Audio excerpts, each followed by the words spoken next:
Yesterday's $1 million raffle hath arrived. 15 fortunate souls shall come into the fortune of a millionaire. Translation, the $1 million raffle is here, and 15 winners are going to become millionaires. The New York Lottery commemorates 200 years of the Erie Canal with your best odds of winning $1 million. Limited tickets available. Ask your local retailer today. Please play responsibly. Must be 18 plus. Gambling problem? Call 1-877-8-HOPE-NY or text HOPE-NY. Stepping into the Kia K4 or K5 isn't just getting behind the wheel of any average sedan. It's stepping into what's next. With a K4, it's stepping into a world that's exciting. With a K5, it's one that's bold. The Kia K4 and K5, the next movement for sedans. See your local Kia dealer or visit kia.com to learn more. Kia, movement that inspires. Call 800-333-4KIA for details. Always drive safely. I'm Bob Burke, founder and chairman of Burke America Parts Group, a family of brands that includes RepairClinic.com, an appliance and HVAC parts solution company that's grown into an international brand. Before AmericanEagle.com, we partially launched a new technology platform developed by another firm. American Eagle helped take our technology to a whole new level with digital marketing, software development, and business insights into our key markets, appliances, HVAC, and outdoor power equipment, and did so both on time and on budget. AmericanEagle.com has the resources, experience, and talent needed to produce solutions. Our new technology platform, developed by AmericanEagle.com, has produced tremendous results with higher traffic, conversion, engagement, and online revenue. If you have any home repairs you need to take care of, check us out at RepairClinic.com. If you need a world-class website or technology project, then I would highly recommend AmericanEagle.com. Call AmericanEagle.com at 773-NETWORK. That's AmericanEagle.com, 773-NETWORK. Talk sports with Evan and Tiki. Afternoons from 2 to 7. WFAN, WFAN-FM, WFAN-FM HD1, New York, and Odyssey Sports Station.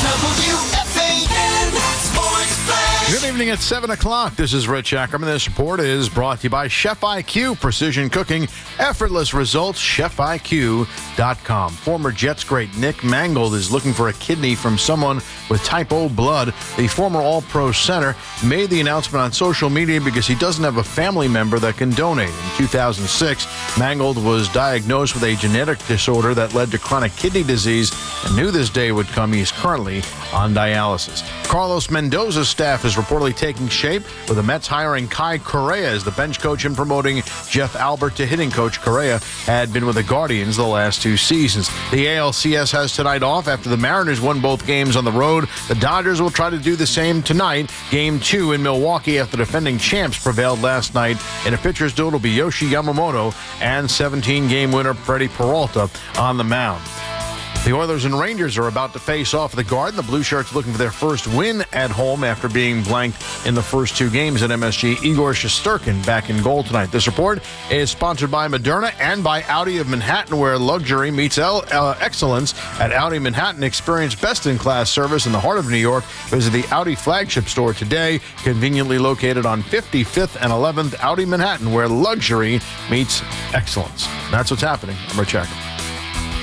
Catch all the play-by-play with Susan Waldman and Dave Sims. The home of Yankees radio. The Fan. On the Odyssey, iHeart, and TuneIn apps. It's KM to AM on WFAN. Sports Radio 101.9 FM. The Fan. WFAN. Yeah, right back at it. Told you last night. I'll be back at 7 p.m. It's another 5-hour KM to AM. A sprint, not a marathon. Dial 888-808-1019 if you want to talk to me. If you're in the sports talk radio, we're going to talk about everything. If you like listening to random calls, random conversation, we got 5 hours to do so. There's a lot to unpack. And this time of the year, there's a lot of thinking going on about what's going to happen. Seats are hot, and who's going where, and who's staying, who's fired, who's hired, and what changes need to be made. And I don't think we're there yet, obviously, with the Jets. We'll give the Jets a little bit of a break for now. Let's start with the Mets and Yankees. With the Mets, obviously the Mets had to fire some people. Some heads had to roll. after the disaster of a season that was, somebody has to pay. It's not going to be David Stearns in year 2. It's not going to be Carlos Mendoza in year 2, but they found a new hitting coach. A new director of hitting development, Jeff Albert, will be in charge. And I think that's good. I don't think you're going to be too worried about the hitting unless you're not bringing back Pete Alonso. And then Kai Correa is the new bench coach, as you just heard in the update from AC. Jeff Passan was on both. So some changes are being made for the Mets. And I think that it's very important for these guys that are coming in to continue to establish the standard and the culture that the Mets want to set and make sure that clubhouse is tight-knit and locked in and focused all the way. They could have fired Carlos Mendoza after, I don't know, honestly, the most embarrassing year ever, but they weren't going to do that in year 2. But there was a case for it. He couldn't rally the troops. The ship sank from June 13th on, and with all that talent in there, I guess you can't blame the players, blame the coaches, but maybe they shake things up.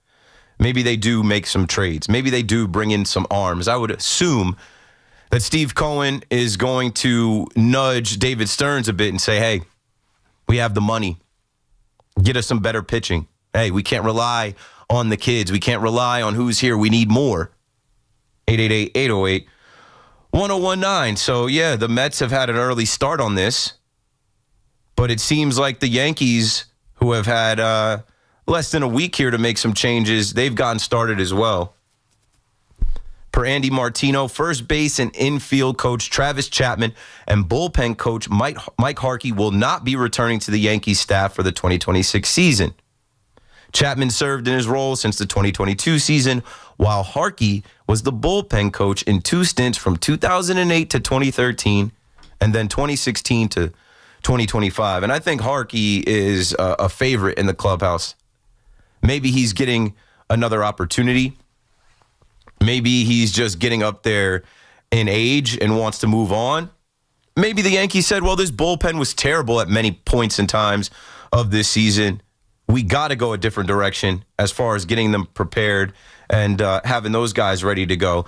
Speaking of being prepared and not being prepared to hit, I did see that James Rawson will interview for the Twins managerial position. I don't know how much truth there was to that. That was reported by Darius Glover earlier today. And, he can go too. The Yankees have changed hitting coaches. They've had 3 hitting coaches in the last 3 seasons. So if they want to do that, they can do that. But let's talk about one thing. Aaron Boone is not going anywhere. And you might not like to hear it, and I've kind of got to the point where I don't care. They're not firing Aaron Boone. And I will be absolutely shocked if I'm on tonight and that news comes out that they're firing Aaron Boone, that they're deciding to move on from Aaron Boone. When the Knicks decided to kick Tommy T up out of there, when they decided to move on from Tom Thibodeau, we all said, well, he just signed his extension. He just got to the Eastern Conference Finals where they had never been. And the Knicks decided to join the conversation with everyone else in New York. 5,000 days since we've had a champion crowned in the 4 major sports. The Knicks decided to join that conversation of it's championship or bust. We have championship expectations, and this isn't good enough. He's got us so far. We've got to make a move. I don't expect that to happen with Aaron Boone. He got to the World Series. He ended the appearance drought. But here we are, 16 years of the World Series championship drought. 8 of those years, half of that time has been with Aaron Boone. I call Aaron Boone the cool dad. Sometimes you need cool dad. Maybe behind closed doors, he's able to be the authoritative, forceful, mad dad. But to me, he's the Gen Z manager of these Gen Z Yankees. You see it. You know it. They've talked about it. Aaron Boone has talked about how social media is so tough on these guys. And we'll get to, Trey Yesavage and what he talked about with his family being attacked on social media. Don't go at them. Come at me. And then what he also did last night. Aaron Boone never managed anywhere else. He was handpicked because they knew he was going to be able to deal with the media, never throw the players under the bus. He was going to be an extension of the front office, and he was going to be in lockstep with them. Now there's 2 years left. There's 2 years left of Aaron Boone. And I think that he's going to get that time because Joe Girardi got 10 years. Torrey got 12. Yes, I know they won World Series. But, now is the time for urgency more than ever. I feel like the Yankees showed some urgency after missing the postseason in 2023. They went to go get one of the best players in the game. They added one of the best left-handed hitters in the game to the team. They got to the World Series. I feel like there was some urgency when that player went elsewhere, but they tried to get him. They did offer him the largest contract in the history of the New York Yankees. He declined and booked himself a flight to Cancun. It's fine. But then what did they do? They went and got Max Fried. They got Paul Goldschmidt. They got Cody Bellinger. They got Devin Williams. They made a couple little moves, but you know what they did not do? They did not stack the deck. They did not go all the way. I'm expecting them to go all the way now. I'm expecting them to be tired of being mocked. I'm expecting them to be upset about getting one win in your building back-to-back years in the round that bounced you out. They won the bullpen game against the Dodgers. Had the next game won, and we all know what happened in that fifth inning. And speaking of the Dodgers, as we talk about this being a crapshoot, it's not a crapshoot for the Los Angeles Dodgers. Here they are again, 3 wins away from going back to defending their World Series and trying to be the first team to repeat since you did, New York Yankees. They're the new evil empire with this deferral loophole. They have all the stars. They have more stars joining them every year, like you saw Blake Snell pitch last night, masterfully. The rich only get richer, especially when you can defer money for 10 years, and you have a unicorn in Shohei Ohtani, and you have Freddie Freeman, and you have all these other guys.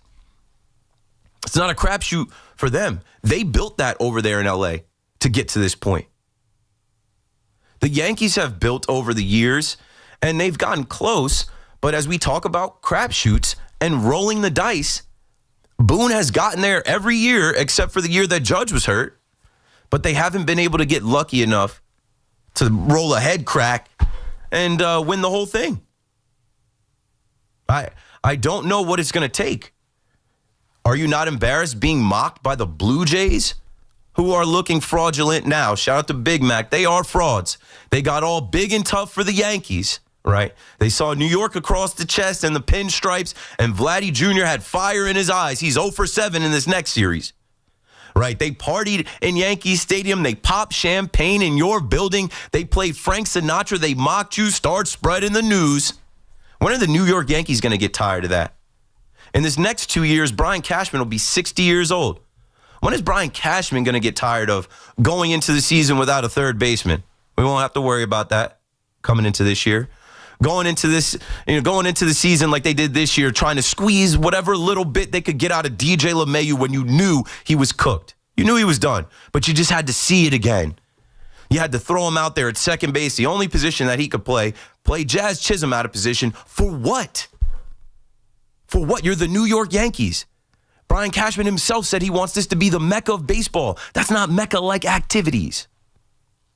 Relying on Marcus Stroman to make starts, Carlos Carrasco to make starts. Young Will Warren was a year probably ahead of schedule. He had to make a ton of starts this year. And then ultimately had a terrible showing in Game 2 of the ALDS where you allowed him to die out there and light that whole game on fire, and that's where I thought the series was over. As I got on that Sunday night, and I don't usually do the videos that you see on WFAN Twitter or Instagram, but shout out to Ryan. I sent one in, and I said, I don't think any team is beating this Blue Jays team 3 times in a row. They dug themselves in a hole that I don't see them getting out of. So I wasn't crushed when they lost at home the second game. I was actually excited because I knew this week I'd come in here at 7 o'clock. My show is 7 to 12. I'll be on for 5 hours instead of 11 to 2 or 12 to 2. 888-808-1019. Keith McPherson on the fan. Would love to talk to you. But Aaron Boone is going nowhere. And so what I need to see in this next 2 years, hopefully we don't lock out, what I need to see is a change in them. They changed the beard policy. They stopped playing Frank Sinatra after losses. Okay, those things are cool and all, but stop pitching guys when you know they're struggling, when you know they don't have it. Stop resting guys because it's scheduled rest. Taking a hot bat out of the lineup, you need every single game.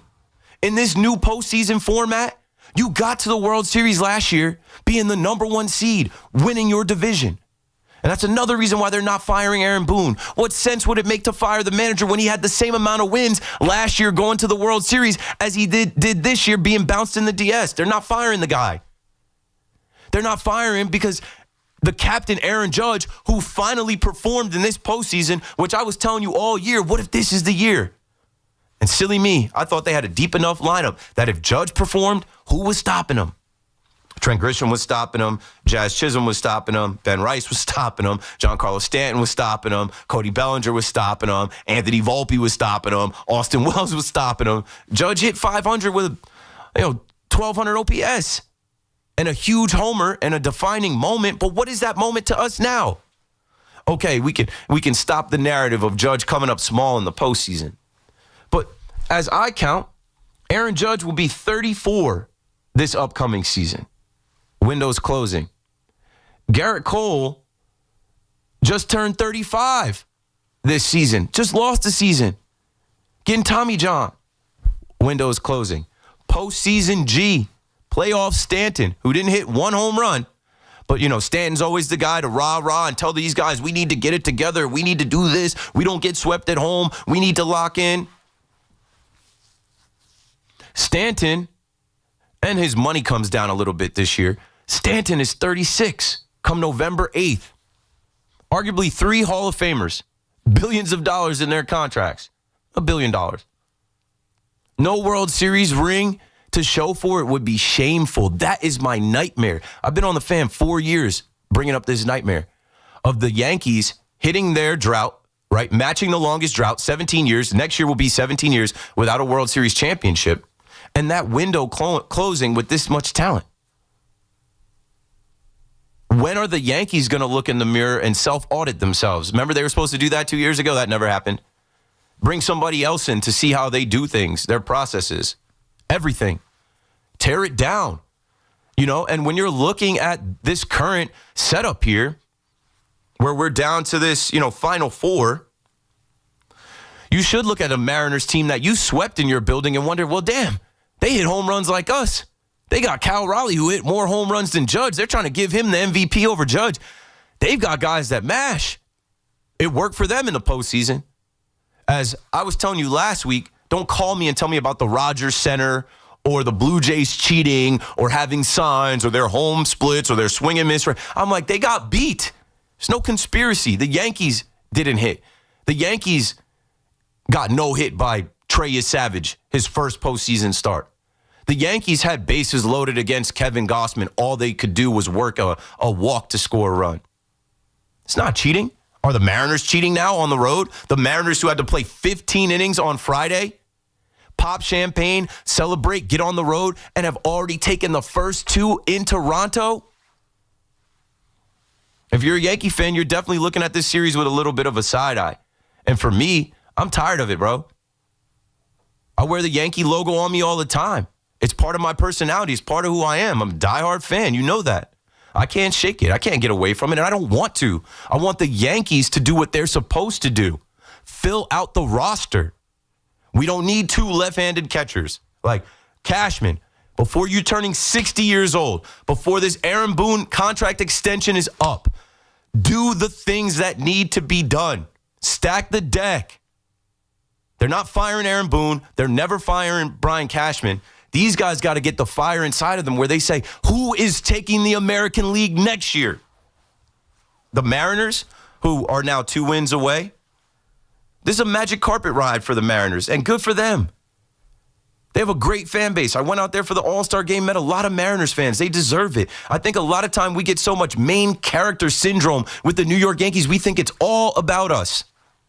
It's all about mocking us. This is the get back for all of the years that the Yankees won championships. The rest of the league loves to laugh. The Yankees lose, right? Nobody's going to kill the Toronto Blue Jays for losing to the Mariners.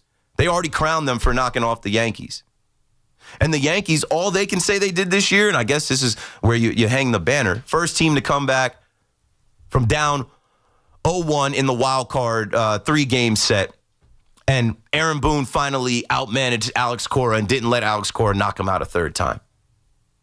But it's not good enough for a team that was supposed to be trying to get back to the World Series and probably could have if they were able to get home field, if they were able to not play that round, if they were able to set up their pitching differently in their building, who knows?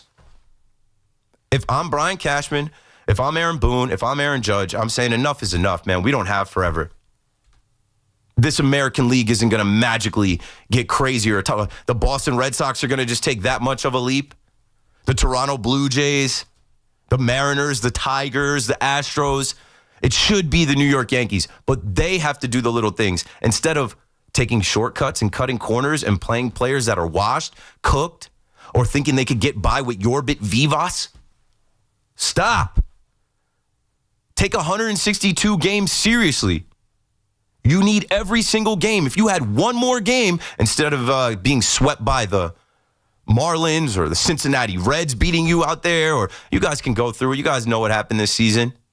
They blew 9 games on the arm of Devin Williams. They didn't have to force him in there all those times. They want to throw Luke Weaver 100 times. Mark Leiter Jr., it's like, hey, can we not? But that's why I said they're not firing Aaron Boone, because he's in lockstep. They have scripts, they have lanes, they have pregame meetings where they decide whose throw day it is. You see the bullpen budget on the Yes Network, and you already know who's going to go. 888-808-1019. I got to go. We got to take a break. But my open is basically the Yankees aren't changing. They'll change some coaches out. This is Aaron Boone's era of the New York Yankees. The Aaron's era of Aaron Boone and Aaron Judge. And Boone has a ton of mistakes in the postseason. From J. Happ coming out of the bullpen to taking Garrett Cole out at 88 pitches, throwing Nestor Cortez in there after he hadn't pitched for a month. You can go to this year. Taking Max Fried out, putting Luke Weaver in. Doing it again in Toronto. Why are you going to Luke Weaver again? It's the postseason. It's not time to build anybody's confidence up. We need every out. We need every game. Urgency is needed. Sorry for yelling. Keith McPherson on the Fan. Call me up. We'll talk Yankees first. Of course, we're going to talk about Aaron Glenn. From Aaron Judge to Aaron Boone to Aaron Glenn. We'll talk about the Jets and their situation. He's not going anywhere either. I will try to rein it in a little bit with the New York Giants. But I know you Giants fans need this. You haven't had this. And I got to see it live last Thursday. I get it. But we got to chill just a little bit. It's week 7. And the Rangers are on tonight. And the Devils are going to have their home opener, and the Islanders are playing. And before you know it, it's the Knicks and the Nets. It's the most wonderful time if you're a sports fan like me that just watches sports and talks sports. So this is a 5-hour show. Call me up and be a part of it. The YouTube chat is live, up and running. I see y'all in the chat. I see us building on YouTube as WFAN YouTube is approaching 90,000 subscribers. Please go on and subscribe, even if you just want to listen and don't want to be on the chat. Let's have some fun tonight. Again, you know, the Yankee season is over, so I can get on when people can hear me and I can go home and go to sleep at 12:30. I'll be popping magnesium and melatonin in here the last hour of the show. Stay tuned. Keith McPherson on the Fan. KM to AM returns right after this. This is science. You can't bet against a coach who wears a fishing vest. Every Saturday at 8 a.m., it's Kickoff with Boomer and Mike Valenti, where the guys break down the biggest headlines and storylines from across the NFL. They are a much better defense than I gave them credit for before the season started. Kickoff with Boomer and Valenti is brought to you by Nationwide. For your insurance and financial needs, Nationwide is on your side. And The Fan, always streaming on Odyssey, TuneIn, and iHeartRadio app. Mnexspike COVID-19 vaccine mRNA by Moderna has arrived. To learn more and find it near you, visit mnexspike.com. That's mnexspike.com. Want fast, reliable home internet? Switch to Verizon Fios, where you get the 100% fiber optic network with speeds up to 2 gig. And if you're looking for live TV with up to 400 plus channels and live sports, Fios TV is where it's at. Get the internet speed you want and the TV you love when you bundle Fios home internet and TV with Verizon. Plus, get the latest deals when you call 1-883-VERIZON and switch to Verizon Fios today. Availability varies. Hey everyone, Boomer here. How long have I been talking about the Chef IQ Sense wireless thermometer? You know how much I love it, but check out what one of our listeners says. It's phenomenal. You want to make a brisket, you look at your phone, and your mouth starts watering when you've got 20 minutes left. Phenomenal. The Chef IQ Sense is the wireless cooking thermometer that eliminates under or overcooking your chicken, fish, or meat. Whether cooking on a stovetop, oven, or grill, the app alerts you when everything's done. Order the newly released third-generation Chef IQ Sense now at chefiq.com. Luxury just got tripled with Mercedes-Benz of Edison, Mercedes-Benz of Union, and Ray Cattina of Freehold. 3 powerhouse locations in New Jersey. 1 legendary name, Ray Cattina. More inventory, featuring one of the East Coast's largest selections of new and pre-owned Mercedes-Benz vehicles. More convenience with 3 state-of-the-art service centers to keep your Mercedes-Benz running like new. And of course, legendary Ray Cattina customer service, where you always come first. Experience the power of 3 at benzfam.com. Viant, data-driven advertising made simple. The key to reaching new customers is not overspending on search or social. It's streaming TV, where you can make the right impression with the right audiences. No stress, no guesswork, just smarter advertising that drives new business growth. Viant.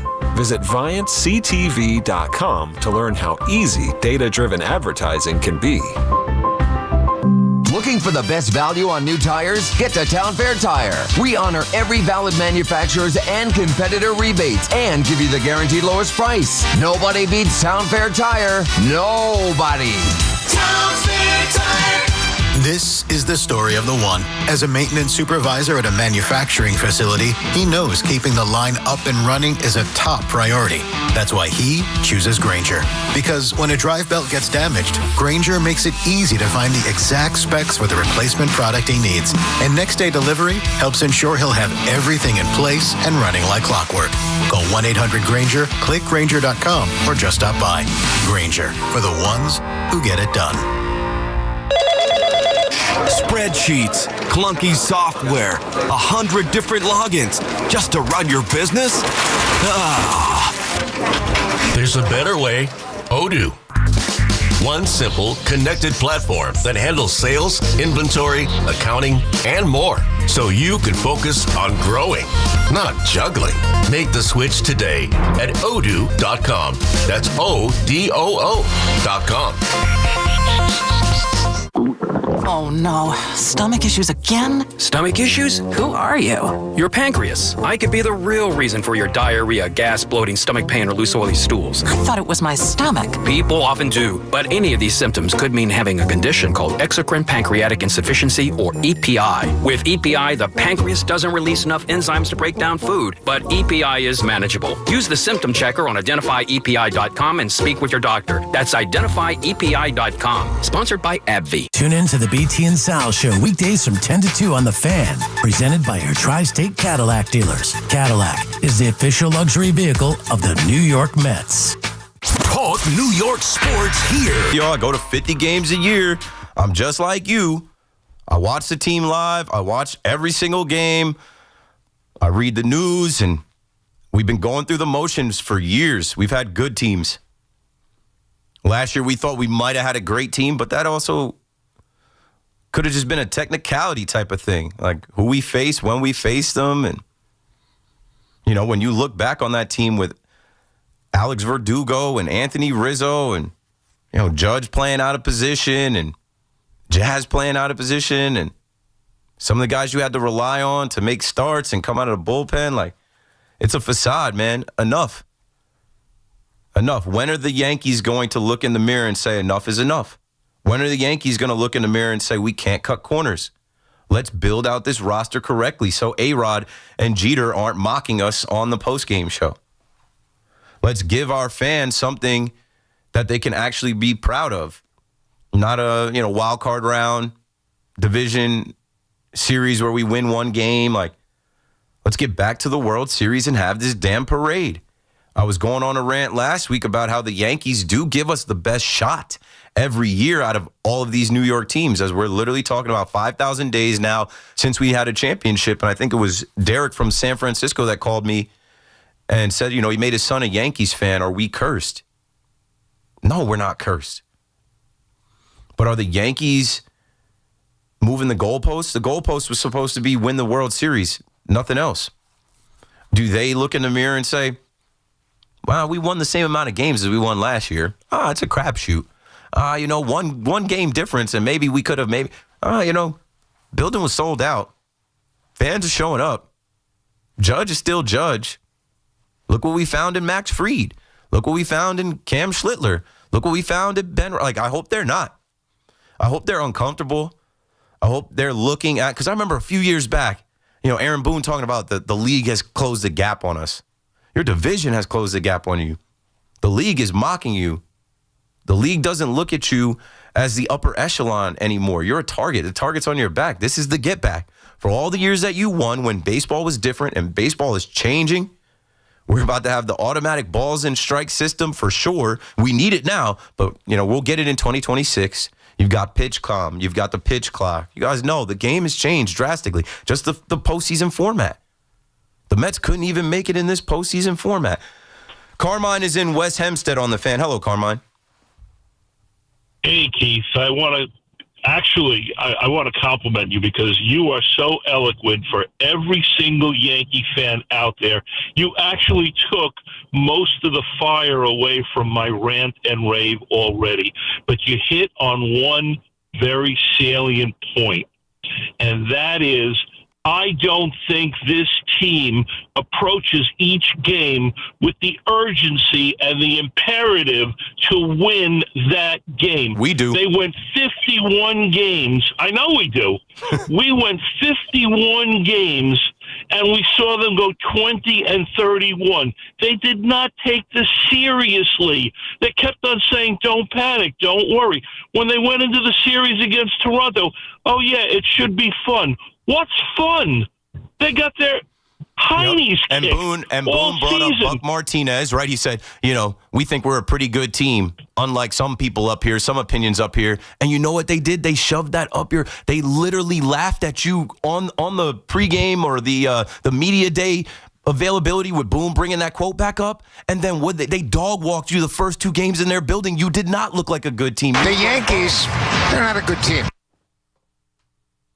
This is infuriating. There is no imperative to win every game.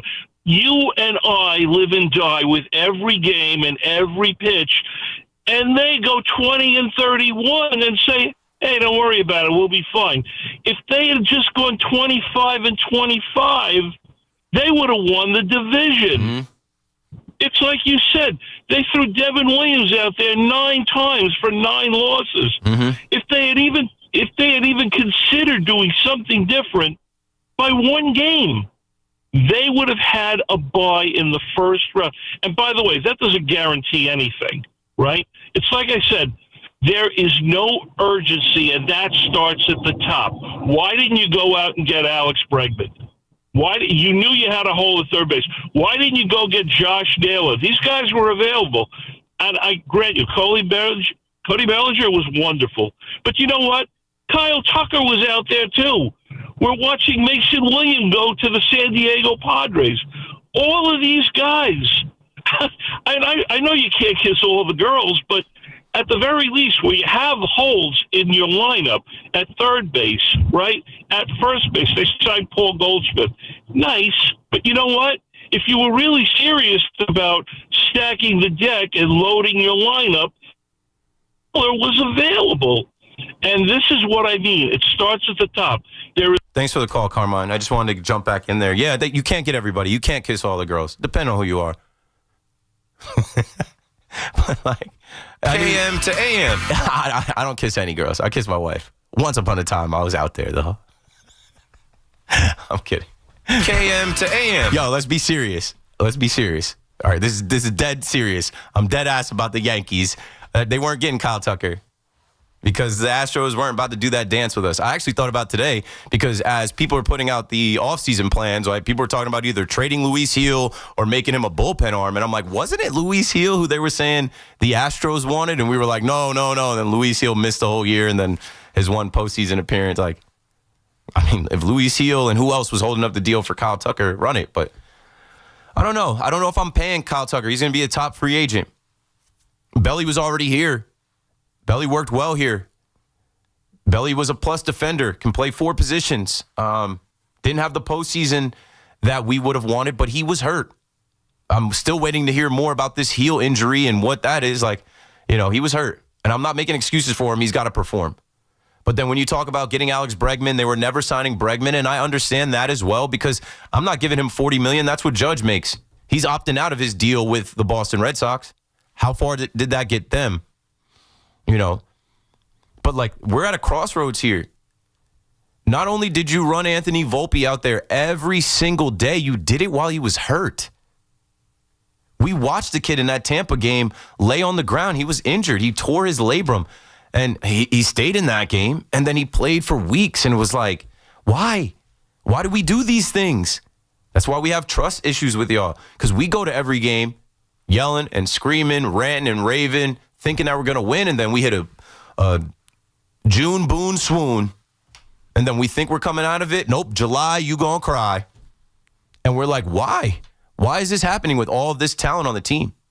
Why is this happening with this payroll, the $320 million payroll, where when the beard policy happened, Chris Kirshner asked Hal Steinbrenner about the payroll because at the time we were like, we need another bat. We didn't know what Trent Grisham would be. Happy trails, Trent Grisham, if you want to take the qualifying offer, I guess. We didn't know that Ben Rice in his second act was going to be all that he was, but I remember Chris Kirshner asking Hal about that and Hal saying, I don't think we need to spend any more. I think $308 million is enough. And talking about how they needed to develop young talent. Well, how much developing did you do of the Martian, Jason Dominguez, this year? Not much because of what Trent Grisham became. Volpe regressed. Austin Wells regressed. You tip your cap to Will Warren, Ben Rice, and Cam Schlittler. But there's some issues here, and we're at a crossroads here. It's not good enough. And there can't be any more of this feelings over the fans. That's what I was tweaking about all season. I'm like, man, Devin Williams' feelings is more important than all of us. Oh, we got to build up his confidence. Throw him out there again. I'm at those games. What are they doing? Anthony Volpe's feelings are more important than production at the bottom of the lineup. Led the league in errors. That's not Mecca-like. That's not upper echelon-like. Richard is in Manhattan with us next. What's up, Rich? Keith, before I get to the Yankee point, did you hear Jeter and A-Rod? They were pre-game. There's tension between Jeter and A-Rod. Really? A-Rod was talking about how he approaches and he divides the plate in quarters or hair. And Jeter comes and says, well, I don't do that 10%, 20% thing, 50. He's They're mocking. completely different hitters. Yeah. Yeah, but why mock the guy? Oh, say, well, I prefer this way. That's it. Jeter is always above A-Rod in his own eyes and many terrible. Even all these years later. Yep. I just noticed, I'm not into that stuff. I'm not into watching it or hearing it, but very bad, especially at this stage of your life. Nah, it's anyway, forever. They just happen to be working together getting that check, but that's forever. Oh, my God. Anyway, Keith, the Yankees beat themselves against Toronto. The most important game of the season, Game 3 against Boston. They went with a formula they only did 12 times during the regular season. What was that? Use 2 pitches. They went Schlieder 8 and Bednar 9th, and it worked. It won them that series against Boston. Game 4 against Toronto. Why did they switch it? At the last batter, Schlieder gave up the ground ball, double play ball, tough play, but Chisholm should have handled it. It could have been a double play out of the inning. Yeah. Why did he take him out? He took him out and went to the standard regular season. Go to Williams, go to Duvall, and game over. These guys had to pitch. Yeah. They had the formula already from 6 days before. Yeah, but different game, different smart. lineup. Different game, different lineup. I hear you, Richard. To execute on only, throwing 2 pitchers like how Garrett Crochet came in here and told his manager, you're going to take the ball from me and give it to Chapman. You need a starter that can go 8. Once they get to that magic number of 100, it's the witching hour. It's scary time. It's scary hours. It's hold on, their arm's going to fall off. And then a lot of these guys get in trouble and they don't have it. Rodon loses it, doesn't have it. Max Fried, and I hope that Max Fried in this offseason learns to be more of a Garrett Cole type and be like, nah, push back. I'm not coming out of the game. But he's respectful, and he's new here. He's not new here anymore. If Boone comes out and you have more to give, shake him off. Tell him no. You go back in the dugout. But yeah, he's able to take Max Fried out because they agreed upon the inning before, get me one more batter. Give me this left-handed batter, Jarren Duran here, and your night is done. No, this is the postseason. Stop managing the postseason like it's the regular season. There is no tomorrow. In Kettleworth, let's go to Jerry on the Fan next. What's up, Jerry? Hey, how you doing? Big fan of yours. Listen to you all the time. Thank you. I'm a frustrated Yankee fan, just like you. Been a fan since, I'd say, 85, since I was real small. And I'm just tired of, I know Boone's not going anywhere. Everything you said, I agree with. To me, he's an analytic puppet. And until you move him, I don't see us winning. You know, he keeps making these stupid moves that I scratch my head out. And I'm like, what are you doing? He's doing what they agreed upon. He's doing what they met and talked about pregame. Some of this, there's no other rhyme or reason for some of the bullpen decisions or even some of the, like, it's just, that they talked about it pregame and said, okay, here's the lane for Devin Williams. Here's the lane for Mark Leiter Jr. Here's the lane for Luke Weaver. Us as fans are like, what are you doing? Luke Weaver's been terrible. What are you doing? Leave the starter in. Like, I don't know. They agree on these things pregame, and then Boone executes them, and it seems like they take out the feel and the heartbeat of the game, and they just go off of a script. Now, let me ask you. Now, do you think you see Judge as a team leader? I don't. To me, he doesn't have that fire.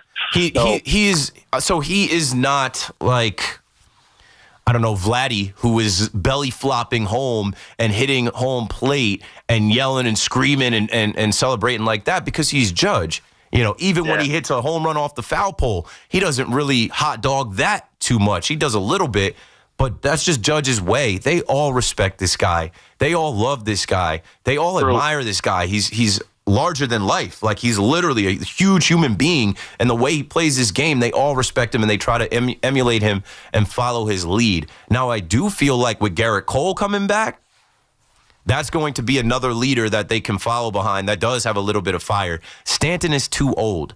Stanton, to me, can try to be the rah-rah guy where, like, they respect his resume in the back of the baseball card, and he can get up in front of the room and command. But, like, he's going out there and he's chasing the slider away. He's striking out. He's not hitting home runs anymore. I don't know what he's going to be in this next year. I know he's already clogging up the lineup. He's a DH that gets on base and can't run, and you just got to keep running him out there for the sake of he can hit home runs. But when he doesn't, you know, what are we doing? They need to continue to add players to this team that are going to be dogs, that are going to be leaders, that are going to fight. Thanks for the call, Jerry. I don't know, man. This is an important offseason as far as, you know, who's coming back, who's not coming back. You know that this deadline, the moves that were made were for some players that are going to be here. If they filled out the roster at the deadline, Cashman did that intentionally. Guys that are under control, not going after all rentals. Like, you pretty much know who the bullpen is going to be. Expect to see Jake Bird back. Expect, Bednar to be your closer. Now, Luke Weaver is good as gone.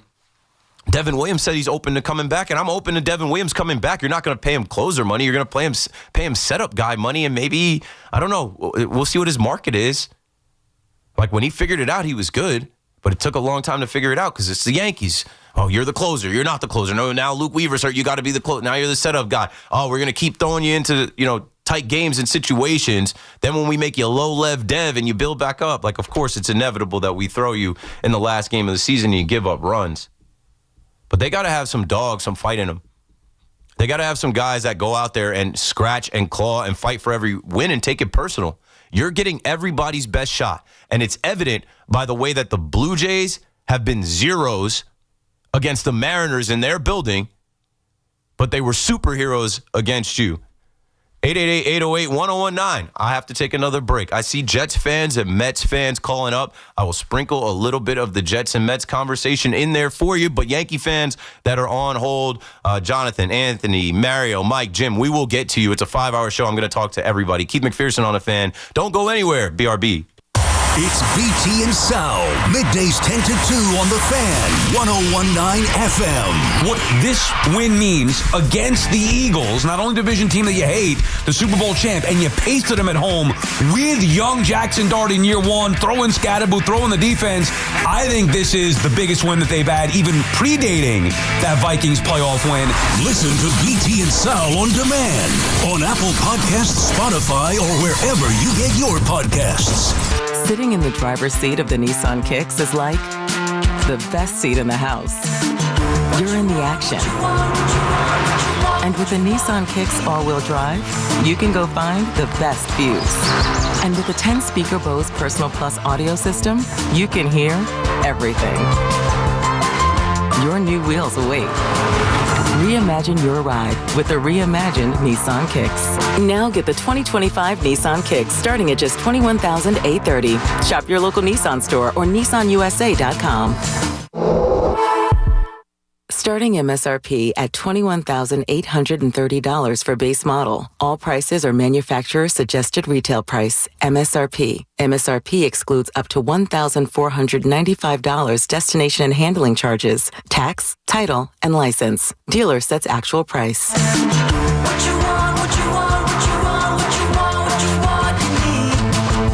My kids call me Tom. So unnerving. Every day, the older one's like, "How you doing, Tom?" I go, "Hey, I'm not your f***ing stepdad, all right?" I wish I was. It'd be a lot easier, but I'm not.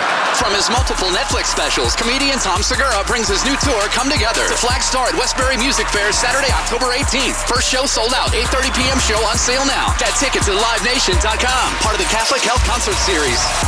Hey, this is Tiki Barber. Those of us living in New Jersey got hit with a 20% electric rate increase. If your current heating system is over 15 years old, it's time for a new high-efficiency Carrier system. And there's only one company to call for a new one. My friends at Edison Heating and Cooling, New Jersey's heating experts for over 38 years. Older heating systems waste gas. So get your system checked now and save money with Edison Heating and Cooling. Contact them now at edisonhvac.com. That's edisonhvac.com.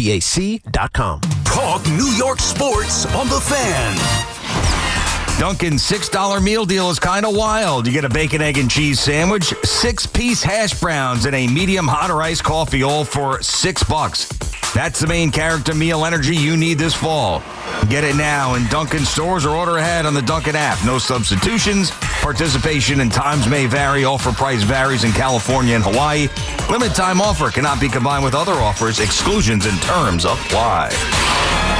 Life can change suddenly without any warning whatsoever. When you're sidelined due to a debilitating personal injury, it's crucial to have a trusted team on your side. The Rothenberg Law Firm has over 50 years of spectacular courtroom experience, ensuring that you're not facing those obstacles alone. Winning and collecting billions for our clients, we are committed to helping you recover whatever you deserve. The Rothenberg Law Firm, 1-800-624-8888. Be lawyer for injured ones, injurylawyer.com. This Halloween season, the deals at Route 22 Toyota are wicked good. Treat yourself to hundreds of new in-stock Toyotas like the sporty Corolla and stylish RAV4, both drastically reduced. Qualified buyers can save more with leases as low as $199 a month or 1.75% financing for up to 72 months on select new Toyota models. Visit Route22Toyota.com for all the details. But hurry, as these wicked good deals disappear soon. So fly over to Route 22 Toyota in Hillside, New Jersey and drive home in a brand new Toyota before they vanish. Want fast, reliable home internet? Switch to Verizon Fios, where you get the 100% fiber optic network with speeds up to 2 gig. And if you're looking for live TV with up to 400 plus channels and live sports, Fios TV is where it's at. Get the internet speed you want and the TV you love when you bundle Fios home internet and TV with Verizon. Plus, get the latest deals when you call 1-883-VERIZON and switch to Verizon Fios today. Availability varies. Get connected with WFAN to talk about your favorite teams. The Fan on the Odyssey, iHeart, and TuneIn apps. New York, New York. The greatest city in the world. We're here. Keith McPherson on the Fan, talking to the greatest fans in the greatest city of the world about our teams, about the future, about what's going to happen next. And I feel for the fans that double as Mets and Jets fans. Because you go from a Mets season that had expectations of getting back to the NLCS and World Series. I joked last night, do Mets fans see the Milwaukee Brewers versus the Dodgers and say, hey, we should be in Milwaukee facing those guys? Or, if it was us instead of the Reds, we would have knocked the Dodgers off. And you wouldn't have. But you go from such high expectations, highs of highs, having the best record in baseball. You got Juan Soto, MVP, to now not knowing if Pete Alonso is coming back. He wants a 7-year deal. Juan Soto is trolling and still talking about Cancun now. It's been weeks. And, you're hiring some new coaches. I was just reading about Correa. He's 37 years old. He's young. He's the same age as me. So maybe he relates to guys differently. I don't know. They got to shake up that clubhouse. They got to shake up the voices. And I think that's what they're trying to do. And for the Jets, right, the Met fan that comes from a miserable ending to the season, you can't beat the Miami Marlins. They find a way. They can't score late. They just find a way to lose. And it's the Cincinnati Reds that edge you out to go to the postseason in the first year, Juan Soto. You try to roll into football season, and it's over. By the time that the Mets season was over, the Jets season was also over. And I've been saying for weeks now, damn, Aaron Glenn had me fooled. I even tried to give him this, I was like, hey, well, we didn't know what Carlos Mendoza was. We gave him an opportunity to fail, and he succeeded. Maybe Aaron Glenn, zoop, cut that. Nope, done. Aaron Glenn came in with such bravado, such just confidence and so sure of himself in the way that he talked to the media and talked about football and coaching and the team. And then you realize watching those games, right? We made a lot about Rob Saleh and Jeff Ulbrich, their clock management, the team being unprepared. I'm telling you, I was watching that London game and I was paralyzed watching it because I just could not believe I'm like, what are they doing? This looks like JV football. They have no clue they're not attacking. This is a defensive-minded coach in a league where they're looking for the Ben Johnsons of the world. I talked about that last night coming on after Monday Night Football. Ben Johnson, in his first year, I know he's got the franchise quarterback. He just ripped off 3 wins in a row, a huge primetime win. The Jets probably should have three wins. They had 3 games that I think were winnable. But the difference is the coaching. And so now, right, after you felt like you hit rock bottom with the whole Aaron Rodgers saga, with the whole Rob Saleh saga, you're in another saga that is not starting off any better. And the 33rd team interviewed all of these different coaches and GMs to land on these guys. First-time GM, first-time coach. And they decide to pay Sauce Gardner. I don't know if you needed to do that. And they decided to pay Garrett Wilson. He's hurt now. He's clearly disgruntled. He probably is going to want out because all the conversation is they're wasting his talent. It's just bad. Is it Woody Johnson? Is there some type of hex or curse on the Jets? I've had callers say it's the curse of Broadway Joe, but I'm just like, well, damn, if you are a Mets fan, and there's a lot, obviously, of ties between the Mets fans and Jets fans because of history, and then the Yankees fans and Giants fans because of history. You just can't find any peace. There's nothing to feel good about. And you don't get into watching sports and going to games and buying jerseys and listening to WFAN all day to be miserable. You want to have some fun. Mike is in Clifton Park with us. Go for it, Mike. Hey, actually, so I'm a Giant and Mets fan, but I have some thoughts on the Mets, Yankees, and Jets, so here I go.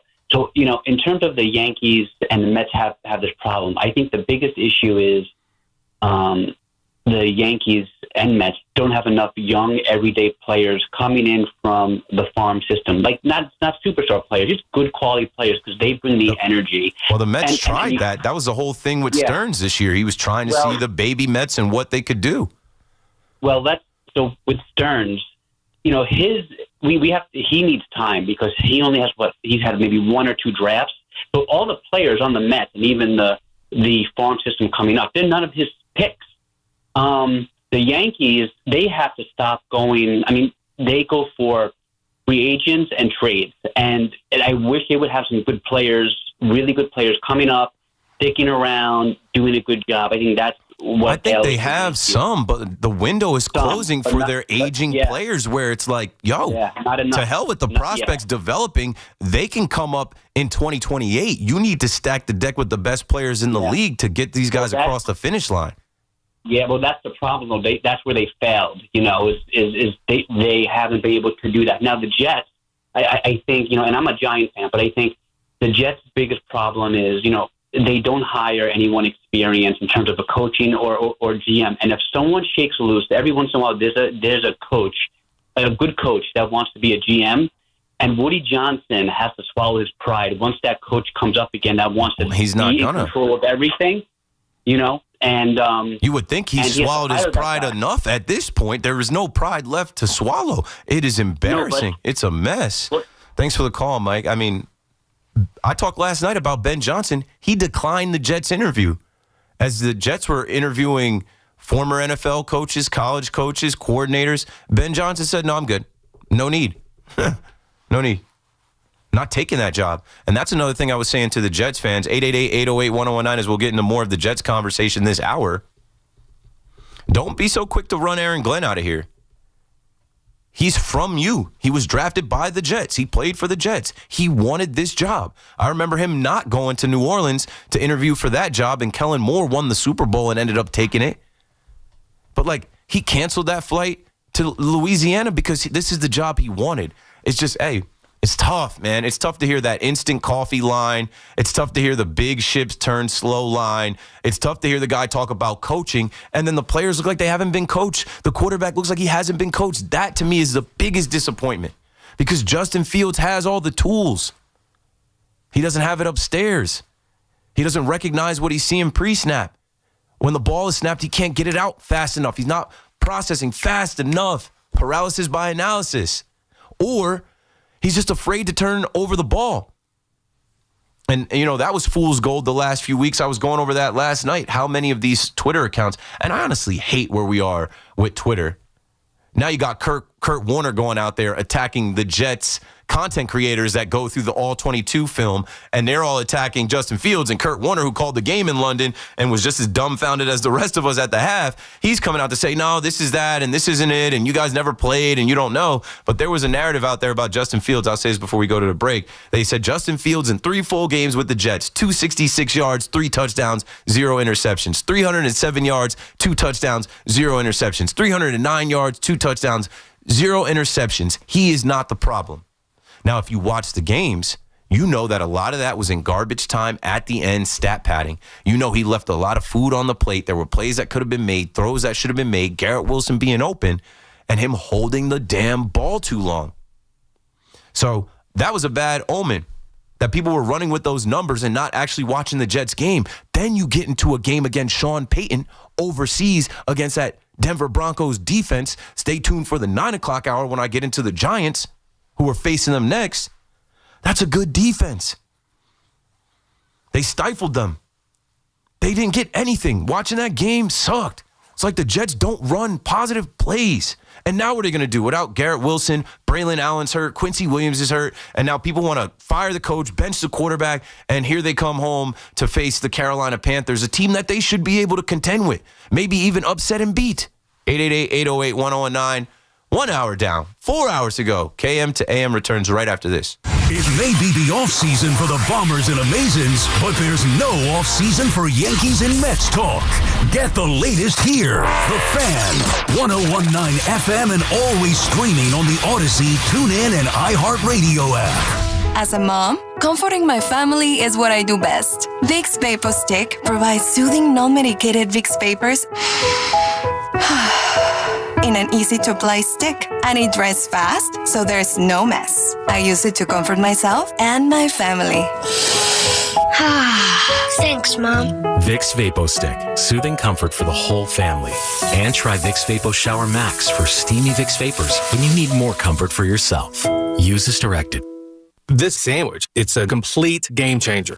Hello, this is Mike, and a little thing I love about the Chick-fil-A Pretzel Cheddar Club is that juicy chicken with that toasty pretzel bun. That bun, it's crispy, cozy, just amazing. With the pretzel bun, the Dijon mustard, and the chicken, it makes that sweet, savory kind of combination. It's everything that you love about food rolled into one. It looks phenomenal. It tastes great. It's delicious. Order the Pretzel Cheddar Club with Cherry Berry and Sprite for a limited time on the Chick-fil-A app. Real guests paid for their testimonial. At Paramus Chevrolet, we understand that a car is more than four wheels. It's an extension of who you are. Hey, it's Mike Tandarella, General Manager of Paramus Chevrolet. Because everyone has unique taste, we stock a large variety of certified pre-owned automobiles. So you're sure to find something you absolutely love. And it gets better. Enjoy our exclusive Paramus Chevrolet VIP Plus program. A lifetime of complimentary oil changes, courtesy shuttles, and loaner car availability. Visit us in person or online at ParamusChevrolet.com. Take the guesswork out of cooking, folks. The Chef IQ senses a must-have wireless cooking thermometer that eliminates under or over cooking chicken, fish, or steak. Order the newly released third-generation Chef IQ Sense at ChefIQ.com. That's ChefIQ.com. My man, Dr. Jay Shah, specializing in minimally invasive and non-surgical treatments for neck, back, and sciatica, migraines, and so much more, offers pain-relieving solutions. There are thousands of five-star reviews who trust Samwell Pain for all their aches and pains. Visit SamwellPain.com. Nobody beats a Town Fair tire deal, and I mean nobody. So if you're looking for Michelin tires at the guaranteed lowest price, get to Town Fair today. Michelin winter tires offer a shorter stopping distance on ice and snow, along with predictable handling in cold, dry, and wet wintry conditions. For the guaranteed lowest price and free services for life on Michelin tires, nobody beats Town Fair Tire, and I mean nobody. Name brands at discount prices. Town Fair Tire. We've got more sports talk coming up on The Fan. Actual price will depend on product and subscription plan. Featured products are compounded drug products, which the FDA does not approve or verify for safety, effectiveness, or quality. Prescription products require an online consultation with a healthcare provider who will determine if appropriate. See website for details, restrictions, and important safety information. Want a boost in and out of the bedroom? Hims has you covered. Introducing a new 2-in-1 approach to level up your game. Tadalafil for better bedroom performance and zinc for testosterone support. Put it all together and you've got what you need to turn things all the way up. Getting started is simple. Just go to hims.com/joy to start your free online visit. Through Hims, you can access ED treatments including pills, chews, and more. 100% online. No office visits, no pharmacy lines. Just fill out a simple intake form and a licensed medical provider will determine if treatment's right for you. If prescribed, it ships free and discreetly to your door. Find affordable treatment options at up to 95% less than brand names at hims.com/joy. That's hims.com/joy, HIMS.com/JOY. Come visit the engagement experts at London Jewelers at any one of their 6 locations. Ray Catino Lexus of Freehold is the largest Lexus dealership in central and southern New Jersey. Get breaking sports news here. WFAN, WFAN FM, WFAN FM HD1 New York, and Odyssey Sports Station. WFAN Sports Flash. Good evening at 8:01. This is Rich Ackerman. This report is sponsored by Chef IQ. Precision cooking, effortless results. ChefIQ.com. Former Jets great Nick Mangold posted on social media he needs a kidney from a type O donor and nobody from his family is a match. In 2006, the former All-Pro center was diagnosed with a genetic disorder that led to chronic kidney disease. He's currently on dialysis. The Mets are reportedly promoting Jeff Albert to become their new hitting coach and also reportedly hiring Kai Correa away from the Guardians to be Carlos Mendoza's bench coach. Blake Snell was dominant last night, giving the Dodgers a 1-0 edge over the Brewers in the NLCS. Game 2 about to get underway in Milwaukee at the Garden right now. Second period, a little more than a couple of minutes in, and the Rangers and Oilers are scoreless. And that's what's happening. I'm Rich Ackerman. Get the scuttlebutt on your favorite team, The Fan. On the definitely a legend and somebody that had a good run. I wasn't even thinking about it till Paulie played that. I'm like, yeah, I did see on Twitter that he passed today. Every day is not promised, man. People die every day, B. Rest in peace to D'Angelo. Let's continue to talk about these teams and what needs to happen. With the Jets, and we're going to get back to the Yankee calls. All you guys, I see you, will get there. But as I go through the night, I'm stirring up the pot. I'm mixing in all the teams with the Jets. You just got to go through this. And I think that's what I said last night. If you heard my brief show from 12 to 2, I said, okay, it's another year they didn't make the playoffs. Okay, it's another rock bottom. And the Jets' rock bottoms are always, deeper. They're at the Earth's core. Like, they find ways to Jets, just end the season. It's crazy. But, some people are hanging their hats on Dan Campbell and what the Lions turned into and them going 0-10-1 and what people were saying. And Aaron Glenn is not Dan Campbell. He is a former NFL player. He did play for the franchise like that. But I definitely think he learned some things. What I give Aaron Glenn respect for and what I thought would translate into him, being the guy. But you know what? There's no experience that you can get besides being the guy in the NFL. You can't do the job until you do the job. But I just liked how, and I researched it and I watched a lot of his interviews and stuff. He got out of football and he opened up some chains of restaurants in Texas. He's an Aggie, a Texas A&M guy. He played for the Houston Texans, right? He opened up a steakhouse, I believe, right outside of NRG Stadium in Houston. And his wife, heard him yelling at the TV, watching, NFL games and SportsCenter and yelling at the TV. And she said, hey, AG, if you want to go do all that, go coach. And so instead of just coming in with his name and trying to jump into the coaching ranks, he got it out the mud. He started off lower levels as a scout, and he traveled around scouting players, and he, worked his way up. And I thought that was a healthy exercise. I thought that would, and maybe it will bode well for him at some point. It is only 6 games. I mean, if you want to quit on the team and root for the Giants or root for another team, I can't stop you from doing that. Do what makes you happy. Like I said, we don't get into this to be miserable. But if you're a diehard Jets fan, a true Jets fan, understand that you got to go through it to get to it. If he's going to be the guy, he's got a 5-year contract. They paid him good money. They vetted out a lot of different people to land on him. You're watching a guy learn on the fly. You're watching a guy be humbled in real time. I think he came in with this attitude of I've got to attack the New York media before they attack me. I've got to get Aaron Rodgers up out of the paint before I let Aaron Rodgers run the show. And not for nothing, look at Aaron Rodgers now, first place, 1 loss. Should have had 2 because the Jets should have got him week 1. But the Pittsburgh Steelers are looking like they're easily going to win the AFC North and go to the playoffs. And Aaron Rodgers is going to be, if he's healthy, right there. Aaron Glenn decided we're going to go to Justin Fields. And the parallel between them having Justin Fields as their starting quarterback and moving on to go to Russell Wilson is crazy for us here in New York. Because if the Giants just started Dart from week 1, shout out to Positive Tommy who was saying start Dart, and myself who was saying, hey, come on, let the kid at least see 2 games. For me, it was 2 games. Let him at least see those 2 road games against division opponents and then go into it. Now we're learning that these kids are more ready than ever to come into the NFL and play. 888-808-1019. So where I'm going with that is, the Jets could have drafted Jackson Dart instead of Armand Membu, but their head coach and their GM, first-time guys, decided we don't want Aaron Rodgers. We'll pay the dead cap hit. We don't want him undermining us, and we don't want him doing Pat McAfee, and we don't want the whole show to be the Aaron Rodgers show our first year. Understood. Probably wouldn't have worked. You probably have at least a win. Aaron Rodgers isn't going to let the time expire before the half without throwing a Hail Mary, without going for it, without trying. I still can't believe that. It's like watching Pee Wee football. Not even Jay. That's like watching kids. You ever go watch kids that play Pop Warner? They can't get the play. They can't break the huddle. But as we get back to the phones, the Jets are about to line up here to get the number 1 pick. They're about to set it up here in that contract with Justin Fields. Okay, if Justin Fields is on the roster next year, so be it. Tyrod might be gone, but maybe they get to draft their franchise quarterback. I know you might not trust them to do it, but they're going to get the opportunity to do it. Douglas and Saleh and those guys drafted Zach Wilson. You've seen the Jets miss on a ton of picks. It sucks. I know. It's a long drought. It seems like it can never, get right. It always gets worse. But, hey, you got to hope that this is the time you completely are destroyed right now. 0-6 start, one of the worst starts ever.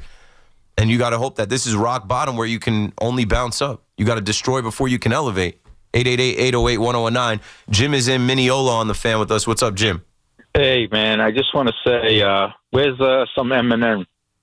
Play some Eminem on the rejoin. We do that from time to time. Okay, that's I'll take your request. Listen, you're talking about going for almost 17. honestly, you can't even root for that because, honestly, there's no great quarterbacks out there in college. I mean, Manning is struggling. I hope, I know we're all saying that, and I hope we stop saying that because, like, I remember being on air watching Jackson Dart play against Duke in that bowl game, and he wasn't thought of as a top guy, right? It was Shedeur Sanders and Cam Ward. Cam Ward hasn't been good. They just fired their coach in Tennessee. Brian Callahan's out of there. Shedeur Sanders can't get on the field. Dylan Gabriel's trash. Here we are. Jackson Dart is looking like the best quarterback in this entire draft, and not many people thought that. He had a terrible game against Florida that I watched last year. Turned the ball over twice, lost the game for him. Look what he's become. It's all about finding the right guy, the right fit, the right situation, and I think there are more than enough quarterbacks coming out in the draft next year where they could possibly find the guy. We don't know that as of October 14th. All right. My second point is no one talks about the offensive coordinator in England.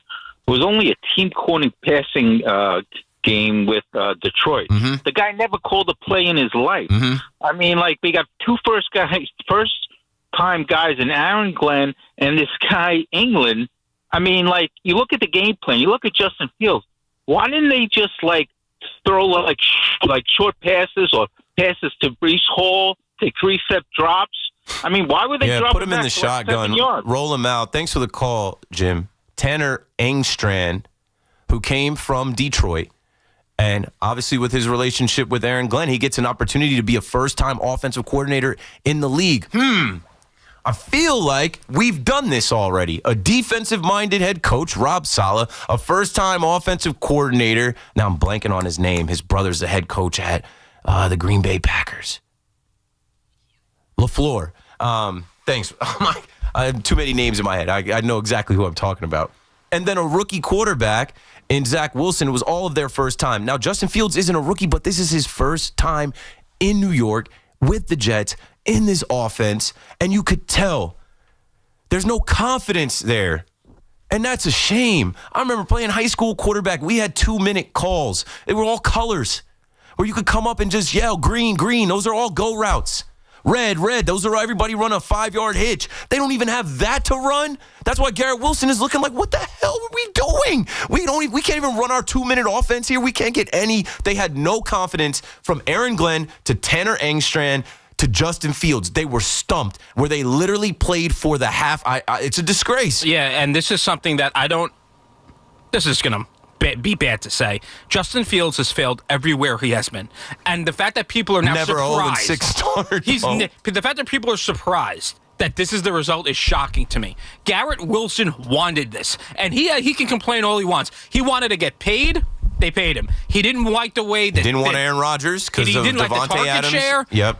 They got rid of Aaron Rodgers. He wanted his boy as Ohio quarterback. State. Yep. They got him that, and now he's complaining. He doesn't get to complain. He can't complain about all three things. He's hurt now, so you won't hear much from him. You're going to need that guy. Who are they throwing the ball to now? If they couldn't throw the ball last week, they're not. Josh Reynolds, Arian Smith. Have the guy throw 15 short passes a game. Mason and Taylor, have him run. Andrew Beck. Let's scheme up some passes for Breece Hall. Screen has to be involved. The fact that Breece Hall, I don't even think he had one catch on Sunday. I know, that's stupid. That's criminal. That's malpractice. It's dumb. But this is what happens when you go to London and you're in the UK and you're having a blast for a week and you're taking in all the sights and doing all these things, and then you get into a game against Sean Payton and the Broncos, who they didn't have a good game either. Let's take one positive out of this. Jermaine Johnson is back. You saw Brownlee. You saw these guys get a turnover. The defense and the special teams was there. The special teams was there with returns, with a fake punt. They were there. The fact that everything was there, and after the game, Aaron Glenn says our passing game was non-existent, which means during the game, he knew that his passing game was non-existent, and he still didn't the run bench game, him. They couldn't run against him either. He still didn't want to put in Tyrod Taylor for some reason. Yeah. So it's either coaching malpractice, I'm you're going to get to open that. tanking. We'll get to it now. And it is, and I want Glenn to succeed. Isn't there part of you that saw Tyrod Taylor against the Bucs where it's like, hey, Tyrod Taylor's undersized. He's old. He's a quarterback. Yeah, Justin I think he would have fared better than Justin Fields as far as, that's what I'm saying. Justin Fields, you don't have any confidence in Justin Fields to even call a play, to get a play off. You're just letting the clock run out. That's weak as hell. This is the NFL. The Broncos handed that game to the Jets on a silver platter, and all they had to do was put in a marginal... Zach Wilson would have won that game for them. Zach Wilson would have won that game. Most NFL quarterbacks, but it's like it was like Justin Fields was like handicapped by what do you call a damn play? You know why I believed in Justin Fields? Because it was a change of scenery, and I saw how he was in the building with a GoPro on his helmet, a new offensive coordinator, a new coach, people that believed in him. I'm like, okay, they are going to give him the confidence. They are going to make this guy feel like he's the man here. They paid him. Now it's off to the races. That first game, I'm like, look at this guy. He's audibling. He's throwing passes. He's balling. I don't know if they believed in him.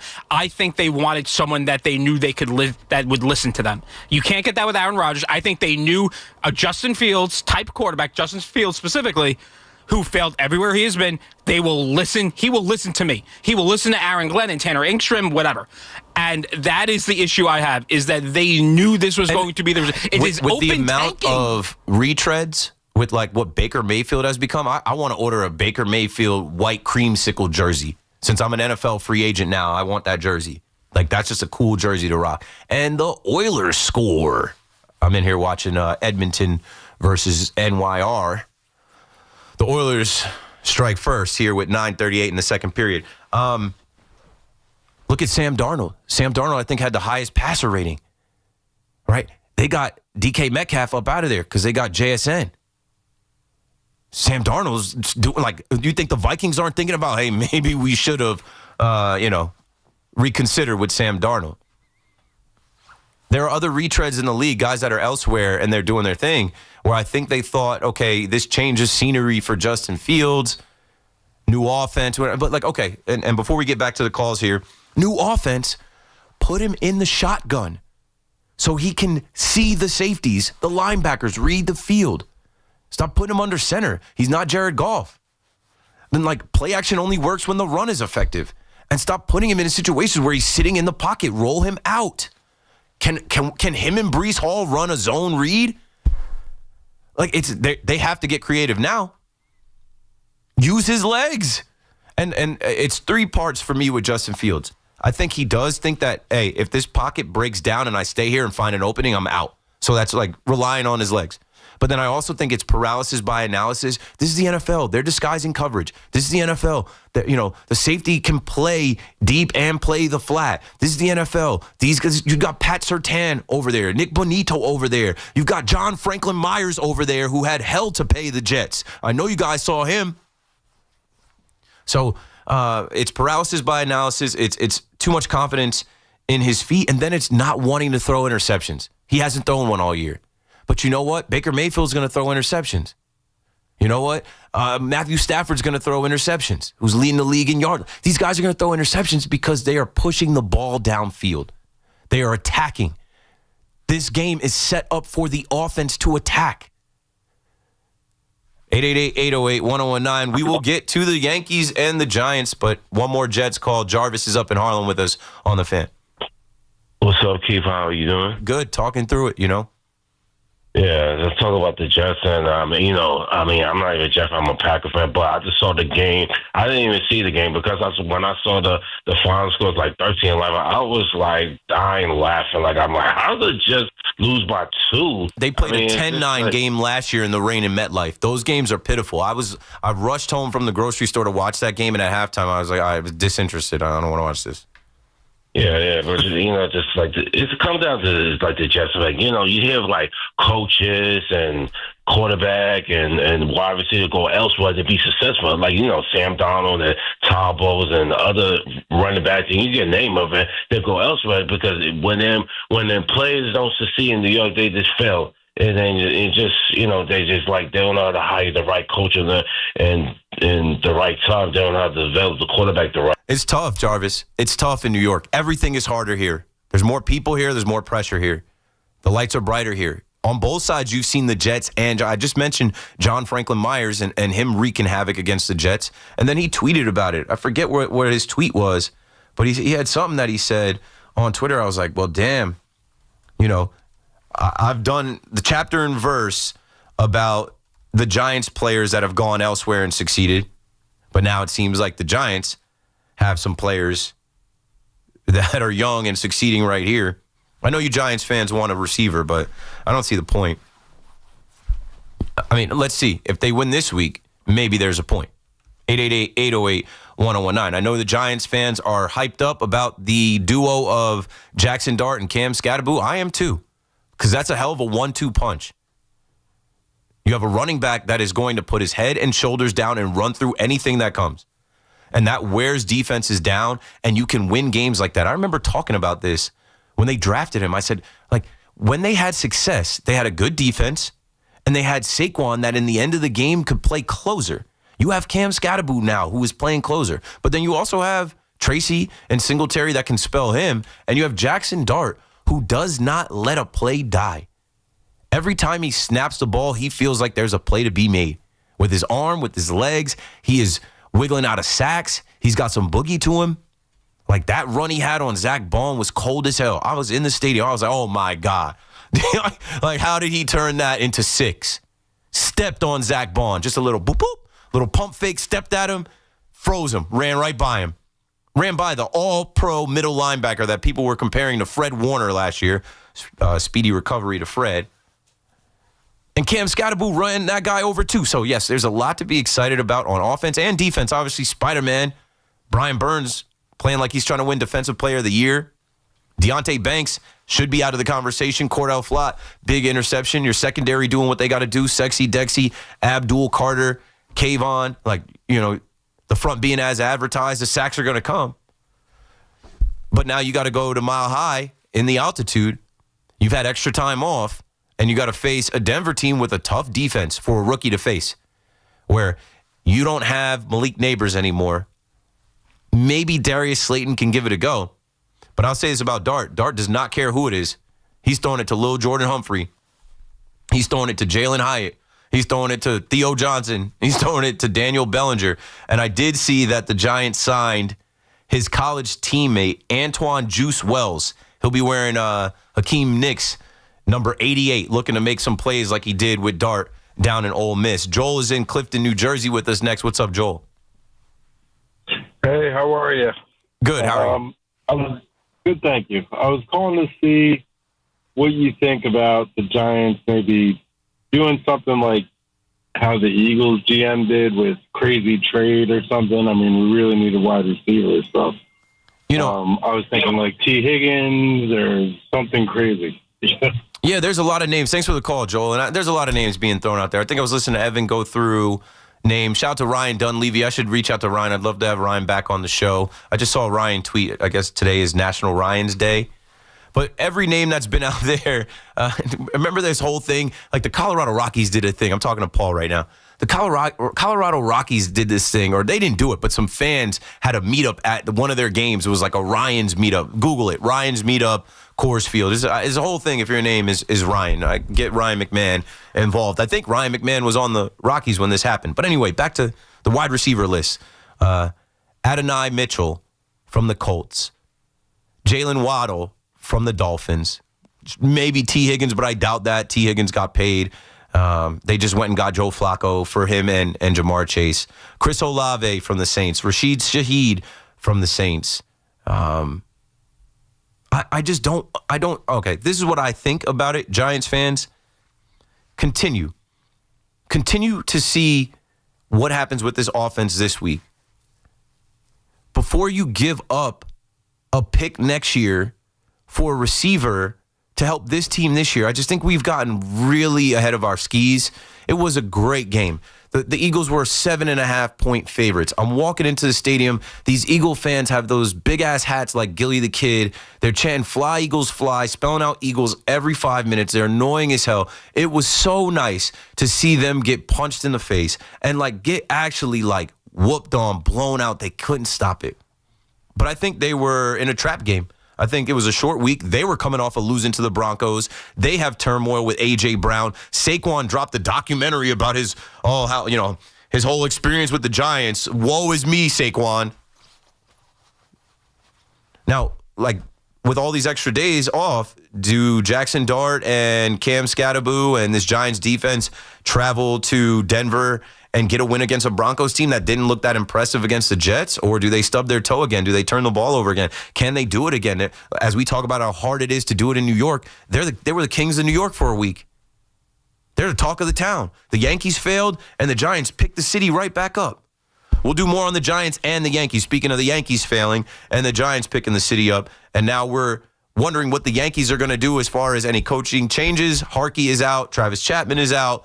We really need to see what players they're going to add. And we'll talk more about what the Giants are going to do this upcoming week. Are they going to trade for a receiver? Are they going to add to give Jackson Dart not just a weapon to push towards the playoffs, but a weapon to help him in his development? You need weapons in the NFL. 888-808-1019. Keith McPherson on the Fan. Right back after this. This is science. You can't bet against a coach who wears a fishing vest. Every Saturday at 8 a.m., it's Kickoff with Boomer and Mike Valenti, where the guys break down the biggest headlines and storylines from across the NFL. They are a much better defense than I gave them credit for before the season started. Kickoff with Boomer and Valenti is brought to you by Nationwide. For your insurance and financial needs, Nationwide is on your side. And The Fan, always streaming on Odyssey, TuneIn, and iHeartRadio app. During the Jeep Drive-In to Fall event, well-qualified current FCA lessees get an ultra-low mileage lease on the 2025 Grand Cherokee Laredo X4x4 for $389 a month for 24 months with $2,249 due at signing. Tax, title, license extra. No security deposit required. Call 1-888-8925-JEEP for details. Requires dealer contribution and lease through Stellantis Financial. Current vehicle must be registered to consumer at least 30 days prior to lease to qualify. Extra charge for miles over 15,000. Not all customers will qualify. Residency restrictions apply. Take delivery from dealer stock by 11/3. Jeep is a registered trademark.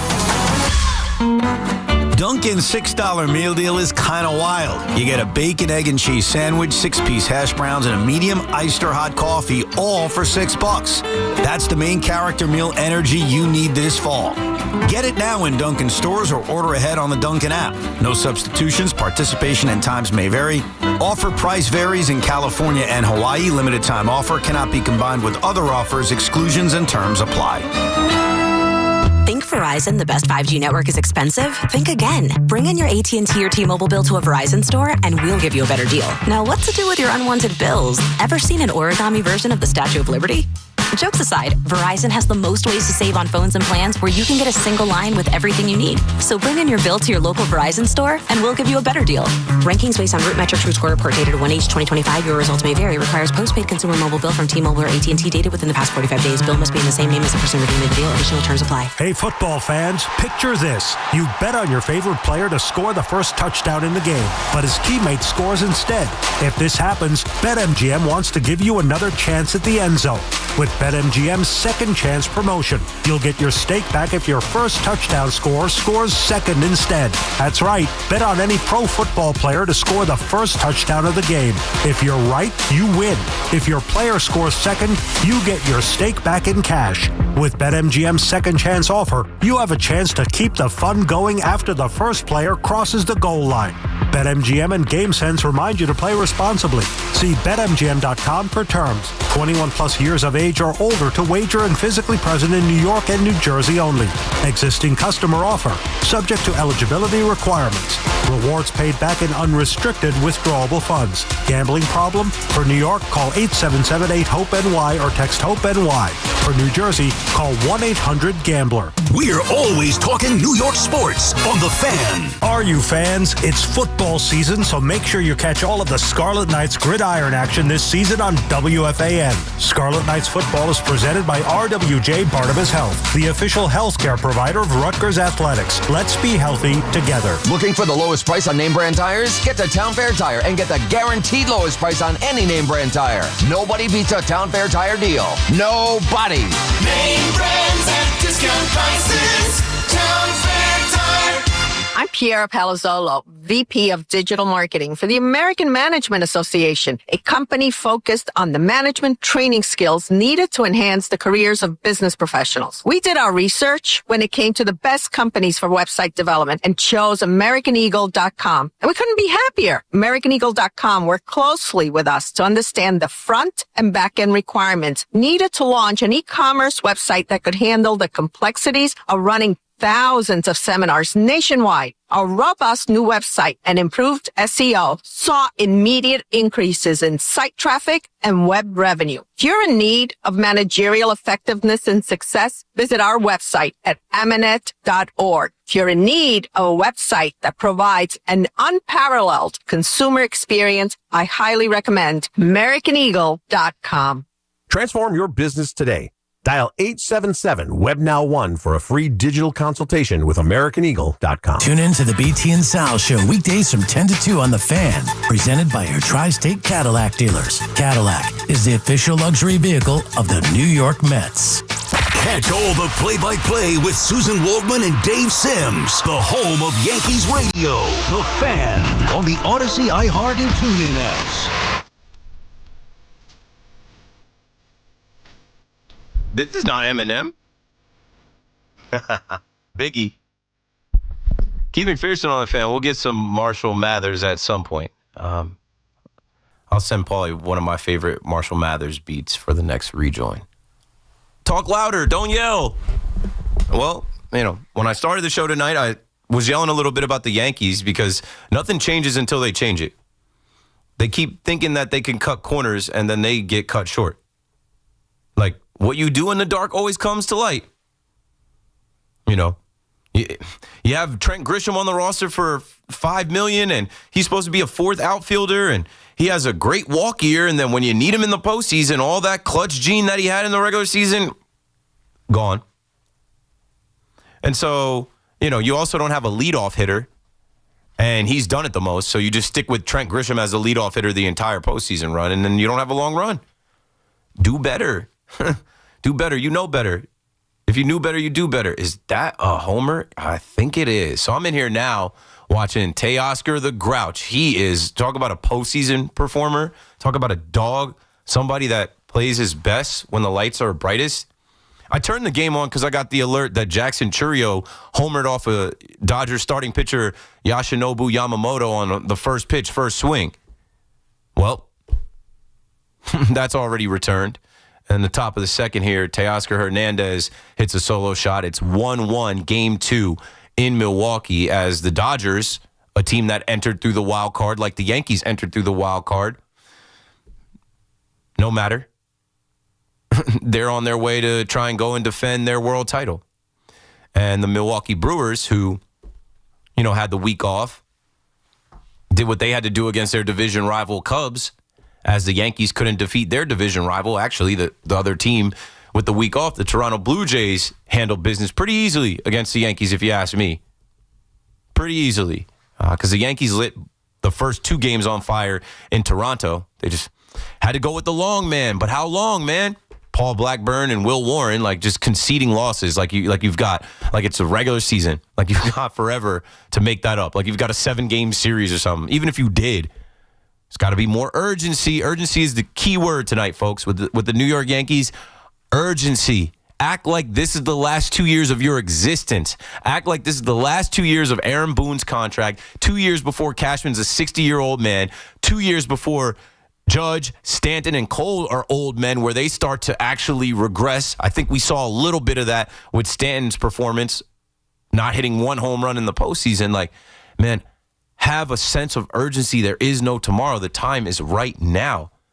Let's go to Anthony in Brooklyn with us next on The Fan. What's up, Ant? Hey, Keith. Always enjoy listening to you.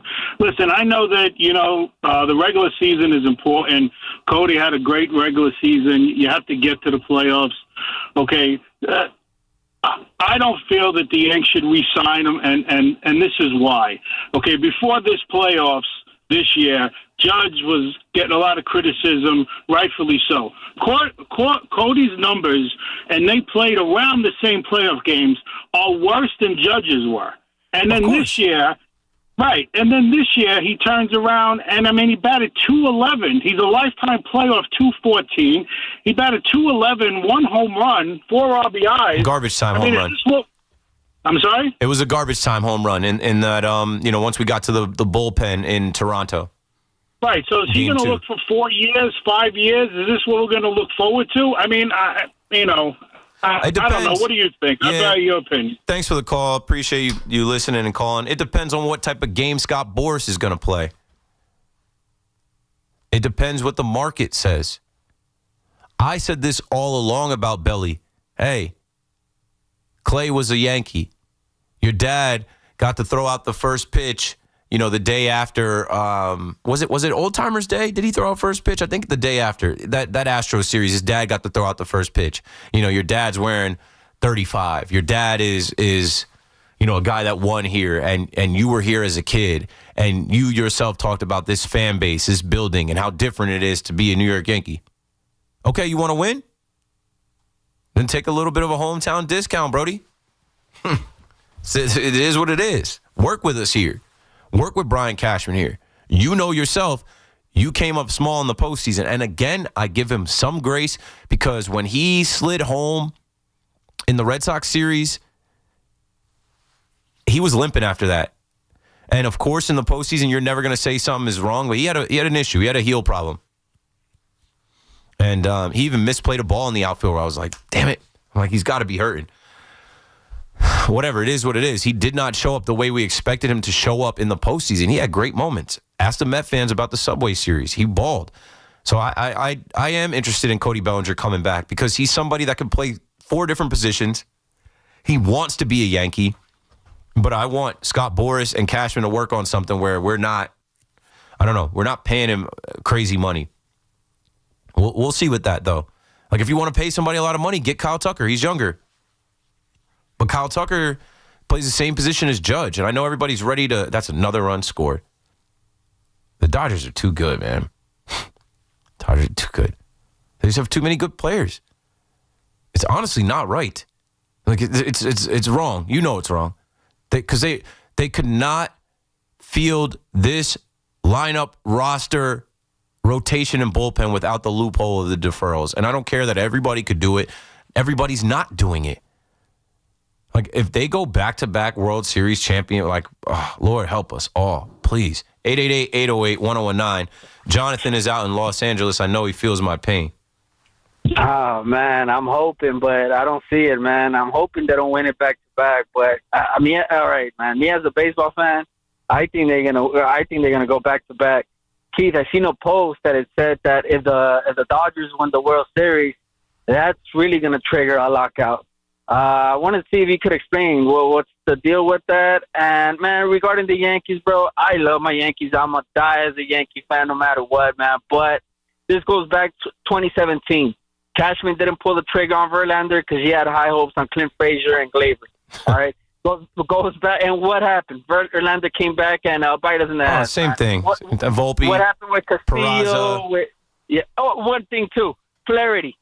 He didn't trade it for him last year, and what happened? He gave the Dodgers 7 strong innings in Game 1. Because his medicals, there was something up with his back or something. He looked fine to me. Yeah, man. It's just same thing over again, but hey, man, we're still here, right? It's supporting the pinstripe, I guess, man. Sure. I just hope they put their crap together, and hopefully but yeah, man, regarding the Dodgers, bro, hey, man, how about those Falcons? But we leave that for another day. Thanks for the call, bro. Appreciate you. Shout out to you if you're in the chat. Jonathan Sosa, L.A. Yankee fan, also a Falcons fan. Rise up. Jeff Ulbricht's defense. It's coming together. I told y'all that night. I remember being on when they drafted Michael Penix Jr. I'm like, that they made a great move. That is what you do. And now he's gunning the ball at Drake London. Drake London should have scored when he stepped out of bounds. Would have had a monster game, and Bijan had a monster game. But anyway, why, if the Dodgers win back-to-back World Series with this current roster with Shohei Ohtani, I'm starting with Shohei Ohtani, who gambled on baseball, but they just swept that under the rug. Shohei Ohtani, who decided, $700 million contract? Yeah, defer all of it for the most part, like $680 million of it. Defer all of it. When I go back to Japan, when I'm an old man, like, this is what my kids are going to be living off of. We'll be filthy rich off of what the Dodgers, and the Dodgers are filthy rich off of Ohtani. It's a loophole. Why would that trigger a lockout? Because there's going to be a lot of teams that are mad about that. Like, come on, bro. We can't offer, even with the deferrals, we can't offer what the Dodgers offer. A packed house every night, the number one attendance in baseball. The theme park of ballparks. I love Dodger Stadium. I haven't been back since they beat the Yankees in the World Series. I'm a little traumatized, But it's a great ballpark, and they renovated it for the All-Star game. I'm wearing my All-Star game jacket right now, if you guys are in the chat. This Bombers official MLB merch that came from the 2022 All-Star game. It was a great time. You can't offer beautiful California everywhere. You know what I'm saying? The Seattle Mariners can't do that. Like, the Yankees can't do that. I remember all the conversations about Yamamoto and even Roki Sasaki. It's like these guys don't want to play in New York weather. Same thing with the Mets. The Mets can't do that. They can't offer all of the things that Chavez Ravine offers. And also, you're playing on a legit all-star team. They have multiple MVPs. The rich only get richer. Blake Snell's like, yeah, I'd love to play for the Dodgers. So, like, not only is it a loophole with the deferred money, it's a loophole because they're so attractive to players. Other players want to play with other good players. Other players want to live in LA. Other players want to play for an organization that, like, they don't stop. They're always trying to add. They're making trades at the deadline. They're signing free agents. They don't ever stop trying to get better. So, yeah, I could see if they win back-to-back World Series, that triggers a lockout. I would expect Hal Steinbrenner and Brian Cashman to have something to say about it. Hey, this is not fair. This is not right. We all can't do this. And then as far as Brian Cashman goes with the moves and the prospect hugging, that's why I said that's got to end. You were wrong too many times. You were wrong too many times where there were trades that could have been made and you didn't make them because this guy's coming up. This guy's going to be this. Like, I was in the bleachers with Clint Frazier. And shout out to Clint. Because some people had a problem with that because he talked trash about the organization. What? Don't you talk trash about the organization? He actually sat in the bleachers for 2 games as a whole fan. Didn't move out of 203. I don't even stay in 203 the whole time. Clint Frazier stood there. He stood the entire 2 games. But, you know, Clint Frazier's supposed to be this can't-miss prospect in the Yankees outfield. Can't trade for Bryce Harper or can't sign Bryce Harper. We got Clint Frazier at home. Can't trade for Luis Castillo. We got Anthony Volpe. We don't need Carlos Correa. We don't need Corey Seager. We don't need Trevor Story. We don't need Javi Baez. We don't need any of those guys. We got Anthony Volpe, shortstop of the future. Peraza, too. Yeah, no, we can't give up Peraza. Well, Peraza's now with the Anaheim Angels. So please have the urgency and have the presence of mind to say, okay, this is the last 2 years of this window, the last 2 years of this manager. We're not prospect hugging right now. If there's a player that you can add to this clubhouse, to this lineup, to this bullpen, maybe even the rotation, but I'm not even people are putting Joe Ryan's name out there. I think someone said the Yankees were interested in Max Scherzer. I thought that was a complete joke. I don't think the Yankees are looking to spend on pitching. What a luxury to already have your rotation pretty much set. But you can never have enough pitching, so see what's out there. What my message is tonight from 7 o'clock when I started to now, nothing changes until the Yankees look in the mirror and decide to change it. You ever look in the mirror? I gained some weight not long ago. I forget when it was, but I remember looking in the mirror and like my abs, my six-pack, I had a little bit of a pouch. I'm getting old. I'm like the dad bod, you got to fight it off. But I literally made up my mind that day, no, I'm going to be dead serious about this. No fast food. I don't ever eat fast food. Don't eat late at night before bed where you go to sleep and your body shuts down and you can't digest the food. Make your meals instead of spending money and, letting your taste buds and your cravings take over. Go to the gym. And don't just go to the gym and be on your phone and listen to stuff and just let 30, 40 minutes, an hour pass by. Be intentional. Write your workout out. Get on the treadmill. Sweat. Run. Minimum 15 minutes. Do 20. Do 30 if you have the time. Like I made like a conscious decision at my age and having a kid, right? Because after you have that kid and you sit down for your paternity leave or whatever it is, and you start to settle, oh, yeah, I'm married, I got a kid, I could just eat cheeseburgers, let's order some Chinese food, whatever, and you get a little fat, and then the summer comes around, and you want to take your shirt off. I know everybody can't relate, but this is a comp.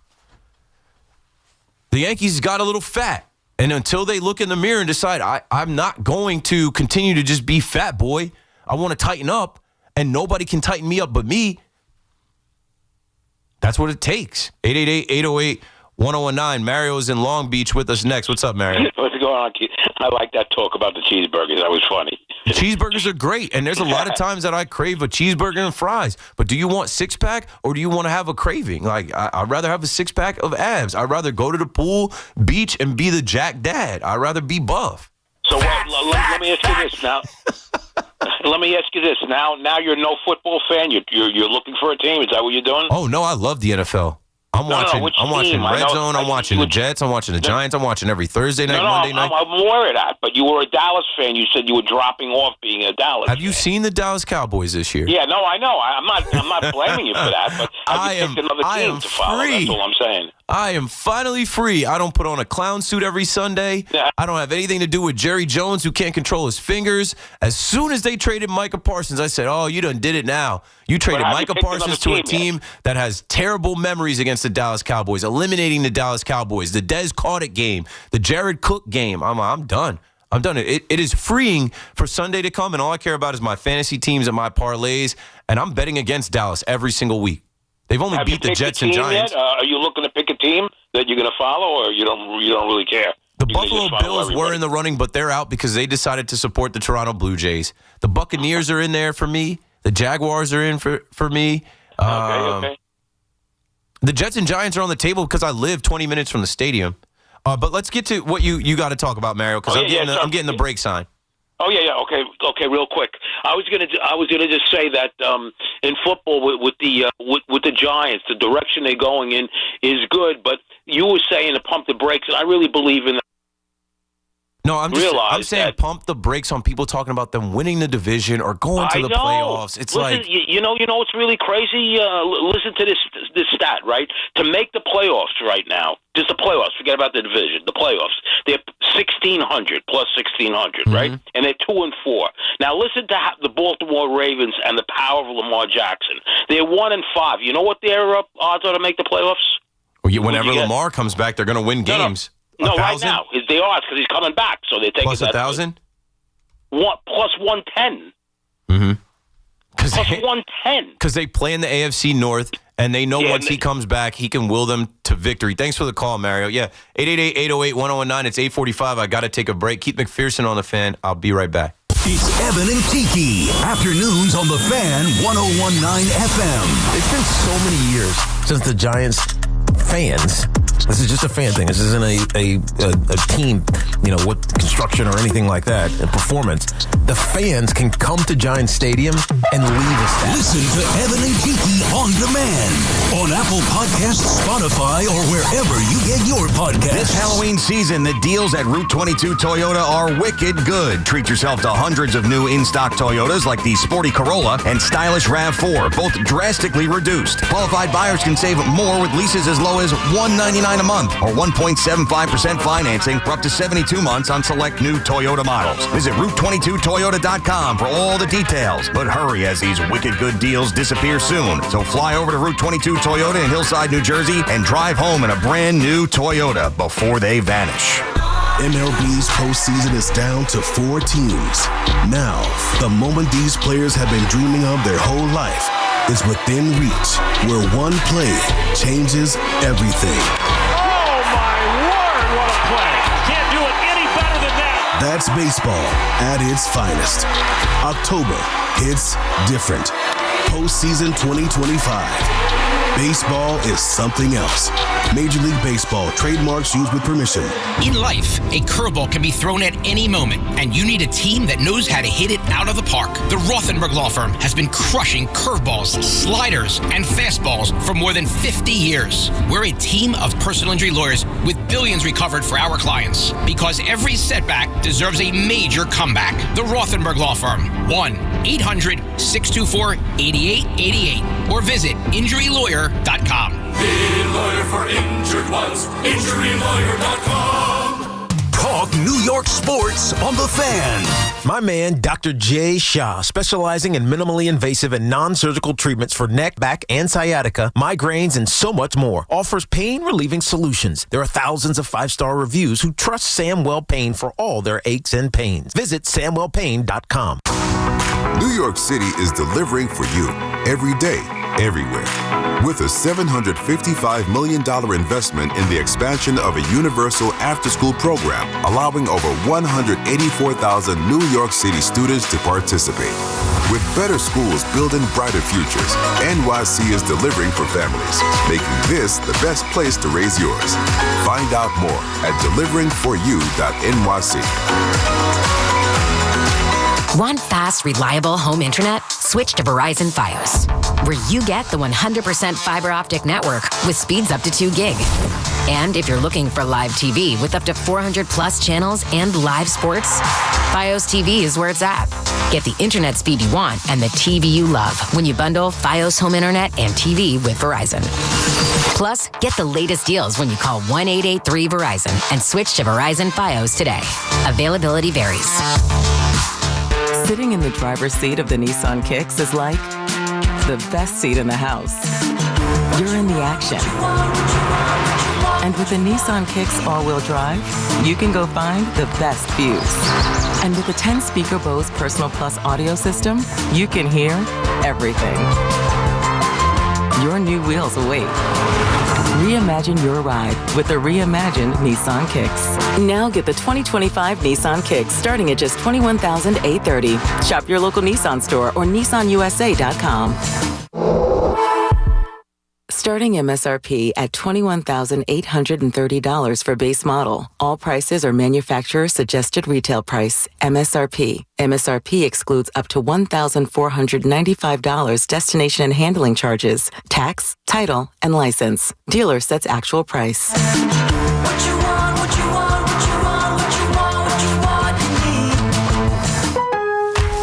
I'm Scott Hansen, host of NFL Red Zone. Lowe's knows Sundays hit different when you earn them. We've got you covered with outdoor power equipment from Cobalt and everything you need to weatherproof your deck with Trex decking. Plus, with lawn care from Scott's and, of course, Pit Boss grills and accessories, you can get a home field advantage all season long. So get to Lowe's, get it done, and earn your Sunday. Lowe's, official partner of the NFL. Talk New York sports here. The Fan.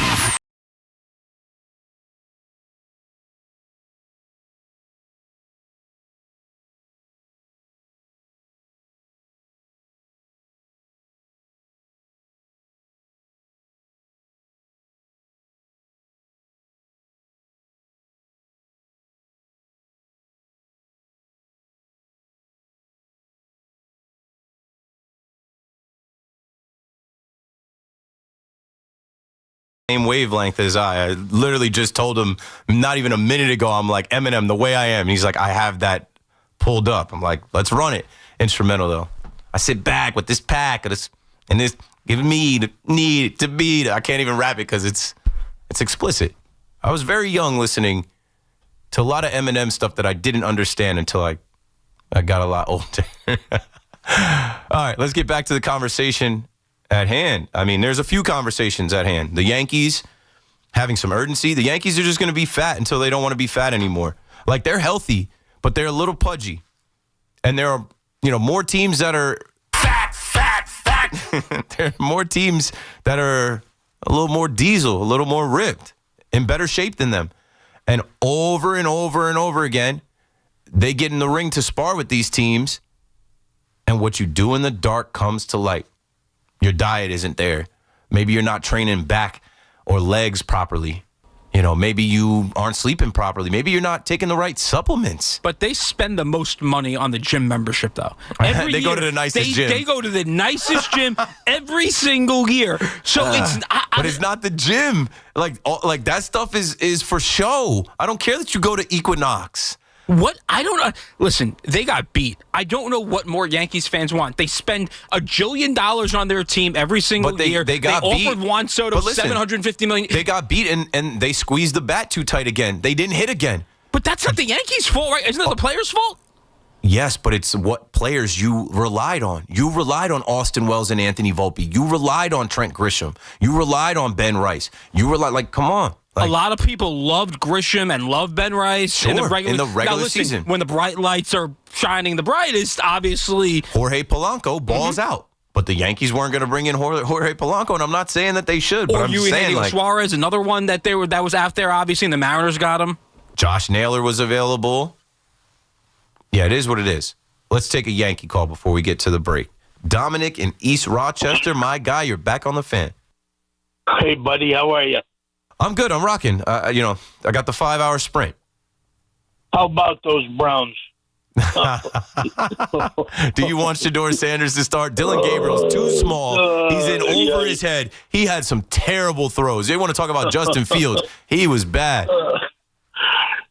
For nothing else, though, Keith, and I called about the Yankees, but the NFL hates the Browns, okay? They made them go to Detroit for a game to get their ass kicked all over the place. Then they send them out to London, okay, to play a team that was already out there for a week. Then they send them back, don't give them a bye, put them on the road against Pittsburgh, who was off of a bye. Are you kidding me? Pittsburgh doesn't lose off buys. Not Mike Tomlin. Well, not only that, the Browns were running in quicksand. Joe Flacco, they traded Joe Flacco. I'm like, why would you do I don't know. They hate the NFL hates the Browns. They hated him for signing what's his name that was chasing the girls, whatever. Deshaun Watson, the masseuse madman. Yeah, I know. All right, listen, Keith, on the Yankees, I could take all 5 hours talking about the Yankees with you. That's okay. Let me tell you a few things. Nothing changes if nothing changes. Correct. It's simple, okay? And that's the way it's going to be. I see what Hale's doing. He's just having everything be quiet. Don't say much. Let the playoffs take place, the World Series, and then all is forgotten, and everybody's going after football. Just fade into the background. Forget about us and our failure, That's right. us getting mocked, and hopefully the Blue Jays lose. They'll start signing a few guys because we're going to sign a few guys. But, Keith, listen, I'm 72 years a fan. You and I have been through all this. I've seen all the ups and downs. I can't see anything new. And I saw some real bad teams before you were even born, real bad. But, one of the things that bothers me about this team, Keith, they underachieved. That's what bothers me about this team. This team was better than this. Yeah, I know. And they for whatever reason, they didn't do it, couldn't do it. They were better than this. They were better than Toronto. I know Toronto won fair and square. Okay, fine, celebrate and play New York, and all of that nonsense. But anyway, we were better than them. We're better than Seattle. We would have had a tougher time with Seattle, probably. Yeah, but they had that June and July where they absolutely took their foot off the gas, and they felt like, it's right in front of us. We're right there. This is the thing, Keith. This happens every year. And I know if they fire the manager, that Cashman will bring in maybe a puppet that's even worse. So, and I didn't want Boone from the day they hired him. I think I could. You weren't on then, but I called whoever was on and said I didn't want this guy. But and let me tell you another thing, Keith, that you touched on. The Los Angeles Dodgers, they're playing chess while all the other teams are playing checkers. Yep. As far as this. Who didn't know when they signed this gambler out there that he should have been suspended. We all know it was gambling, but that would have hurt baseball, and that's a lose-lose for everybody with a suspension of Shohei Ohtani. Thanks for the call, Dom. I'm up against it. It's already 9, 2 hours down, 3 hours to go. KM to AM. Returns right after this. Who will stay? Who will go? Big questions loom for the Yankees and Mets this offseason. Get the latest here. The Fan, 101.9 FM, and always streaming on the Odyssey, TuneIn, and iHeartRadio app. Hear that? That's the beginning of a journey powered by the confidence that comes from driving a vehicle so reliable. It's backed by a 10-year, 100,000-mile limited powertrain warranty. Where your journey ends? Well, that's up to you. Visit your local Kia dealer today. Kia, movement that inspires. See retailer for warranty details. Always drive safely. Limited inventory available. Dunkin's $6 meal deal is kind of wild. You get a bacon, egg, and cheese sandwich, 6-piece hash browns, and a medium hot or iced coffee, all for $6. That's the main character meal energy you need this fall. Get it now in Dunkin' stores or order ahead on the Dunkin' app. No substitutions. Participation and times may vary. Offer price varies in California and Hawaii. Limited time offer cannot be combined with other offers. Exclusions and terms apply. 1-877 Cars for Kids.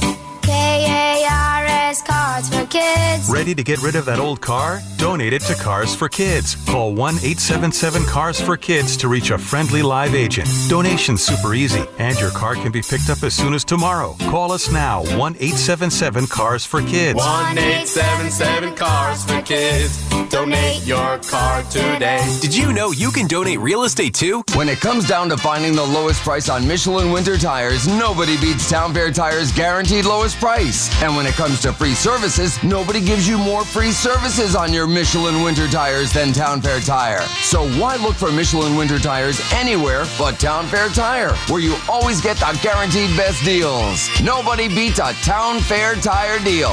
Nobody. Name brands at discount prices.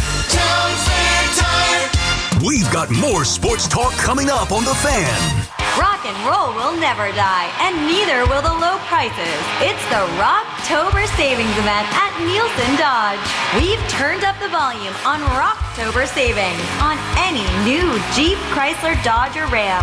Lease a new 2025 Jeep Grand Cherokee Limited 4x4, just $199 a month. Or lease a new 2025 Jeep Grand Cherokee L Altitude X 4x4, just $224 a month. We're rocking out the deals with 0 down payment available.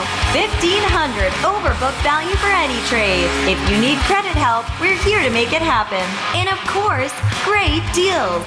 On Route 10 in East Hanover, online at NielsenDodge.com, a proud member of the Nielsen Auto Group. So for head-banging deals that are music to your ears, at Nielsen, fun is in the driver's seat. Drive into fall event. With approval term 24 months, due sign Cherokee 5794, Cherokee L 5819, ag tax type 498 doc and DMV fees. Westwood One presents Today in Women's Sports, sponsored by Allstate. You're in good hands. We'd like to salute the Phoenix Mercury on a terrific season that ended with their loss to the Aces in the WNBA Finals. After the 2024 campaign, Phoenix saw the departure of franchise legends Diana Taurasi and Brittany Griner, but they brought in stars like Alyssa Thomas and Satu Sabali. The new-look Mercury finished the WNBA regular season with the 4th best record, and they upset the top-seeded Minnesota Lynx in the semifinals. Phoenix has won 3 league championships, and this was their 6th appearance in the WNBA Finals. They were led on the offensive end in the series by guard Kalia Copper, who knows that the Mercury will be back even hungrier next season. You know, you hate this feeling. You hear the other team celebrating. Like, just remember what this feeling feels like. Remember the hurt. Just remember everything that you feel in this moment, and then just let that fuel you for the future. With Today in Women's Sports, I'm Erica Herskowitz on Westwood One. Some people just know you can save money on car insurance by checking Allstate first. Like you know to check the weather first, before wearing face paint to the game. Bro, your Go Cats is dripping into your nachos. Oh, and now paint is in my eyes. Interception! Did you see that? No! Yeah, checking first is smart. So check Allstate first and see what you could save. You're in good hands with Allstate. Potential savings vary, including based on how you buy, subject to terms, conditions, and availability. Allstate North American Insurance Company and affiliates, Northbrook, Illinois. Remember when they used to ask, what do you want to be when you grow up? At Bank of America, we ask every day, what would you like the power to do? When you work here, you help build businesses, inspire communities, and forge legacies. And now we've raised our U.S. minimum wage to $25 an hour. So the opportunity to do more also comes with competitive pay. Learn more at bankofamerica.com/25. Bank of America, proud to be an equal opportunity employer. The Mega Millions jackpot is now up to $600 million. It only takes one ticket to walk away with a big win. Get yours today. Anything can happen in Jersey. Get the latest on the Giants and Jets on WFAN, WFAN FM, WFAN FM HD1, New York, and Odyssey Sports.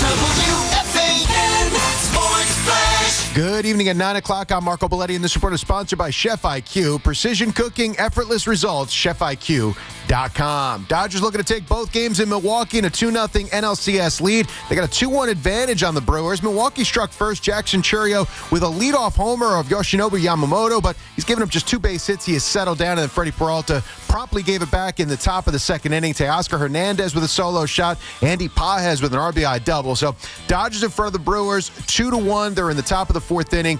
nobody on and 1 out. Meanwhile, Mets coaching staff starting to take shape. Reportedly going Kay Correa as the new bench coach, is the 37-year-old. Been with the Guardians the last couple of years. He was bench coach with the Giants under Gabe Kapler. Mets also reportedly going Jeff Albert to run their hitting department. Another hitting coach expected to be joining the staff as well. Rangers trailing Edmonton 1-0. About 8 minutes gone by in the third period. Trent Frederick with the lone tally in this one. Blue Shirts have actually outshot Edmonton 21-14. Igor Shesterkin 13 saves. Check that. Stuart Skinner has stopped all 21 shots he has seen for Edmonton. And former Jets great Nick Mangold battling a chronic kidney disease, putting out an appeal on social media. Needs a kidney transplant. And Mangold played his entire career with the Jets, made 7 Pro Bowls, was a 2-time All-Pro. 60 degrees, cloudy skies, Central Park. That's what's happening. I'm Marco Belletti. Get connected with WFAN to talk about your favorite teams. The Fan on the Odyssey, iHeart, and TuneIn apps.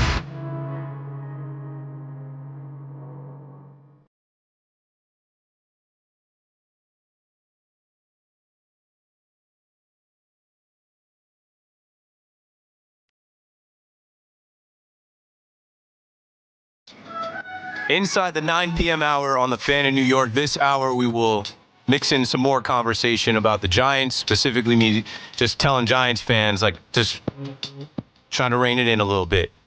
You should be excited. The Giants will compete. They should be in every game. But we just got to slow down with the who are we trading for? This team's going to win the division, go to the playoffs. Like, these are rookies now. They're going to take their lumps like they did against the Saints. Let's slow down. I opened the show talking about the New York Yankees.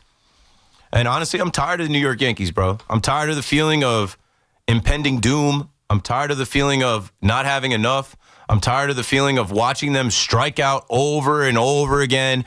Just squeeze the bat too tight, not be able to string together hits. Living and dying by the home run, and then you watch a team like the Mariners, everybody hits home runs. Julio Rodriguez, Cal Raleigh, Josh Naylor, Jorge Polanco, and they get it done against a team that absolutely smacked you. The run differential between the Blue Jays and the Yankees was all time. But the Yankees are quietly fading into darkness right now. Heads are rolling as far as the bullpen coach and the first base coach. Travis Chapman had the back and forth with Boone after stupid-ass Jazz got doubled up off of first base against the Marlins in that series. The Yankees got swept. Win one of those games, and maybe your fate changes in the postseason. And then the bullpen was terrible at times. And Harkey's been there for a long time. Harkey was there when Larry Rothschild was there, you know? But whatever. Go on, Hark. Go do your own thing, bro. Go do your own thing. And let's see if they add some guys that change anything, but nothing changes until it does. The Yankees have to change their approach, their philosophy. Little stupid things like, this guy's under contract, so we're going to play him. We're going to get the most out of a DJ LeMahieu situation just because he's on the roster. We can get by with Peraza and Yorbit Vivas at third base. And then baseball happens, right? You thought Oswaldo Cabrera could be the guy. He gets hurt, and he was missed. Baseball happens. Trent Grisham's in a prove-it year. A guy that was a 190 hitter that you had glued on the bench wouldn't even let get involved over Alex Verdugo the year before going to the World Series. That guy's your leadoff hitter, starting center fielder. You're depending on him, and he comes up super small in the postseason. No clutch gene. Guys like Anthony Volpe, who you protect, who you're too proud to admit, right? And this goes back to Aaron Boone as well. I just saw in the Bleacher Creatures chat, shout out to my guy, Ack, who was saying, they get rid of everyone except Boone. He's got something on Cashman and Howe. He was chosen by them. Nobody else made Aaron Boone the manager. Nobody else drafted and developed Anthony Volpe. Nobody else said that, hey, you're the shortstop, we're not sending you down. Nobody said, this is their own decisions. They die hard on their own trades, contracts, and decisions, and they're too stubborn to admit fault until it's too late. I guess we do have to cut DJ LeMahieu and move Jazz back to second, and then go trade for Ryan McMahon. I guess we couldn't get by. Anthony Volpe's got a torn labrum. He needs a cortisone shot. We trade for Caballero and got to put Caballero in there to start and give him some rest, and hopefully that helps. And it helped for a little while until the Blue Jays series, where he struck out 11 times and reverted back to the player we saw all season. Luckily, he didn't skip the ball across the ground. But you're picking up what I'm putting down? These are the Yankees' decisions that they do in the dark, and it always comes to light. These are the Yankees' decisions that they make, and then when they come up short, they act like, oh, well, we thought. You're supposed to be the smartest guys in the room. Gleyber Torres is not a shortstop. Rougned Odor shouldn't be playing third base. We've done this. You'll throw Jake Bauers, shout out to Rake Bowers with the Brewers. You'll throw Jake Bauers anywhere in the outfield. IKF playing center field, left field. Like, what? Like, why can't they just do the things necessary to win? The Dodgers will cut big-time household name players. Get out of here if you're not doing what we want you to do. They'll send guys down. They don't care. The best are supposed to play. It's supposed to be a meritocracy. It's based off of skills. It's the New York Yankees.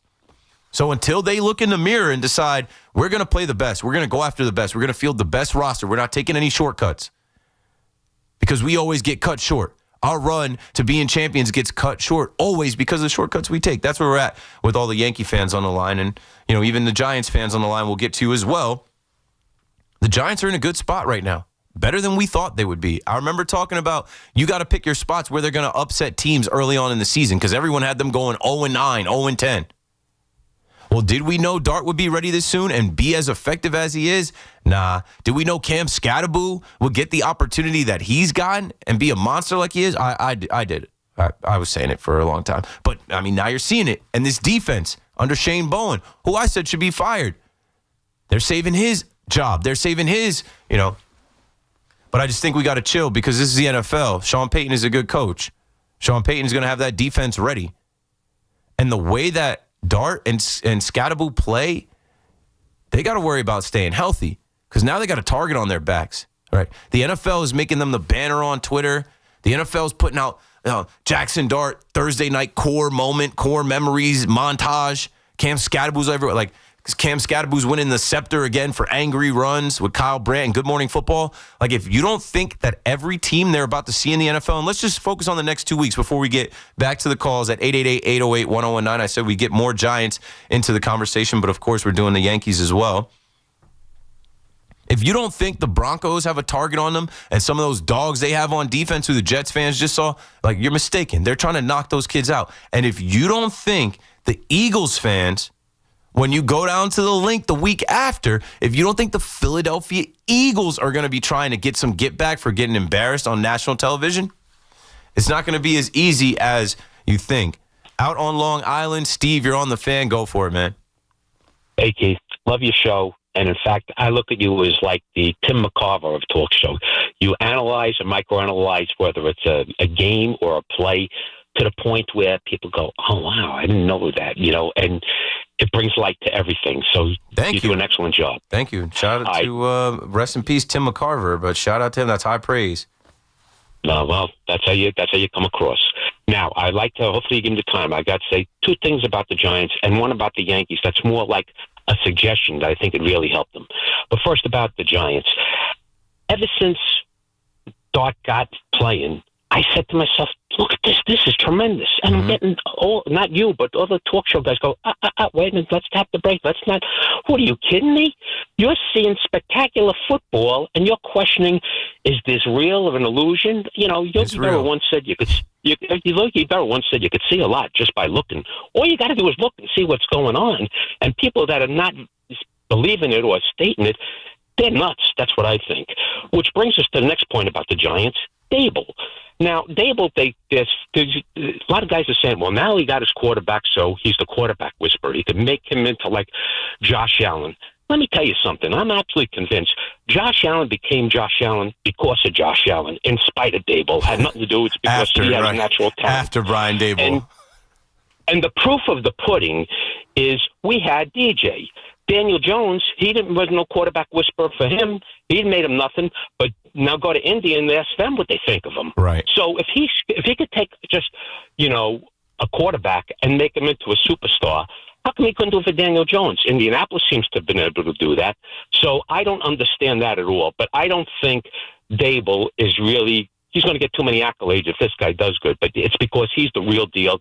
And Dart with Scatteraboo in the backfield, the only people that you have to question, that should question their talent, is whoever the G-men are playing, because those guys are going to get noticed. That I think Denver, they're going to smoke them. Let's be honest. Who's a better team, the Giants or the Jets right now?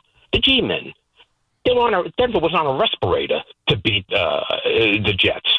The Giants, they're going to manhandle them. Plus, they've been traveling all over the place, Denver, from Denver all the way back to That'd be England great. and then back again. It would be a hell of a Sunday if those kids can go into Mile High and beat the Broncos. It's on the table. I think it's there. I really do. Now, one last thing. To make the Yankees better, I really think, I never heard anybody say this. I don't know if it could or should be done, but I think it would. If I was Hal, I'd say to him, listen, they have a good rapport with Mariano Rivera. He's always showed up. Mo once said that he was getting hit around until he learned the cutter. Okay? And the same way Phil Rizzuto used to hit the kids and teach them how to bunt, how come nobody said, I'll give you a check for what you want. Come to the bullpen, work with all our relievers, and teach them the cutter. You learned it, they can learn it too. If one guy learns it, forget about the whole bullpen. If one guy learns it, and God forbid two of them, it'd be lights out again. How come that doesn't occur? Thanks for the call, Steve. Gave you your time. I will work backwards. Mariano is out with an Achilles tear. Shout out to Mariano. I don't mean to laugh because it was terrible to see that happen on Old Timers Day. But I was able to run into Bernie Williams during the postseason, and Bernie said that Mariano wants them to continue playing the Old Timers Day game and also wants to play in Bernie Williams' softball game. And Bernie said Mariano's rehabbing like he's a player, like he's working to come back and put this behind him. But, I mean, he's up there in age. I'm sure it's tough, man. But why isn't Mariano an instructor for like – I think we want so badly, like even Don Mattingly's name has come up now. Like, oh, the Yankees are going to hire Don Mattingly after the Blue Jays get eliminated. No, they're not. They had opportunities to do that. It's not happening. Oh, why doesn't Derek Jeter come back and work with Volpe? He's wearing a suit on Fox. They're paying him millions to do that. Jeter didn't even want to come to Old Timers Day.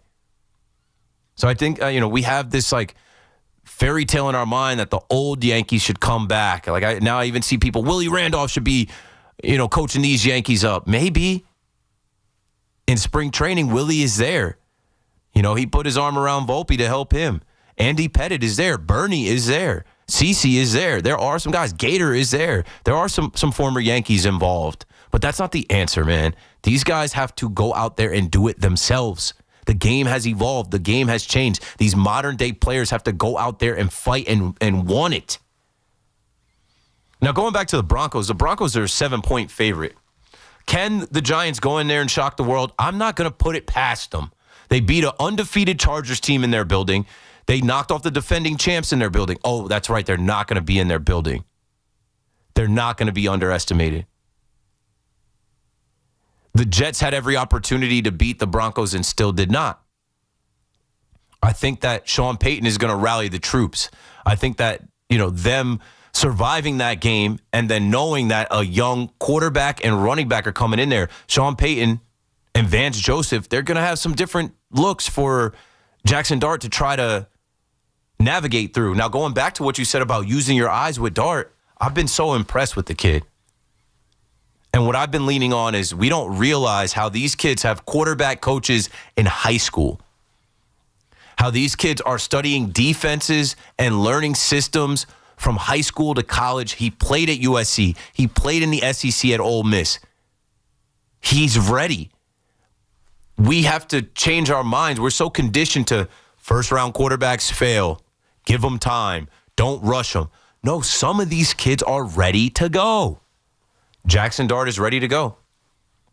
Jackson Dart is ready to go. And I think at the end of the year, when the Giants come up a couple games short, we're going to think back to the beginning of the season and be like, well, damn, they paid Russell Wilson.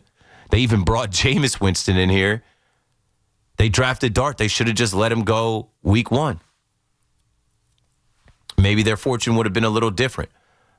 But we also might not get to that point because they might lose some more games. Again, they went down to face the Saints, and they gave the ball away 5 series in a row, and that's how you lose. You're not beating anyone that way. I don't expect that to happen, but I do expect the Broncos to disguise coverage And who is Dart throwing the ball to? Like I said, he'll throw it to anybody. He'll find Lil Wandale, Lil Jordan Humphrey, Jalen Hyatt, tight ends, whatever. Is Darius Slayton going to be able to go this week? I don't think it's going to matter against Pat Surtain,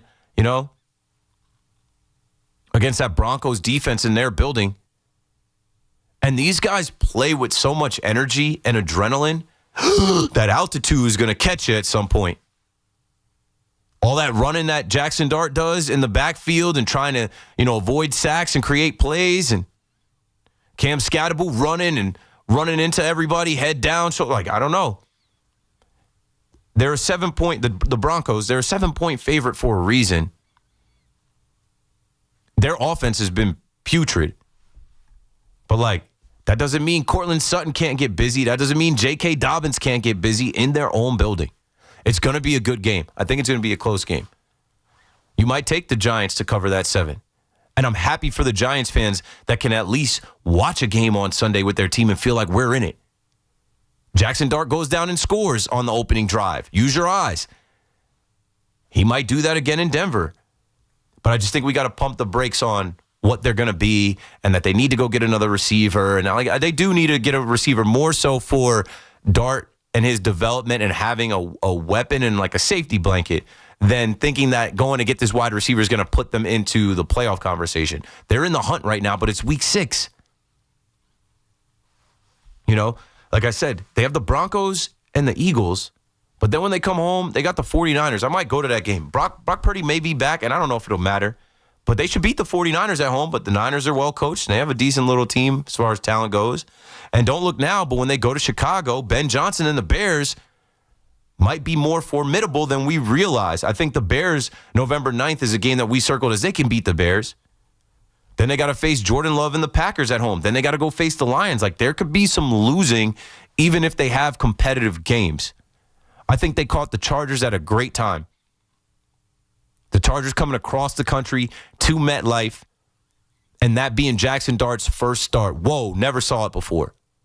But every week, there's more film on Jackson Dart, and they're going to have somebody spy him, and they're going to be talking trash. And that's one thing I think about Jackson Dart. He is unfazed. This guy is in his own world in a good way. He knows he's him. He knows he's the guy. He knows he's like that. And his teammates know he's like that. So that belief goes a long way. But let's see how Daboll coaches. Let's see how Kafka coaches. Let's see how Shane Bowen coaches against Sean Payton and Vance Joseph. And these guys, I think they have some good coaches over there. It's going to be a good game. I'm not saying that the Giants can't win. I'm saying reality is going to hit, though. They shocked the world on a short week against an Eagles team that had lost to the Broncos and have been in some turmoil with A.J. Brown and struggling a little bit and couldn't get anything really going consistently. An Eagles team that barely survived some games this season. Now they get a Broncos team that barely survived, but they're finding ways to win. They're due for a get-right game in their building. They play well, and they've got a good fan base. It's going to be a different experience for Dart and Scatterbull and these guys going to Denver, Colorado. 888-808-1019. Richie's in Queens with us next. What's up, Richie? Keith, how are you? I'm good. I'm watching Mookie Betts at bat here. It's 2-2. Yeah, did you watch Ohtani? 2-2 count. By the way, I think Ohtani's 1 for 30, so it just doesn't happen to Aaron Judge. I know, he's been struggling, but the thing about Ohtani is he's got a whole team of guys that can lift him up. It doesn't matter if it's Paez, doesn't matter if it's Teoscar, Mookie. Judge balled out this year and didn't have the team to lift him up. What about that? Totally agree with that comment. That's going to be my next statement. Hey, look, the Abomination, one of the worst offensive displays I've ever seen, obviously. Everybody was screaming about Glenn with the Jets. You do have to give him time. I just didn't like that he didn't have a feel at all. That kind of bothers me. I don't know who's around him advising him to sit there at the end to go for quarterback sneak and not even get a play off. Oh, my goodness. I don't know what to say about that. And 4th and 8, not knowing it was 62 yards, thought it was 67 yards. Takes a hit. I'm going to give him the benefit. Rookie coach. He has to stay for a year. Doesn't have a lot to work with. They're pretty atrocious, and Wilson being out. I think Bryce wants to be elsewhere. You're right about the Giants. Big Giants fan. I was there when they beat with the first game with Dart. Very impressed with him. I think what's going to happen, I don't want to get caught up how bad Denver looked last week, because everybody saw them, because it was almost like the coach didn't want to put the ball in Knicks' hands. He was really bad offensively. And it's like, wow, we can beat this team. We can be, well, they got a great defense. Supan, their secondary is excellent. And you mentioned, we can't really go out and get a receiver and give up too much at this point because we're borderline. I know, look, we have a little hope. We're 2-4, but I think they're going to pack the box big time. They're going to make them run. I think the secondary is good enough to handle our receivers. If Slayton's not there, Hyatt still hasn't proven anything, Keith. I think they're going to be in for it. I think the tight ends have to be a big part of it. So I'm expecting a competitive game, but I think it's going to be a battle. I really do. Yeah, I expect that as well. Thanks for the call, Richie. And I mean, good. It's the NFL. And we just got to remember these are rookies. They're learning. And sometimes that ignorance is bliss, being young and naive and being on Thursday Night Football, the only game on, and not being afraid of the Eagles. And you heard a lot from Cam Scattaboo and Jackson Dart talking about, we know this is a losing franchise, a losing organization over the last couple years, but we weren't here. That's not us. Good. Keep that attitude. Keep that mindset. But it's week to week. And the Eagles are watching that film, and they're going to scheme, and they're going to plan, and they're going to throw some different things at Jackson Dart. And I am worried about both of those guys' health. You saw what Brian Dable was trying to do, trying to get Jackson Dart back in the game when he was in the tent. I just had a eureka moment. Russell Wilson going back to Denver. Russell Wilson probably going to take a snap or two, maybe a series or two in this game against Sean Payton. I was in the building last week. They booed his ass off the field. He skipped that ball across the turf. It was like someone just, ruined the whole party. Can they do it? Are they up for the task? And with the Jets, yeah, I don't know. I think what we saw was, again, a defensive-minded coach who did not have confidence in his offensive coordinator or quarterback or offense as a whole. They hadn't done anything in that first half at all. It's a defensive-minded coach folding, where you don't fold in this league. Especially you have nothing to lose. You're 0-5. You're overseas. You're the only game on. Go for it. Do something. And then later he says, yeah, we should have thrown a Hail Mary. You should have done something. And then later he says, it was a 68-yard field goal. It was a 62-yard field goal. And I think you had already hit a 52-yard field goal and had some distance on that. So don't try and play games. Don't try and act like, it was longer than. No. This is the NFL. These guys are hitting 62-yard field goals every week with ease. But it's a learning curve, learning on the job. And now you just hope that Aaron Glenn, Tanner Ainstrand, and Justin Fields and this Jets offense, they're better equipped when they have the ball and the clock is running out and they know what to do. I bet this is something that is drilled and talked about this week. But like I said, they got caught with their pants down. They got caught in a spot where it's like, you don't know what to do. And there are 12-year-old kids that play Madden every day, and they know what to do in that spot. They know what plays to run. They know what to try to do. They're like, I don't know, it's crazy. It's just honestly crazy to see an NFL team go out the way that the Jets went out before halftime, needing a win. And like having, I don't know. I just hope it never happens again. They learn from it. But it is a tough thing to watch when you're getting sacked all day.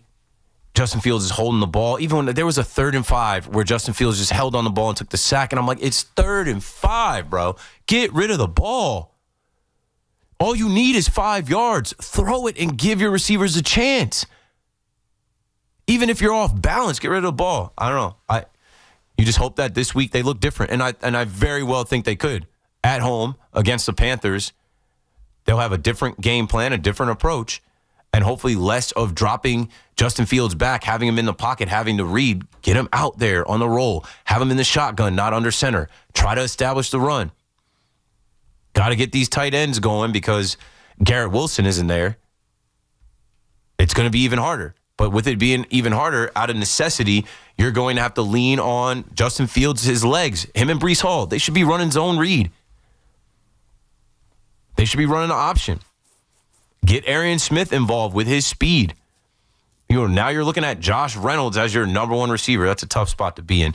888-808-1019. A tough spot to be in as well is approaching the longest drought in franchise history like the New York Yankees are. 17 years. And you know, not just Yankee fans, but the whole baseball world is going to make a lot of that. The Yankees are built off of their 27 rings, bro, their championships, their standard of excellence, how much they've won more than any other franchise in sports. So here we are in modern day time where you can't get back to doing what you're known for doing, what built your brand. Ooh, that's a homer. Oh, no, it's short. Camera got me and everybody else got me too. And that swing, as I was just talking about Rake Bowers, I thought Bowers tied the game. 2-1, Dodgers here. And got my eyes on Milwaukee, of course, watching this game 2 of the NLCS, bottom of the 5th inning. And, that's the first out. Anyway, back to the Yankee calls and the Yankee fans as we try to figure out what the Yankees are going to do. But I don't like, that's another thing too. Isn't it sad that you don't expect them to really do anything? You don't really expect them to, you expect them to say, we got this guy at home. We got enough, and go through the motions. Now we don't need to spend anymore. No, we don't need to go over the luxury tax. No, we don't need to. No, this guy will do. This guy go. Oh, Oswaldo Cabrera's coming back. Oh no, Volpe's going to figure it out this year. He was hurt. Give him an offseason. It'll be good enough. We got enough pitching. We traded for all those relievers. Cole's coming back. We've got our starting rotation. This is good enough. Yeah, it'll probably be good enough to win 90-something games in the regular season. But then when all the scrubs and the bums are eliminated and it's best on best, you come up short. You're healthy, but there's some healthier teams. You're strong, but there's some stronger teams. When will the Yankees decide to get in the gym, bulk up, and say, no, we want to be the strongest team, the last team standing at the end? Because we can be. You have the best player in the game. You have a lot of talented players around him. Get more, and don't cut corners. Gaetano is in Suffolk County on the Fan. What's up, man? Hey, what's going on, Keith? Big fan. I tuned out of the radio for like 5 years, and then my father was listening to you, so I tuned in. So big fan. Shout out to your pops. Thank you. Yeah, he's been listening for a long time. But so talking about the Yankees, what they should do. I mean, obviously, I just feel like they need to make more contact. So yep. I mean, I know Luis Arias. People talk about. I feel like he just makes contact. Gets a lot of hits. Where are you going to play him? First base? Well, yeah, I know, and that's the tricky part, right? It's difficult, but I just mean guys in that general realm who can make contact with the baseball. Sure. Even Bo Bichette. I mean, listen, is he the best fielder? No, he's not, but he makes contact. He gets on base. What was he, 3rd in the league in hits this year? So yeah, doubles machine. And I mean, look at the Blue Jays without him. Now they were able to get by us in that first round, but I don't think they'll go after Bo Bichette. Yeah, probably not. Especially when they're supposed to be prioritizing defense. Yep. No, I completely agree because obviously shortstop was a disaster this year from a defensive perspective. But yeah, just one real quick point about the Giants too.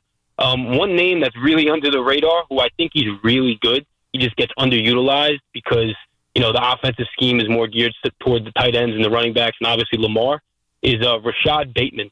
I feel like the Giants could go and get him for like a 5th round pick, and he could really be a guy who, locks in with Dart this year and then could potentially be a running mate with Malik when he comes back next year. What do you think? Yeah, that's a good name. I think I heard his name earlier as well. Thanks for the call and the compliment, man. Shout out to the dads who, kind of put their sons on.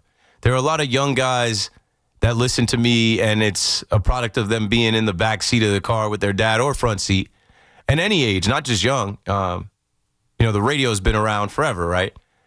And you may come in and out of favor with the station or the host or whatever. And all of this is subjective. I always tell people all the time, I'm not for everybody. I'm not trying to be for everybody. Just like every, music artist isn't for everybody. There's some people that hate Eminem. There's some people that love Eminem. But I do think it's cool when the generations pass down. Like, I didn't grow up listening to WFAN. WFAN wasn't programmed in my mom's car. I wasn't riding in my dad's car. But I do think it's cool when I meet, definitely at Yankee Stadium or different events, fathers and sons. And I love when, the fathers will say, oh, yeah, my son listens to you. or even mothers. I've met some mothers at the games, and it shocks me. It surprises me. A little 11, 12, 13-year-old kid will come up to me, and the mom said, "Can you take a picture with him?" I said, "You know who I am?" "Yeah, he listens to you every night." I'm like, wow. Like, I hope my son, who is not into really any sports yet, he's into trucks and, bulldozers and fire trucks and police cars and that type of stuff. I don't know.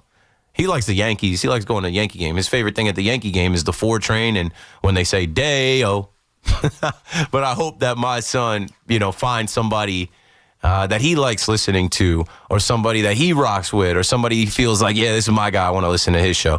888-808-1019. We got to break it down. We're halfway through my 5-hour show. Thanks for listening. Call us up. Keith McPherson on the fan. We'll be right back. Regular season battles in football. Off-season moves in baseball. The Yankees, Mets, Giants, and Jets all live here. The Fan, 101.9 FM, and always streaming on the Odyssey, TuneIn, and iHeartRadio app. Adventure meets luxury in the new Lexus GX from Ray Cattina Lexus of Freehold and Ray Cattina Lexus of Monmouth. With bold design and spacious comfort, it's ready to take you anywhere. Discover your new GX at Ray Cattina Lexus. Total Orthopedics is Long Island's premier orthopedic practice. Whether it's a sports-related injury or something far more complex, Total Ortho has you covered with locations throughout Long Island, Queens, and now West Orange, New Jersey. Don't struggle with pain or injuries and get fast, expert care from the leading orthopedic doctors, including the #1 spine doctor on Long Island. Visit TotalOrthoSportsMed.com and schedule an appointment today. Total Orthopedics and Sports Medicine, the experts at getting you back to being you. Want fast, reliable home internet? Switch to Verizon Fios, where you get the 100% fiber optic network with speeds up to 2 gig. And if you're looking for live TV with up to 400 plus channels and live sports, Fios TV is where it's at. Get the internet speed you want and the TV you love when you bundle Fios home internet and TV with Verizon. Plus, get the latest deals when you call 1-883-VERIZON and switch to Verizon Fios today. Availability varies. Clogged toilet, leaky faucet on 1. Ready? Uh-oh, you got a plumbing problem blitzing through the line. Time to audible and call in the pros. Roto-Rooter is your go-to defense for clogs, leaks, and any plumbing fix. Call the right play and download the Roto-Rooter app and easily book an appointment and receive exclusive service discounts. Touchdown! Don't get sacked by plumbing issues. Call in Roto-Rooter, your MVP for plumbing solutions. Download the app today and score big on savings. And away go troubles down the drain. Roto-Rooter. Hey, football fans, picture this. You bet on your favorite player to score the first touchdown in the game, but his teammate scores instead. If this happens, BetMGM wants to give you another chance at the end zone. With BetMGM's second chance promotion, you'll get your stake back if your first touchdown scorer scores second instead. That's right. Bet on any pro football player to score the first touchdown of the game. If you're right, you win. If your player scores second, you get your stake back in cash. With BetMGM's second chance offer, you have a chance to keep the fun going after the first player crosses the goal line. BetMGM and GameSense remind you to play responsibly. See BetMGM.com for terms. 21 plus years of age or older to wager and physically present in New York and New Jersey only. Existing customer offer. Subject to eligibility requirements. Rewards paid back in unrestricted withdrawable funds. Gambling problem? For New York, call 877-8-HOPE-NY or text HOPE-NY.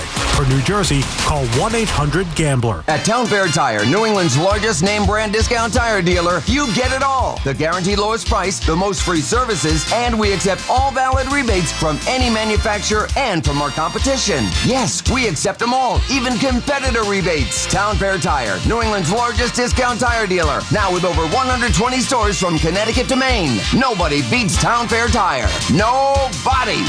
Name brands at discount prices. Town Fair Tire. We're always talking New York sports on The Fan. At Paramus Chevrolet, we understand that a car is more than 4 wheels. It's an extension of who you are. Hey, it's Mike Tandarella, General Manager of Paramus Chevrolet. Because everyone has unique taste, we stock a large variety of certified pre-owned automobiles. So you're sure to find something you absolutely love. And it gets better. Enjoy our exclusive Paramus Chevrolet VIP Plus program. A lifetime of complimentary oil changes, courtesy shuttles, and loaner car availability. Visit us in person or online at ParamusChevrolet.com. For all station contest rules, go to WFAN.com/rules. This Halloween season, season, the deals at Route 22 Toyota are wicked good. Treat yourself to hundreds of new in-stock Toyotas like the sporty Corolla and stylish RAV4, both drastically reduced. Qualified buyers can save more with leases as low as $199 a month or 1.75% financing for up to 72 months on select new Toyota models. Visit Route22Toyota.com for all the details. But hurry, as these wicked good deals disappear soon. So fly over to Route 22 Toyota in Hillside, New Jersey and drive home in a brand new Toyota before they vanish. Dunkin's $6 meal deal is kind of wild. You get a bacon, egg, and cheese sandwich, 6-piece hash browns, and a medium iced or hot coffee, all for $6. That's the main character meal energy you need this fall. Get it now in Dunkin' stores or order ahead on the Dunkin' app. No substitutions, participation, and times may vary. Offer price varies in California and Hawaii. Limited time offer cannot be combined with other offers. Exclusions and terms apply. Fall is in season at Kohl's, and you know what that means. Pumpkins, plaid, and anything that smells like cinnamon. This week, take an extra 20% off decor, home furnishings, bedding, and more. So whether fall is your entire personality or you're just a casual pumpkin enthusiast, the deals at Kohl's are here for your seasonal style. Select styles, some exclusions apply. 20% offer ends October 19th. See store or Kohls.com for details. I have to confess, I was very excited to call 911. Finally, a good one, you know, like, and I realize that while what I'm about to say is true, it sounds suspicious. So I'm like, my wife fell down the stairs. From his multiple Netflix specials, comedian Tom Segura brings his new tour, Come Together, to Flag Star at Westbury Music Fair Saturday, October 18th. First show sold out, 8:30 p.m. show on sale now. Get tickets at livenation.com. My man, Dr. Jay Shah, specializing in minimally invasive and non-surgical treatments for neck, back, and sciatica, migraines, and so much more, offers pain-relieving solutions. There are thousands of 5-star reviews who trust Samwell Pain for all their aches and pains. Visit SamwellPain.com. That's the sound of James adding long-lasting Gain scent boosters to his laundry this morning. Several hours later, James sniffs the irresistible scent of Gain on his shirt. Gain. Several hours later, James has even caught the attention of his mother-in-law, and she never gives him attention. Ooh, you smell amazing, James. Oh, thanks, Mom. I love you too. I never said that. Add Gain scent boosters to your laundry. Add joy to your day. When your reputation's on the line, you don't leave anything to chance, especially your primer. Painter's Trust Kills primers for a smooth start, strong adhesion, and serious stain-blocking power. And now, the full Kills lineup is available exclusively at the Home Depot. Need it fast? Get same-day or next-day delivery, or order online and pick up in-store. Kills primers. Pro results faster. The Home Depot. If you're a pro, you know. Get the scuttlebutt on your favorite team, the Fan, on the Odyssey, iHeart, and TuneIn apps. Even though what we do is wrong.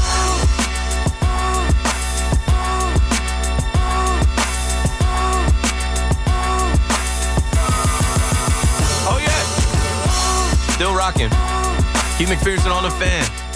One man, one mic. No co-hosts, no games, no segments. Didn't even book any guests. Didn't want any guests. I'm like, hold on. All right, the Yankees are done, and I get a 5-hour show to rock. I will talk about everything with everyone, and I got it. You know, shout out to Paulie, producing behind the glass, dropping the beats. He checked in with me. You want any guests for tonight? I'm like, nah, I got this one. This is all on me. I got this one. You know, because sometimes I get a little bit of, you know, a little un poco, pequeño, minuscule, little show. My show might be an hour, 2 hours that night. So with the Yankees done and the, you know, Brooklyn Nets not starting yet, it's good to, you know, come in here and just be able to talk through things and take calls and talk to everybody and just do my thing a little bit. So let's continue. Can I talk to one thing for a second? You want to bring up the Rangers? I heard you talking. Yeah. So the Rangers lost tonight at the Garden, 2-0. They're the first team in the history of the NHL to not score a goal in their first 3 home games to start the season. Yeah, not great. And I am the guy who who I don't overreact to these things. I try to think of things logically. I'm not going to say the Rangers aren't going to make the playoffs. That's absurd. But not scoring a goal through the first 3 home games, 9 periods. Even by dumb luck, you should score a goal, and they haven't. That's the whole game. And I don't even think they're playing particularly bad hockey. Well, I mean, the Oilers are good. Yeah, listen, Oilers have Connor McDavid, Leon Draisaitl. We understand that. But holy crap, put the puck in the other net, please. It's going to be uphill. They're starting over. The Rangers are not going to be the team to bring the championship back to the city. The issue with starting over is that they don't have that sort of team because they have a Mika Zibanejad and Artemi Panarin and Vincent Trocheck and JT Miller and Adam Fox and Igor Shesterkin, who is essentially, if you want a comp, really, he's Aaron Judge for the Rangers. He's that damn good. Like, Igor Shesterkin is a top 3 goalie in the NHL. I would say it's early. But it doesn't matter that it's early. It's the Rangers. There's a standard. There's a fan base. They play in the Garden. Like, you know what time it is when they start. I follow Vince Mercogliano, and he, I guess, just interviewed Mika Zibanejad, and the quote from Mika is, "I don't know if I should laugh or cry." And he quote tweeted his tweet where he said, "Despite another solidly played game, they're now the first team in NHL history to be shut out in each of their first 3 home games to begin a new season." And I feel like that's hockey, Susan. Or I don't know, who's the Susan Waldman of the NHL. Listen, I understand that, but even by dumb luck, one puck should go behind the other team's goalie. And it hasn't happened in 3 periods? The first time in the history of the league? I got to feel bad for the Mets, Jets, Rangers fan. Hi, Paul Rosenberg. How are you? I mean, what the hell are we doing? Who, in the last game of the season, you get shut out. The Mets just need to win this game against the Marlins. They can't score a damn run. And then the last time you saw the Jets out there, their offense cannot get positive plays. They don't even believe that they could get positive plays so much that they just let the clock run out without running a play. Keith and then you turn McPherson on and Paul Rosenberg had a better day quarterbacking than Justin Fields. The guy threw for negative 10 yards. We had 0. And, we had and a you better turn day. on the hockey thinking, well, we'll get at least a goal or 2 here tonight. Blanked, shut out, not lighting the lamp. It's tough in New York, man. It is tough in New York. Let's continue to talk to the fans of the New York teams. Moose is in Jamaica. Thanks for holding, Moose. You're on. You're Keith. What to do? It wasn't that long of a hold. Maybe an hour, less, more. I always feel like I keep you guys waiting too long. I try to get there. I try to hurry up. No, Keith. I mean, live radio, any live production. Yeah, there's breaks. I know people in the entertainment industry, they complain about it all the time from the back. I'm watching the Dodgers end. continue to hit home runs. Max Muncy solo shot makes it 3-1 Dodgers in Milwaukee. Anyway, Moose, what you got? So, about the Yankees, they might qualify offer Bellinger, but not Grisham, because they would want Belly's not taking no qualifying offer. I'm not saying he's taking it. They're going to negotiate. The Yankees will probably offer anywhere from 25 to 28 to 32 mil, and he's going to probably want 35 to 40 if they meet in the middle. But once again, the Mets could offer 40, and he could be gone. Yeah, but okay. Then comes If I know there's a conversation around the Mets, right? Juan Soto left the Yankees for the Mets. Belly doesn't strike me as the same type of guy. I don't think he. I think he honestly truly, whether it be his father or whatever. And I spoke on this with other guys. Belly, Kyle Schwarber, right? Other teams, right? Why would guys leave their winning organizations to take Steve Cohen's money and join the Mets after what they saw happen with Juan Soto this year? And that's not a knock on the Mets. It's just how facts. much are you committed? It's how much are you committed to continue what you. I even threw Kyle Tucker in there, but the Cubs situation with Kyle Tucker kind of went south. But I'm like, why would he leave a winning organization to go join the Mets, who can't go back-to-back years in the postseason? You would assume the Mets get there next year, but that's not a guarantee. They got to make some moves, and not just coaching moves. I caused a little bit of a stir online with a take that I had yesterday, and I didn't even put this exact take on the fan. But when I wrote the caption as this, because all of these people saying to me online, oh, how did Plan B work out for the Yankees? You didn't get to the World Series. You got there with Juan Soto. I'm like, are you dense? It's a different year, a different course, a different terrain. All of the teams that lined up to pursue Juan Soto and offer him $700 million or more, they made the postseason. The Toronto Blue Jays, the Boston Red Sox, the Los Angeles Dodgers, the New York Yankees. The one team that actually landed Juan Soto and paid him the most money, what was their fate? Misery, disaster, all-time shame. And even more so, they need a center fielder. They have corner outfielders. Oh, You're Trent not going to Grisham. move Nimmo back. You already know the play, bro. Trent Grisham, Exactly. Luke Weaver. They're probably going to entertain Belly because, hey, if you can play for the A team, of course you can play for the B team. And real quick, because I don't want to take too much time, there's other callers. For the Mets, I know it sounds almost antithetical, like anti-logic to offer a 30-something-year-old or give him what he wants, 7-year deal. But think about it. Mets, you have a chance to do baseball history justice in terms of a 500 home run hitter, a 1,500 RBI player with a decent average, some postseason, and who knows what happens in the next coming years if you make it, win a World Series. You have a chance to have a homegrown, full-career Hall of Fame first baseman for your franchise. Think about the lore your franchise would accrue in modern-day times to have that. The Moose from Jamaica. I'll take it from here, Moose. I said this during the season. The Mets are not good enough to even think about not bringing back Pete Alonso. That was before I knew they wouldn't make the postseason and that the Cincinnati Reds would take their place. I was saying that just, I don't know, June, July, when Pete Alonso broke the record. I'm like, yeah, he's got to be a forever Met. What's the point of having Steve Cohen? And you already lost DeGrom, right? What's the point of having the richest owner in the sport where money is not an object? He has lit millions of dollars on fire. He went out there to get Juan Soto, gave him everything before he played a single inning for the Mets.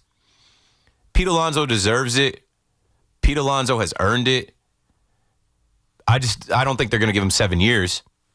And I don't think anybody's going to give Pete 7 years. So again, here we are. Let's see what the market dictates. It's funny enough that the Toronto Blue Jays were also in the running for Pete Alonso. We heard they never put an offer out.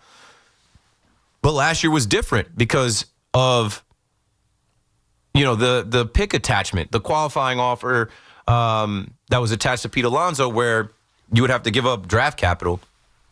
That's not happening this time around. What also isn't happening, and I kind of joked about this last night, I'm like, I wonder if the Met fan thinks, last night, watching Freddie Freeman, first baseman of the Dodgers, hit that homer, like, that should be us. That should be our first baseman, the polar bear, hitting that home run like he did in Milwaukee last year. We should be beating the Brewers. We should be in the NLCS. No Met fan thought that at all. I'm being facetious. It's jokes. I got it. Some of these Met fans that troll me and they don't have profile pictures, and these Met fans that they never give it up. They're in my DMs and I'm just deleting the DMs. I gotta twist the knife in your back just a little bit. I don't hate the Mets. These are my Mets. I don't hate the Mets. I hate some of the goofy Met fans that are always on patrol. It's like, damn, every time I open up my phone, Trey Yesavage, I was calling him Yesavage because I didn't want to call him Yesavage. Yes, he is a savage, but clearly not against the Mariners, just against the Yankees. Along the lines of opening up my phone, Trey Yesavage got to the podium, to the microphone, and talked about the online abuse that his family was receiving. His mom and his dad, who, very famously, his mom was drinking tall boys with his dad as he was no-hitting the Yankees. They became very popular. And I assume there's some Yankee fans that, found their social media accounts and got after him. We heard the similar thing with Cam Schlittler and his mom and dad 40 minutes before the game saying, hey, how do we handle this? There's a lot of people from Boston attacking us. It is online. Most of these people don't attach a face or name, and even if they did, they'd be so dumb. Like, we live in this world now where the digital world affects our real world too much. If I listened and believed half of the things that I read about myself over the last 4 years I've been on WFAN, I wouldn't have the strength, I wouldn't have the want to, I wouldn't have the ability to come in here and rock a show every night. If I actually read what people write about me, and honestly, it motivates me. I laugh. I saw some guy today, if you look at my Twitter, he was like, fire this guy. There's no good reason he should be on the air. Year 4 now. Okay. And all I did was reply to his tweet. I said, yeah, 5-hour KM to AM on deck, boy. Hate all you want from your phone. Use your thumbs and your anonymous accounts. For Trey Savage to get on the podium and say, living in this world where there's so many different opinions and feelings which result in a lot of hate, it's sad to see that the people close to me are being attacked for my performances on the field. Did they get attacked? Did they get attacked in the alley like Mark Sanchez attacked that guy? That's an attack. That's a real thing. Not to make a joke out of that. That's an attack, though. Like, you getting attacked online, I get attacked online every day. Anybody that is of any notoriety, anyone that is known, it comes with the territory. We didn't always have this. You would have to get hate mail. Someone would have to actually, and I've gotten some hate mail here at WFAN. I kid you not. Racist things, stupid things, where people are writing to me about, I'm reading these things like, wow. But for this guy to come out there and say, these people have done nothing to warrant negativity for my actions. Yes, they did. They're related to you. They're easy to get to. You've made them targets. They didn't know who you were 2 months ago. Whether that's my parents, my brothers, my girlfriend, my family, it's just really sad. I know I have the platform to address it, so I am. I hope that people can realize that those individuals have nothing to do with what happens on the field. If you have a problem, I'm a man. I can take whatever opinions anybody has about me or my life. So I just wanted to get that out there. So why didn't you just take it, internalize it, and use it, bro? And tell your family and friends, never mind it. We're in the major leagues. We're in the postseason. We're going to be filthy rich. Didn't you see me no-hit the Yankees? Well, as of yesterday, after he did all of that, talking about cyberbullying, he went 4 innings, gave up 4 hits, 5 earned runs, 3 walks, and 1 home run, and he took the L. So, do not get, and I tell this to these kids. I can't tell you the amount of LinkedIn messages I get, how many kids want to do a Zoom call with me for 10, 15 minutes to get advice, and I do it. I just had a group of kids from Vanderbilt in here that I spoke to for 10, 15 minutes. A couple of them hit me up, and they all want advice. And I'm somebody that literally came from nothing, so I can give advice, but what I'm giving now is the advice about modern day time. Don't let that stuff affect you. Actually wear it like a badge of honor. When I was broke, when I was unemployed, when nobody knew who I was, you couldn't find anything online about me. All of a sudden, I get a little bit of success, a little bit of motion. You can go on Reddit, Facebook, Twitter. You can search any platform on the internet and find somebody that says, Keith McPherson sucks. He's a diversity, equity, inclusion hire. He's unlistenable. So I tell these kids, man, don't trip. You got to laugh at that. As soon as you start to build, people are going to hate because they can't be you. They can't do what you do. You know what I'm saying? So wear it as a badge of honor.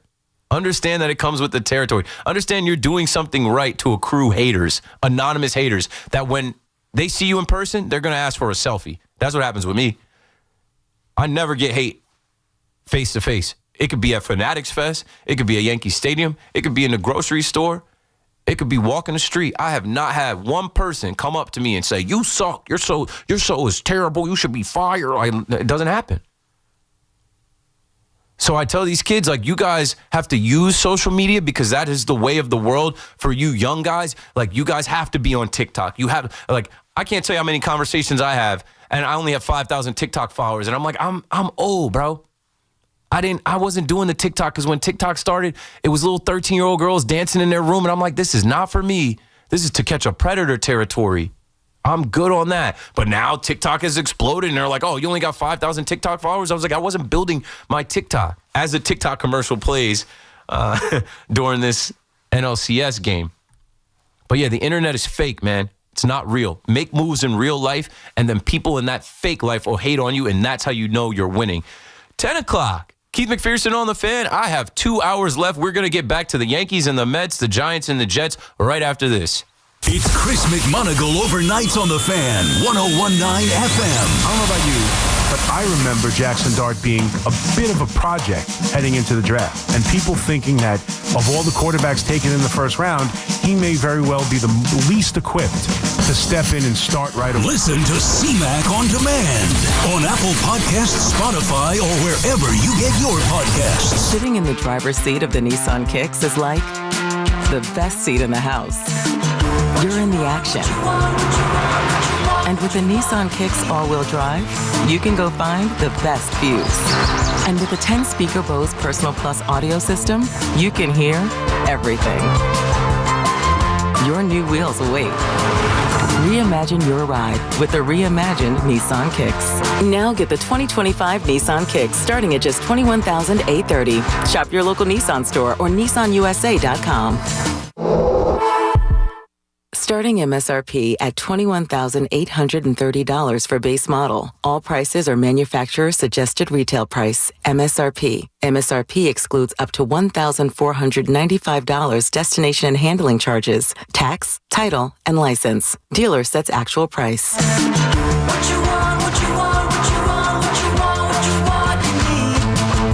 Looking for the lowest price on name brand tires? Get to Town Fair Tire and get the guaranteed lowest price on any name brand tire. Nobody beats a Town Fair Tire deal. Nobody. Town Fair Tire. Want fast, reliable home internet? Switch to Verizon Fios, where you get the 100% fiber optic network with speeds up to 2 gig. And if you're looking for live TV with up to 400 plus channels and live sports, Fios TV is where it's at. Get the internet speed you want and the TV you love when you bundle Fios home internet and TV with Verizon. Plus, get the latest deals when you call 1-883-VERIZON and switch to Verizon Fios today. Availability varies. Talk New York sports on The Fan. Stepping into the Kia K4 or K5 isn't just getting behind the wheel of any average sedan. It's stepping into what's next. With a K4, it's stepping into a world that's exciting. With a K5, it's one that's bold. The Kia K4 and K5, the next movement for sedans. See your local Kia dealer or visit kia.com to learn more. Kia, movement that inspires.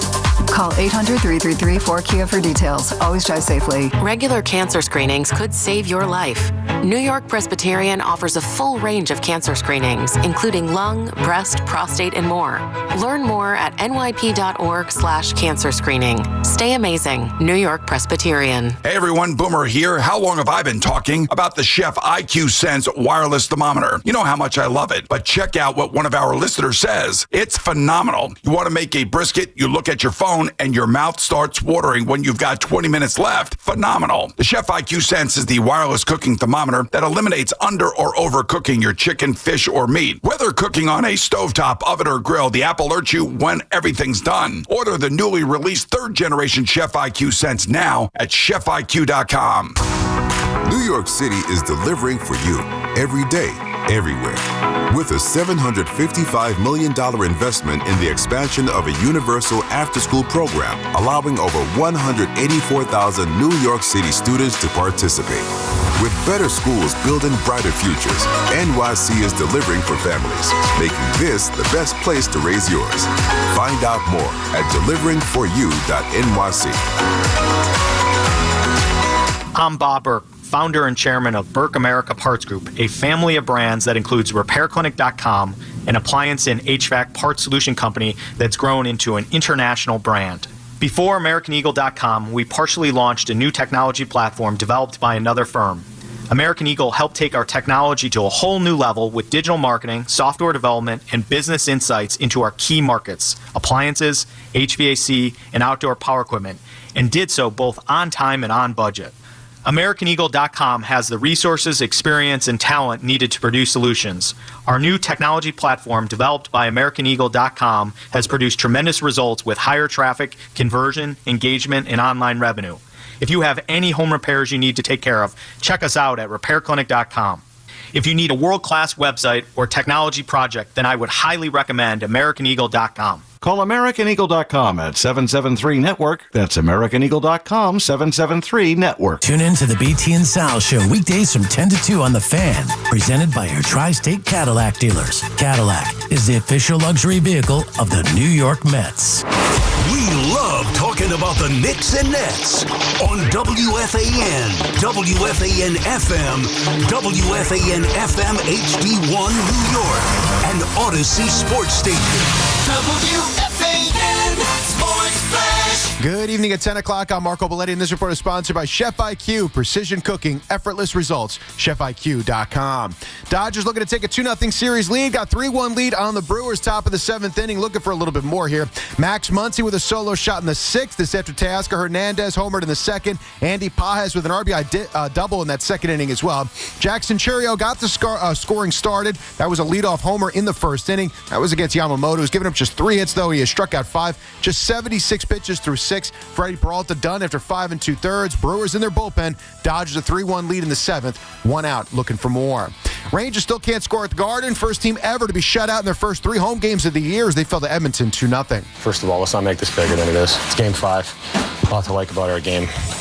It's a unique situation, but let's not blow this out of proportion here. At your captain, JT Miller. Rangers outshot Edmonton 30-21. Stuart Skinner, though, bested Igor Shesterkin, who made 20 saves. But despite the lack of firepower, Mika Zibanejad knows playing this one the right way. We don't create chances just, from hoping that the puck bounces to us for a 2-on-1, or we're not cheating the game. So I think defensively we're doing a lot of good things. Obviously, we have great goaltending as well. But got to find a way to score. Yeah, Rangers now 2-3 to begin the season. 60 degrees, cloudy skies, Central Park. That's what's happening. I'm Marco Belletti. Catch all the play-by-play with Susan Waldman and Dave Sims. The home of Yankees radio. The Fan on the Odyssey, iHeart, and TuneIn apps. Yeah, I need the Devils to light the lamp like 3 or 4 times on Thursday. I just was reading that the New York Rangers have the longest home goal drought to open a season since 1928. Yeah, the Devils open up Thursday against the Panthers. I'm sure it'll be packed. I'm not sure if I can get there or not. I'm usually on daddy duty right after my son gets done at daycare to the time my wife gets home. And I don't know. I hate going to games late. We'll see what happens. Anyway, 888-808-1019. Another report just came out from Andy Martino, right? I think earlier we told you that Mike Harkey is out, the bullpen coach of the Yankees, gone. Travis Chapman, the first base coach, gone. Understood. Head's got to roll. Not good enough. Then you're not firing Boone. You're not firing Cashman. These guys, they always end up, whether it's like a Phil Nevin type or whatever, like they always get sent. Speaking of Phil Nevin, former third base coach of the New York Yankees, the Orioles interviewed Luis Rojas for their managerial opening. He's got experience. Maybe he goes there. I also saw that James Rawson, the Yankees hitting coach, is interviewing with or has been given permission to interview with the Twins. Here, there's Ohtani. I think it was it Richie in Queens that mentioned Ohtani's struggles? Ohtani with a single, RBI, 4-1 Dodgers. It's not a crapshoot for them. And yes, I know. It is a complete loophole. It is not fair how they can build this team the way they built this team. I think we are destined to watch them go back to the World Series, possibly repeat, and then lock out.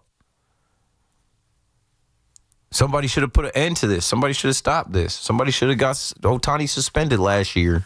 All right, back to the phones. Chris is in Queens with us next. What's up, Chris?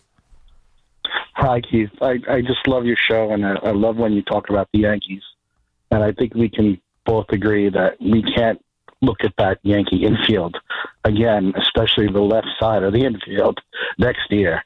We just can't. No, and you know what's crazy? Ryan McMahon actually did come up with some good hits and a homer and, some great defensive plays. His first opportunity to play as a Yankee in the postseason, coming from Colorado, like he did impress me at times. Volpe is an absolute problem, and I don't think it's a problem that they want to solve. I think they just want him to figure it out, and I don't know. He's got to figure it out a lot. We don't have a leadoff hitter. I mean, I've watched a lot of baseball lately. I love baseball, but lately I've been busy and finally got to watch a little bit more this year. When I saw this guy on the Angels play, I think he'd be great in the attitude, the way he plays, and he would solve the shortstop and the leadoff. Zach Neto. Zach Neto. Yeah. What would it take to get him away from the Angels? I mean, not too much, and I think he's the same age as Volpe. Like, his name popped up all year because people were like, why can't Volpe be Zach Neto? Why can't he put up the numbers that guy puts up? I mean, almost a for that matter, 260 hitter, 26 homers too. But Yeah. I don't think that's a pipe dream. But I You- mean, but you know what's I crazy, don't think Chris? he would shrink in the playoffs either. As highly touted You know what as I mean? Volpe was, as coveted as he was, there are even Jacob Wilson, who came up a rookie this year, who was challenging Judge for the batting title. Like, there are young guys getting it done. So there's no more excuse that Volpe is too young. Coming into next season, he's 25. And he became the whipping boy for Yankee fans. It was concerning to me. I'm like, they're booing him before he even comes up to the plate. He changed his walk-up song a couple of times. He was trying to figure it out and get right. Like, this has become a problem. And it sucks because we had so much hope and optimism for, the guy being the shortstop for the next 10 years. But he's a hole in the bottom of the lineup. He had way too many errors. And I don't know how he's just going to get fixed in a few months. Like, I don't think he's fixable. And then, exactly, even even if he does get fixed, what is his ceiling? Like, we're trying to win the World Series. Like, fixing him to be average, like, they have to do better. This is the New York Yankees. They're supposed to be a higher standard for the shortstop of the New York Yankees. I'm sorry. Like you had Derek Jeter for 20 years, and the standard was set. Like, it is one of those, premier positions in sport, the shortstop of the New York Yankees, the quarterback of the Dallas Cowboys, the best player on the Los Angeles Lakers. Like, we have to have a star player there. Even a Didi Gregorius there is fine. And preferably somebody who doesn't shrink in the playoffs. 11 strikeouts. Yeah, I couldn't believe it. He reverted back. He homered off of Garrett Crochet. We lost the game, but he drove in a run against Connolly early. He made some defensive plays. We were calling him October Anthony. We talked about his postseason numbers and how they go up. And then in that Toronto series, he couldn't buy a hit. I don't know. He lost. It's not even that he can't buy a hit. No, you're right. Some of his swings, I'm like, what is that swing? A choppy swing. He's overmatched. And I'm like, this is a terrible time to revert back to what we saw all year. And I know everybody loves Lombard. I don't know. He's not ready yet. Mean, and I think I've met the kid. I've been around him. I went to a couple games in Somerset. He looks like a pro, but I think he needs another year of development. And you know what they're going to learn from? How quickly they elevated Anthony Volpe and said, here you go, kid, here's the job. No. Don't do that this time with George Lombard. Let him get more seasoning, more reps, more plate appearances. It's just I looked at the infield. Third base, batting average-wise, is a black hole. Shortstop, McMahon better get in the cage. He's got to be better. Shortstop's got to be better. Wells, they have to have some type of competition. It can't be Volpe versus Caballero. Sign somebody else. Have another competition. Jazz. Exactly. Jazz is Jazz. Like, I don't know, and I don't know after Jazz's performance in the postseason. I know he hit the go-ahead home run. I know everybody says that bunting, nobody wants to do it anymore. He's a left-handed hitter. If not, to just keep the defense honest, every once in a while, try learning how to bunt for a base hit. Yeah, I think we've seen him do it in the regular season. Thanks for the call, Chris. But Jazz is, in his head, he's Barry Bonds, Ken Griffey Jr. He's going up there taking that swing. He's trying to rock the stadium so he could do his dance, so he can go around first base. Hey, hit the shot. Go to second base, put up the sign to the outfield, to the bullpen. Go to third base, do the who this way, and then hit the Euro step at home plate. If you're watching on YouTube, you can see me do Jazz's whole dance. Aura farming, they call that. He's got the most aura farming home run celly, home run trot in the game. It's like him, Ronald Acuna, Vladdy, Fernando Tatis. Yeah, Jazz is Jazz. Jazz can be a 30-30 player and miss a month of the season And you're like, this guy's phenomenal. He's got the speed, right? He won us a game with his speed, but then at the same time in the last game, it's like, bro, you got to field that ball. You got to stop that ball. You got to keep that ball in the infield. Bro, you can't be striking out so much. Please, bro. We're batting you 6th in the line. Like, you got it. Come on, bro. Please. I'm not looking for him to bunt. The bunting thing for me is like, I'm not looking for bunts. Can we get base hits? Can we pass the baton? Can we string together hits? Turn the lineup over. You can't turn that lineup over. It's Volpe, Wells, Grisham. 1, 2, 3. Joe is in Old Bridge. Joe, you're on the Fan. Hey, Keith. It's always a pleasure to talk to you. Keith, I want to make a point that a lot of people don't talk about. Can you hear me? Yeah, I got you. I'm just letting you go. Okay. The point that I want to make is this thing that we call stats. Okay. I'm a math guy. I'm a math major at school, and there's a course that we take. It's called probability and statistics. Okay. I'm going to make this very simple. You have a coin, a quarter. You toss it. There's a 50-50 chance that you get a heads or a tail. Okay. But what's the probability? This is what nobody talks about, that you can get 5 heads in a row. Now, when we look at baseball players, we say, this guy can hit. He can hit home runs. He has a stat that says, if he bats 10 times, he might get a home run. That's a probability. John Sterling used to say it the best. You can't not predict baseball. Because human beings are not a coin, right? Even if you have a 50-50 chance of getting a head or a tail, you can't say, I'm going to get 5 heads in a row or 3 heads in a row or 2 heads. Try it. And you'll see it doesn't work that way. Now imagine a home run, which is complicated by how you feel that day. Sure. It's complicated. It's harder in October. It's harder in the postseason to even get a base hit. Exactly. And the fans need to realize that this is all a sham. You can't predict baseball. I don't know why they bring in stats into the conversation, because stats don't mean anything. Well, they do. Thank you for the call, Joe. And I understand you study math and whatnot. I'm no math major. But, like, the whole game is analytical.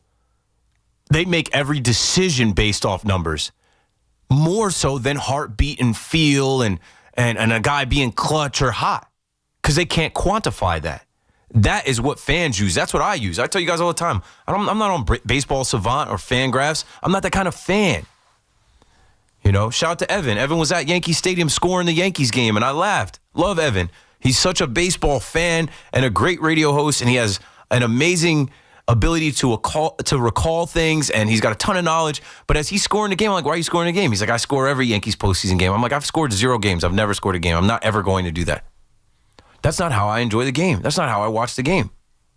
Like, right now I'm watching Yamamoto, and after Yamamoto gave up that solo shot on the first pitch, he's given up 2 hits. He's mowing them down. He's 1 out away through being through 7 innings. That lone run, that first pitch of the game, he gave up a home run. They haven't done anything against him since. Like, that's what I'm watching. And I don't even have to, now I'm going to look at the box score to see what he's done. I'm like, have they even gotten a double? Yeah, Yamamoto, 6 2/3, 3 hits, 1 run, 1 walk, 5 Ks, 1 homer. Fans don't have to realize anything. This is what the fans have to realize. The New York Yankees, yeah, they spend money, but they spend it kind of dumb. Not kind of dumb, very dumb.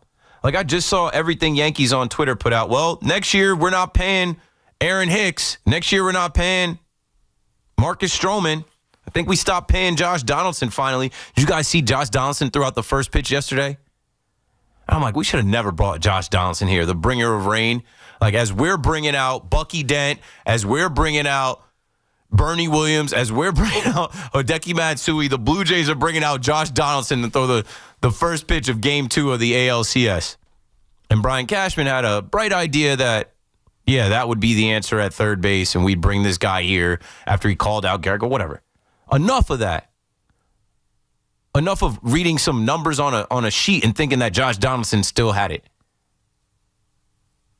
Go get this team some dogs. Go get this team some, like, you're watching the postseason, go get these guys that have consistently done it in October. You can't predict baseball, but I can predict that the Dodgers are going to be there every single time. And I know all night I've been talking about this loophole because I can't actually, like, believe that it is like what do you expect? They have this many good players on the team because they're deferring all these contracts. I used to have it in my notes how much money they defer. They got like $1 billion plus deferred. It's crazy. And everybody, they are playing chess while everybody else is playing checkers. And we just watch like, oh, yeah, whatever. No, it's not close. They are set up completely different than the Milwaukee Brewers. The Milwaukee Brewers can win all of those games during the year. The Milwaukee Brewers can play small ball and pitch and play defense and have an exciting season. They might mess around and get swept by the Dodgers, bro. And I remember saying during the regular season, do we really believe Milwaukee gets it done in October? They can beat the Cubs, who they've seen a bunch. But they swept the Dodgers in the regular season, and whoop, they're about to go down 2-0 unless they somehow have a rally in their bones in the 8th and 9th here. But even if they do, the Dodgers are equipped to stop that, to shut that down. Because they've got players on players on players. They are the defending champs. They have players that have done it over and over and over again. They've got a manager that's more than seasoned. So their fans expect to win. Their fans expect to go back to the World Series. I wasn't expecting that. I remember getting on the fan one night where people were like, yo, Keith, what's up with the watch parties, bro? What are we doing this postseason? And I was like, what watch parties? How long do you think we're going to be alive? We're about to be in the wild card. And we could lose that. I don't even know if that's going to be at Yankee Stadium. Luckily, it was. But we were supposed to have a Game 5 watch party. Never got there. Never got there. 888-808-1019. So, yeah, there are statistics and there are numbers, but there's also a heartbeat. And there's also just players that have done it and are proven players that they're postseason performers. How many times you see Kike Hernandez get it done? Here he goes again. It's not a crapshoot. It's not so fluky as people want to make it seem. The Yankees have cut corners, and that is why they get cut short. Steve is in Bayside on the Fan. What's up, Steve? You know, the Dodgers, if there's one Achilles heel that they have, it's probably their bullpen. So I would stay tuned to that game just to see what happens. Yeah, I know they went to Roki Sasaki, and then they had to go to Blake Trinan, and there was conversation about them pulling Blake Snell. I'm interested to see who they have finish this game off tonight. But right now, Yamamoto's rolling. How many pitches is he at? He's probably got another inning in him. Right now, Yamamoto is at 89 pitches. He's got another inning in him. And speaking of Yamamoto and Ohtani and a lot of other guys from Japan, they do have the geographic advantage of having all the Japanese players wanting to play for them. That too. Something else that we can't provide over here. Quicker trip home. Yes, bingo. So that's one thing that you can't get on the Yankees about. Also, quickly on Lombard, before I get to my, I heard that his little brother is going to be like one of the top 6. Yeah. Maybe even the top pick in the draft. So what a baseball family over there. Anyway, about the Yankee offseason. I'm for people talking about Volpe, first on Volpe, I would be surprised if he doesn't have the labrum surgery. When you see a guy get a cortisone shot, then get another cortisone shot, and then get a third cortisone shot, and that one doesn't seem to last very long, when I've seen that happen to players, usually they wind up going under the knife right after that. And from what I understand, labrum surgery has a 10-month recovery time for position players. So that would take him out for most of next year. So I think that the Yankees, if he does wind up deciding, he has to choose to do it. If he winds up deciding to go under the knife, I do think that the Yankees would be in the market for a shortstop. And then I also think that the Yankees this offseason, I don't see it being a huge free agent season. I see them making trades. They have an excess of starting pitching right now. They have 7 starters, at least, Cole early, Schmidt late. 7 starters, proven major league starters going into next year. Plus, Cashman is touting the 3 guys that he's got lined up in the minors for next year. Yeah. So you could look, you don't need that many. You could trade a couple of starting pitchers and be fine for next year. So I see the Yankees making moves this year. They also don't have a ton of payroll space if you want to keep the payroll under that third luxury tax threshold. They're up there, I think, in the 320s or 330s before they do anything. So, look, I see the Yankees making trades this offseason, and that kind of gets to my main point about Bellinger. Bellinger's a Boris client. He's not going to sign until February, unless Bellinger goes to Boris and says, "Hey, I want to sign with the Yankees. Let's do it." And by the way, he had a bad experience with his last free agency. He was asking for 6-7 years. He wound up getting free with options and all that, so opt-outs. So look, unless he does that, I could see the Yankees wanting to go out and make moves, make trades, and I don't think they can wait around for Bellinger. I just don't think they can do it. Thanks for the call, Steve. Yeah, I don't think they are waiting around for Bellinger. And like I said earlier in the show, if Belly wants to continue his Yankee legacy, if he wants to stay here where he said he wanted to be and understands it's better and this and this and that and it's different, then take a hometown discount. Tell Boris to stop playing the long game. This is where I want to be. Get it done. Work with cash on it. However many years, whatever the AAV is. And yeah, the Yankees, Giancarlo Stanton's money is going to come down, I think, to like $19 million.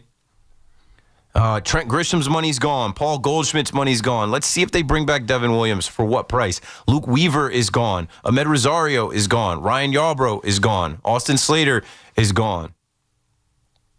You might not see some of these same guys back, and then they should have some room and money to play with. And if I am Cashman, I'm tired of playing games. I'm tired of being mocked. I'm tired of people posting the video of me talking to Joel Sherman in Arizona at the GM meetings 2 years ago, defending Volpe and defending everything else and bringing up Sonny Gray and Joey Gallo. You know what I'm saying? I'm tired of that. If I'm Brian Cashman, I'm doing it again. As far as the last 2 off seasons, I did feel a sense of urgency. You miss the postseason, you go out and you give up what you have to give up to get Juan Soto. Okay, Juan Soto doesn't want to be a Yankee. That's perfectly fine. You pivot, you spend that money elsewhere, you make trades, and you get that team to win 94 games. If they won 95, they would have been the number 1 seed. They would have home field advantage. They could potentially still be playing right now. We'll never know. So urgency in the offseason as well as urgency during the season.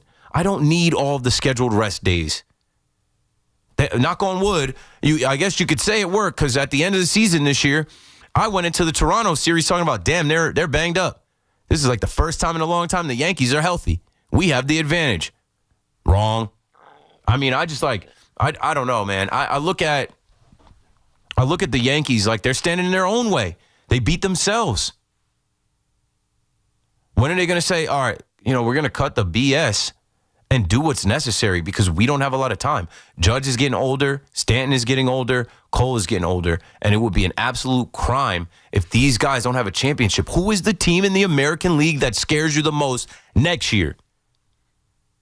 This Mariners team is not going to be the same team.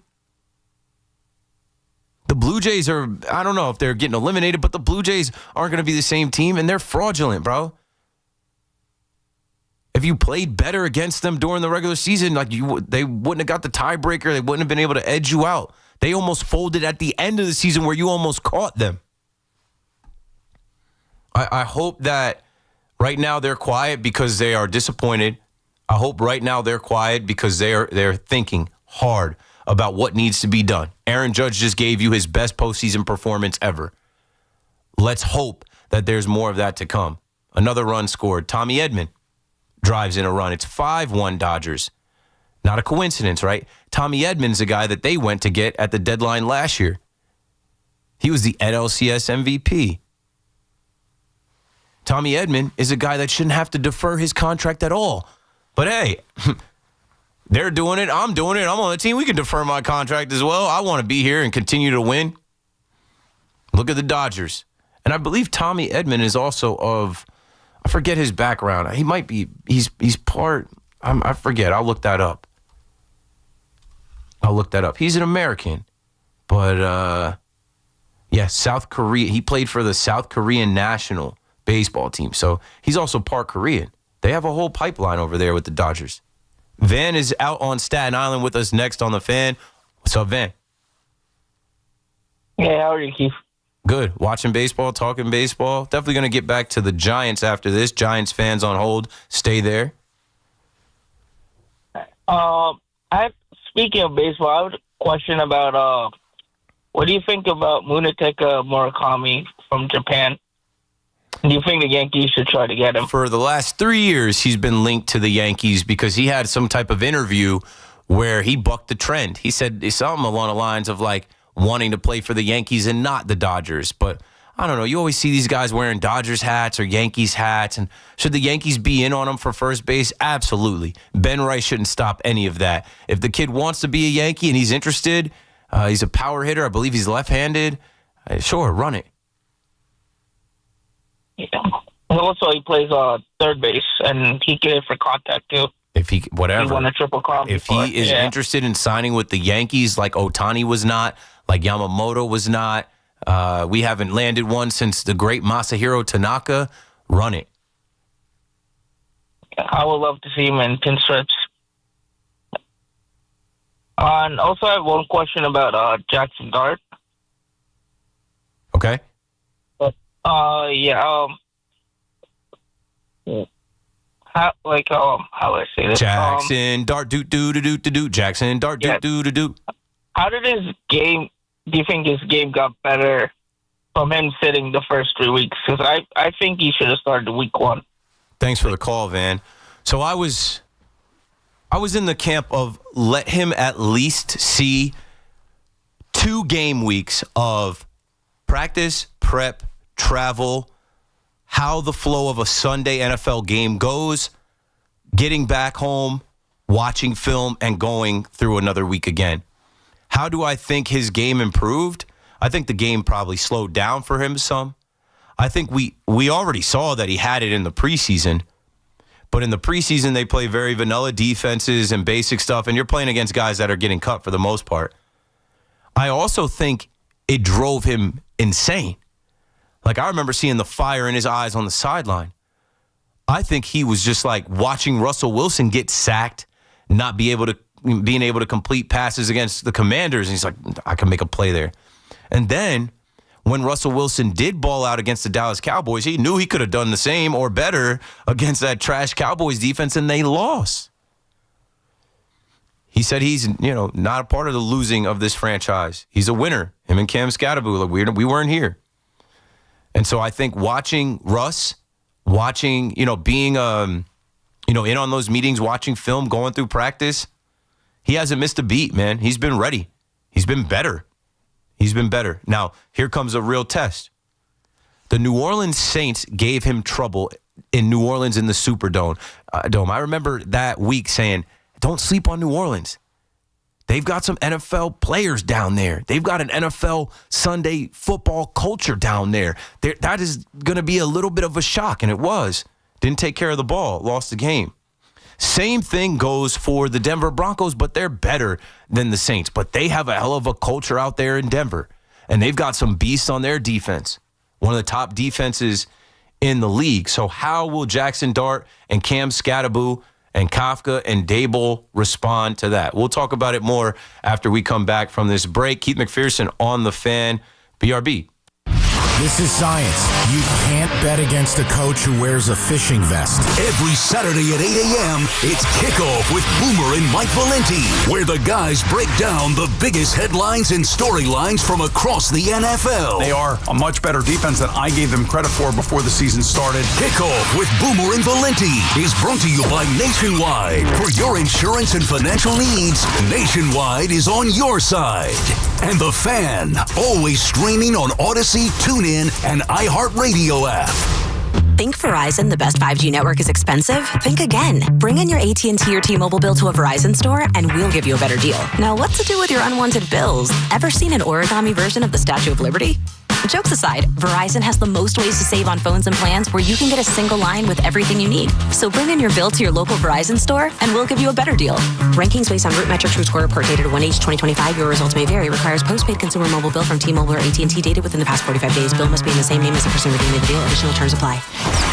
Dunkin's $6 meal deal is kind of wild. You get a bacon, egg, and cheese sandwich, 6-piece hash browns, and a medium hot or iced coffee, all for $6. That's the main character meal energy you need this fall.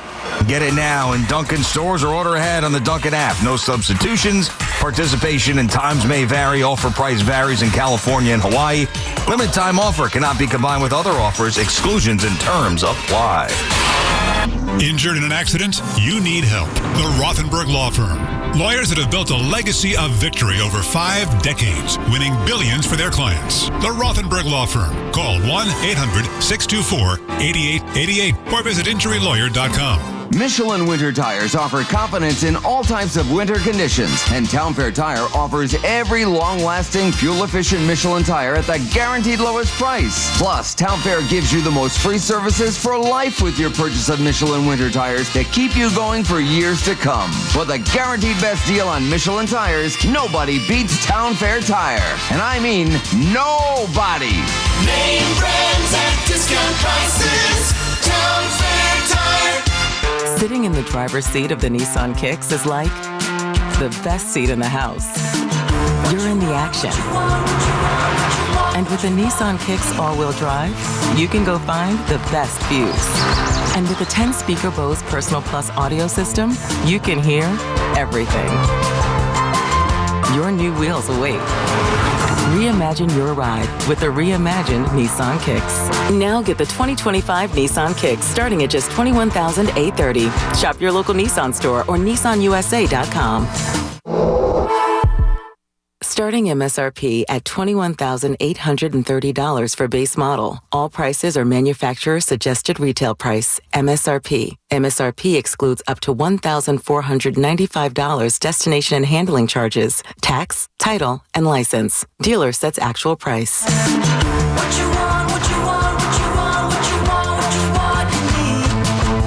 We've got more sports talk coming up on The Fan. Hey, it's Jerry Recco. If you're facing hair loss like I am, I would like to share my journey at Great Many, New York City's cutting-edge hair growth studio. Looking to regrow your hair safely and effectively? Forget those risky pills with scary side effects and costly trips to Turkey. At Great Many, they use PRP, regenerative medicine trusted by pro athletes for recovery. It's a natural, non-surgical solution that really works. Check out my journey and visit greatmany.com/fan to learn more and save $200 today. Don't hesitate. Take action now like I have. Go to greatmany.com/fan to book your treatment or get a free consultation. I'm Scott Hansen, host of NFL Red Zone. Lowe's knows Sundays are for football. That's why we're here to help you get your next DIY project done, even when the clock isn't on your side. Whether that's a new Filtrete filter or Bosch and Cobalt power tools, Lowe's has everything you need to feel like the MVP of DIY. So get it done and earn your Sunday. Shop now in-store and online. Lowe's, official partner of the NFL. You're still glowing, flirting, grooving. You've still got it. But your immune system weakens as you age, making it harder to fight flu, pneumococcal pneumonia, RSV, and COVID-19. Vaccines are a key part of any health routine and help strengthen your immune response. Ask your doctor or pharmacist which vaccines you need. Schedule in minutes at vaxassist.com. Sponsored by Pfizer. Ray Catino Lexus of Freehold is the largest Lexus dealership in central and southern New Jersey. Lunch was great. Greenwich Village is a fun spot. Can we stop at a bathroom? Are you all right? I keep having stomach issues after eating, like diarrhea, gas and bloating, abdominal pain, and sometimes oily stools. Sound familiar? Those stomach issues may actually be a pancreas issue called exocrine pancreatic insufficiency, or EPI. Creon pancrelipase may help manage EPI. Creon is a prescription medicine used to treat people who can't digest food normally because their pancreas doesn't make enough enzymes. Creon may increase your chance of fibrosing colonopathy, a rare bowel disorder. Tell your doctor if you have a history of intestinal blockage or scarring or thickening of your bowel wall. If you are allergic to pork, or if you have gout, kidney problems, or worsening of painful swollen joints. Call your doctor if you have any unusual or severe gastrointestinal symptoms or allergic reactions. Take Creon as directed by your doctor and always with food. Do not chew capsules as this may cause mouth irritation. Other side effects may include blood sugar changes, gas, dizziness, sore throat, and cough. These are not all the side effects of Creon. Call 800-633-9110 or visit creoninfo.com to learn more. That's creoninfo.com. I'm asking my doctor about EPI and if Creon could help. In St. Pete, Clearwater, you can chill by the crystal clear Gulf. And stroll downtown St. Pete's galleries and murals. And hang with the locals at a fishing pier. And escape to secluded white sand beaches. Secluded, huh? Yeah, and they're spectacular. And then grab a sandwich at the grouper capital of the world. And maybe a nightcap at a rooftop bar with sunset views. Okay, in St. Pete, Clearwater, you'll find just what you're looking for. And then some. Your Florida escape begins at visitspc.com. Hear that? That's the beginning of a journey powered by the confidence that comes from driving a vehicle so reliable. It's backed by a 10-year, 100,000-mile limited powertrain warranty. Where your journey ends? Well, that's up to you. Visit your local Kia dealer today. Kia. Movement that inspires. See retailer for warranty details. Always drive safely. Limited inventory available. Talk New York sports here. The Fan. Okay, let's get back to it before it's 11 o'clock, and then it's open mic time, my last hour on The Fan. We will open up the mic to whatever you want to talk about, but we've pretty much already been doing that. I opened up with the Yankees, and we've been able to talk about the Yankees throughout, and my whole take on the Yankees is nothing's going to change. They can fire Mike Harkey. They can fire Travis Chapman until they have the fire in their gut to look at each other and say, this isn't good enough.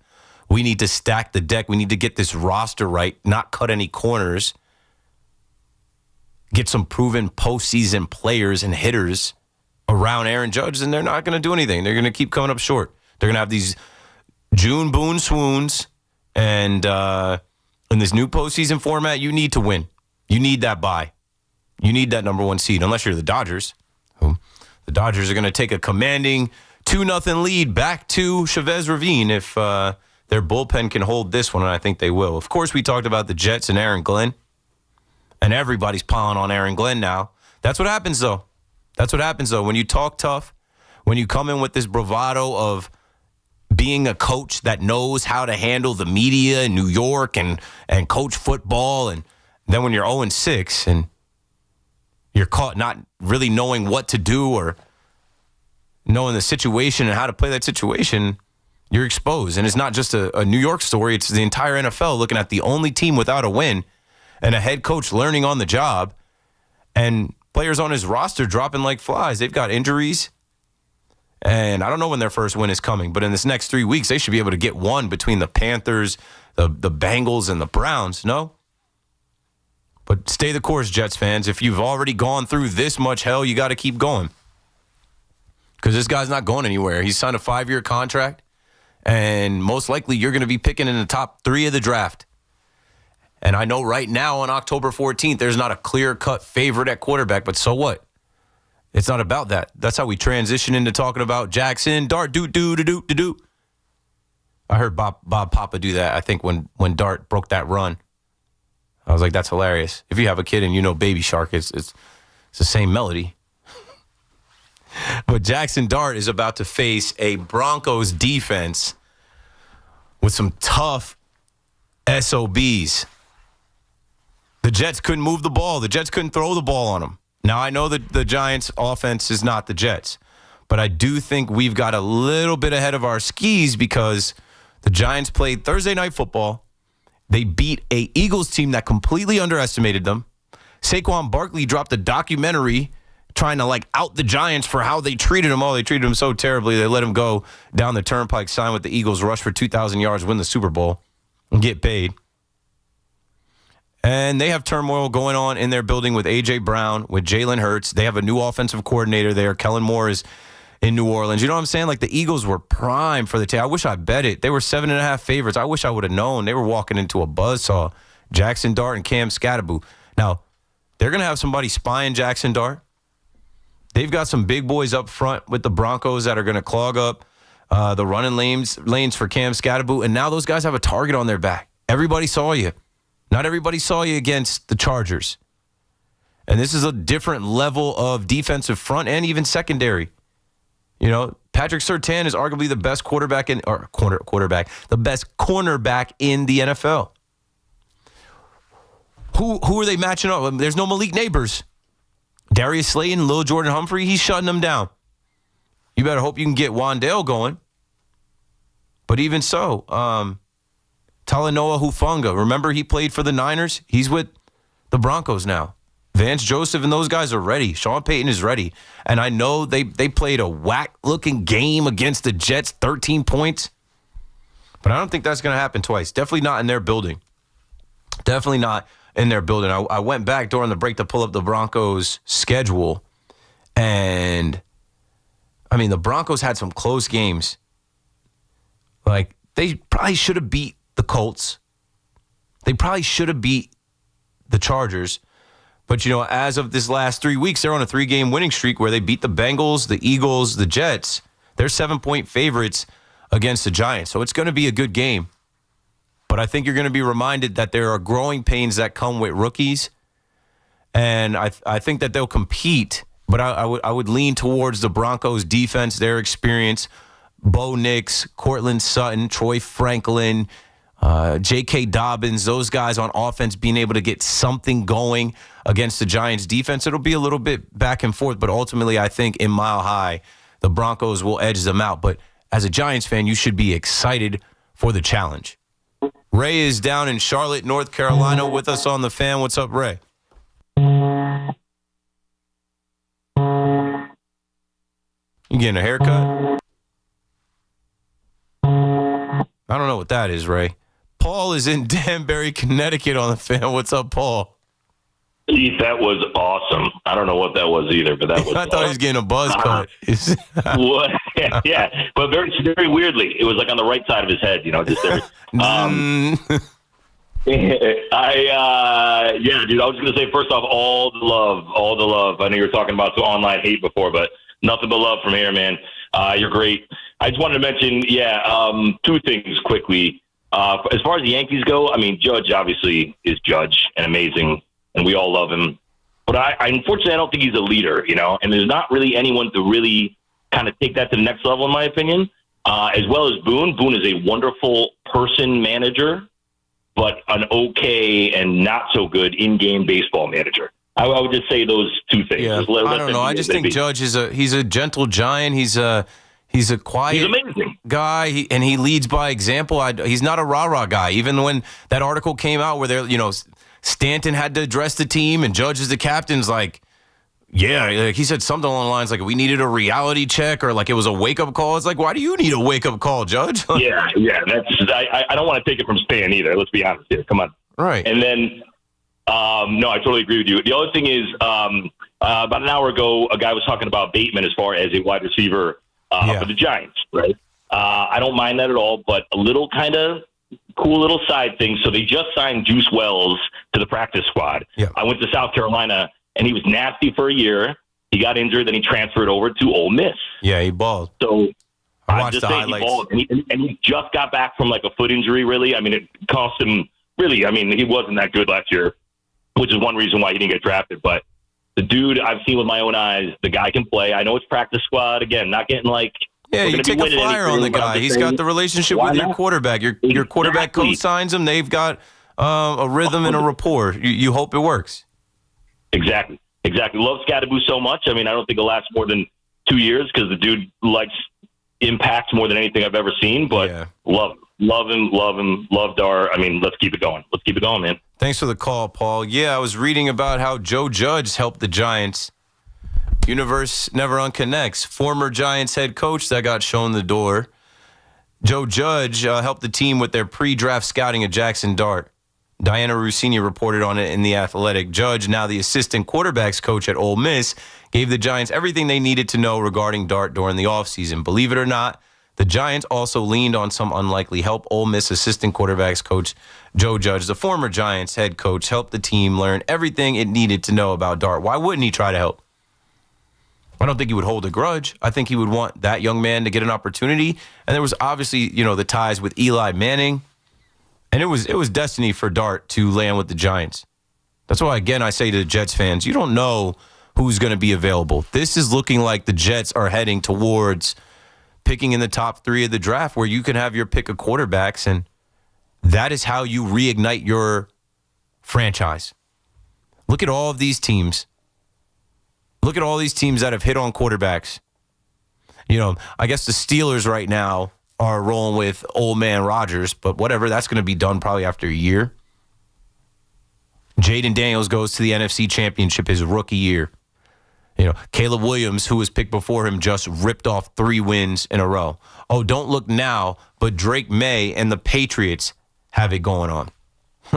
You got to get the guy. You got to get the guy that, breaks the huddle, that touches the ball every play, that all of these guys look to. I was listening to Jermaine Illuminor, who played with Tom Brady and played with Lamar Jackson, talk about how excited he is now to play with Jackson Dart and how Jackson Dart is just different and he's the guy. And I'm like, wow, just a few months of, I'll have to get that audio, just a few months of being around Jackson Dart. He's already saying he is of the ilk of a Tom Brady and a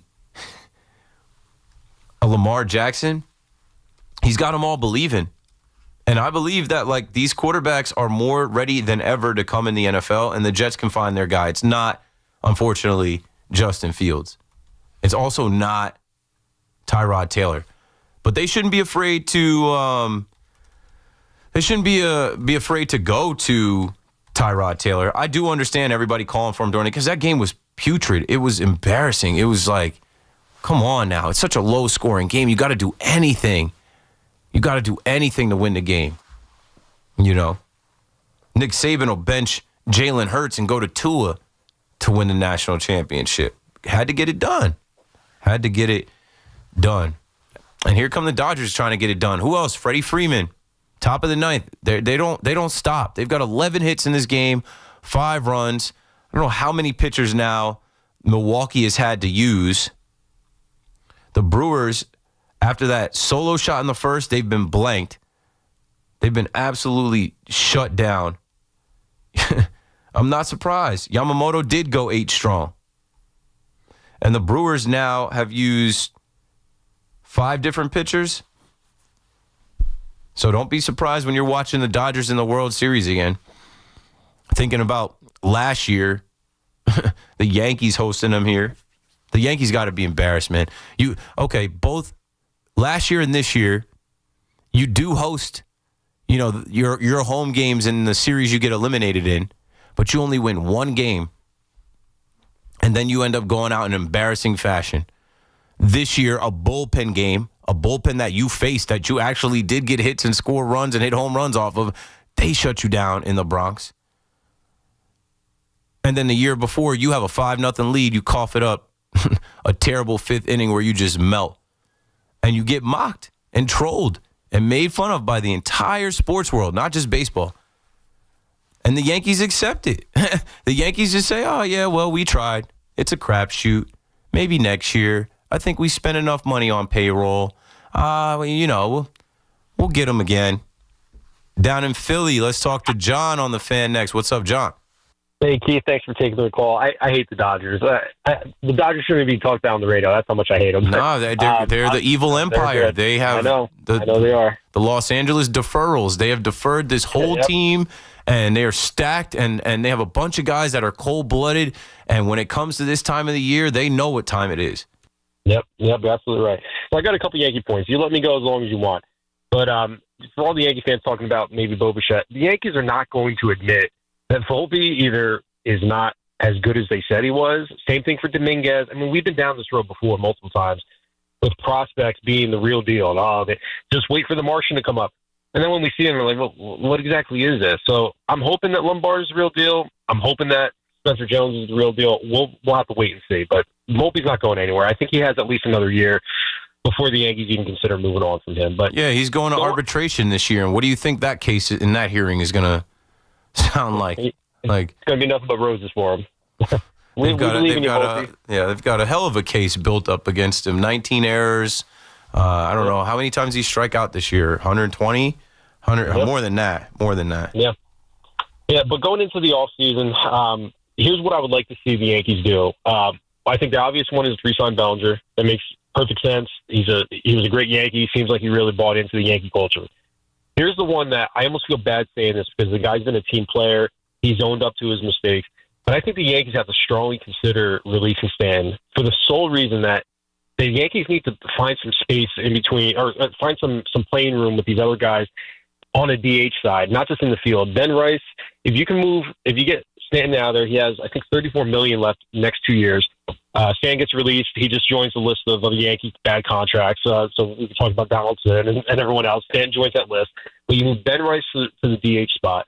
Now you have the opportunity. If you want to put Judge at first base, then you can go up there and get a right fielder. But what I would like to see happen is if you move Ben Rice to the DH, I would love to see the Yankees, and I said this last year, go after Josh Naylor. They haven't had a legitimate first baseman since Tex. And I think when Teixeira retired in whatever it was, 2016, they've been doing this plug and play. Naylor, we talked about some guys that have a little bit of a grit to them. The guy puts the ball in play. He plays a solid fielding first baseman. So he trolled Garrett Cole. He did the whole "You're my son, rock the baby." But Cashman won't care about that because he brought Josh Donaldson in here after Josh Donaldson called him out for the spider tack. So yeah, you're on to something. Yep. And then if the Yankees were not going to go after Josh Naylor and they want to put Judge at first, I don't think that's happening right away. I think that's probably another year or two off. But then maybe that's where you look at a guy. Depends like on Judge's arm. Like we got to figure that out in the offseason too. Like. Yep. Yeah, but I think then you put Spencer Jones in center field, and then I can get on board with this team a little bit more. As of right now, it just seems like it's going to be more of the same. So I'm hoping that if Spencer Jones plays center field, maybe they put Naylor at first, then I can start buying into this, but they got to figure out the leadoff spot. I appreciate you taking the call, Steve. Thanks for the call, John. How do I know Spencer Jones is ready to go? He dominated when they brought him up to AAA or, like with the Rail Riders hitting home runs, and I was saying bring him up so we could see him some this year at the end of the year, but he's ready next year to be your opening day starter full time in center field. I don't know. They didn't feel that confident with Dominguez, and granted, Dominguez struggled in left field fielding the ball, so how could you be? They have a lot of questions to answer. I don't think they're getting rid of Stanton, though. Sorry. It is a conundrum because, like I said, the guy can't run. And so you have a guy that if he does work a walk, get on base, like he's not able to run. He's not athletic. He's not going to score. You can't pinch run him, take him out of the game because you need his bat. And everything just with Stanton is so heavily relying on, he hits home runs. He's chasing 500. And yeah, I looked up his contract. I said $19 million. Yeah. It goes from $32 million to $19 million in 2026 as far as the annual payroll. And then he's got 2 years, 27 and 28, left on his deal. And it goes down to 15 and 27 and 28. That was a hell of a contract that the Marlins made and that Brian Cashman decided to take on. Anyway, 888-808-1019. We will get to the Rangers, the Knicks, the Giants. I see Robbie, Jackson, Phil, and Rich. Keith McPherson on the Fan. 1 hour to go. We'll be right back after this.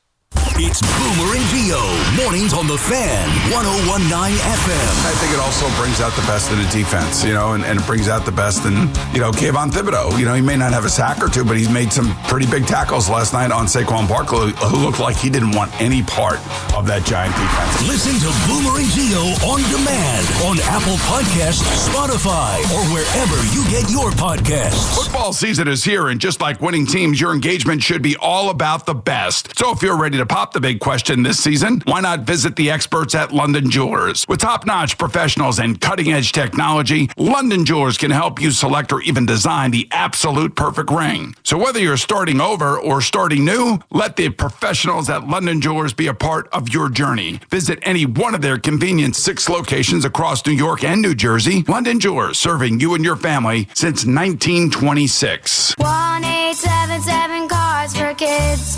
KARS Cards Cars for Kids. Ready to get rid of that old car? Donate it to Cars for Kids. Call 1-877-CARS-FOR-KIDS to reach a friendly live agent. Donation's super easy, and your car can be picked up as soon as tomorrow. Call us now, 1-877-CARS-FOR-KIDS. 1-877-CARS-FOR-KIDS. Donate your car today. Did you know you can donate real estate too? During the Jeep Drive into Fall event, well-qualified current FCA lessees get an ultra-low mileage lease on the 2025 Grand Cherokee Laredo X4x4 for $389 a month for 24 months with $2,249 due at signing. Tax, title, license extra. No security deposit required. Call 1-888-8925-JEEP for details. Requires dealer contribution and lease through Stellantis Financial. Current vehicle must be registered to consumer at least 30 days prior to lease to qualify. Extra charge for miles over 15,000. Not all customers will qualify. Residency restrictions apply. Take delivery from dealer stock by 11/3. Jeep is a registered trademark. Let's go! You're still glowing, flirting, grooving. You've still got it. But your immune system weakens as you age, making it harder to fight flu, pneumococcal pneumonia, RSV, and COVID-19. Vaccines are a key part of any health routine and help strengthen your immune response. Ask your doctor or pharmacist which vaccines you need. Schedule in minutes at vaxassist.com. Sponsored by Pfizer. Hey, football fans, picture this. You bet on your favorite player to score the first touchdown in the game, but his teammate scores instead. If this happens, BetMGM wants to give you another chance at the end zone. With BetMGM's second chance promotion, you'll get your stake back if your first touchdown scorer scores second instead. That's right, bet on any pro football player to score the first touchdown of the game. If you're right, you win. If your player scores second, you get your stake back in cash. With BetMGM's second chance offer, you have a chance to keep the fun going after the first player crosses the goal line. BetMGM and GameSense remind you to play responsibly. See BetMGM.com for terms. 21 plus years of age or older to wager and physically present in New York and New Jersey only. Existing customer offer. Subject to eligibility requirements. Rewards paid back in unrestricted withdrawable funds. Gambling problem? For New York, call 877-8-HOPE-NY or text HOPE-NY. For New Jersey, call 1-800-GAMBLER. We're always talking New York sports on The Fan. Dunkin's $6 meal deal is kind of wild. You get a bacon, egg, and cheese sandwich, 6-piece hash browns, and a medium hot or iced coffee, all for $6. That's the main character meal energy you need this fall. Get it now in Dunkin' stores or order ahead on the Dunkin' app. No substitutions.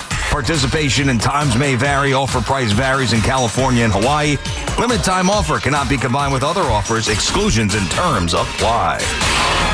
Together, let's drive at Paramus Chevrolet. For just $227 a month and $2,004 due at delivery, lease a brand new Equinox 4D Wagon LT with two-wheel drive for 36 months. Buying? Enjoy 0.0% APR financing for well-qualified buyers. Visit ParamusChevrolet.com today. Injured in an accident? Your case in the hands of one lawyer may settle for $100,000, but in the hands of the right law firm could be worth millions. The Rothenberg Law Firm has been representing injury victims for over 50 years, winning and collecting billions for our clients. And we're not stopping now. The Rothenberg Law Firm, 1-800-624-8888, or visit us at injurylawyer.com. Be a lawyer for injured ones. Injurylawyer.com. Talk New York sports on The Fan. At Town Fair Tire, New England's largest name brand discount tire dealer, you get it all. The guaranteed lowest price, the most free services, and we accept all valid rebates from any manufacturer and from our competition. Yes, we accept them all, even competitor rebates. Town Fair Tire, New England's largest discount tire dealer, now with over 120 stores from Connecticut to Maine. Nobody beats Town Fair Tire. Nobody. Name brands at discount prices. Town Fair Tire. Want fast, reliable home internet? Switch to Verizon Fios, where you get the 100% fiber optic network with speeds up to 2 gig. And if you're looking for live TV with up to 400 plus channels and live sports, Fios TV is where it's at. Get the internet speed you want and the TV you love when you bundle Fios home internet and TV with Verizon. Plus, get the latest deals when you call 1-883-VERIZON and switch to Verizon Fios today. Availability varies. So my mother is thinking of switching from Verizon to Pure Talk, but she's worried the deal sounds too good to be true. Michael, she said, how can those Pure Talk people offer me the same basic service as Verizon for so much less money? I said, Ma, go ask Google how much Verizon spends on advertising and promotions. A few seconds later, my mother said, oh my goodness, $12 billion a year? That must be a typo. I'll tell you what I told my mom. It's not a typo. Verizon spends $12 billion a year on advertising and promotions, and their customers are paying for it. Well, Pure Talk doesn't spend that kind of money on commercials. Trust me, I would know. That's why they can offer you and my mother unlimited talk, text, and plenty of data on a crazy fast 5G network for just $25 a month. And if you're a business owner, you could really save a fortune. Dial pound 250, say the words Mike Rowe, and you'll get an additional 50% off your first month. That's pound 250 Mike Rowe. Pure Talk. Everything you need and nothing you don't. Tune in to the BT and Sal Show weekdays from 10 to 2 on The Fan. Presented by your Tri-State Cadillac dealers. Cadillac is the official luxury vehicle of the New York Mets. Wake up with Boomer and Geo. Mornings 6 to 10 on WFAN, WFAN FM, WFAN FM HD1, New York, and Odyssey Sports Station. WFAN Sports Flash. Good evening at 11 o'clock. I'm Marco Belletti, and this report is sponsored by Chef IQ. Precision cooking, effortless results. ChefIQ.com. Not since Jose Lima in 2004 as a player gone the distance, and it's Yoshinobu Yamamoto going the distance, a complete game, 1 run, 3 hits. He struck out 7. The 1 run, that was a Jackson Chourio leadoff homer on the first pitch of the game. Yamamoto dominated from there as the Dodgers finish off the Brewers 5-1. They take both games in Milwaukee, head home with a 2-0 series advantage. Teoscar Hernandez went deep, same for Max Muncy. Shohei Ohtani with an RBI single, same for Tommy Edman. And Andy Pages with an RBI double. That was in the second. So the Dodgers 5-1 over the Brewers and a 2-0 lead in the NLCS. Mets reportedly going Kay Correa is their new bench coach. 37-year-old's been with the Guardians the last couple years, bench coach with the Giants under Gabe Kapler. Mets also reportedly going Jeff Albert to run their hitting department. Another hitting coach is expected to join the staff as well. Edmonton blanked the Rangers 2-0. Stuart Skinner 30 saves, outdueled Igor Shesterkin, who stopped 20 shots. Blue Shirts became the first team in NHL history to be shut out each of their first 3 home games. We can all go home and sleep well knowing we played another good hockey game. We're competitors. We want to win. We'd love to see the puck go in the net, but right now it's not. It's on us to be mature about this and think that if we just keep bringing that. I said the same the other night. It's the same thing. Captain JT Miller, Blue Shirts now 2-3, scoring 10 goals in their 2 road wins, and obviously failing to score in all 3 at the Garden. 59 degrees, cloudy skies, Central Park. That's what's happening. I'm Marco Belletti. Get connected with WFAN to talk about your favorite teams. The Fan on the Odyssey, iHeart, and TuneIn apps.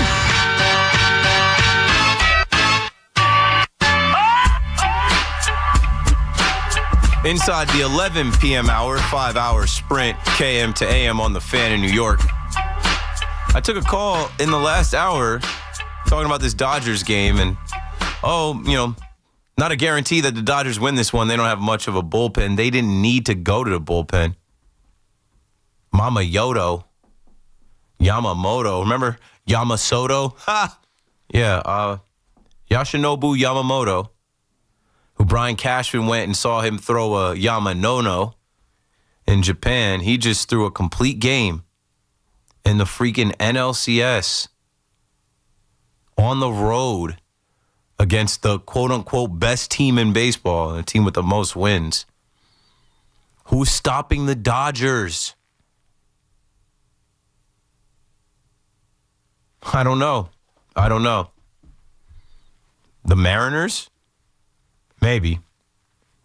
Fingers crossed. 888-808-1019. Here in New York, we're talking about how it's been 5,000 days since we've seen a champion in our 4 major sports. Shout out to the Liberty.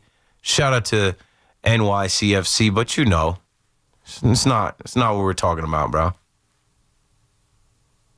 The Yankees, they give you a tease. They give you an opportunity.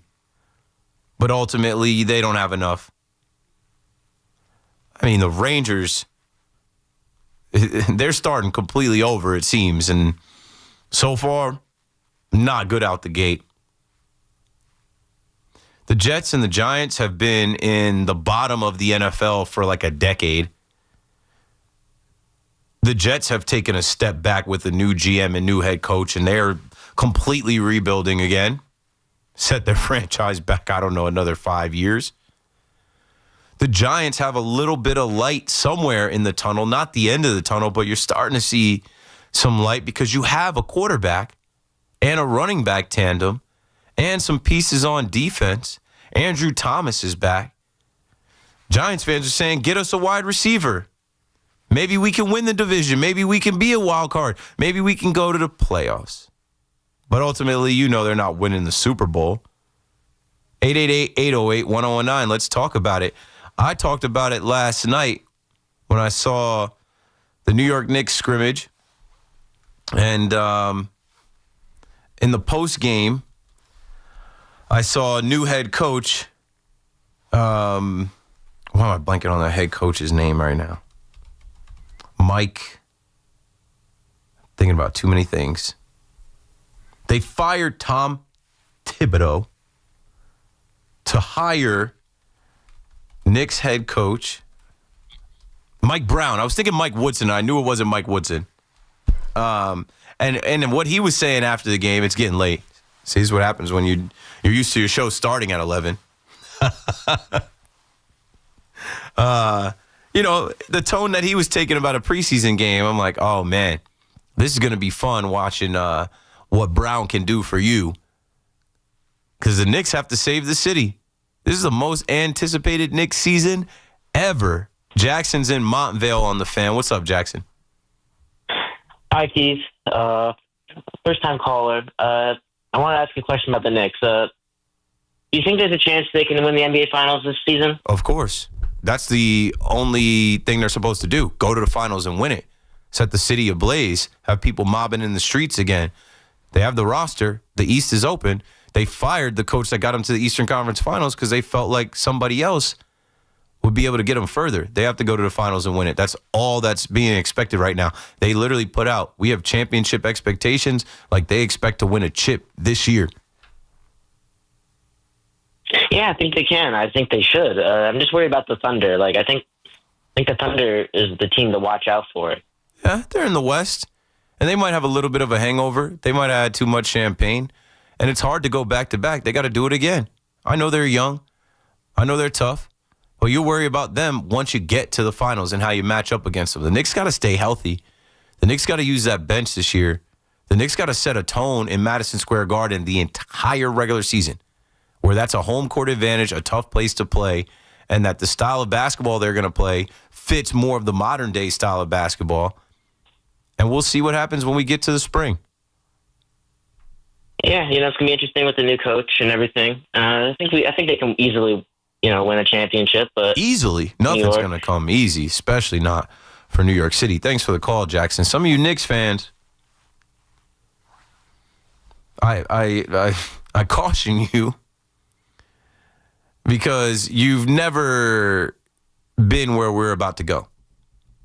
Into a season where everybody's going to pick you as a favorite to come out of the East. Not everybody, because there's still going to be the Knicks haters, the national Knicks haters. But, just even taking that call from Jackson and Montvale, I think they could easily win a championship. No one easily wins a championship. There's going to be some bumps in the road. There's going to be injuries. There's going to be little things that come on. This is a new head coach. Complete new systems and fundamentals and practices and things. It's not going to be that easy. But you have the talent. You have the fan base. And we honestly don't see who's standing in your way in the East. 888-808-1019. Robbie is in Lenox on the Fan. Did you watch the Rangers tonight? Well, I had to celebrate the end of High Holy Days, and I got home. I was talking to my buddy, my old college down in Maryland. By the time I flipped on the ticker, it was 1-0, and I'm like, you got to be kidding me. And then it was 2-0. So I flipped on the game. It's it's over. They're gathering. I'm going, how in the world? Okay, Keith, can you please tell me how in the world could you be a season ticket holder, Madison Square Garden? Think about it. Pay all the money you do for season tickets, okay, and go there and have your team shut out 3 times in a row. I mean, what is Mike Sullivan really bringing, okay? It doesn't matter who the coach is. Where did this organization get its thick, stinking skull? It's the core. Get rid of Panarin. He stinks. He does nothing. Mika Zibanejad couldn't put a puck in the Indian Ocean, okay? Get rid of this core. You already got rid of Kreider, number one. But you know what? Kreider was today. He would have tapped in some garbage goals. Where's the garbage goal scorers on this team now? Okay? I am so infuriated at the fact that these guys can't score. But that's embarrassing, Keith. Don't you think it's embarrassing? No, it is. It is really embarrassing. It's 3 straight repulsive to me. shutouts. You can't put the puck in the net once. The net for 9 periods in your own building. You come out flat, and the season opens the 100th season. Keith, you want to talk about? Now, look, I'm not going to compare this to the New York Jets because nothing's as bottomless as the New York Jets. But when you win one championship, I've seen one championship in 1994. Okay, I've seen them go to the finals in '79. I saw them go to the finals, obviously in '13 when they lost to a better Kings team. All right, and I barely saw them as a 7-year-old. You know, I don't even remember when they went to the finals against Bobby Orr and the Bruins. But, I mean, it's Chris Drury, okay? You're not bringing in enough talent. It's repulsive to me. It's the same thing. I don't care who you bring. I don't care if you bring in Scotty Bowman. It doesn't matter. Now, I know they're playing defense. Like one of my buddies who still plays ice hockey now to this day in the men's league, he said to me tonight, Rob, don't worry. Their defense is better. They look better. He said they look better since the letter. Remember the letter years ago when they rebuilt the whole organization and so forth. But I just think to myself, they got Igor, the paying Igor King's ransom, Keith. And it's like, but it's just the same thing. Like, it's just so frustrating. I don't know. I don't know. We'll see. It's 5 games in. Okay. And I got to say something about the Yankees. A lot of your callers pinpoint tonight, absolutely pinpoint. But Keith, I want to say this, and I haven't said this all year. The Yankees will never win a World Series until Brian Cashman and Aaron Boone are out on their stinking ass. Thanks for the call, Robbie. Aaron Boone, Brian Cashman, they are going nowhere for the next couple years. And Igor Shesterkin, you got to put the puck in the other net too, bro. I'm cooking up some things. We got some audio from Mike Sullivan. We also have that audio I was talking about with Jermaine Illuminor. I also said, how many times did Volpe strike out this year? 120. No, it was 150. 888-808-1019. All we do is suffer. All we know is pain. Why? Who's got it better than us? Bobby's in Belmore on the Fan next. What's up, Bobby? Hi, 3 quick things. Rangers at the game tonight. My daughter took me out for my birthday. Mid-ice, very nice team. Happy Rangers birthday. Dominated. I'm sorry. Thank you. The Rangers dominated the play, but they just can't play. They hit 2 crossbars. They missed a lot of open shots. I don't know. Maybe they just feel too much pressure at home. I don't know. But let me get to the Aaron. Before I get to the Yankees, Aaron Glenn, let me ask you a question. Did you see the press conference? He said, after the game and the next day. Yeah, why didn't he kick the 60-yarder? You know what he says? He says, well, we had to get to the 35. Now, Folk just kicked a 58-yarder a couple of weeks ago. He hit a 52-yarder in the game that had extra distance on it. Right, and I graduated elementary school, okay? And 35 plus 18 equals 53. So I don't know what he's talking about. You know, it just shows where he's just trying to save face. He was trying to make it seem like you're not pulling the wool over anybody's eyes. Like I said, Aaron Glenn made it sound worse. If you don't know, you're the head coach. You're supposed to know exactly how long that field goal is. And then after the fact, don't try and add yards on it to make it seem like it was more difficult than it was. It was just, he should have just tried for the field goal. Well, let me get to the Yankees. Oh, boy, I haven't spoken to you in a while about the Yankees. You know, I just mentioned Boone Cashman. I agree with him. I don't think they're ever going to win. I'm going to tell you why. You know the most important job duty for a manager is the bullpen. And they have they made 7 horrible bullpen decisions. They made 3 with Holmes in 2022, not putting him in, but in Schmidt or Trivia. I spoke to you about this, so I don't need to repeat myself, but it's just adding on. It's a pattern. You know, not taking out Cole early, then fast forward to last year with the World Series fiasco. Now let's talk about this year. He takes out Fried with 102, puts in Weaver with 90 ERA in September. Okay, we know what happened in that game. And then he puts in Weaver again in Toronto series. The lead goes from 2-1 to 4-1. You got to build up his confidence before free agency. Thanks for the call, Bobby. I'm just running out of time tonight. We know. I already went over it. I went back to last year. I went back to J Happ year. Davey Garcia to J Happ. Bringing in Nestor Cortez after he hadn't pitched for a month. Not going to Tim Hill, but then going to Tim Hill the rest of the way. taking out your ace, Garrett Cole, in game 1 after 88 pitches. Why? Did the same thing with Max Fried. Let's go to Luke Weaver here. Take the ball out of my ace's hand to hand it to Luke Weaver, who's been 50-50. Hindsight is 20/20. But then you did it again against the Blue Jays. You couldn't wait to try to build Luke Weaver up. What? What did you expect?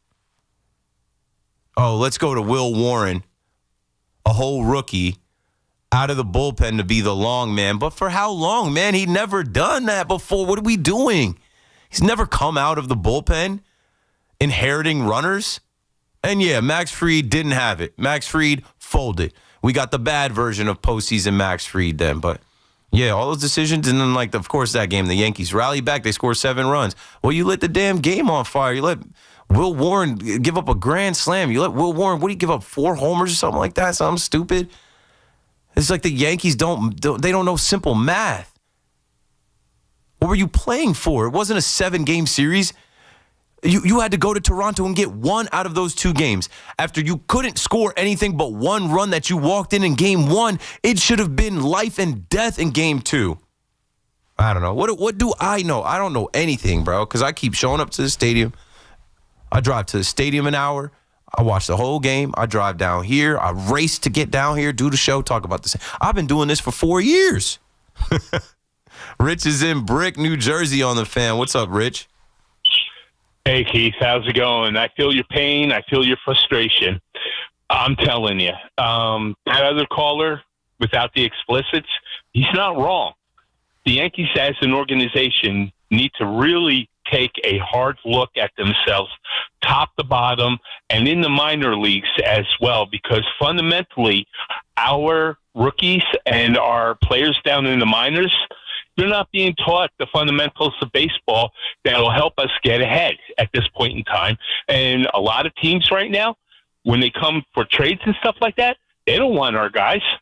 And they think that they're going to promote some guy from the minor leagues to come up, and he's going to all of a sudden be the answer now as far as for helping them hit. Good luck with that. Yeah, I don't know. I don't ever think it's just the hitting coach. Thanks for the call, Rich. Before I was talking about how they got rid of the hitting coach at the trade deadline in 2023. Then they went to Sean Casey, pulled him out of MLB Network. Then they went to James Rawson. Now he's interviewing with the Twins. They're going to elevate some guy? I don't know. What's this guy going to do? He can't hit for them. He can't get in the batter's box for them. They all do the same thing. It doesn't matter who's here. It doesn't matter if it's Matt Carpenter, if it's Edwin Encarnacion. Doesn't matter if it's Trent Grisham. Doesn't matter if it's, you know what I'm saying, Gary Sanchez, Jose Trevino. Like every single postseason year, we see these guys grip the bat too tight. And then the one year that Judge comes through, which you could count on it. We talked about it all year. What if this is the October that Judge comes through? He's able to come through low leverage, and then in the most high leverage moment, he came through and just didn't have enough around him. So the Yankees probably won't win under Aaron Boone and Brian Cashman. Something's got to give.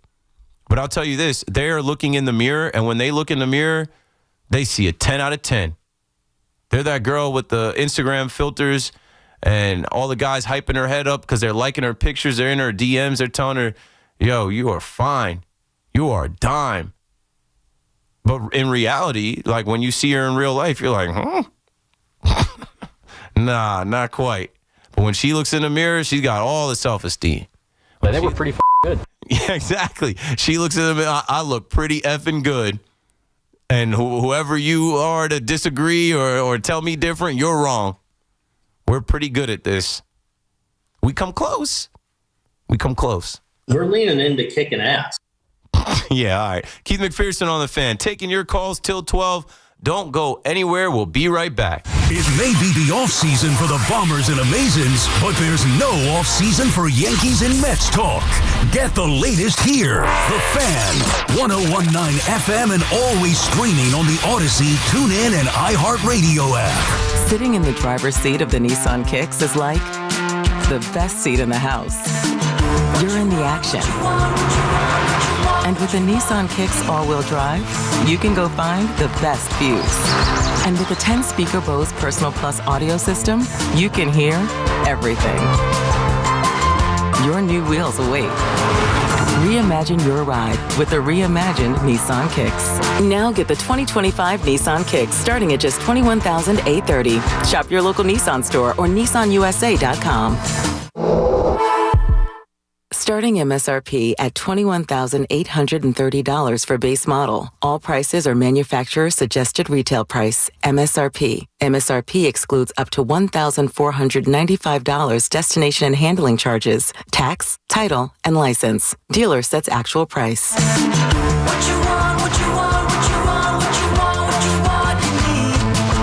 Are you searching for a warm and welcoming community for mom or dad? River Spring Living just may be the right option. Set on a 32-acre campus right there along the beautiful Hudson River, there are plenty of chances to engage in activities, wellness programs, and so much more. From independent living to assisted living and memory care, specialized teams are dedicated to making everyone feel right at home. I've seen firsthand what makes life at River Spring Living so special. Visit riverspringliving.org today. Clogged toilet, leaky faucet on one. Ready?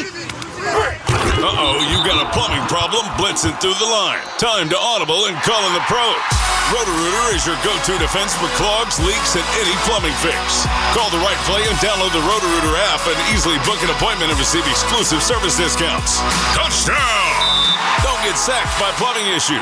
Call in Roto-Rooter, your MVP for plumbing solutions. Download the app today and score big on savings. And away go troubles down the drain. Roto-Rooter.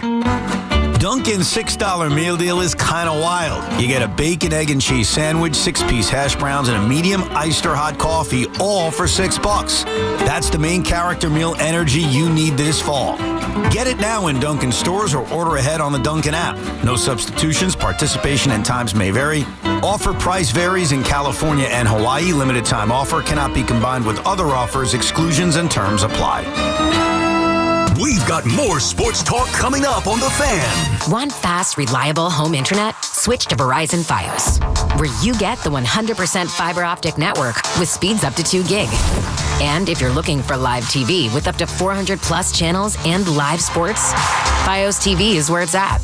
Get the internet speed you want and the TV you love when you bundle Fios home internet and TV with Verizon. Plus, get the latest deals when you call 1-883-VERIZON and switch to Verizon Fios today. Availability varies. Looking for Michelin tires at the guaranteed lowest price? Get to Town Fair Tire for Michelin's Cross Climate tires, offering a design that delivers an exceptional level of long-lasting performance throughout the tire's lifespan. Plus, Town Fair gives you more free services than anywhere else. For the guaranteed lowest price and your best deal on Michelin Cross Climate tires, nobody beats Town Fair Tire. And I mean nobody. Name brands at discount prices. Town Fair Tire. Luxury just got tripled with Mercedes-Benz of Edison, Union, and Freehold, New Jersey. 3 powerhouse locations, 1 legendary name. Ray Katina. More selection, more convenience, and more ways to drive excellence. Experience the power of 3. Visit benzfam.com. You know that Big Bargain detergent jug is 80% water, right? It doesn't clean as well. 80% water? I thought I was getting a better deal because it's so big.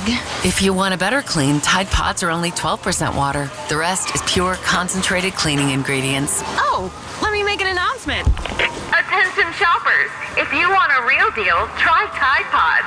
Stop paying for watered-down detergents. Pay for clean. If it's got to be clean, it's got to be Tide Pods. Water content based on the leading bargain liquid detergent. Hi, I'm Chef Franklin Becker. You know the jingle. Now discover the facts about Ozempic, a GLP-1. There's only one FDA-approved Ozempic made by Novo Nordisk. Learn about the real thing. Talk to your healthcare professional today. Call 1-833-OZEMPIC or visit Ozempic.com to view the medication guide and to learn more about Ozempic. Semaglutide injection 0.5, 1, and 2 milligrams.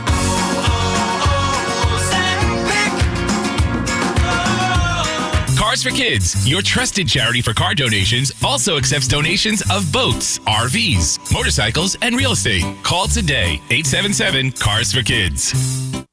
Get the scuttlebutt on your favorite team, The Fan, on the Odyssey, iHeart, and TuneIn apps. I used to work at MTV. It's kind of crazy to see just like how MTV has, lost its stronghold on pop culture. Keith McPherson on the Fan.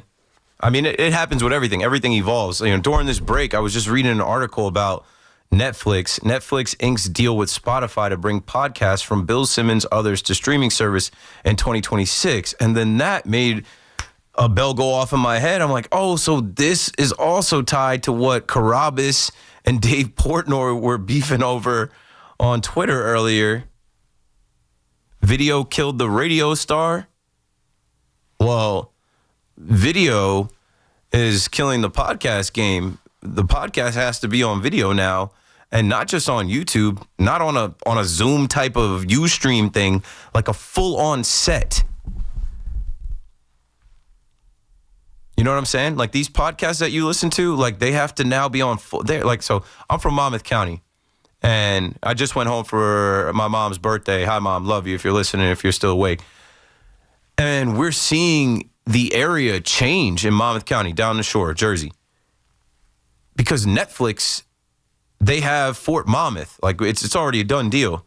And there's all this talk about how that area is going to change, how the houses are going up in prices, how it's going to attract a lot of people in the movies, entertainment, music, sports industry. And now this is a big shift here. Netflix getting into the podcast game. The quote at the top of the article says, with video podcasts on the rise, our partnership with Spotify ensures we bring the full video versions of these top shows to Netflix and Spotify. When you go to watch opening day 2026 with your New York Yankees, it's on Netflix. Yeah. March 26th, it will be opening night, just the Yankees versus the San Francisco Giants out there. I'm sure it'll be cold. I won't be there. I don't plan on making that trip. But, opening night will be specifically on Netflix. So Netflix and all these streaming services and everything, like the game is changing so much. If you're not evolving and changing with the time, you're going to be left behind. Evolve or dissolve. The Giants have evolved. The Giants finally picked a quarterback. And he's a quarterback that can run a little bit, throw a little bit, make a play when a play needs to be made. So here is what I was talking about earlier when I talked about Jermaine Illuminor. We're not going to play all of it. Let's just play a little bit of it. Jermaine Illuminor on Kay Adams' show. Hey, Kay Adams. Up in Adams. He's just gushing over the 3 games he's played alongside of rookie Jackson Dart and how different he is compared to Tom Brady and Lamar Jackson. Brian Burns, Dex, Abdul, Kayvon. This is no joke. This is no joke, considering that you do face these guys every day. How does practice feel compared to game days when you don't have to go against them? Practice is intense. In training camp, me, Burns, Abdul, we all made an agreement saying we're going to practice harder than anything. So once we get out there, it's just we're in a flow state we can go. And I think that's why you've seen so much success from Burns, Abdul, Tibbs, Dex, all those guys, because we practice. Okay, cut that. I think I sent the wrong one. He had a couple clips. I got to send you the one that is like 3 minutes, and you can skip through a little bit. While Paulie's working on that, let's go to Phil in Sheepshead Bay. Hey, Keith. I haven't spoken to you in a while. I know. I'd be on at midnight to 2. You got to go to bed. You got to prioritize your sleep. Well, I was trying to catch up. Now I'm refreshed and refreshed with the Giants also. I like the fact that, I'm going to give you a statistic. With Andrew Thomas at left tackle, I think 96 or maybe a little bit more plays, only 2 pressures, no sacks, and he's keeping them out. He's elite. He's giving the guy his room to make his runs, make his plays, and it's very much appreciated. Yeah, we notice. We see it. I was at that game live, and I know we all kind of gave him a hard time, but he knew himself, and he knew he had to kind of gradually work back, and he had a snap count, and yeah, he makes a huge difference for that offensive line. That offensive line was great last week with Cam Scatteraboo rushing for over 100 yards and 3 touchdowns, and then giving Dart enough time in the pocket to maneuver around and make plays. And then Roten was pretty good also. Yeah, I mean, they work as a unit together, so high tide raises all ships. You think Schmitz is coming back? Because he was concussed and he went out. Yeah, I mean, I haven't seen the injury report yet, and it is Tuesday, so I don't think we got that yet. But we'll know in a couple of days. We'll know. I know it's gonna make a big difference in the game against Denver.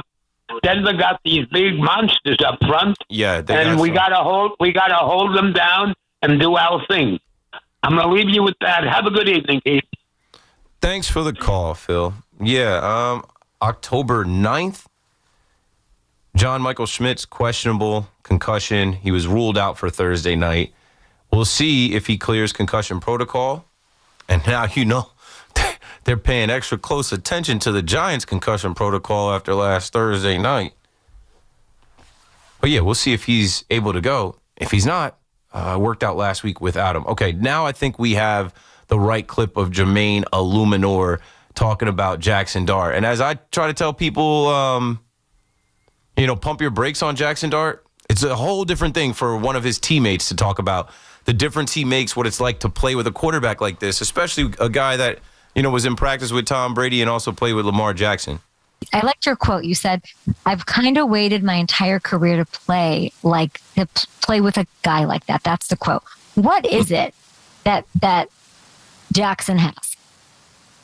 I would say, in my career, I've been around Tom Brady, but I wasn't a starter. And Lamar. Been around Lamar, obviously, two of the best to play the position. And I've been around a lot of great quarterbacks. Where with Dart, it's kind of like that. How do I explain it? It's just different, I practiced with Tom, I practiced with Lamar, and that's not me putting those expectations on them at all. Mm-hmm. It's really cool to be in a huddle with guys like that where they have no fear. And a lot of the quarterbacks I play with have no fear. But with him, it's just knowing that he's back there and he can make just plays like this play coming up on the screen right now. That's such a crazy. And as an offensive lineman, just seeing your guy do that, it's the coolest thing ever. And, I've watched Lamar do that. I've watched Kyler do that. Caleb Williams, Pat Mahomes, Josh Allen, all these guys just make crazy plays like that with their feet. And it's really satisfying as an offensive lineman knowing that you'll go out there, you're going to block your butt up for your guy. And, as long as you give him time, that's that one bad pressure right there by me. You won't see that ever again.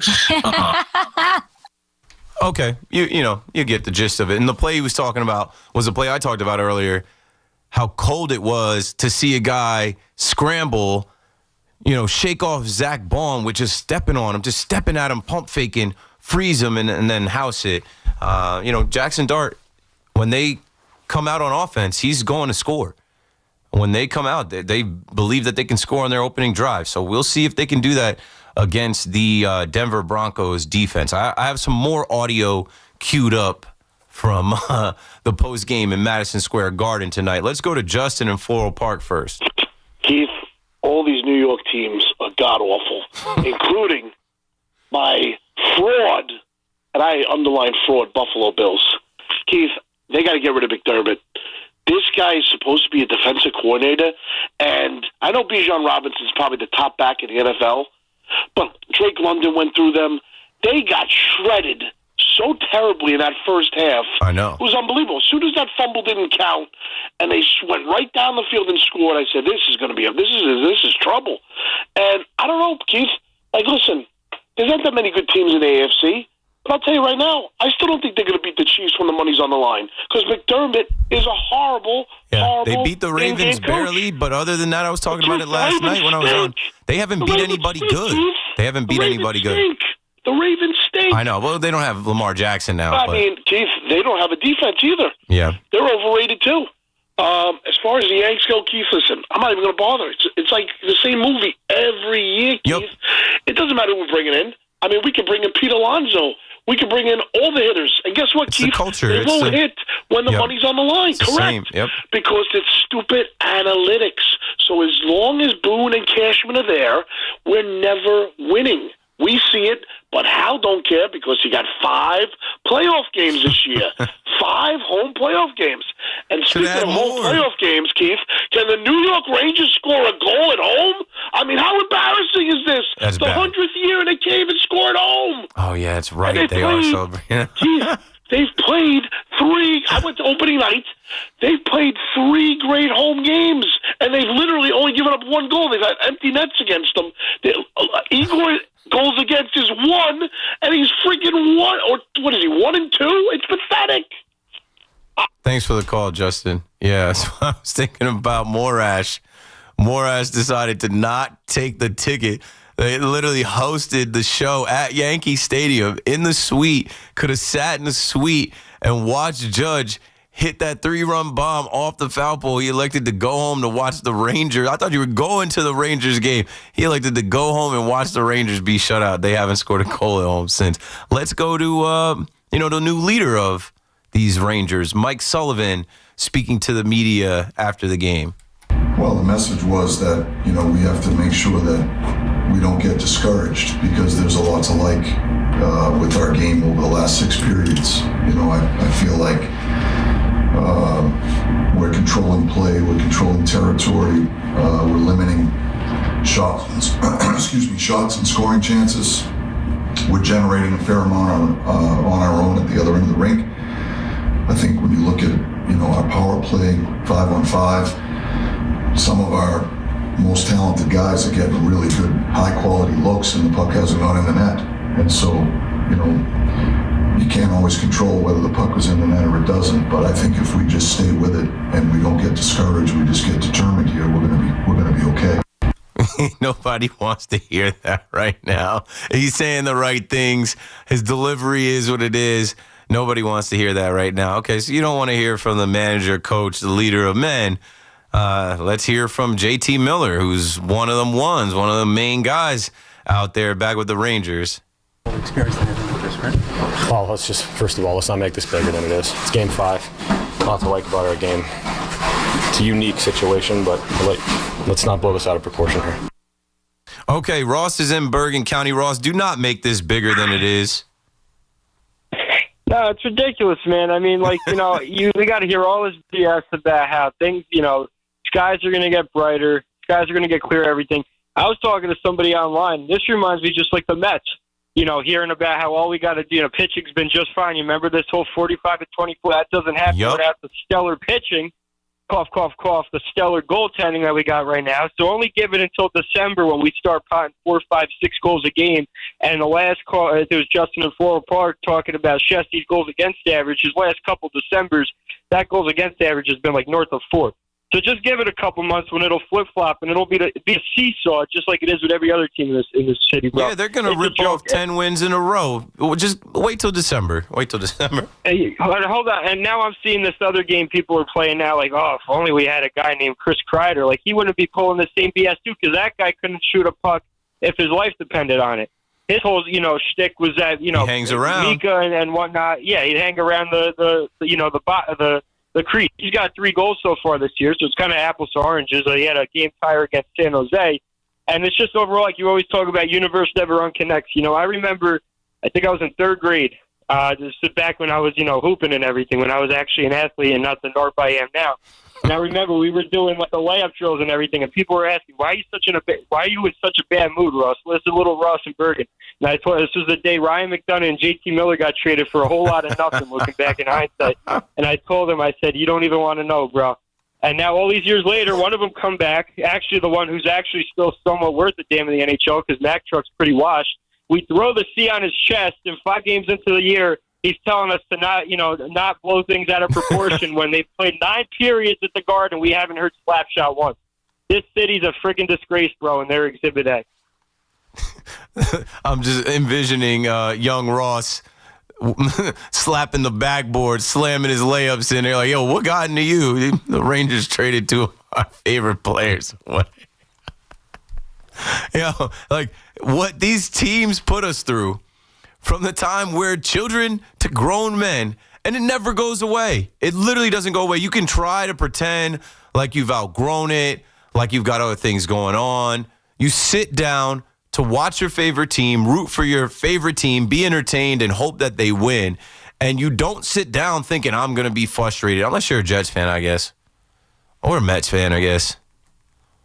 Or the Rangers fans now. You got to just laugh it off. It's a joke. It's an absolute joke. in New York where we have all of these fans and all of this media coverage and all of these teams, there's just so much bad. There's just so much ineptitude. There's just so much that doesn't make sense. And I bet you the building was sold out. I bet you there was a ton of people at all of these games, and you didn't get to hear your goal song once. Well, especially tonight, only because they have McDavid and Draisaitl in the building. I know that as well. And listen, McDavid's there was the best some player thoughts on the that planet. McDavid was going to be on the Rangers team this year. Well, not this year. In Or the the next coming year. years, because he signed, and even so, he signed. So McDavid is the best player in the world. He didn't get he got a 2-year contract extension on the same number. So he was making $12.5 million, and he's still making $12.5 million. He legit left like millions on the table just to try to better the team. He wants to win because of their salary cap and all these things in NHL. And obviously, NHL players most of them are known for team first, me second. He makes money off the ice. Well, all the athletes do, but LeBron James Not is never. all of them. He definitely makes more than your average hockey player. LeBron is never leaving millions on the table. LeBron's never doing. I can't compare. LeBron is an active NBA billionaire. Like LeBron My point is, way a lot different. of players in other sports would never leave millions on the table to try to better their team. They're just in it for themselves. Jalen Brunson. That's the point. Anywho, I don't know who's going to save us. I don't think anybody will. I just think we're going to go on and on and on. It's hard to win in every major sport. It's hard to win. Keith McPherson on the Fan, wrapping things up in these next 20 minutes or so. Call me up at 888-808-1019. We'll be right back. It's BT and Sal, middays 10 to 2 on the Fan, 101.9 FM. Mr. Mara sticking with Shane and Dable, letting them draft their own guy and having them go at it. And now this is the reward from taking that risk where they got their guy, and even though it started out slow this year, they made the decision to go to their rookie, and immediately you've seen a difference for 3 weeks. A significant turnaround. Listen to BT and Sal on demand on Apple Podcasts, Spotify, or wherever you get your podcasts. Stepping into the Kia K4 or K5 isn't just getting behind the wheel of any average sedan. It's stepping into what's next. With a K4, it's stepping into a world that's exciting. With a K5, it's one that's bold. The Kia K4 and K5, the next movement for sedans. See your local Kia dealer or visit kia.com to learn more. Kia, movement that inspires.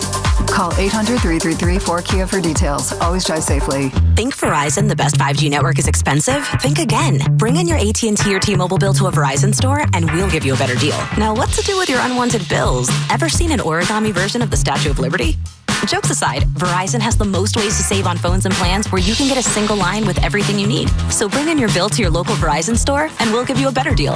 Rankings based on root metrics, root score report dated 1H2025. Your results may vary. Requires postpaid consumer mobile bill from T-Mobile or AT&T dated within the past 45 days. Bill must be in the same name as the person redeeming the deal. Additional terms apply. Hey everyone, this is Boomer Esiason, and I'm here to tell you all about United Healthcare and their Oxford products. They've served me well for 41 years, and I've been very happy with the coverage that I've received. In fact, they're not only my insurance carrier, United Healthcare also supports my foundation in our quest to find a cure for cystic fibrosis. So when you play pro football, you learn pretty fast that you can't win without teammates you can rely on. The same is true for your health plan. And that's why Oxford plans from United Healthcare include all kinds of benefits for your employees, like $0 deductible options, virtual care with $0 copays, and the ability to earn up to $700 a year just for taking healthy actions. Care for your employees and savings for you? You'll get that too. Check out Oxford now with more ways to help your employees and bottom line stay healthier. Contact your broker or visit uhc.com/Oxford to learn more.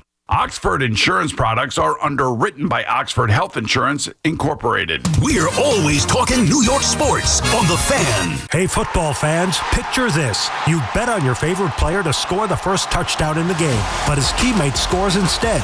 If this happens, BetMGM wants to give you another chance at the end zone.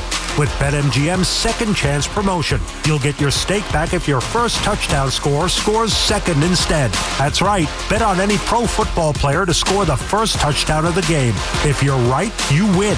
If your player scores second, you get your stake back in cash. With BetMGM's second chance offer, you have a chance to keep the fun going after the first player crosses the goal line. BetMGM and GameSense remind you to play responsibly. See BetMGM.com for terms. 21 plus years of age or older to wager and physically present in New York and New Jersey only. Existing customer offer. Subject to eligibility requirements. Rewards paid back in unrestricted withdrawable funds. Gambling problem? For New York, call 877-8-HOPE-NY or text HOPE-NY. For New Jersey, call 1-800-GAMBLER. Rock and roll will never die, and neither will the low prices. It's the Rocktober Savings Event at Nielsen Dodge. We've turned up the volume on Rocktober Savings on any new Jeep, Chrysler, Dodge, or Ram. Lease a new 2025 Jeep Grand Cherokee Limited 4x4, just $199 a month. Or lease a new 2025 Jeep Grand Cherokee L Altitude X 4x4, just $224 a month. We're rocking out the deals with zero down payment available. $1,500 overbook value for any trade. If you need credit help, we're here to make it happen. And of course, great deals. On Route 10 in East Hanover, online at NielsenDodge.com, a proud member of the Nielsen Auto Group. So for head-banging deals that are music to your ears, at Nielsen, fun is in the driver's seat. Drive into fall event. With approval term 24 months, due signed Cherokee 5794, Cherokee L 5819, ag tax type 498 doc and DMV. Pros don't just show up. They prove how it's done. With precision and without shortcuts. Makita tools are built the same way. With a dedication to lasting quality. Trusted performance and results that reward your effort year after year. When the job calls for the best, call on Makita. Built to be the best. Available at the Home Depot. Catch all the play-by-play with Susan Waldman and Dave Sims. The home of Yankees radio. The Fan on the Odyssey, iHeart, and TuneIn apps.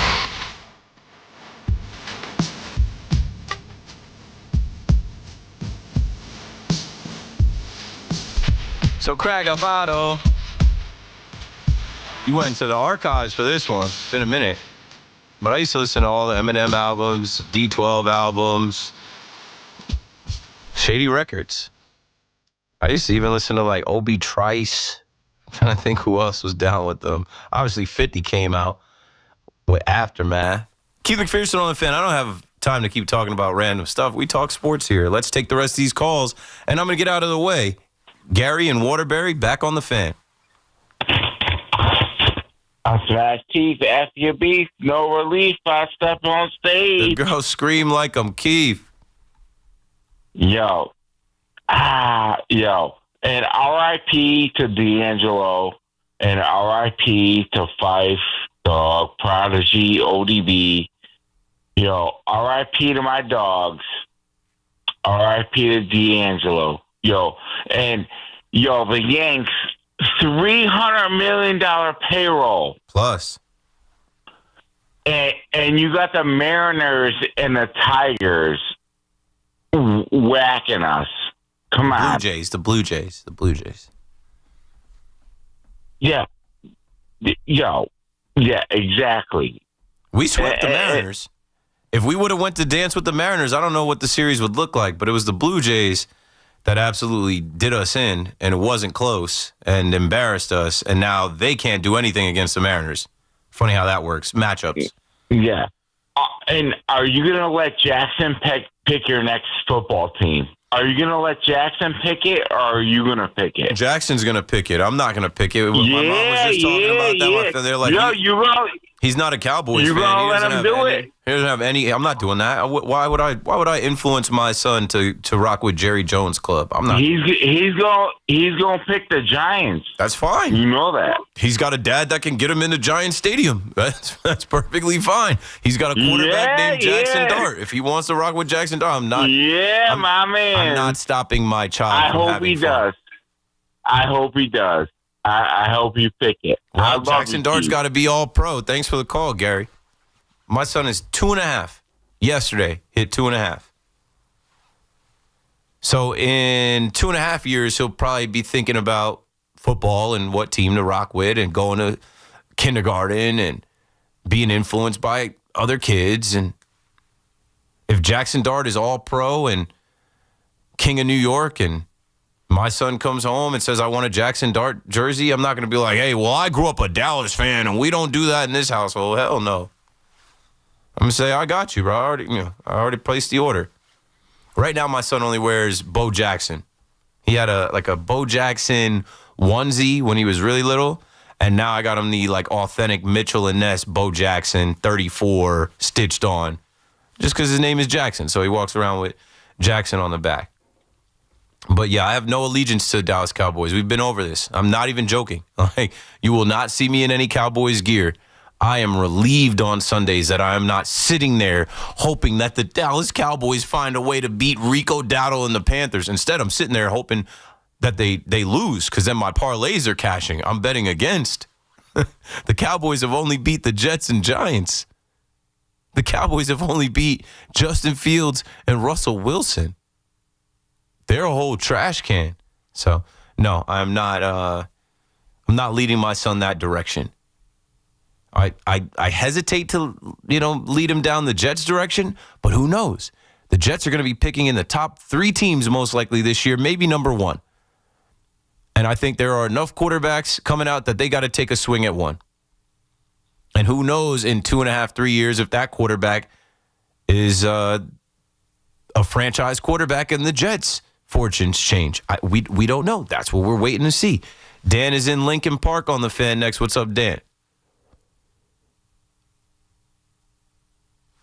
Come on, Dan. I'm running out of time. You're on hold. Kelvin is in Shelton, Connecticut with us. Go for it, Kelvin. Keith, how you doing, my brother? Always a pleasure, man. Good. Thanks for calling. Good. Yes, sir. I'm normally coming from the Bronx, but I'm in Connecticut now. But Keith, man, I want to talk about the Bills and the Yankees real quick. But quick point on the Bills and your son. You said about your son. My son is a Chiefs fan. He's 10 years old. Of course. Became a Chiefs fan 4 or 5 years ago, and I didn't stop him. What can I do? But it just sucks. I'm 45, been a Bills for my whole life. And he see me always rooting for the Bills, and now he's a Chiefs fan. But and the Chiefs are standing in your way every year. Right. Every year. And, so my wife, when this happens every year and we face them, it's always a divide here in the house. But, everybody panic over the Bills. Listen, McDermott got to go. That's the bottom line. He has to go. His welcome has been expired 3 years ago with the 13 seconds when he choked with the play calls. He does it every year. We're not going to win. Allen's not going to win. Yesterday, it was bad. The defense is terrible. But, we got to relax. We got to make a change there. It's not going to happen this year, but we got to, before the playoff, the deadline, can we is Olave maybe available? Maybe like A.J. Brown, he's kind of pissed off. Maybe you can answer that. And also on the Yankees real quick, Keith, I grew up in the Bronx my whole life. I know you're a Yankees fan. So I got a lot of friends that are Red Sox fans, and they hate the Yankees, of course, but they like the Red Sox because they have a lot of Dominican players back in the day. I'm Dominican myself. Mm-hmm. And I'm like, why do you hate the Yankees? And they go, well, they treat the Hispanic players bad. So I'm looking. We had a serious conversation, a few of us. I'm like, I look over the years. I'm like, we've had Rivera, we've had Posada, Bernie Williams, all Puerto Ricans, Panamanians, Dominican players throughout. They were mad that they didn't re-sign Mariano Duncan back in '97, I think it was. I said, it's a business. Duncan was like 37 years old. He wanted, whatever $1 million, and they said no. And they're like, well, they can't be treated players. I'm like, dude, it's a business. So they always root against the Yankees because of that. And I'm like, you know what? Y'all be happy that the Yankees lose. Y'all be more happy than when your own team wins. It's pretty sad, but it is what it is. Keith, love you, love your vibe, love your flow, my brother. Go Bills, go Yankees. Let's make a move. Thanks for the call. The Bills, the schedule, it should lighten up a little bit. They've got the Panthers, the Dolphins. There's going to be a lot of teams looking for receiver help at the trade deadline, the Giants as well. And no comment. I've trust me, heard the Latino players narrative with the New York Yankees. I don't think that's a real thing. It's Major League Baseball. I'll give the Yankees a little pat on the back. They did put together Jason Dominguez, Oswaldo Cabrera, Fernando Cruz, Jose Caballero, Ahmed Rosario, as they kind of, ate some Dominican food and chopped it up. I don't know. I don't think that's a real thing. Anyway, but, whatever. To each his own. Say what you want. Feel how you want to feel. I'm out of the way. But we're going to do this again tomorrow. Another 5-hour KM to AM, 7 to 12. Coming up your way next is Chris McMonigle on The Fan. Good night. Sports Radio 101.9 FM. WFAN, New York. This to science. You can't bet against a coach who wears a fishing vest. Every Saturday at 8 a.m., it's Kickoff with Boomer and Mike Valenti, where the guys break down the biggest headlines and storylines from across the NFL. They are a much better defense than I gave them credit for before the season started. Kickoff with Boomer and Valenti is brought to you by Nationwide. For your insurance and financial needs, Nationwide is on your side. And The Fan, always streaming on Odyssey, TuneIn, and iHeartRadio app. At Paramus Chevrolet, we understand that a car is more than four wheels. It's an extension of who you are. Hey, it's Mike Tandarella, General Manager of Paramus Chevrolet. Because everyone has unique taste, we stock a large variety of certified pre-owned automobiles. So you're sure to find something you absolutely love. And it gets better. Enjoy our exclusive Paramus Chevrolet VIP Plus program. A lifetime of complimentary oil changes, courtesy shuttles, and loaner car availability. Visit us in person or online at ParamusChevrolet.com. Viant, innovating digital advertising. Didn't think you could advertise on the largest sport platforms? Think again. Viant helps brands show up where it counts, on live sports, where audiences are the most engaged. It's simple, smart, and built for results you can actually measure. No wasted time, no wasted spend. Viant. Visit ViantCTV.com and get your message in front of the right audience today. If you're injured in an accident, the Rothenberg Law Firm is on your side. A legendary team that has won billions over 5 decades. The Rothenberg Law Firm. 1-800-624-8888 or injurylawyer.com. Talk New York sports on The Fan. Nobody beats a Town Fair tire deal, and I mean nobody. So if you're looking for Michelin tires at the guaranteed lowest price, get to Town Fair today. Michelin winter tires offer a shorter stopping distance on ice and snow, along with predictable handling in cold, dry, and wet wintry conditions. For the guaranteed lowest price and free services for life on Michelin tires, nobody beats Town Fair tire, and I mean nobody. Name brands at discount prices. Town Fair Tire. Want fast, reliable home internet? Switch to Verizon Fios, where you get the 100% fiber optic network with speeds up to 2 gig. And if you're looking for live TV with up to 400 plus channels and live sports, Fios TV is where it's at. Get the internet speed you want and the TV you love when you bundle Fios home internet and TV with Verizon. Plus, get the latest deals when you call 1-883-VERIZON and switch to Verizon Fios today. Availability varies. Dunkin's $6 meal deal is kind of wild. You get a bacon, egg, and cheese sandwich, 6-piece hash browns, and a medium iced or hot coffee, all for $6. That's the main character meal energy you need this fall. Get it now in Dunkin' stores or order ahead on the Dunkin' app. No substitutions, participation and times may vary. Offer price varies in California and Hawaii. Limited time offer cannot be combined with other offers. Exclusions and terms apply. Lunch was great. Greenwich Village is a fun spot. Can we stop at a bathroom? Are you all right? I keep having stomach issues after eating, like diarrhea, gas and bloating, abdominal pain, and sometimes oily stools. Sound familiar? Those stomach issues may actually be a pancreas issue called exocrine pancreatic insufficiency, or EPI. Creon pancrelipase may help manage EPI. Creon is a prescription medicine used to treat people who can't digest food normally because their pancreas doesn't make enough enzymes. Creon may increase your chance of fibrosing colonopathy, a rare bowel disorder. Tell your doctor if you have a history of intestinal blockage or scarring or thickening of your bowel wall, if you are allergic to pork, or if you have gout, kidney problems, or worsening of painful swollen joints. Call your doctor if you have any unusual or severe gastrointestinal symptoms or allergic reactions. Take Creon as directed by your doctor and always with food. Do not chew capsules as this may cause mouth irritation. Other side effects may include blood sugar changes, gas, dizziness, sore throat, and cough. These are not all the side effects of Creon. Call 800-633-9110 or visit creoninfo.com to learn more. That's CREONinfo.com. I'm asking my doctor about EPI and if Creon could help. Tune in to the BT and Sal Show weekdays from 10 to 2 on The Fan, presented by your tri-state Cadillac dealers. Cadillac is the official luxury vehicle of the New York Mets. Get the latest on the Giants and Jets on WFAN, WFAN FM, WFAN FM HD1, New York, and Odyssey Sports Station. WFAN Sports Flash. Good morning at 12 o'clock. I'm Marco Belletti, and this report is sponsored by Chef IQ. Precision cooking, effortless results, ChefIQ.com. Yoshinobu Yamamoto put forth a masterpiece, went the distance, giving up a run, 3 hits, 7 Ks. Dodgers erased the Brewers 5-1. Teoscar Hernandez, Max Muncy each went deep. Shohei Ohtani knocked in a run. LA halfway home to another World Series appearance. They go home with a 2-0 series lead. Edmonton shut down the Rangers 2-0. Stuart Skinner stopped all 30 shots he saw, while Igor Shesterkin 20 of 21. Thought we limited the grade A's and got some big saves from Chesty when we needed them, and just another good hockey game. It sucks to be on the losing end, but it's a good test for us as a group right now for our mindset. And I love the way we're playing the last couple games. So let's just keep plugging away. That's JT Miller. 3 straight games the Rangers have been shut out at home to begin the season. First time that has ever happened in NHL history. And LeBron James went on the Everybody's Crazy podcast and explained that he's not playing around when it comes to his financial future. My financial advisor, first thing I told him when he wanted to manage my money, I said, if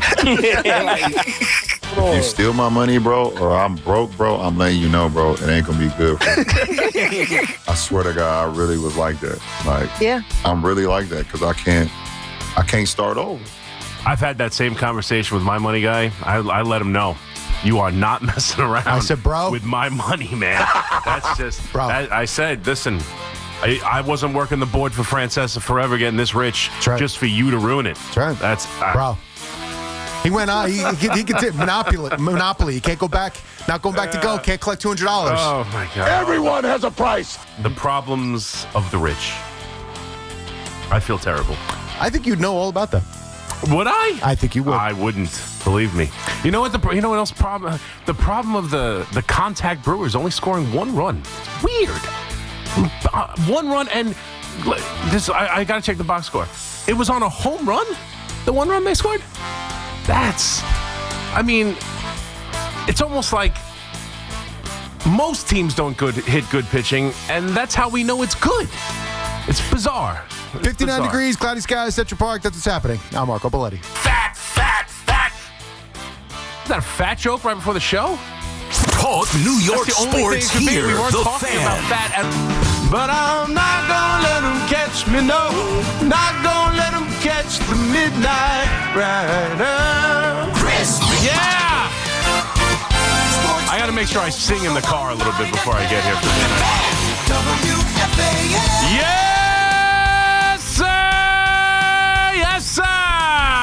12:03 on the Fan. McMonigle here with you for the next 5 hours of a 5-hour midnight ride. We got Paul Rosenberg on the other side. There's the music. Hey, Paul, why don't you hang out for a little bit? We'll talk Rangers hockey sometime around 3:25, 3:45 or so. Just hang out in the corner. I'm in. How much do I get? Less than LeBron. 888-808-1019. That's right, I'm back. On this Wednesday morning, we got you again till 5 o'clock in the warm-up show on our 5-hour midnight ride. Yes, I'm being sarcastic. Yes, I'm a sarcastic so-and-so. The Brewers. Oh, but the Brewers play it right. So much talk about the New York Yankees and all their failings and what makes it so tough to win in the postseason and why they're wrong and why they'll never win with Aaron Boone and why they'll never win with Brian Cashman. Just an embarrassment. A lot of that has some merit to it, to be fair. But the idea of they rely on home runs, you're supposed to build your team like the Blue Jays, and that was it. The Blue Jays, we held them up high. The Brewers, their manager even yells at people. Woo-hoo! We hold them up high. They've scored 2 runs at home against 2 great pitchers who shut them down completely. But only the Yankees don't hit good pitching. Only the Yankees.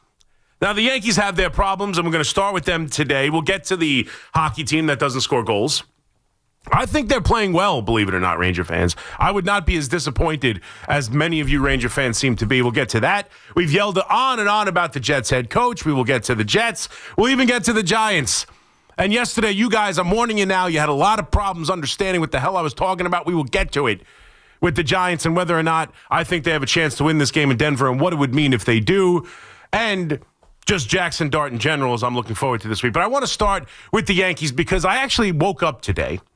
I was listening to Evan Roberts in the afternoon show talking about whether or not, because of the silence of this Yankee group from Brian Cashman and Hal Steinbrenner on whether or not they're pondering firing Aaron Boone and whether or not Aaron Boone should be fired.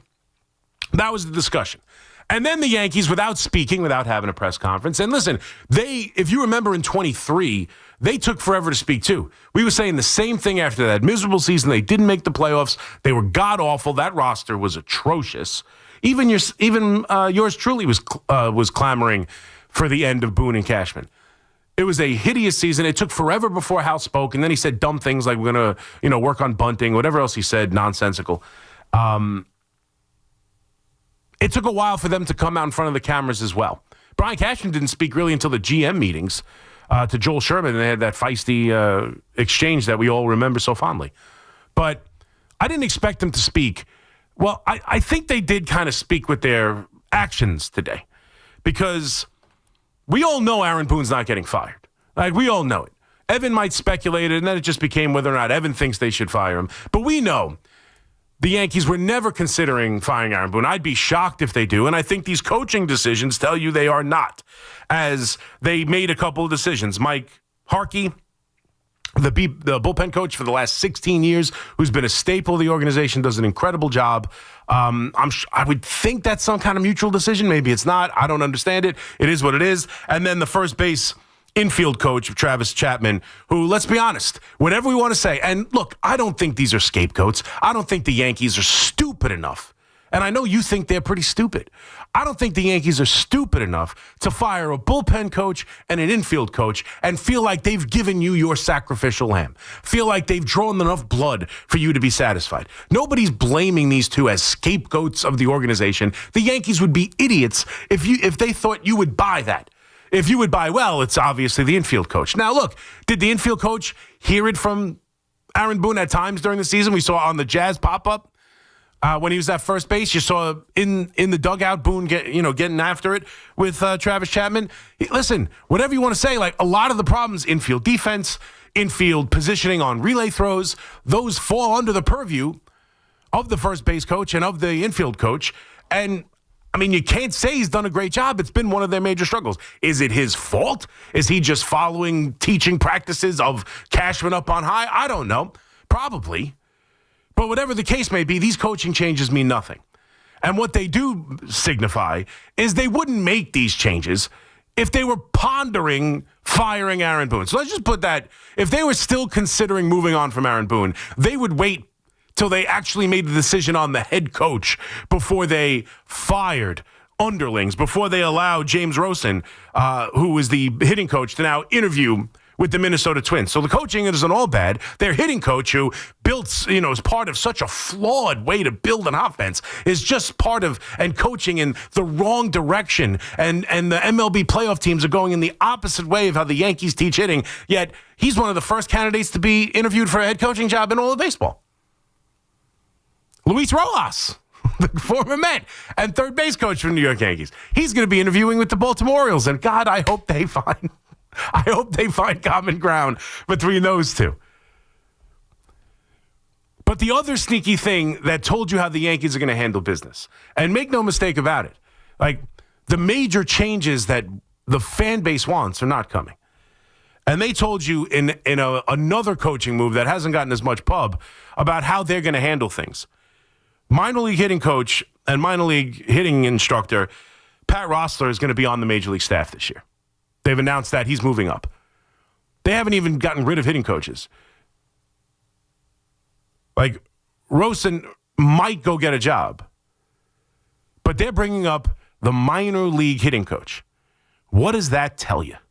It tells me they are looking to impact players he's familiar with, players he's had success with, namely Rice, Dominguez, Volpe, Wells, Spencer Jones. Like, we talk about this offseason, it's not going to be some dynamic offseason that you want. Obviously, Boone's going nowhere.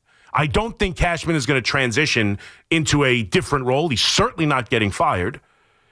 Cashman's coming back. Boone's coming back. They're going to play the young kids. They're bringing up the hitting instructor for the young kids who've come up here and have had success and have struggled. Rice came up here this year. And I heard a caller as I'm driving in saying nobody wants the Yankees minor league system players. Okay, now I know Rice played a lot at the major league level. You know how many people, you know how many teams are asking for Ben Rice right now? Like, the Yankees, and believe it or not, and another misconception is, right? Well, I shouldn't say misconception, because a lot of the players have come up and not been defensively sound. But there's this, like, belief that in the minor leagues, they don't know what they're doing, and you know, everybody who comes up from down there knows nothing about winning and all it is about hitting the ball hard, and it's nothing but analytics, and it's nothing but, you know, exit velocity and everything else. Have you seen how many ball games they win down there? Have you seen how successful AAA, AA, Single A, how the teams have played this year and the last couple of years? They win a lot of games. They win a lot of games. And the hitting coach that was down there has brought up, here's my point. We all know it. We all can talk about different things, and we will. We'll do it right here on the show at 888-808-1019. You're more than welcome to call in. We'll debate things because I think there's questions that need to be answered about a Yankees team that clearly have not won in the last 8 years. There's no getting around that. They play unsuccessful baseball come postseason time, and they've done it for longer than just 8 years, quite honestly. Like, you look at this thing, they haven't won a championship outside of 2009 since the year 2000. That goes back to Joe Torre, constant, how many years in a row losing in the first round?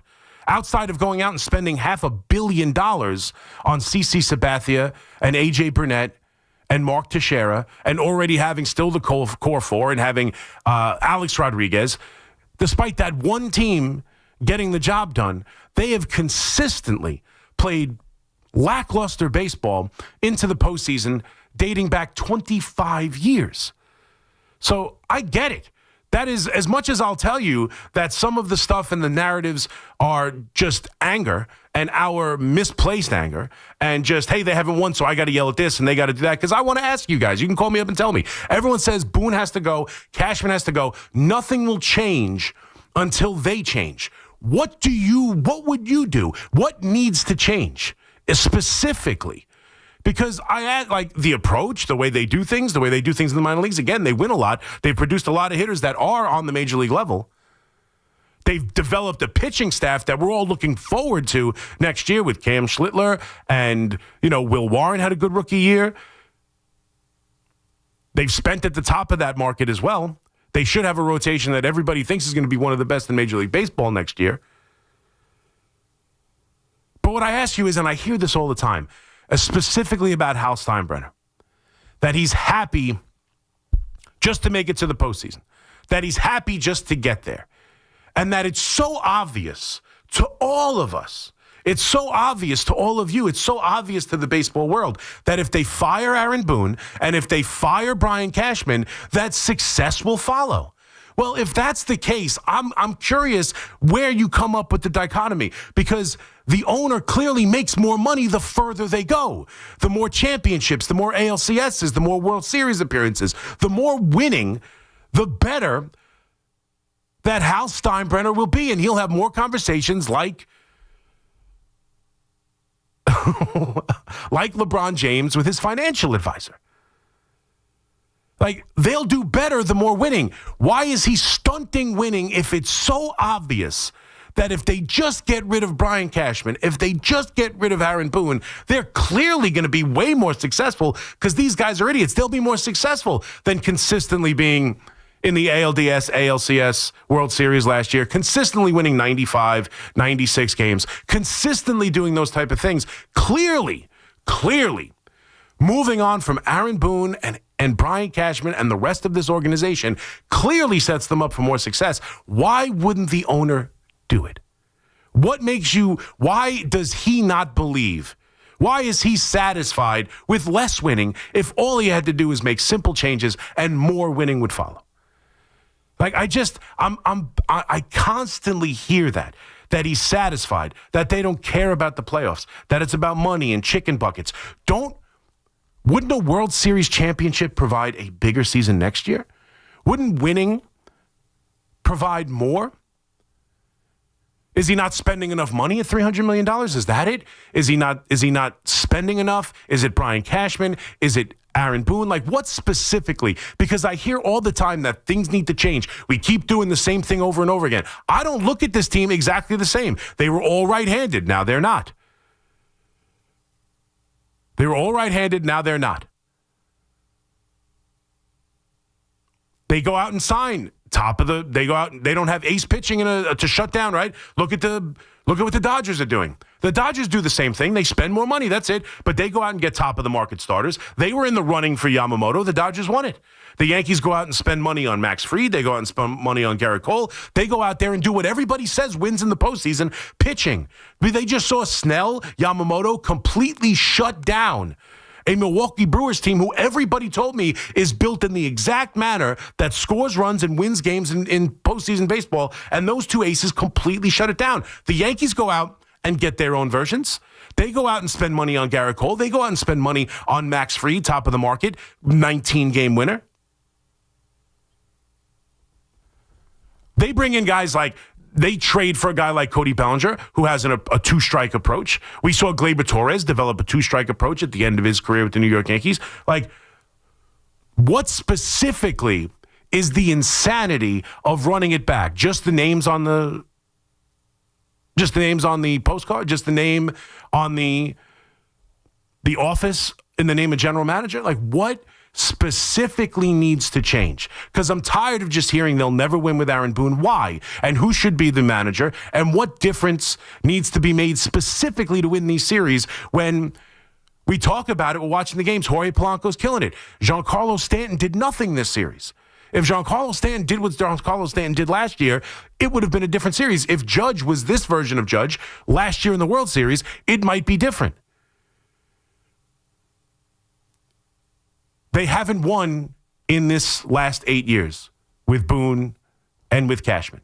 And I'm all for, if they fire Aaron Boone, this year had enough of its failings. Again, it's been 8 years without a championship. I am well on board. You want to make changes? I'm with you for change's sake. But I'm tired of just hearing changes for change's sake. And we go through it, and what do we say? Well, it's a country club. Well, there's no accountability. Well, right now, the poster boy manager for accountability can't score a freaking run. And his team is getting overrun by the same Dodger team that we felt embarrassed losing to last year.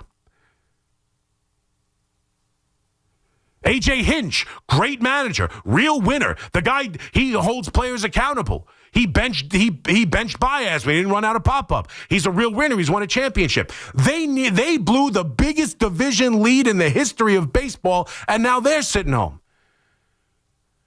Again, you want to talk about the failings of this organization? There are plenty, and we can have the discussion. But if we're just going to say, and I'm tired of hearing it, I'm tired of hearing that insanity is doing the same thing over and over again and expecting different results. What specifically needs to change that prevents this team that consistently wins 95, 94, 96 games, wins divisions, gets into the postseason, gets into the DS, into the CS, into the World Series? What specifically about them is preventing them from winning when I'm watching the teams that everybody proclaims is doing it the right way fall on their face in the same manner the Yankees do? So please, explain it to me. Because I could look at the Dodgers and say, they signed a contract with the great Shohei Ohtani, who's hitting under 200, by the way, in the postseason.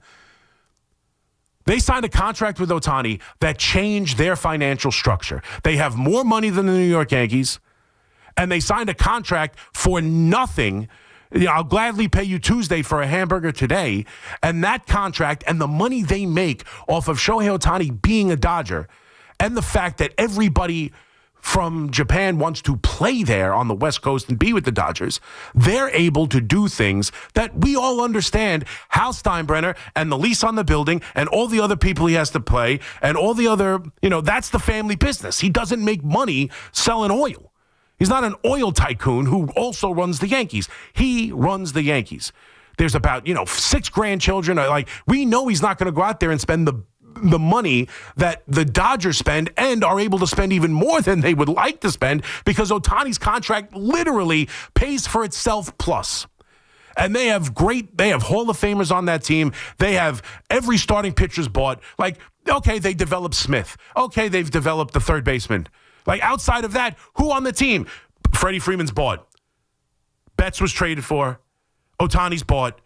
Snell's bought. Yamamoto's bought.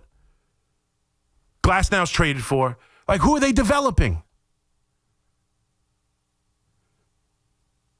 Who's doing it perfectly right where the Yankees are falling on their face in the department? And who are you going to bring in that you're telling me guarantees that this owner, this billionaire owner, who's so stupid in your mind, is sacrificing World Series championships despite his face? Like, he just loves Brian Cashman and Aaron Boone so much that he is willingly hiring them and keeping them in place, knowing that moving on from them would be the best thing for the franchise and win the more games and win the more championships, and make more money for him. But despite that, he's not doing it. Why? Your answer? Well, because he likes making the money. He likes the guaranteed postseason. So what are you saying? Moving on from them doesn't guarantee them the postseason? That's a bit odd. You want to have a conversation about what needs to change? Tell me what needs to change. Don't just tell me, well, it's the same thing over. And you want change for change's sake? Fine, I'm with you. I was with you after 23. I won't say a peep now if Aaron Boone gets fired. Won't say a peep. He's been here long enough. It hasn't worked. I'm willing to move on. Tell me who they're hiring. Tell me why he's better. And tell me why this would somehow signify the end of insanity and the beginning of long, successful tenures with championships out the wazoo. Please explain it to me.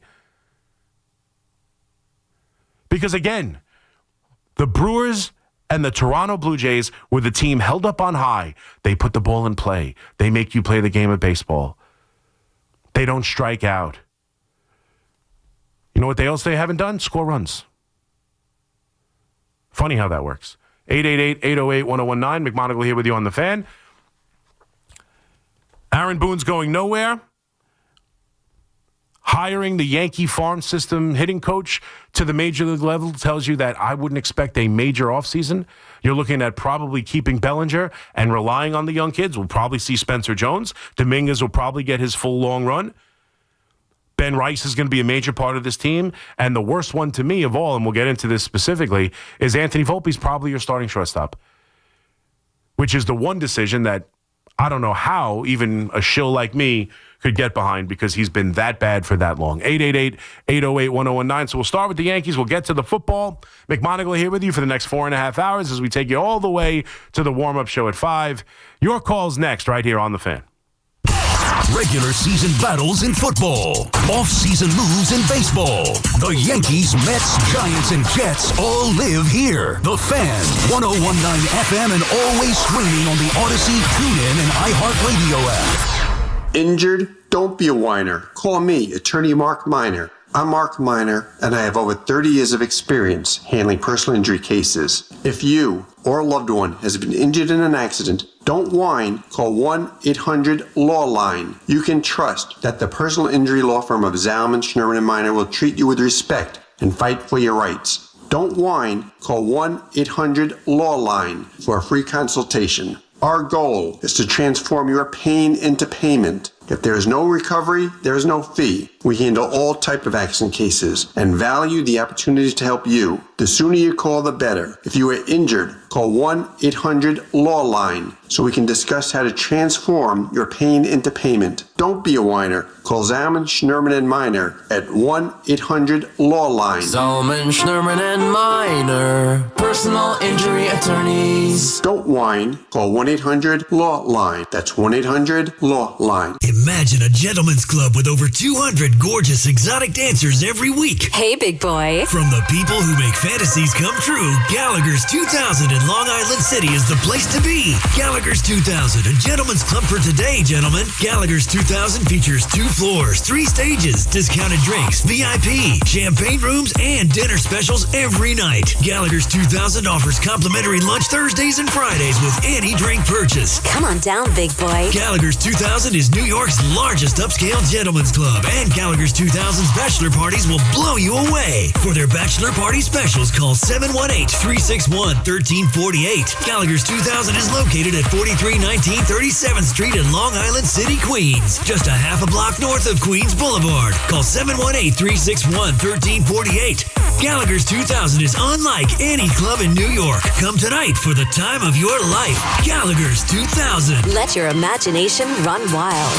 Town Fair Tire honors any valid rebates, manufacturers or competitors' rebates. Yes, even any competitors' rebates. And we give you the guaranteed lowest price. Nobody beats Town Fair Tire. Nobody. Town Fair Tire. Attention. Have you racked up $10,000 or more in credit card debt? Are you barely getting by making minimum payments? With credit card debt reaching all-time highs, National Debt Relief is notifying consumers about significant debt relief options currently being made available to help those with overwhelming credit card debt. These options may reduce a large portion of credit card debt for those who qualify. You don't need to declare bankruptcy or take out a consolidation loan, and you may only have to pay back a fraction of what you owe, even if you have bad credit. National Debt Relief has already reduced the credit card debt for more than 550,000 consumers, so don't wait. If you owe $10,000, $20,000, or even $100,000 in credit card debt, you can now take advantage of this financial debt relief as the cost of living continues to skyrocket. To check what debt reduction you may qualify for, call 800-750-2525. That's 800-750-2525. Again, that's 800-750-2525. This is Alex Shulman of Shulman & Hill, New York's premier injury law firm. We'll always go the extra mile when you're hurt in a car accident. If you've ever wished you've had a lawyer in the family, now you will. At Shulman & Hill, it's never one and done. Once you're a client, you're always part of our family. New Yorkers in every borough and on every block know us by name. Shulman & Hill. Get your free consultation at hurtny.com. That's hurtny.com. Think Verizon, the best 5G network, is expensive? Think again. Bring in your AT&T or T-Mobile bill to a Verizon store and we'll give you a better deal. Now, what to do with your unwanted bills? Ever seen an origami version of the Statue of Liberty? Jokes aside, Verizon has the most ways to save on phones and plans where you can get a single line with everything you need. So bring in your bill to your local Verizon store and we'll give you a better deal. Rankings based on Root Metric True Score report dated 1H2025. Your results may vary. Requires postpaid consumer mobile bill from T-Mobile or AT&T data within the past 45 days. Bill must be in the same name as the person redeeming the deal. Additional terms apply. Okay, girls, ready to go? Yeah! Mom, I'm hungry. Can I have a snack? Me too, Mommy. You want a snack? Yeah! Got it? Children learn from our behaviors. Mommy, can you open this, All right, hold on 1 second. Okay. Okay, here. Thank you. They learn what is okay from the adults they see. Mommy, are you on your phone? If you're a distracted driver, chances are they will be too. What kind of driver are you raising? Funded by the Governor's Traffic Safety Committee. Talk New York sports here. The Fan.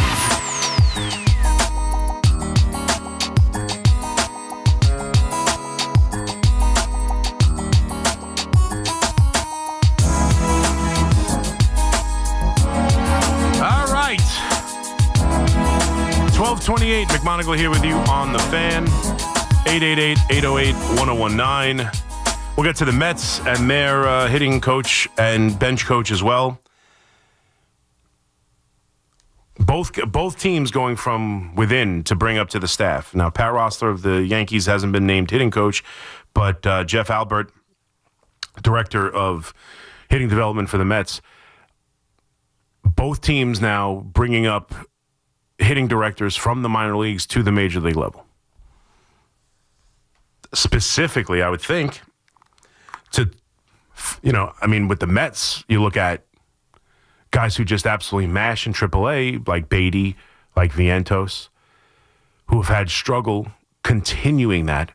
Now, we saw what we saw from Vientos last year, and Beatty really did rally in the second half, but still, that's what, and I'm curious to see now, does that mean, do these decisions at the coaching level, do you think that impacts how they handle the offseason? Because, they've got a surplus there. They've got a surplus at third base. They got a surplus in the infield, depending on what they do with Pete. We're going to get into a conversation about Skubal, who very well, there are legitimate thoughts that Skubal could get traded this offseason. And just forget outside of Skubal, is there a world where Beatty gets traded? Is there a world where Vientos gets traded? I would think so, but if you're going to bring up a minor league coach who you're hoping can help them translate from their minor league success to their major league success, are they looking to trade those guys? Or are they looking to develop these young kids? Same thing with the Yankees. And I'm telling you, I've been with Volpe. I'm done with it. I saw Joel Sherman put out a comment that Volpe's career kind of mimics Dansby Swanson.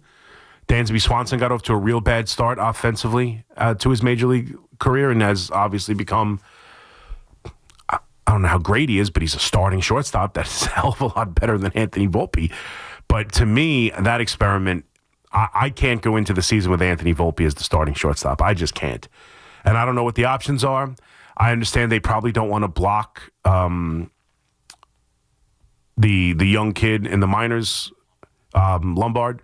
I don't know if they've played that game with Anthony Volpe. Like, to me, I just can't go into a season with Anthony Volpe being the starting shortstop of the New York Yankees, not being as unsuccessful as he's been. We'll see if he even has labrum surgery, which would knock him out for 9, 10, 11 months, whatever it would be.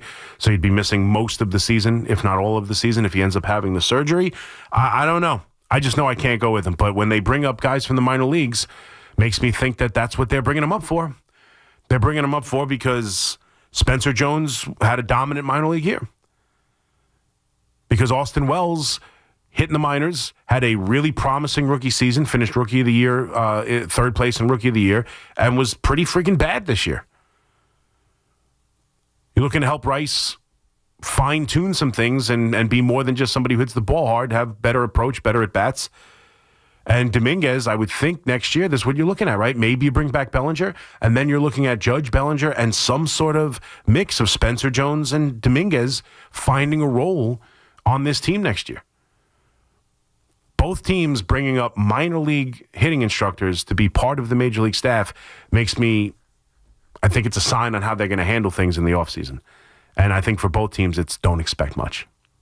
I don't know the fireworks coming. We'll get into Scooble, and maybe that could be the firework for the Mets, but I just don't know. And then the question I laid out there on the table for the New York Yankee fan, I get the frustration. I know I'm Mr. Positive. I would be, again, I called for Boone and Cashman to be fired after the 23 season. I did. I said it's probably just best to move on. Cashman didn't have a contract. It was probably best just to move on. They chose not to. I don't think they're screwed. I don't believe in the statement they will never win with Aaron Boone or Brian Cashman. I think it's ridiculous. I do. I think it's ridiculous. They haven't, but I think it's ridiculous. That's like saying, well, you'll never win with Buck Showalter as your manager. Why? Because he hasn't? I don't think anyone would make that statement. Brian Cashman's won championships. Yes, it's been a long time, but he's won them. And I think the plan B he put forth last year was actually one of his better jobs that he's done, believe it or not, despite the playoff failure. And so my question to you is, like, we say Hal Steinbrenner and the Yankees are complacent. They only care about getting there. Like, if Hal Steinbrenner felt that way, if Hal Steinbrenner was all about money, and yet the decision would be easy. Wouldn't it be easy? Fire Boone, fire Cashman, because the results are guaranteed. The money he spends, anyone can do it. This is the bare minimum that anyone could step in and take them this far. Any manager, GM combination, anyone. There is no fear of being worse than this. So what's the issue? Go hire someone who's going to make you more money, who's going to win more, who's going to get to the World Series more often, who's going to win championships. That's going to make them more money.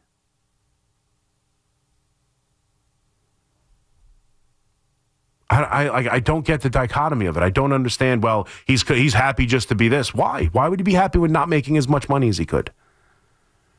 Why is he satisfied with making, why is he satisfied with 4 home playoff games when he could have 8? I don't understand. If it's all about money and he wants more money, why isn't he making decisions that would make him more money that are so obvious to you?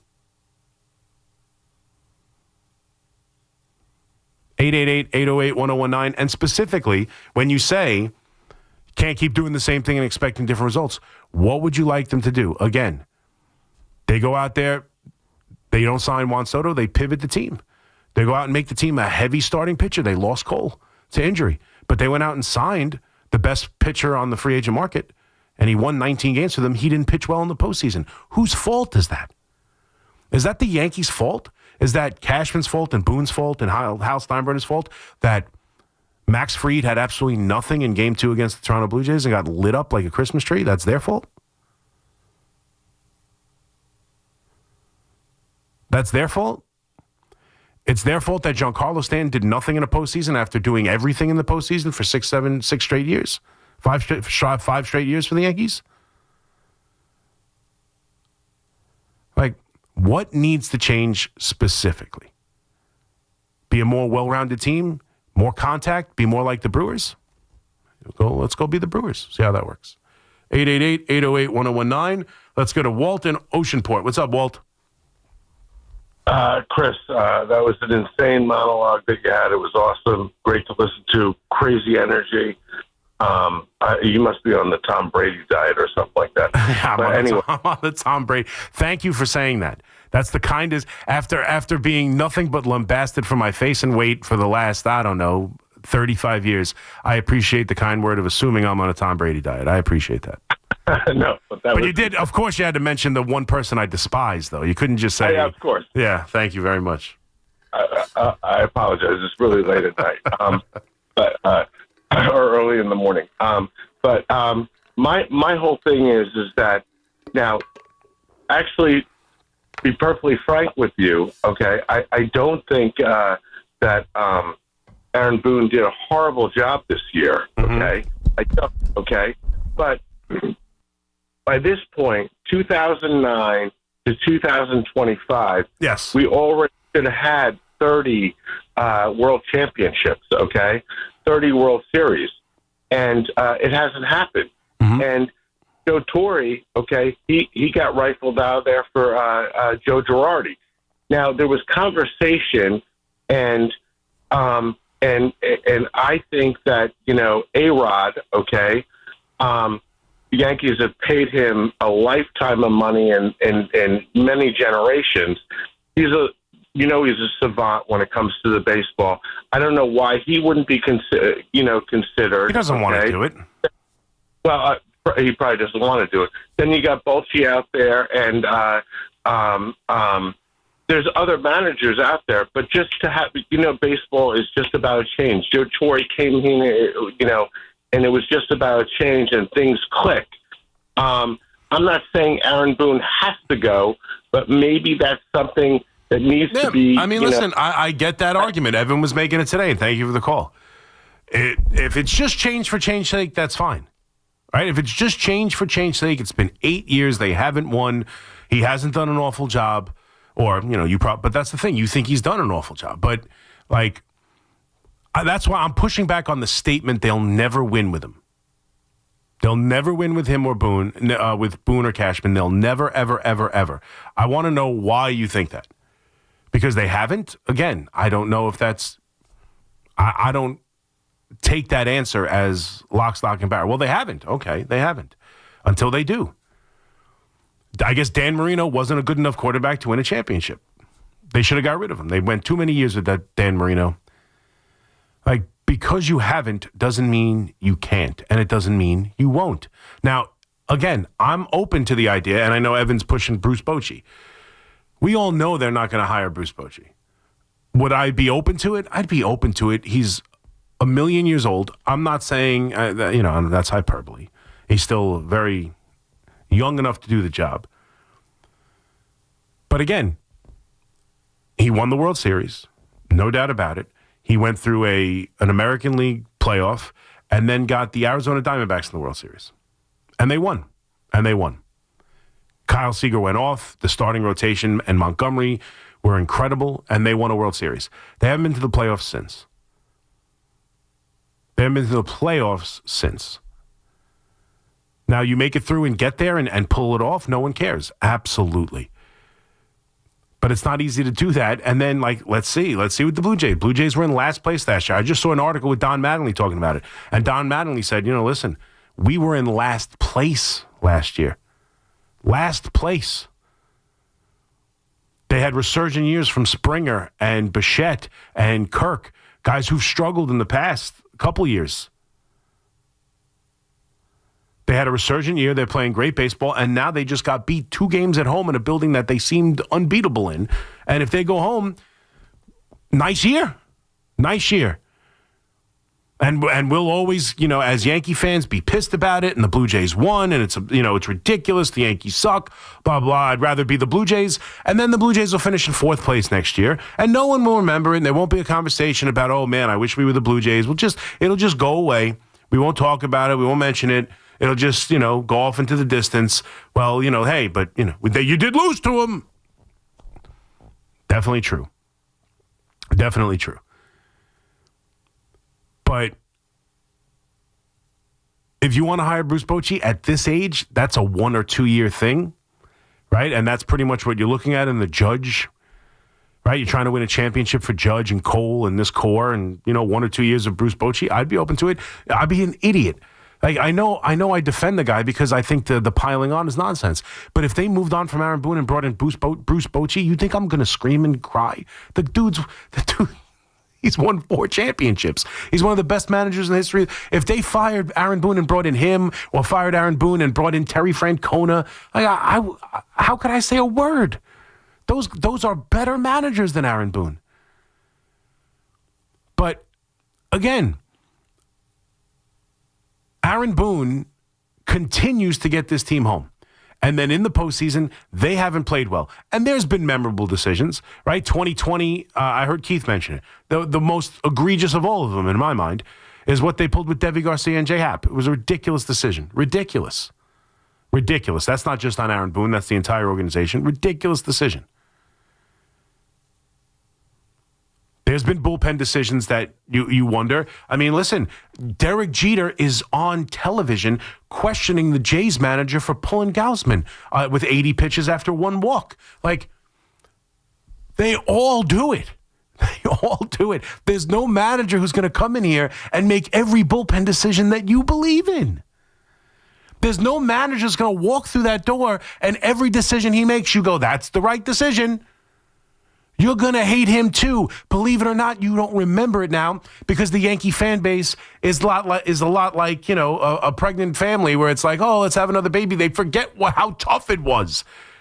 You forget that you hated Joe Girardi.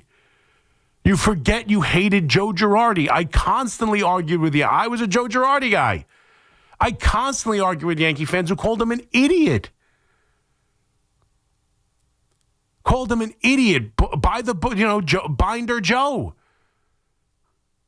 He was the Aaron Boone before Aaron Boone. He was the guy who relied on the numbers. He was Binder Joe. Now, of course, years later, because he won a championship, oh my God, the days of Joe Girardi, how we had it. How good we had it, we didn't know. You want to move on because it's been 8 years and they haven't won? That's fine. That really is fine. But explain to me who you're bringing in, explain to me why he's better, and explain to me how suddenly all of the problems they've had in the postseason fade away with the new manager. Mitchell in Fort Lee. What's up, Mitch? Hi, Big Mac. Listen, I haven't been able to call since the Yankees lost last week. I was a little upset. So here's my pick after you just, you had all these comments. Number one, I think it's time for Boone to go because my opinion is that the Yankees, they start off every year for the last 7 years, they start off having the best record in baseball. Mm-hmm. Then they go through every part of the year and they go into they lose 20 out of 25 games. And then they get into it, they make the playoffs, and then they get to the playoffs. And then Boone, numerous times, in a lot of people's opinions, has made many mistakes. Like, look at the World Series last year. I don't even have to get into all the mistakes he made there, but that's it. Number two, there's really only one. Right. There's the pitching Nestor Cortez.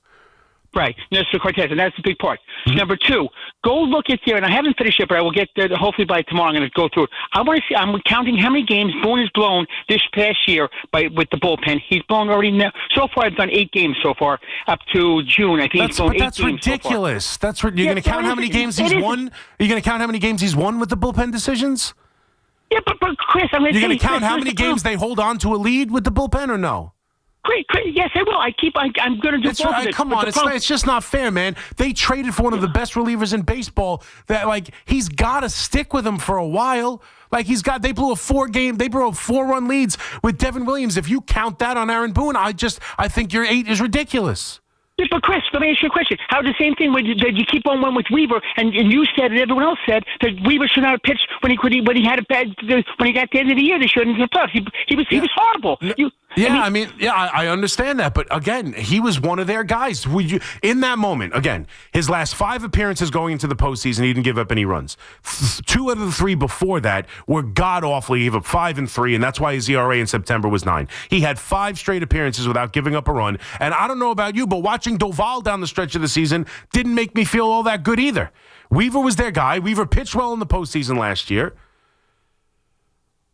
Like, you're going to give me 2 outings in September, like as if we should have known and Boone should have known he couldn't get an out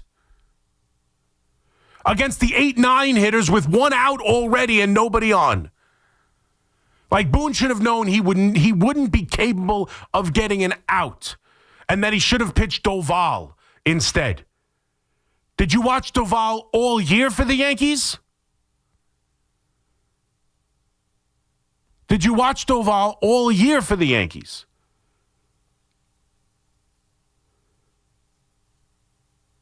I'm not saying going back to him in the Blue Jay series was a great decision or not. I get it. That's the bullpen, though.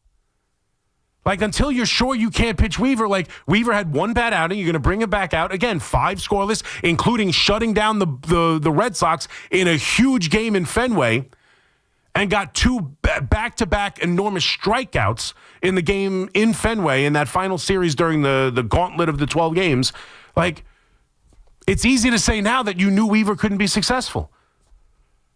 Anybody you brought into that situation was scary. Anybody. If you bring in Williams, you're going, oh, it's too early. It's too early for 8-9. Why would you do that? You know, like, there is no answer to it. The players didn't perform. And we're watching games now where guys are bringing in, taking out Gausman. And did Snyder just blow game 2 for them? Game 1 with Gausman. Are you going to put down in your book of counting how many losses the Blue Jays manager has lost them in the postseason? Are you going to count taking out Gausman with 80 pitches and having the bullpen blow the game? Are we counting that? Derek Jeter is. Are you? But he's popping champagne saying, start spreading the news, bitches. So he gets we don't care. Mike in Queens. What's up, Mike? Hey, what's up? You know, Joe Girardi was under 500 as the Phillies manager over a really large sample size. Yep. The moment Rob Thompson took over, same exact roster, they immediately went to the World Series and then became a continuous division-type team where they would win the division every year. So what I'm saying is, but that's not good enough. Even Rob Thompson, they keep losing. No, the Philadelphia fan wants his ass fired, too. That. But getting to a World Series with a roster that was under 500 with the previous manager, with Trey Turner, Bryce Harper, Zach Wheeler, same guys, to me, that showed you that there was a really big jump in performance-wise, whether it's connecting with guys a certain way, whatever it might be. I just look at Aaron Boone. When you have this amount of time and you have these results, I don't care who you're bringing in. It's time for a change. It's just too long of the same result. But again, you just brought up a team that was under 500. Aaron Boone consistently gets them to the post. Consistently. No matter how the road is, he gets them there. But when you fail the way that they failed, the amount of first, exits like they've had, and where they're the better team, or at least they're the favorite to advance. This was the first time they've been a major favorite in a series and lost, and he still hasn't lost with home field advantage. But the problem is when you have a guy like Bruce Bochy that's available, I don't think you're risking anything by making a move like that. No, I don't disagree. You want to bring in Bruce Bochy, you're risking the idea that it's short term. But yeah, if you want to bring in Bruce Bochy, I can't argue that Bruce Bochy's a better manager. You might. I don't know if it's a guaranteed he's the better fit than Aaron Boone. I honestly don't. You think that might be crazy. I am not telling you he is not the better manager. Which manager's better? It's not up for debate. Bruce Bochy is a far, far, far, far superior manager. I don't think there is any doubt. I would never say otherwise. It doesn't mean he'd be the perfect fit for the Yankees, but sure, you want to give it a try? You want to have a 2-year, bring in the 80-year-old Bruce Bochy? Okay. I can't argue that. I won't argue that. Aaron Boone has lost enough where I can't argue that. And if you want to just make this the case that it's change for change's sake, fine. But again, you're bringing up a situation where a team was under 500 with Bryce Harper and Trey Turner and Castellanos and Schwarber. Like, Aaron Boone wouldn't ever be close to under 500 with that kind of team. The only time he was under 500, he made it over 500 with Willie Calhoun hitting cleanup. With Willie Calhoun and Bowers and Billy McKinney. He got that team to over 500. Tom in Valley Stream. What's up, Tom? How you doing, Chris? Good. How are you, buddy? That's it? A quick hello? That's it? I guess he just wanted to say hello. Look, I did this because today it became about Aaron Boone, the coaching decisions, the hires and the firings. And I'm just curious, like, let's have it out once and for all. The idea that Aaron Boone has to keep his job, I'm not saying that. I'm really not. I know it sounds like that. And you guys have problems with hearing sometimes. I get it. Change for change's sake makes sense. And if there is a Bruce Bochy, if he still wants to manage, how could I tell you that would be a foolish decision from the New York Yankees to fire Aaron Boone and hire Bruce Bochy? I can't tell you that. But again, I just watched the postseason series. Like, let's talk about this postseason series. I don't know what you wanted Boone to do. I really don't. Okay, you can question bringing in one reliever, right? In game 2, game 1. You could bring Warren in game 2. I don't think that was that big idea. But Weaver, who was their closer in the World Series last year, who had a whatever ERA in September off of 2 bad outings, and I believe one of which was a game that he was supposed to be slated in pitching, but he had to come in because they lost the 10-run lead and couldn't throw an everyday player out there, which is what they were hoping to do. And we're saying because of that, we know that Weaver isn't going to get an out facing 6 batters in the postseason. That we know that. That we know he's going to come in there and fail. To that extent. Against the 8-9 hitters against the Boston Red Sox with nobody on and 1 out. Like, that's a spot to get Weaver. It is. If you're not going to stick with your starter, that's a spot to get Weaver. But again, I'm just saying, tell me how the owner would rather sit here and not be successful with obvious ways to make more money and be more successful. Like that argument doesn't make any sense to me. The argument that Hal Steinbrenner is just happy to make the postseason with Brian Cashner and Aaron Boone and doesn't want to change things because he's happy selling chicken buckets when he would sell more chicken buckets. His audience, his fan base, the people who buy the chicken buckets couldn't be more crystal clear. They want these 2 guys out. They want them out.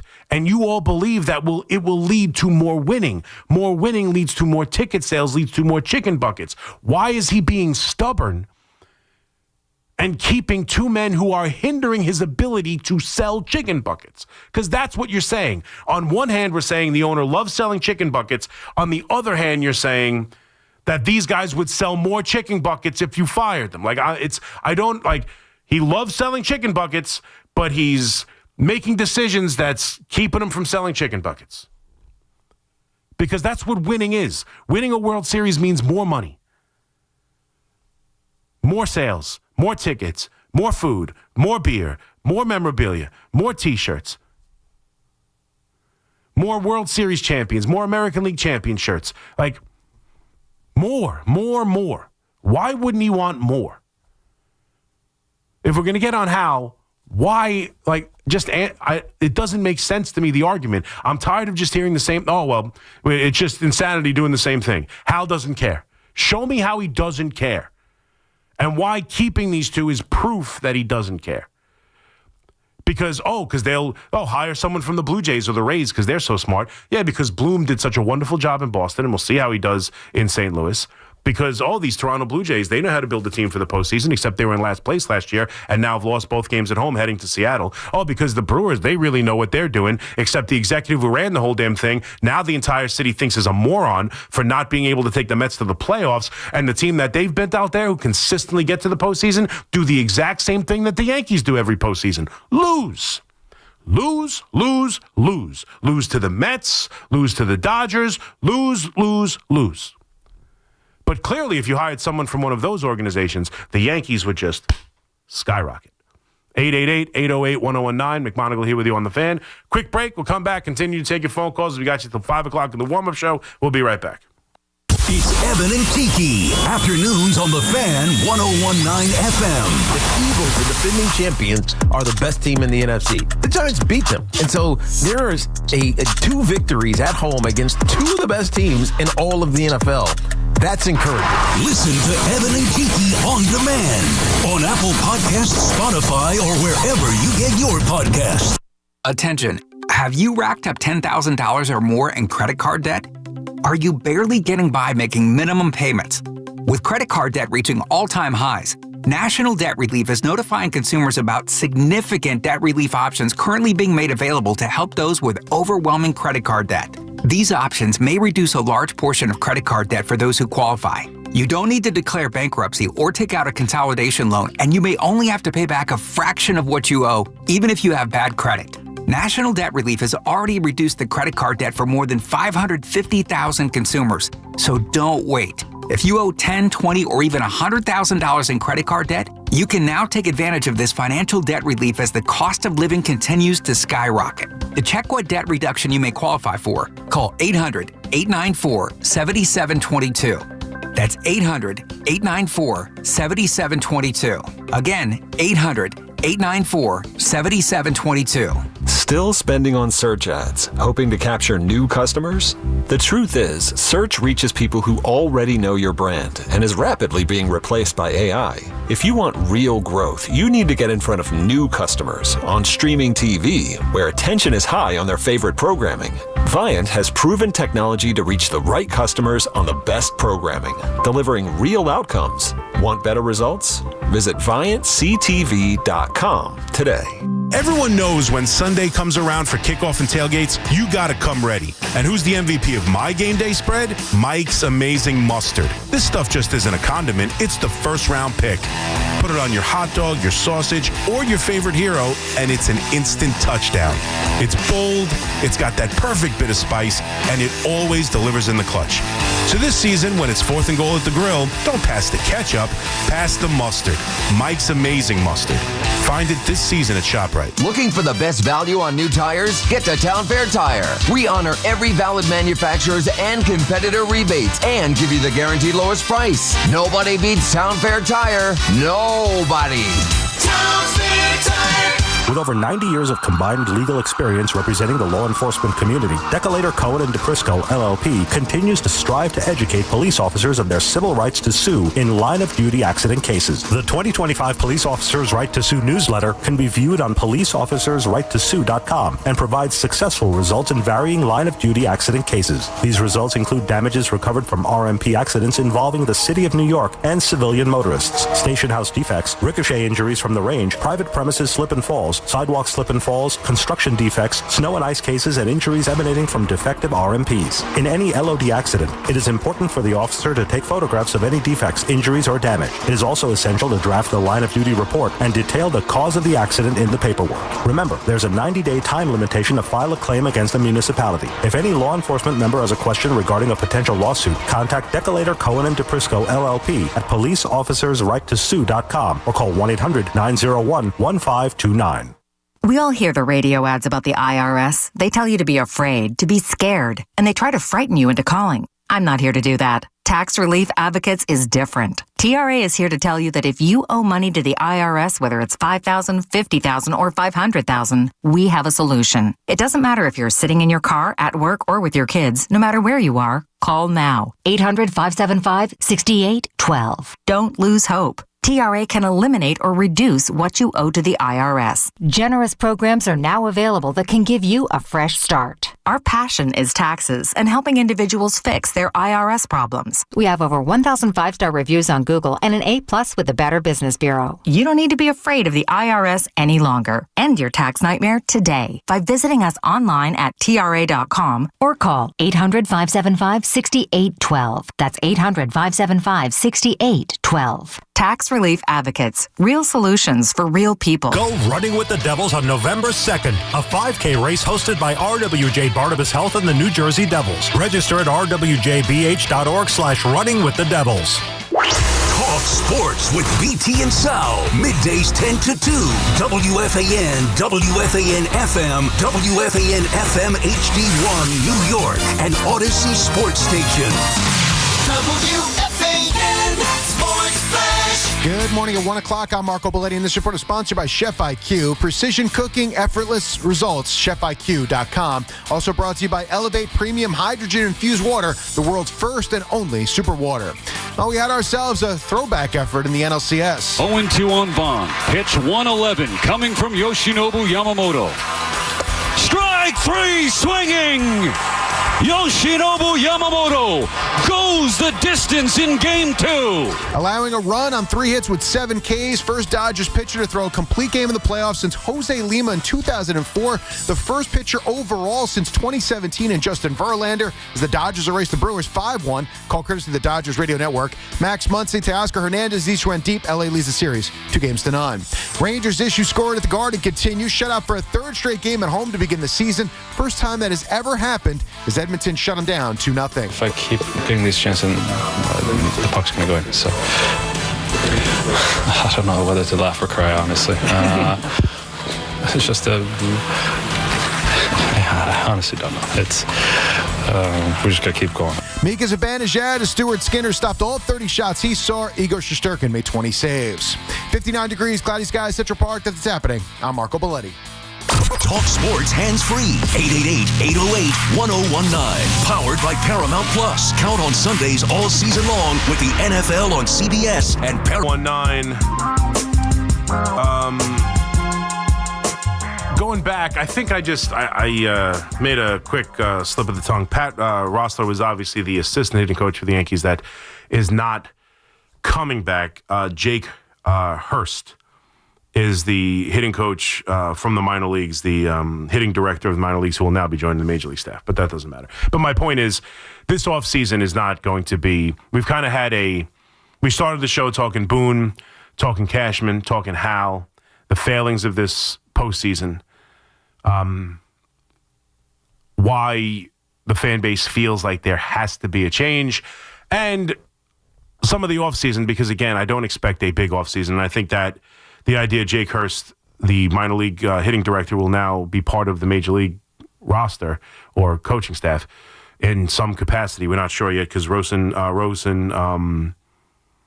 is going to interview for the Twins job, but we don't know if he's actually going to get it, but he might still be part of the staff. Whatever the case may be, having that kind of guy make that step up tells me don't expect a lot of big moves. Hopefully you bring back Bellinger. You probably add some bullpen arms. You probably tweak the bench a little bit. And there is money coming off, right? You know, Stanton's money's going from like 32 to 19.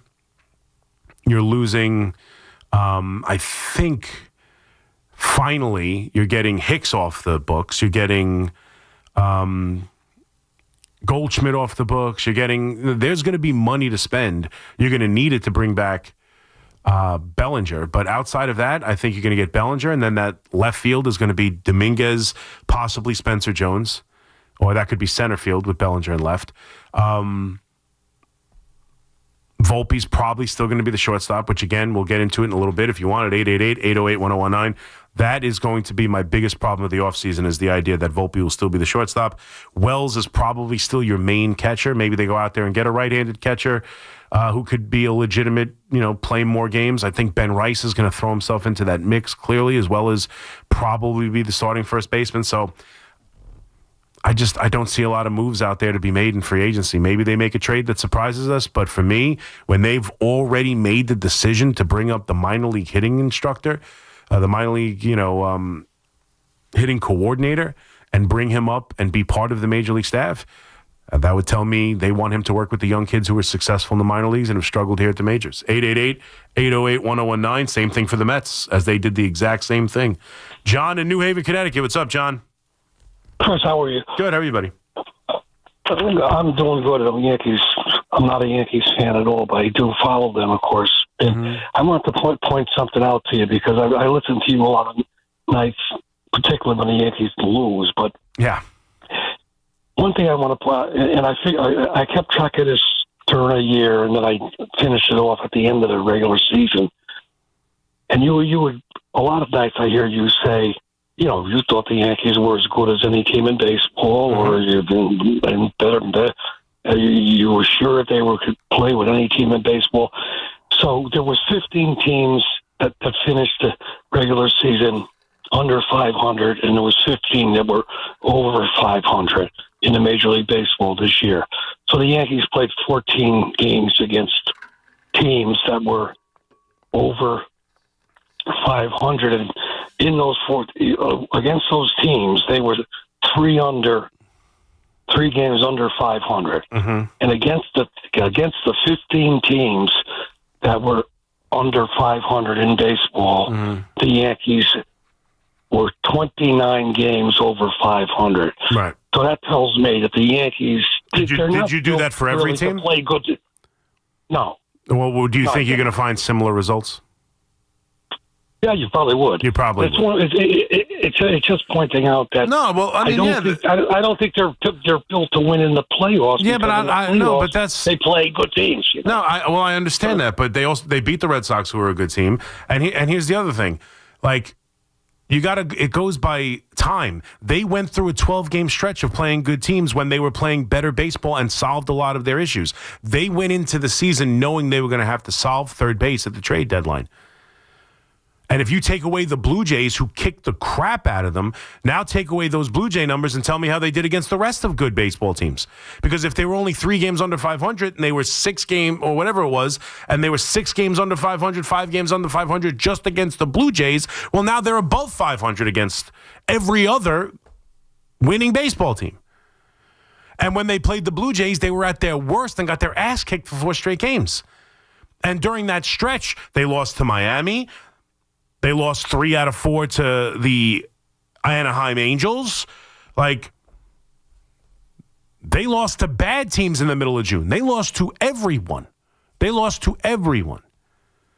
And then after they figured out who they were and started playing good baseball, yes, the last bit of the schedule was easier teams, no doubt about it. But they had a 12-game stretch against good baseball teams, and they won every series including the Toronto series. They won every series except Detroit, where the bullpen just got absolutely, just came in and couldn't throw strikes for 2 days and gave you one of the 2 worst performances you've ever seen in your life. Like, outside of that, they won every series. They beat the Astros. They beat the Blue Jays. They beat the Red Sox. They beat everybody. It's not necessary. I understand what you're saying, and they lost in the playoffs. And here's the other thing. Like, I know I'm punching up right now. They lost. So any argument made in their defense, there's an easy trump card. They lost. I get it. But I still do believe that they're as good as any team in baseball, outside of maybe the Dodgers, who are the best team in baseball. There's no doubt about it. The Dodgers are the cream of the crop. The Dodgers are the best-run franchise. The Dodgers have the most money. The Dodgers spend the most money. The Dodgers signed a contract with Ohtani that affords them to do all kinds of different things. They have 3 Hall of Famers at the top of the lineup.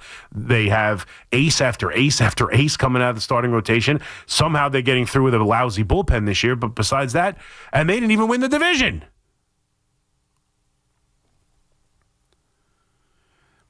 But I do believe, and I think if you look around, if you do that same thing for other teams, you're going to find similar. There's going to be teams better than that against teams over 500, sure. But I don't think it means exactly what you think it means, but they lost to a good team, so there you go. Kelvin and Teaneck. What's up, Kelvin? What's going on, C-Mac? How's everything? What's up, buddy? Good. How are you? Good. So you mentioned which manager you think will be a good fit to replace Boone. I personally think you had him and you let him go, which is Tony Pena. He won Manager of the Year with the Royals. He's won multiple championships in the Winter Ball League. I think he would have been a great fit for the Yankees. One more time. What was the name? Opinion. Tony Pena. Tony Pena? Yes. Yeah, he was your bench coach. Of course, he was the catching coach, bench coach. Love Tony Pena. Had one successful year with the Royals. Outside of that, not much. But that ship has sailed. But yeah, I mean, you want to go call Tony Pena right now for this year? I would. Yes. I'm over Boone. I'm done. I hear what you're saying. I mean, again, I'm not over him. Aaron Boone is not the problem. The idea that the Yankees will never win with Aaron Boone might end up being accurate, but I mean, because they might not win, because winning's hard to be the one team of the final 30. But I do not think it's because they have Aaron Boone as the manager and Brian Cashman as the general manager. I do not believe in the sentiment that they cannot win with those two. I don't believe it. I refuse to believe it. I don't think it's accurate. They had a team good enough to win. They didn't play well enough to win. Bottom line, they had a team good enough to win. They didn't play well enough to win. They lost a bullpen game to the same bullpen they crushed for the 2 games prior. That's not he built a team that could crush that bullpen. Right? We talk about what they're good at. They beat bad pitching. He built a team that's designed to crush that game 4. That's what the Yankees do, and they didn't do it. Hit home runs. There are teams designed to hit home runs. I'm not saying that the Mariners are built in the same manner, designed to do the same thing and hit the home runs, but I mean, they have guys who hit home runs, right? The big dumper doesn't do much else. He hits home runs. That's what he's done. They scored 10 runs the other day, 8 on home runs. They struck out 14 times. Oh, the Yankees, all they do is hit home runs and strike out, can't win like that. They just beat the Blue Jays 10-3 in Toronto, striking out 14 times and hitting 3 home runs, accounting for 8 of the 10 runs they scored. You can't watch this playoff and tell me the manner in which the Yankees are built cannot win. That's all I'm saying. Now, are they good enough at the bottom of the order? No. Is Volpe an automatic strikeout in the post? Was he an automatic strikeout that Toronto series? Absolutely. But I'm telling you, if the Yankees signed Polanco, there would be more jokes about how cheap Hal Steinbrenner is. Oh, great. Polanco on a $7 million deal. Great. That's your answer at third base? That's your answer? And now the guy's killing it. Same thing.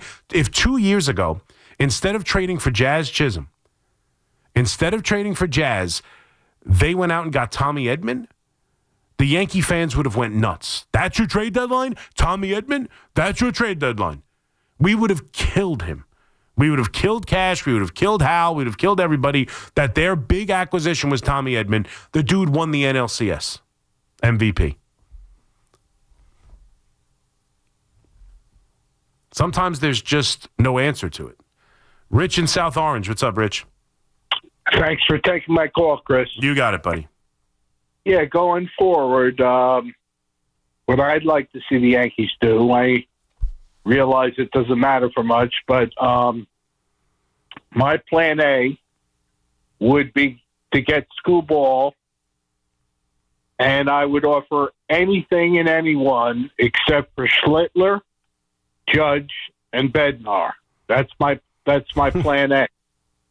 You can't do that. My plan B is, number one, if you're going to have Volpe and Chisholm starting at the beginning of the year with their terrible arms, bring back Goldschmidt for a year. Number two, bring back Bellinger. And number three, if you're not going to at least platoon or start Spencer Jones in left or center, I would love to see Grisham come back. And my final point is I'd love to see Michael King come back. Let me know what you think. Yeah, I mean, I disagree with almost everything you said. I disagree with almost everything you said. They're not bringing back Paul Goldschmidt. He faded in the second half. He's a platoon player now. Maybe if he takes a minimal deal to come back and be a platoon guy and a bench guy. I'm not bringing back Grisham. He had a great year. It's going to be the only time he ever has that kind of year. I'll go with Dominguez. I'll go with Spencer Jones. And if they need to make a trade for an outfielder at the trade deadline, then that's what they'll do. If those two guys just can't hit at the start of the year, they'll trade for an outfielder. So I'm not bringing back Grisham. I agree with you. Bring back Belly. There's no doubt Jazz is going to be your starting second baseman. I don't think he has a bad arm. I think he could be a little erratic with it at some times, especially trying to rush to turn the double play. But the big one about Skubal, I guess now's as good a time as any. We'll get into the Skubal thing right here because there's been a lot of talk that Skubal could be on the trade block. And he obviously leans if the thought process is, right, if the Tigers are looking at it saying, well, we're never going to sign him, we're just not going to sign him. I suppose trading him makes sense, but and obviously with the Mets, I've talked about the Mets. If you have an opportunity, if your motto is going to be do not sign starting pitching to long-term contracts at the age of 30 or older, which is a sound thought process, right? It's one of those things where it's a sound thought process, but eventually you might have to do it in the name of winning and do things you're uncomfortable with. That was a big part of the conversation in the season ender press conference with Stearns about, is he ever going to be willing to do things he's uncomfortable with in the name of, being the New York Mets and it's about winning championships every year. So whenever someone like Skubal, I was all over the idea that they should trade for Crochet. But I'll tell you this right now, and me and Fleegs were just talking about it. I think the Mets or the Yankees trading for Skubal is a terrible idea. I think it's a terrible idea. The idea that you just said you would trade everything from the New York Yankees for Skubal. You would trade everything. You would trade everything, of course, except Cam Schlittler, of course, which, by the way, it would take if you want to trade for Skubal. It's Cam Schlittler plus. It's Schlittler, it's Dominguez, it's probably George Lombard. And that's why I'm not doing it. I think you'd be crazy. I think the Mets aren't doing it. I think the Yankees would be insane to do it. You cannot trade all of the prospects it's going to take for 1 year of Skubal. And that he's a Boris client. The reason the Tigers are trading him is because they know they can't sign him. Now, can the Yankees sign him? Absolutely. Can the Mets sign him? Absolutely. But as we just saw the Yankees losing to the Mets, and the Mets could be the highest bidder, but why would you give up prospects, major, top level, and a ton? You are talking about the best pitcher in baseball. Him and Skeens are the two best pitchers in baseball. This is a dynamic force.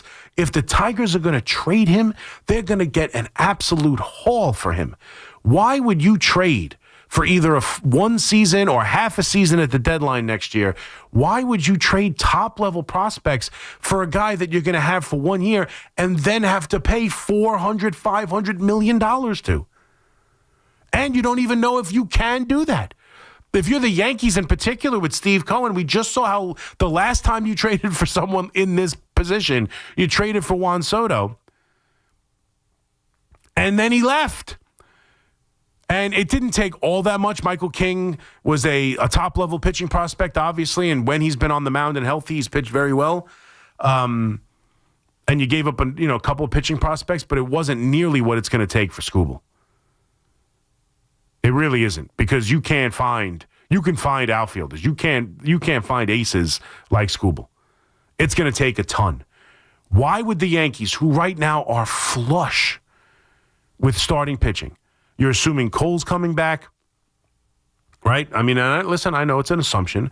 You never know with these things, but it's become pretty much a guarantee. It's pretty much like it's It's the most benign procedure you can have, and guys come back throwing even better. So you've got him coming back.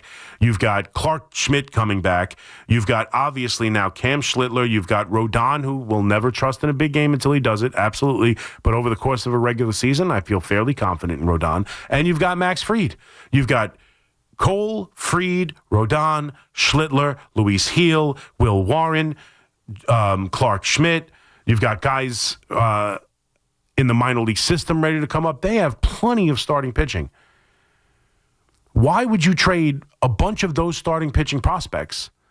Why would you trade a Cam Schlittler, a Luis Heel, the guys in the minor leagues, plus, I don't know, Jason Dominguez and Lombard or whoever else it's going to cost for 1 year of Scooble and then lose them to the Mets or the Dodgers or somebody else in the offseason next year? You'd be crazy. You'd be crazy. And the same thing for the Mets. Just sign him at the end of next year. He's a Scott Boras client. This is not one of the guys you worry, because we had that conversation about different guys where it's like, oh, but what if he goes there like Tucker, right? Oh, you want to trade for Tucker now because if Tucker gets to the Cubs and he loves it there and hits 1 million home runs in the Windy City, in afternoon baseball at Chicago, he'll sign an extension before he ever gets to free agency. There is no doubt. There is no doubt Scooble is getting to free agency. Scott Boras is his agent. He is not signing a contract without allowing Steve Cohen, namely, to have to bid on the open market. It ain't happening. It ain't happening. It ain't happening for the Mets. It ain't happening for the Yankees. The Tigers know it ain't happening for them. It won't happen for the Dodgers. It doesn't matter. Scooble is hitting free agency.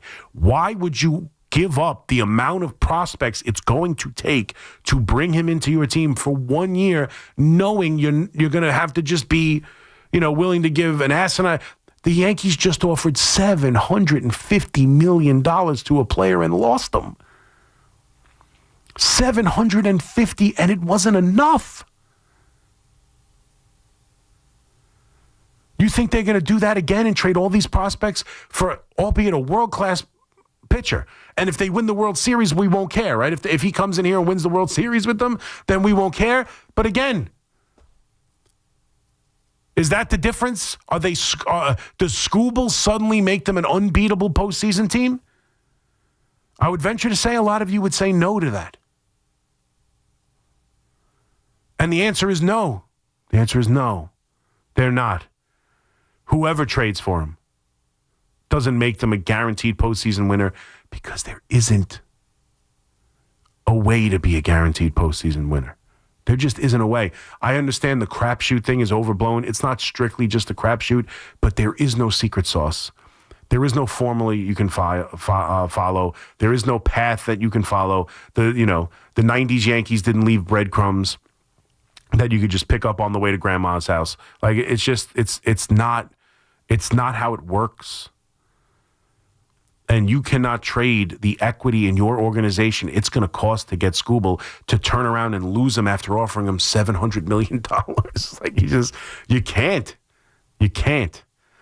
So for both these teams, I don't even think it's worth talking about. I don't even think it's worth talking about. I would not trade for him. He's going to hit free agency, and you can, like, if you're a team right on the cusp, like if you're the Toronto Blue Jays, for example, right? And now say they lose this series, they have a disappointing series against the Mariners, but they feel like they are right there. They are right there. It's their time. It's their window. They've proven they can beat the teams in the division. They've proven they can beat the Yankees. Like, they're a Scooble away from winning a championship, and they feel like it's worth it to get another championship in Toronto for the first time since 1993. Like, okay, they might make sense, right? I don't know. The same, like the Brewers, who've been knocking on the door. They're this really solid team. They have infrastructure built. They might have a good farm system to be able to make these moves. Like, you feel like, man, we're right there. We're a Scooble away from winning a championship. And then even if we lose them, we've won the championship. We know we're not going to pay him, but it's worth, like, though I don't know who's going to trade for him, because what you have to give up is going to be crazy to not keep him. So it's got to be teams who think that they have a chance to do something in a window where they don't often have that chance. Or a team that thinks that they can convince to pay him, but he's going to free agency, man. He's going. He's going. The only benefit, I suppose, in trading for him is that you could put the qualifying offer next to his name and get 2 picks when he leaves. Like, that's it. That's the benefit, right? That's the benefit. I'm sorry, what's up? Well, even that, like, the qualifying offer there, because, like, use the Mets and Yankees, because they're in the highest threshold of the luxury tax, they would get a pick at the end of competitive balance round B, which is, like, in the mid-70s. Right. If he were to sign with somebody else, if you're a team that's not paying the penalties they are, you get a pick between, like, 30 and 35. Right. So even then, you're getting a pick back, but it is basically a round and a half later. Right.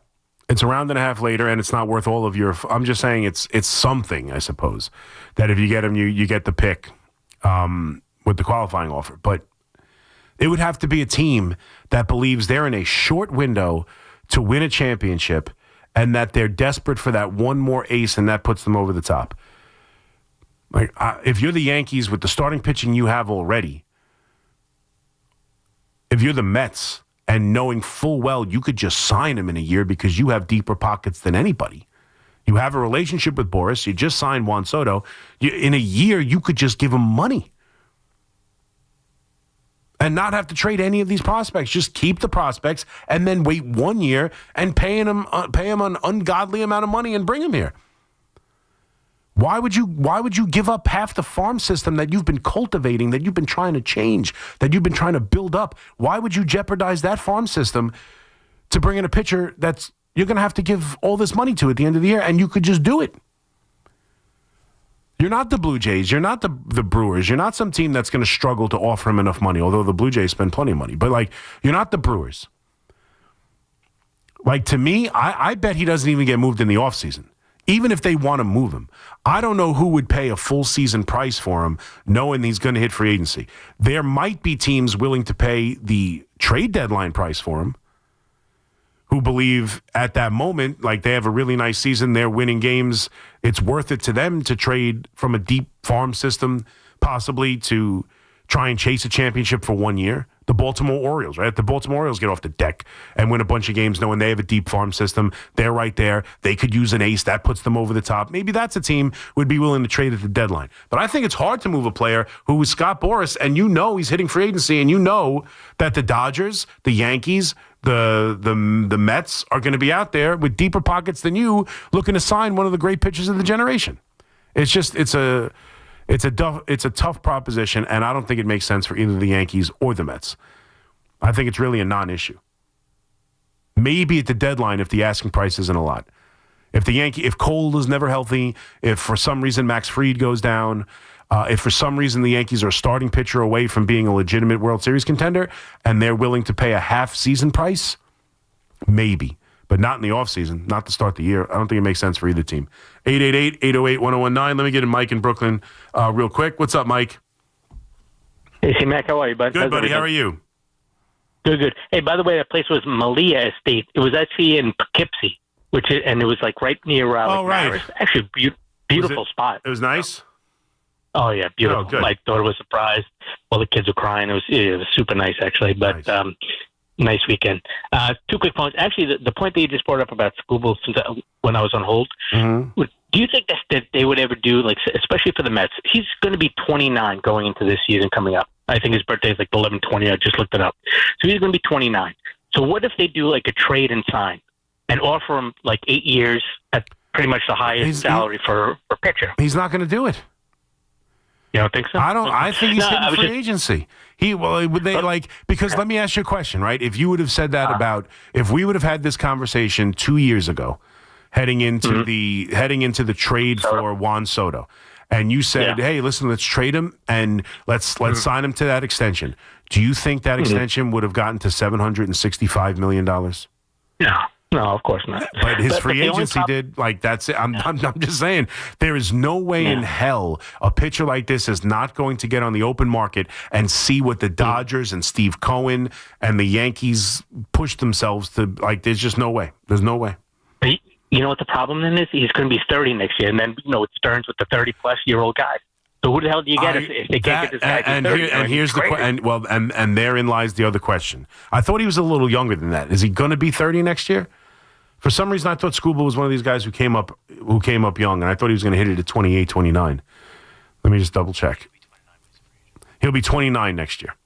So it's a year under 30, but like this would be the ultimate test.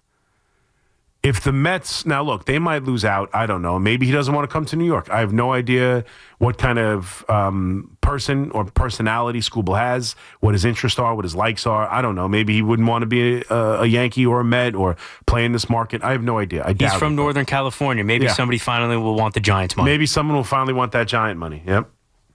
But I will tell you this.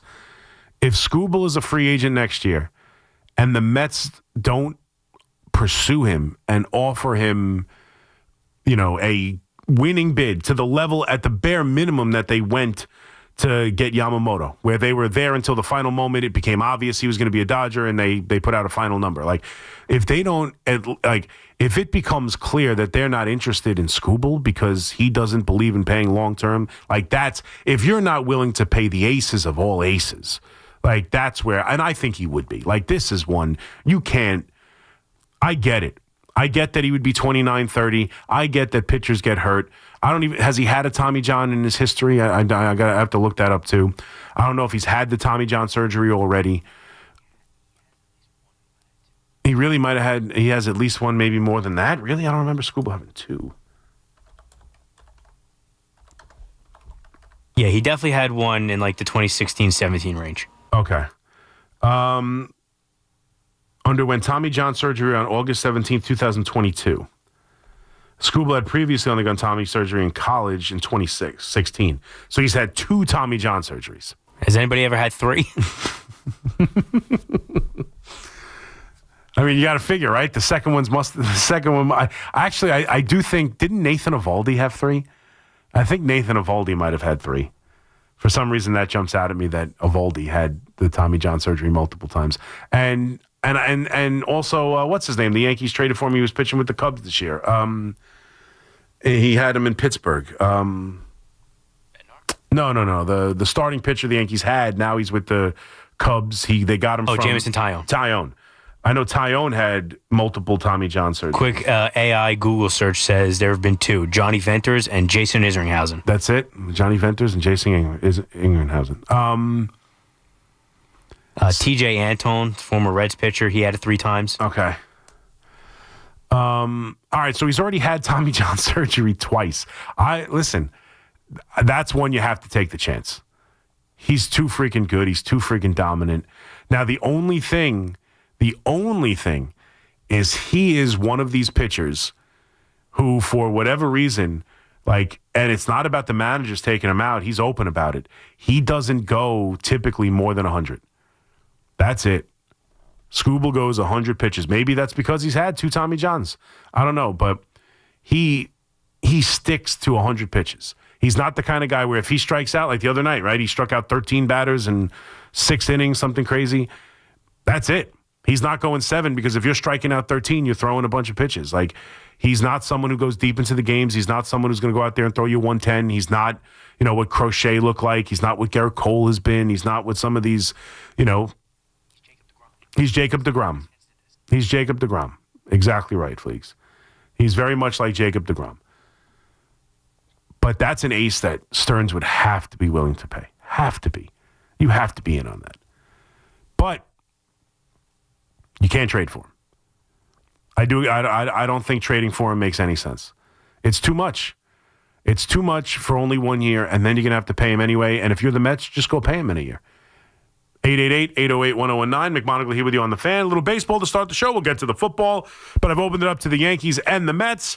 We could do a little offseason as we're watching the playoffs right now. Both road teams go in to their opponent's backyard, take both games. The Dodgers will head back to L.A. up 2-0 over the Brewers, and obviously, yesterday we found out the Mariners went into Toronto, a building that the Yankees had 0 chance of winning at all this year. And they took both games in Toronto and head back to Seattle up 2-0. How does that impact these teams? Because if you look at them again, the Brewers, they put the ball in play. They have the kind of team that can hit good pitching. Yankees don't hit good pitching. That's what the Brewers can do. Back-to-back nights, 1 run. Back-to-back nights, 1 run. They had a sacrifice fly in the 9th inning of Game 1. Blake Snell completely shut them down. And then yesterday, Yamamoto, 9 innings, 3 hits. 1 run, a solo home run to start the game. That's it. Then he shut down the Brewers, who are built for postseason baseball, aren't they? 888-808-1019. McMonigle here with you on the Fan. Be right back. Who will stay? Who will go? Big questions loom for the Yankees and Mets this offseason. Get the latest here. The Fan, 101.9 FM, and always streaming on the Odyssey, TuneIn, and iHeartRadio app. Kick off the new season in a Mercedes-Benz from Mercedes-Benz of Edison. Looking for an SUV with extra space and style? You'll find an impressive lineup of GLC, GLE, and GLS models in stock and ready for immediate delivery. Or take advantage of their exclusive loaner-to-owner program.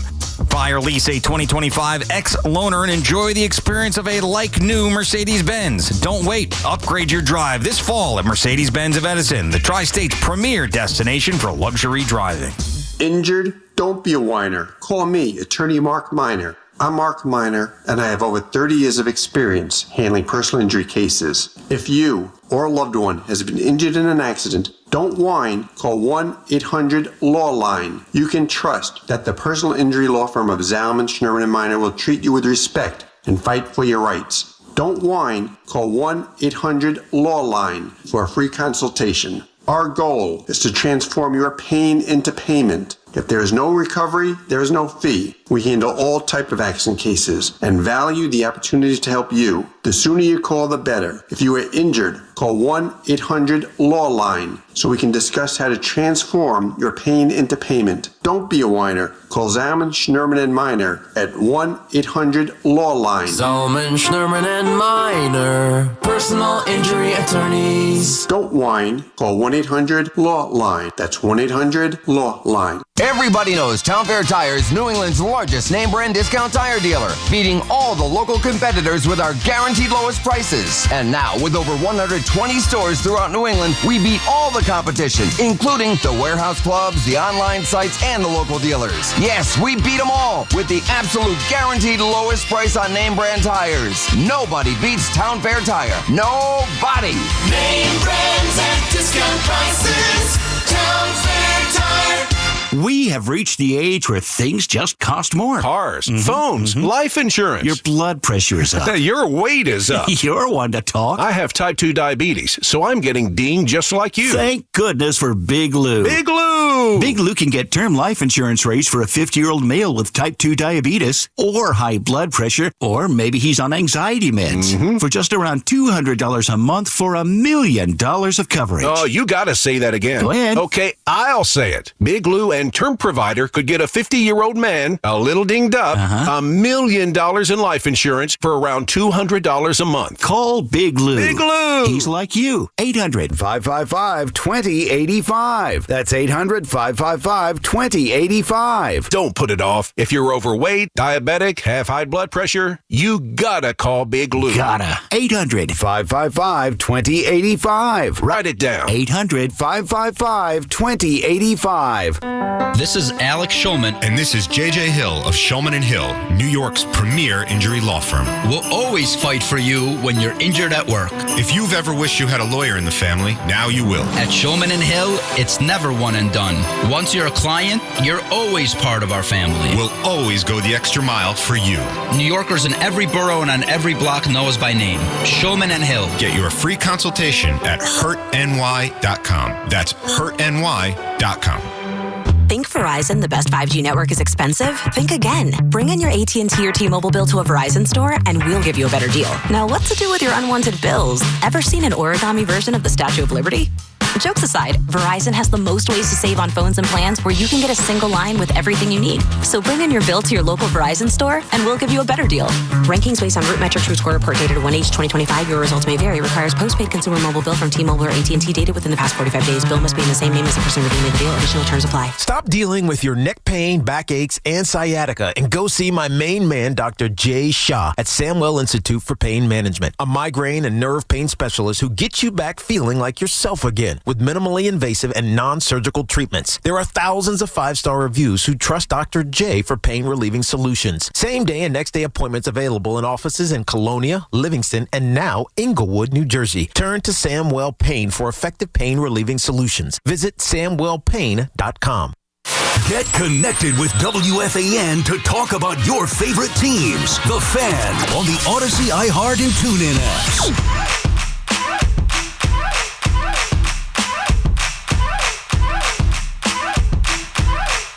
All right, 140. McMonigle here with you on The Fan. I got you right here on a 5-hour midnight ride, and we're taking you all the way to 5 a.m. in the warm-up show, 888-808-1019. Talked a little baseball. We'll get to the football. I just don't know how much more I can yell about Aaron Glenn. I don't know how much more I can yell about the Jets. I don't know how much more I have it in me to yell about what a disaster the New York Jets are. We'll get to the Giants and their big game against the Denver Broncos on Sunday. And what we can expect and what the defense has to do. We spent so much time on Jackson Dart going up against this Denver defense that can get after it, has played really well. It's one of the better defenses in the league. It didn't play like that out of the gate. It's starting to round into shape. And, so much about how this offense can combat that and Jackson Dart moving forward with this team, blah, blah, blah. This defense has an opportunity to help them. Like we saw what the Jets did. We'll get to it in a little bit.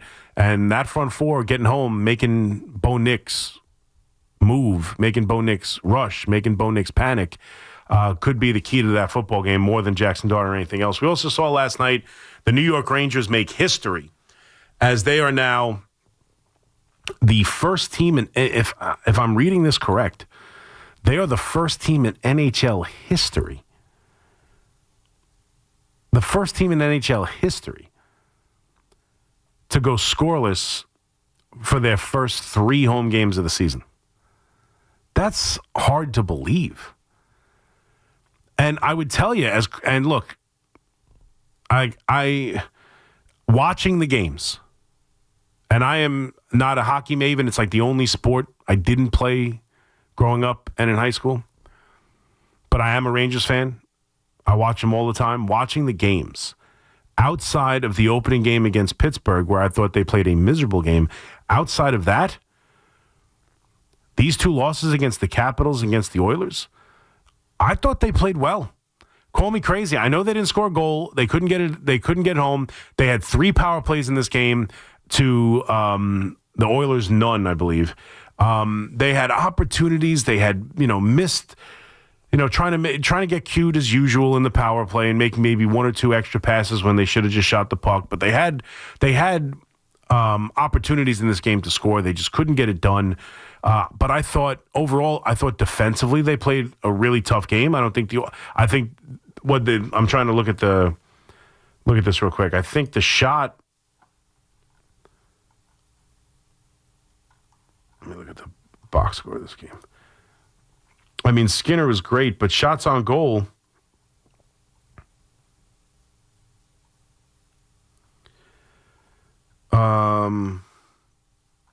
Yeah, 21-30. So they outshot him. I thought defensively they were really doing a good job on this Oilers team. They didn't have any penalties. They didn't make any mistakes. They just, won the goal they gave up before they lost 2-0. But in the second goal is obviously an empty netter. The first goal is a lucky break for the Oilers. It goes off the referee's skate and comes back the other way and leads to a breakaway. But I'm not that. Listen, I'm sure right now there are Ranger fans who are very upset, especially coming off of last season. Anytime you do something that is historic by not scoring any goals in the first 3 games at home, I'm not telling you that everything's great. And, I saw Marash calling for the GM already. It's 5 games in. And honestly, outside of the first game of the year, I don't think they've played that poorly. I don't think they've played that bad. I think they played relatively well these 2 games against 2 really good teams. They got to get the scoring going. And Panarin has kind of looked, not great to start the year. I thought the power play kind of had its moments and had its chances to score and couldn't do it. Skinner played a great game. So, I mean, it's early on in the season. It's 5 games in. They've already played 5 games in. I'm looking at the standings. Almost no one else in the division's played more than 3, so they've gotten to an early start. And they've won the 2 road games playing against the Penguins and the Sabres. They scored 10 goals in those 2 games. They have not been able to find the back of the net at Madison Square Garden. But, again, if this were 5 games where it was like, I was talking to Paul Rosenberg before he left and before my show, and he's like, it's not like, hey, because he said to me, I said, what do you think? He said, it's only 5 games. I'm like, no, I get that it's only 5 games, but it's not like it's a brutal, ugly, disastrous 5 games where you're like, hey, it's only 5 games. Let's relax. Let's not get ahead of ourselves. And look, anytime you don't score goals for 3 games, I get it. It's not good necessarily. But watching the team, I haven't felt like the need for, hey, it's only 5 games. I'm not overly concerned. Like, I think it's different than that. I think, hey, they've played relatively well. They just haven't been able to score. I mean, it's not good enough. You got to win hockey games. There's no moral victories. But through 5 games, I felt like 4 out of the 5, they played relatively well. So I'm really not that concerned about the Rangers right now. It's early on in the season. And again, the Edmonton Oilers have been to back-to-back Stanley Cups. They've got the best hockey player on the planet. And for the most part, they kind of shut them down. And the Rangers outshot them by 9 shots on goal. And the Capitals, one of the better teams in the NHL last year, one of the better teams in the Eastern Conference last year, still rolling out old man Ovechkin. And I thought for a lot of that game, they were the better team in that game. So rough, historic start for the Rangers at Madison Square Garden. But overall, I don't think it's anything to get too excited about, too overly upset about. It's 1 lousy game and 2 tough losses at home. 888-808-1019. Tony in Montreal. What's up, Tony? C-Mac, for a guy that says he doesn't know much about hockey, you sound like you know a lot about hockey. Because well, just not a hockey. It's like the one sport I didn't play growing up. So, but I definitely. Yeah, but C-Mac, you're a football player, so football and hockey quite similar sports. Just that the beatings take place on an ice surface, and you're on skates. But I think you're 100% right. Not only did the Rangers outplay them, outskate them, out-attack them, they hit 2 crossbars. Yeah. And let me tell you something. This kid, Pickett, I don't know what his name, Pickett, is that his name? The goalie for Edmonton? He played just Skinner. Incredibly well. It was Skinner, sorry. Yeah. Oh, was Skinner tonight? Okay, well, he played ridiculously well. And I don't know, like I was watching the Canadiens game, and Canadiens won a game, which they should have lost, because they were not doing any of what you guys were doing in New York. And I saw an attack. Like, I've been in hockey since I was a kid, 4 years old, and I played at the NCAA level and Division I and Division II hockey. And, I know my hockey. This is my sport. I can't say I know football the way you know football, but let me tell you something. You were 100% right. And that stat that they didn't score in the first 3 games, that's just pure luck, because those 2 crossbars, that would have been a 2-2 game.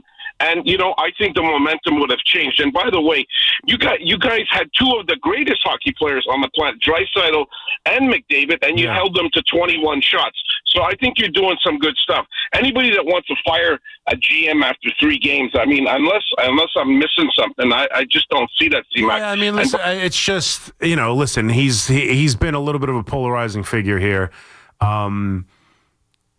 There was a really good run. They've kind of fallen off, and they've built a team similar to the Yankees, honestly. It's funny. It's similar to the Yankees, at least in the eyes of the fans. And, they have built a team, not last year so much, obviously, but the 2 years prior, where it felt like they're as talented as any in the NHL. They play a fast-paced, game that suits them very well over the course of the regular season.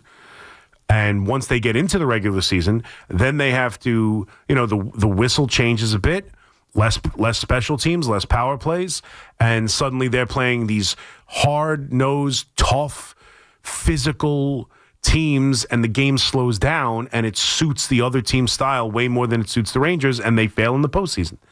Like, that's kind of been the feel.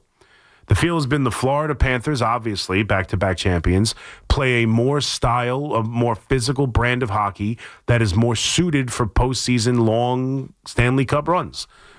where the Rangers, a couple years ago, were lucky where it felt like it was slipping away against Carolina, and then Chris Kreider, who's not here, and I just saw someone in the chat on YouTube. You can watch us live on YouTube. Join the chat. Mentioned that I think Kreider just scored a goal tonight against Pittsburgh. But Kreider scored that goal to save their season, as that series that they were up 3-1 in was slipping away. And they probably would have lost that series in the minds of many if Kreider didn't have that incredible game. And then obviously against Florida, just not tough enough. Don't play a style of hockey that's good enough. They were too much of a power play team. Couldn't score 5-on-5. And their brand of hockey hasn't been built the right way for a postseason team, for a Stanley Cup contender. And so now, after last year's debacle, all the different things that's gone on, the way he handled the previous captain, all the different things where it felt like the team was just not happy with how things were handled. There was some reports that they were unhappy with the GM. It's just felt like there is a little bit of uneasiness around Chris Drury and what's going on there. But I agree with you. 5 games in, where I honestly feel like they've played 4 good hockey games out of the 5, despite being 2-3, is not the time for it. Mike in Old Bridge. What's up, Mike? Hey, thanks so much. Good evening, Chris. Thanks for taking my call. Of course, sir. Thanks so much. Diehard Jets fan. Yes. I want to make a couple of points, get into a conversation with you if I can, about why I think things could potentially get dicey, but also very complicated for what Woody Johnson and the organization can do or potentially do with Aaron Glenn and Darren Muji. Okay. When you look at the next 3 games, now Carolina, good team. They just beat the Cowboys. They're 3-3, and we do understand that. Mm-hmm. However, this is a very winnable game for the Jets. Obviously, Vegas believes it is, right? I mean, what are the Jets, a 1.5-point favorite? So be that as it may. Dog. You I was play. Going to say, okay, now they're 1.5 dog. Yeah. Regardless, okay. So now you have Carolina this week. After that, you go to Cincinnati to play Joe Flacco, not Joe Burrow. So anything could happen in that game, right? But then here's where it gets tricky. You're going to be without Garrett Wilson for these 2 games. Then they're going to go on a bye week, okay? And then they're going to play the Browns. Now, that game, I can't imagine, regardless of how bad it's been, I can't imagine Dylan Gabriel, quarterback of the Browns, defeating the Jets. That has to be the win. Because we're all looking for, when are the Jets going to win one of these games? Yeah. So at that point, if Aaron Glenn does not win, if these next 3 games result in 3 straight losses, I do believe Woody Johnson's going to have to make a decision at some point. But here's where it gets tricky. He's committed a lot of money to Glenn, okay? He obviously likes him, and obviously he's probably given him some assurances that, hey, listen, we're going to have to take this on the chin. That's perfectly fine. They might deal Breece Hall. Hell, they might even deal Quinnen Williams. And I don't want to get long-winded here, but I want to get to my last point. I do feel as though what is the difference at the end of the year, Chris, if we're sitting around and the Jets have 2 wins, or if I told you the Jets won 1 game, okay, and you get to pick your quarterback, whether it's this regime or the other. You can get Fernando Mendoza with the first overall pick, or you could potentially luck into 3 wins. Let's just say they luck into 3 wins. Not even these next 3 games, but 3 wins total. The Dolphins are a mess. They're going to play them at MetLife. Yep. You could see that team folding, obviously, what's been going on with them. Mm-hmm. So they can get 3 wins. However, what is the cost of those 3 wins? Yeah, sure, you could say you built the culture off of 3 wins. Congratulations. Yeah, no. But you can either be one of those teams that's in between, like we always are. We're the laughing stock, but we're never the laughing stock. No, they should lose every single game. They should lose every single. I'm not kidding. I'm not. I don't know. Then what would you do, Chris? What would you do? Then I would pick the quarterback at the top of the draft, and I would bring in a new head coach and a new GM to make that decision.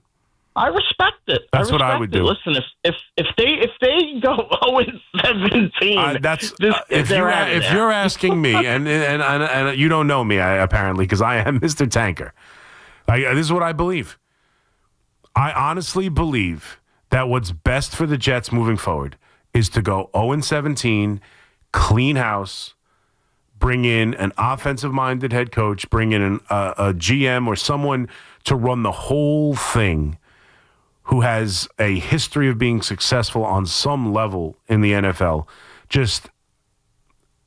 and go out and draft a quarterback with the first overall pick. That's what I think is best for the franchise.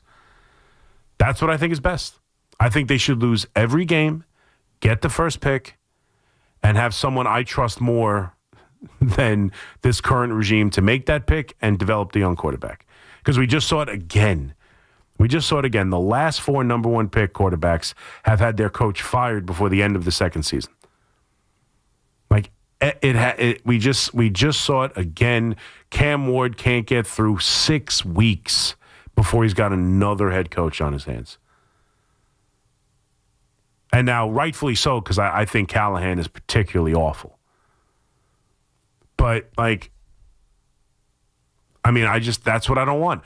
I don't want to head into that pick off of a 1-win season, a 2-win season, a 3-win season, whatever it is. Because if they're in the top 5, they're probably picking a quarterback. So whatever it is. But another miserable season where you don't know about the coach. He's on the hot seat heading into season number 2. Now you have allowed him and this GM to pick the quarterback. They've got to develop him, and then by the end of year 1, he's got another head coach who has no connection to him, a new GM who didn't draft him. It was awful timing for Aaron Glenn to be this inept. It was awful time. That's why I screamed from the mountaintop. I ran a dopey segment every day, spinning the wheel of quarterbacks, because I honestly believed that keeping Aaron Rodgers, forget how much dead money, they could have worked out the contract. They would have figured something out. To quote the great Tiki Barber, that, the NFL, the salary cap is fungible. They would have figured out a way to make it work. You keep Aaron Rodgers and you take that off of your plate for year 1 of being the Jets head coach. You don't have to worry about making Justin Fields work. You don't have to worry. Just throw Aaron Rodgers out there. He's going to give you a floor of play. And even if it's bad, even if you lose games, even if the offense stinks, Aaron Rodgers' fault. Aaron Rodgers' fault. That's worst case scenario. Best case scenario is you actually win some games. You feel good about the team. You have a coach now that you believe in on some level, and then you can go about finding a new quarterback. You can go about doing different things and come at it from a different position of, I suck. I brought in the wrong quarterback already in Justin Fields. We decided he had to be our guy. We were dead wrong. He can't play the position. We can't win a game. I'm making some of the dumbest in-game decisions you've ever freaking seen. And now at the end of the year, we're so bad we're picking a quarterback, and but let me do it. I got you, Woody. It just doesn't make any sense. It doesn't make any sense. And while we're on the Jets, I do just want to say and send best wishes out to Nick Mangold, who right now is looking for a kidney transplant. If you haven't seen, it's out there on social media. He's looking. He needs a kidney. He's had kidney issues for the last handful of years, and it's finally at the point where he needs a transplant. No one in his family can do it. And he's searching for someone who's compatible. That's a terrible, sad, scary story for a professional athlete. Guys in good health, you would think. So God bless to Nick Mangold. Hopefully everything works out for him. 888-808-1019. McMonigle here with you on The Fan. Quick break. We'll have Marco. We'll come back. 2 a.m. normal time. 2 to 5. The last 3 hours of this 5-hour midnight ride. We'll be right back. It's Boomer and Gio, mornings on The Fan, 101.9 FM. Cam Scadaba was going and is like a legend in the making for the Giants fan and football fans. Listen to Boomer and Gio on demand on Apple Podcasts, Spotify, or wherever you get your podcasts. Hey, let me ask you something. Would you seat your 3-year-old child on a windowsill? Would you seat them beside a lit fireplace or by the deep end of a pool? One last question. Would you seat your child in a car seat that's not correct for them? Car crashes are a leading killer of children ages 1 to 13. Secure their future. Seat them in the correct car seat. For more information, visit safercar.gov/the right seat.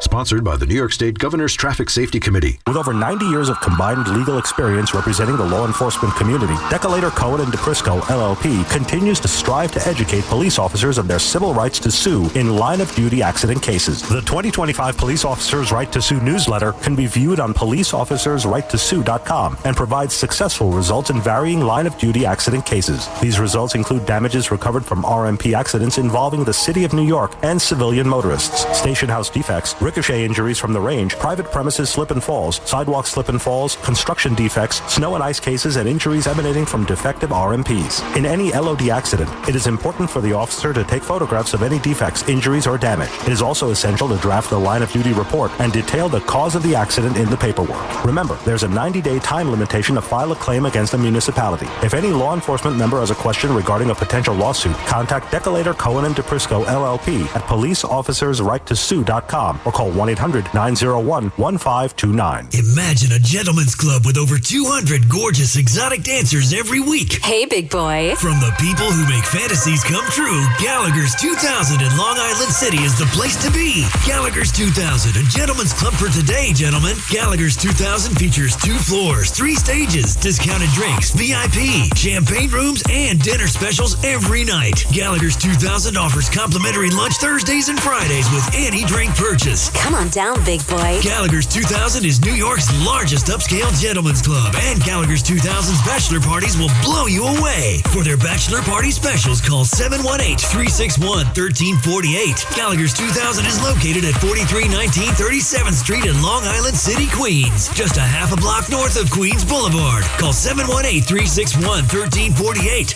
Gallagher's 2000 is unlike any club in New York. Come tonight for the time of your life. Gallagher's 2000. Let your imagination run wild. Looking for the lowest price on name brand tires? Get to Town Fair Tire and get the guaranteed lowest price on any name brand tire. Nobody beats a Town Fair Tire deal. Nobody. Name brands at discount prices. Town Fair Tire. At City Harvest, we're on the road every day rescuing millions of pounds of nutritious food for New Yorkers in need. Transforming surplus food into sustenance, sustainability, and smiles. That's how we feed good. Donate at cityharvest.org. I'm a pretty great multitasker. I can wash dishes and do laundry. I can roller skate while walking my dog. I can even order lunch while doing my homework. But I can't use my phone while driving. A distracted driver is one of the leading causes of death in the United States. So when it comes to driving, please, don't be a multitasker. Don't drive distracted. A message brought to you by the National Highway Traffic Safety Administration, Project Yellow Light, and the Ad Council. Are you tired of online threats? Then get an antivirus. It's the only online protection you will ever need. Disclaimer, an antivirus is just half protection online. It will not protect you from snoopers or encrypt your traffic. So get better online protection with NordVPN. NordVPN will encrypt your traffic, protect you from malware and phishing, and stop annoying ads. Save 77% on NordVPN and get 3 extra months. Wake up with Boomer and Geo, mornings 6 to 10 on WFAN, WFAN FM, WFAN FM HD1, New York, and Odyssey Sports Stations. WFAN Sports Flash. Good morning at 2 o'clock. I'm Marco Belletti, and this report is sponsored by Chef IQ. Precision cooking, effortless results, chefiq.com. Not since Jose Lima in the 2004 NLDS has a Dodgers pitcher gone the distance in the postseason. First in the playoffs overall in 8 years when Justin Verlander did it to the Yankees in 2017. Yoshinobu Yamamoto, the complete game, allowed a run, 3 hits, 7 Ks. Dodgers rolled the Brewers 5-1. Teoscar Hernandez, Max Muncy each went deep. Shohei Ohtani snapped out of a slump with an RBI single. Dodgers go home up 2-0. Rangers still can't score at the Garden. First team ever to be shut out in their first 3 home games of the year as they fell to Edmonton 2-0. First of all, let's not make this bigger than it is. It's game 5. A lot to like about our game. It's a unique situation, but let's not blow this out of proportion here. That's Captain JT Miller. Rangers outshot Edmonton 30-21, but Stuart Skinner bested Igor Shesterkin. He made 20 saves, but despite the lack of firepower, Mika Zibanejad knows they're playing the right way. We don't create chances just, from hoping that the puck bounces to us for a 2-on-1, or we're not cheating the game. So I think defensively we're doing a lot of good things. Obviously we're great goaltending as well, but got to find a way to score. And the Rangers now 2-3 to begin the season. 60 degrees, cloudy skies, Central Park. That's what's happening. I'm Marco Belletti. This city lives and breathes sports. WFAN is where Yankees fans argue with Mets fans and Giants fans debate Jets fans. Live, loud, and daily. The Fan, 101.9 FM and always streaming on the Odyssey, iHeartRadio, and TuneIn apps.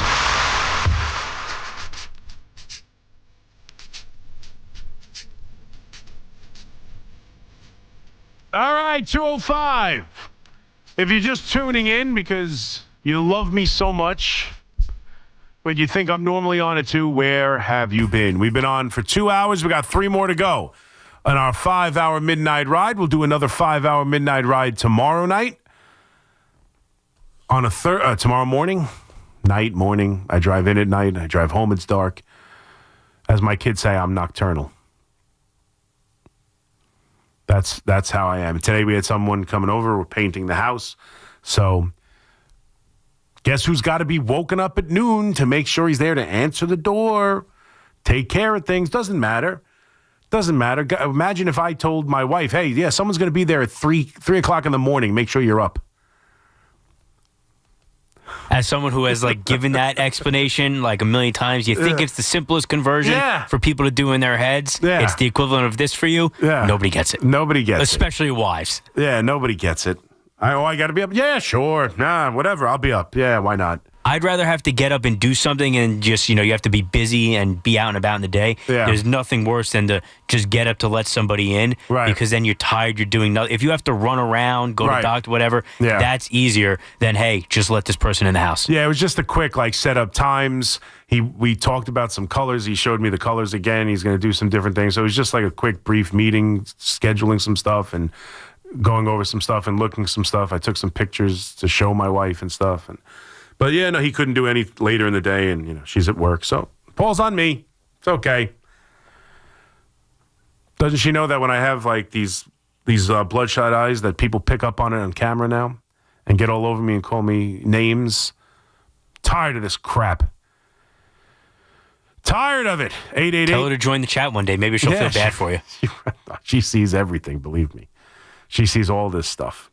She sees all the insults. She takes it worse than I do. People are just so mean. I'm I know. Don't worry about it. You can't be worried about it. People are mean. You want reaction, right? Good, bad, indifferent, whatever. Yet they listen to you for 3 to 5 hours every day to be entertained. It's amazing. I would make the same argument as Howard Stern, but let's just not. But yeah, you hate me so much that you're locked in. And especially I got what makes me laugh too, not to make this about me. We're going to get to the call Alec in a second, but let's have halfway through a 5-hour midnight ride. What makes me laugh is, for whatever reason, yes, I'm the Yankee guy, right? I shouldn't say I'm the Yankee guy, but I'm a Yankee fan. I'm passionate about the Yankees, and I have a different perspective than most fans, most hosts. I'm certainly more, willing to understand Boone and Cashman than many others. The company likes to put videos right now, especially the time period, Yankee stuff. If you don't listen to the show and you just go by the clips that the company, the WFAN, puts out, you may assume that I speak nothing but Yankees. And I'm sure there's a fair argument that I do it more than most or more than I should even. But off of yesterday, I can't tell you, I got 4 or 5 things. Oh my God. Again, it's football season. It's nothing but Yankees. I'm are you listening to the show? I did almost exclusively Jets and Giants yesterday. I did one little thing about the Yankees. They put out a video of it, and suddenly there's Fat Face talking about the Yankees again. It's just not true, and it's not fair. And I'm tired of hearing it. And they posted your Jet video, too. No, they did. I know. They did. They posted a couple of Jet things. Yeah, absolutely. But, people catch the Yankee thing, and they think that's all I talk about. But it's okay. I mean, it's not like we've only talked Yankees for the first 2 hours of this show. Guess we did. 888-808. I'll text the digital guys. 208. You're gonna want to grab a couple gifts. Let's get back to the calls. And to be fair, too, the video also, it was still a pretty good zoom in, but it was a little zoomed out, the videos of yesterday. It wasn't quite the whole screen in my face. It was just back enough where you could see a little bit around my face. But I've always had a round face, even when I was thinner. And believe it or not, I was. In high school, I was an athlete. I wasn't always this heavy. But even when I was relatively in good shape and playing football, always had the round face. Always did. So it's the first, if I put on weight, it's the first place it goes. If I lose weight, it's the last place it comes off of. Just, it is what it is. Alec in Fort Lee. What's up, Alec? Hey, how's it going, Chris? Good, buddy. How are you? Thanks for taking the call. You got it. Thanks for taking the call about the Yankees. That's right. We're talking Yankees. And you can blow it out you know what if you don't like it. So I do tend to agree with you that Boone and Cashman are very easy scapegoats. Mm-hmm. But we all saw the offense was very disappointing. Yes. And so was the pitching. So the one thing that I haven't heard many people talk about is I know we're very much used to platoon hitting in baseball now, where like we sat Jazz versus Crochet, a tough lefty versus a tough lefty. So notwithstanding the very bad injury luck we had, losing Garrett Cole, losing Clark Schmidt, and stuff like that. Yep. I felt like the Yankees were a little bit unprepared when it came to facing a team like Toronto, which is very right-handed heavy in the lineup. Yeah. Well, because their two best pitchers are left-handed without Cole. Right. Yeah. I mean, I get it. There is something to the Blue Jays just being a bad matchup. There is something to that. The Blue Jays and what they do, and they happen to own. I mean, they kick the crap out of Max Fried all year long, and you know it's. I don't know if it's unprepared. I don't know what you want them to do. It just happened to be their two best pitchers. Well, I mean, should they have traded for a starting pitcher, a right-handed starting pitcher, in case they face the Blue Jays in the postseason? Or in case they face a heavy right-handed hitting team in the postseason. I mean, I don't know who was available or how they go about doing it. But the bottom line is Max Fried's got to get outs. He gets paid a lot of money. He got paid the biggest contract any left-handed starting pitcher's ever been paid. I can't go out there and say, well, it's unfair to him. It's all right-handed. You got to get right-handed hitters out. Bottom line. Like I don't think it's fair to say the Yankees are unprepared when they pay the kind of money to those two pitchers. Now, and again, they even lost Clark Schmidt, who would have been a better fourth starter than Luis Gil. And again, I'm not going to kill Luis Gil. He was, barely pitched this year. His season was completely ruined by the injury. We'll see what he is next year. I think, what's funny, because I was just thinking about this, and I'll give it to Evan, too. And as soon as he said it, I agreed with it. And I don't know what his postseason and the way he pitched in his last postseason start in particular is going to do for Carlos Rodon and his value. But the Yankees have a lot of starting pitching depth. Right? Now, assuming Garrett Cole is going to be back and ready by, I don't know, May, June, the latest, hopefully. Maybe even the beginning of the season, but May or June, the latest. You've got him coming back, Clark Schmidt probably coming back July or August. You've got kids in the farm. You've got Cam Schlittler. You've got Will Warren. You've got a position of strength in the starting pitching market. Could you move one of these starting pitchers? Could you move specifically for me? The two would be on the opposite ends of the spectrum. The cheap young kid, unproven, had a great, rookie season where he won Rookie of the Year. You could trade Luis Gil, and just the idea that even though he hasn't pitched all that much in his career, and he's dealt with some injuries, but he's young, he's controllable. He's got no options left, but he's young and controllable for the foreseeable future, next couple of years. Could there be someone who would be, what's the value of a Luis Gil in a trade? And then I think Carlos Rodon. Now, Carlos Rodon makes a lot of money. You're probably not going to get the same level of prospects for Carlos Rodon, but Carlos Rodon, and this isn't trade Carlos Rodon because he sucks. That's not what I'm doing here. I'm talking about trading from a position of strength at the pitching department. And where would I go? I don't want to trade Cam Schlittler unless it's for something spectacular. Will Warren, I'd be willing to move. If someone saw value in Will Warren, I'd be willing to move Luis Gil, not both of them, but one of them. And I would be willing to move possibly Carlos Rodon. Now, Carlos Rodon, we could scoff at it, and he makes a ton of money. He won 18 games. The last 2 years, he has been a serviceable starting pitcher. He is an innings eater. He has stayed healthy, and he has pitched really well in the regular season. There is going to be value there. And if you could take back a contract from another team, like that's probably one of those trades in the offseason. It's not, the Yankees wouldn't trade him at the deadline, but you know, if you could get back someone else's contract that they don't love at a position that they have strength of, you know, could you get him for a veteran shortstop that's making a little more money than you'd like to give up, or God knows what you could do with it. But I definitely think the Yankees could be in a position to trade from the starting pitching market. Like Evan at the game, we were at game 2 of the wild card series against the Red Sox, sitting next to each other, and he asked me if I would do it for, what did he ask me? Nimmo. Straight up. Would I trade Nimmo for Carlos Rodon?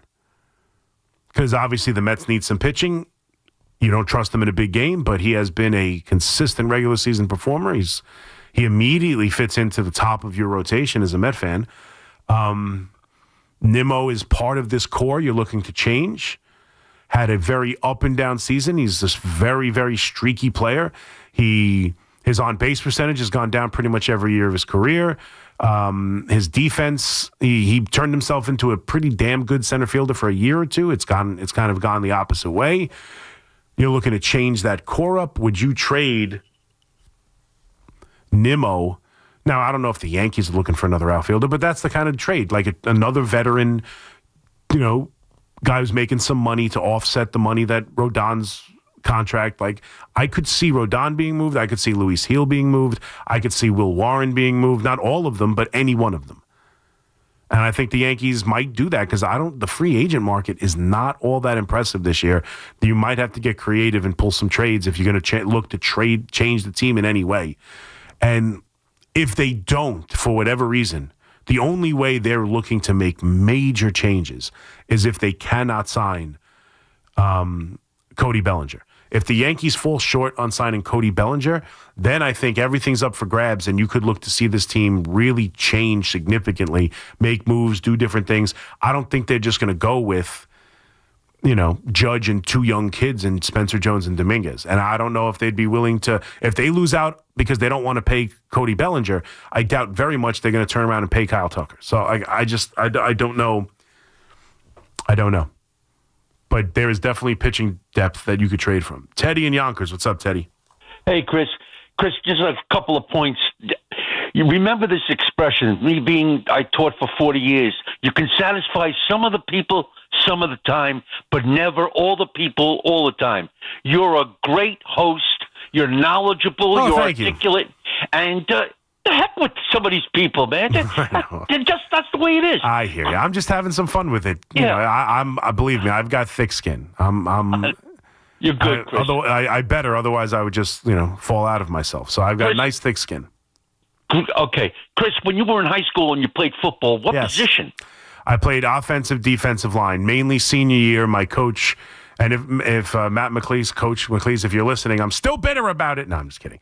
11th grade, I pretty much played defensive end. I was actually second on the team in sacks and had a really good year. And then senior year, my coach had the brilliant idea to go one way because the Hewlett Bulldogs won the conference championship and they went one way. And he thought they were the best fourth quarter team. They were fresher. And the younger classmen in the 11th grade class from my senior year was talented enough where he felt like he could have played one way, and so I was pretty much exclusively an offensive lineman. Chris, was there ever a time, I'm going to ask you a subsequent question. Yeah. Was there ever a time that you were afraid of getting hurt? No. I give you a lot of credit. I couldn't play that game. Football because of a fear of being hurt? No, I never had I've had moments where I thought I was significantly hurt. I remember JV football. I actually believe it or not, I was the running back for a brief time, like a power back. Again, I was a different person. I was light on my feet. You could believe it or not, I was a good high school athlete. I know I joke about it and stuff. I was good. I wasn't Keith good.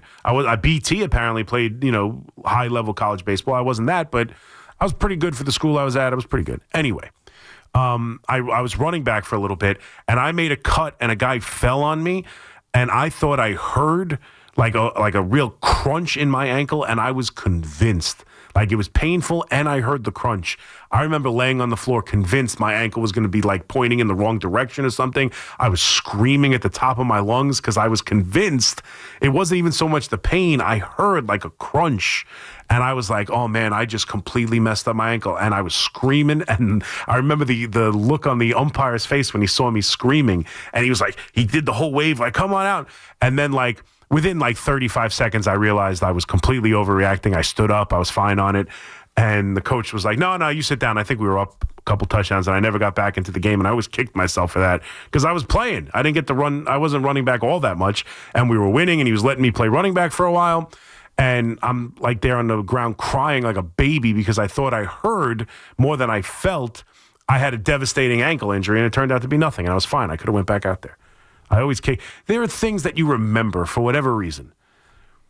And like that's one moment I remember how disgusted I was with myself on the sidelines because the coach is like, no, your ankle's banged up. We're up. Don't worry about it. No, I'm like, I want to go back. No. I remember I was the running back for the entire drive. And it didn't happen all the time. We were up. He was letting me. I did run the ball. I did actually score a touchdown in my career. But I had a 55-yard run. And I'll never forget that one, too. I had a 55-yard run, and I thought I was free. I ran through the hole. Boom, I was gone. I had nobody in front of me. I was running. I was going to have a big 65, 70-yard touchdown run. And then the guy behind me literally just touched me on the back, and I went, ploop, head over feet. But, yeah, I remember that moment being on the sidelines, furious with myself for being a crybaby. That because I thought I heard something, I was screaming like a child. I'll never forget the disappointment I was feeling. I was like, man, I am such a baby. But no, playing the game, I never worried about getting hurt. And tell you the truth, I've had more painful things in baseball than I did in football. I was not a big fan of athletic supporters. I never wore cups, not in baseball, not in football. I never wore them. They were uncomfortable, and I very rarely had any issues there. But one time we were running the pick play, I was covering second base for a throw down on a steal, and it was runners on the corners, and I was playing shortstop, again, believe it or not, and the second baseman was supposed to come across, and if the runner from third went home, he would cut it and go home, and if the runner didn't, he would let the throw come in, and he kind of blocked my vision. I didn't see the throw, and it hit me right in the you-know-what. And then I also tell the story that I was at basketball practice, and my buddy threw a Gatorade at me, a full Gatorade, and it hit me right where, right in the junk, and it hurt like hell. And then 2 days later, I went to go put on my pants, and I couldn't bend over. I couldn't even bend over. I was in so much pain down there. I went to the hospital and had one of the more embarrassing moments of my life. And I can't believe I'm telling the story, but I had a sonogram down there because they wanted to see what was going on. I ended up being okay. But there was like a sonogram, and so I'm laying on the table, getting ready to have that area sonogrammed, and in walked, she had to be 8 months pregnant. She comes walking in, and I was like, oh my God. I just remember sitting there going, I'm going to get a sonogram of this. Not one of my fonder moments, but I've just told you all. 888-808-1019, McMonigle here with you on the Fan. Quick break, we'll come back, we'll talk a little Jackson Dart, a little Giants, we'll still take your baseball calls. Your thoughts on Screwball. I'm surprised I haven't gotten a reaction out of you people. I figured everybody would have been like, you're crazy. You trade for Screwball if you can. I'm not doing it. We can get back to that. Obviously, the Jets and the disaster that has been their season, and Jackson Dart and the Giants' defense. Specifically the defense, because we've talked about Jackson Dart. We know how him and Scatterboo have changed this team. But defensively, going to play Bo Nix and a Sean Payton offense that has struggled at times this year. The front four getting after this quarterback and pressuring him into mistakes could be how the Giants win this football game. 888-808-1019. McMonigle here with you on the Fan. We'll be right back. It may be the offseason for the Bombers and Amazons, but there's no offseason for Yankees and Mets talk. Get the latest here. The Fan, 101.9 FM, and always streaming on the Odyssey, TuneIn, and iHeartRadio app. Do you owe back taxes to the IRS? Whether it's due to job loss, a divorce, a new business venture, or you just didn't file your taxes, don't lose hope. Powerful relief programs are now available that can help you and may reduce or even eliminate what you owe the IRS. With the cost of living affecting millions across the country, Tax Relief Advocates is urgently notifying anyone with $5, $50, or even $500,000 in back taxes to the IRS to call to get relief options. With over 1,000 five-star Google reviews and an A+ rating from the Better Business Bureau, TRA is America's trusted choice for real tax relief. Relief options are now available that can give you a fresh start and peace of mind. End your tax nightmare today by calling our tax relief hotline. Dial 800-390-8182. 800-390-8182. That's 800-390-8182. Or visit TRA.com. Tax Relief Advocates. Real solutions for real people. Luxury just got tripled with Mercedes-Benz of Edison, Mercedes-Benz of Union, and Ray Cattina of Freehold. 3 powerhouse locations in New Jersey. 1 legendary name, Ray Cattina. More inventory, featuring one of the East Coast's largest selections of new and pre-owned Mercedes-Benz vehicles. More convenience with 3 state-of-the-art service centers to keep your Mercedes-Benz running like new.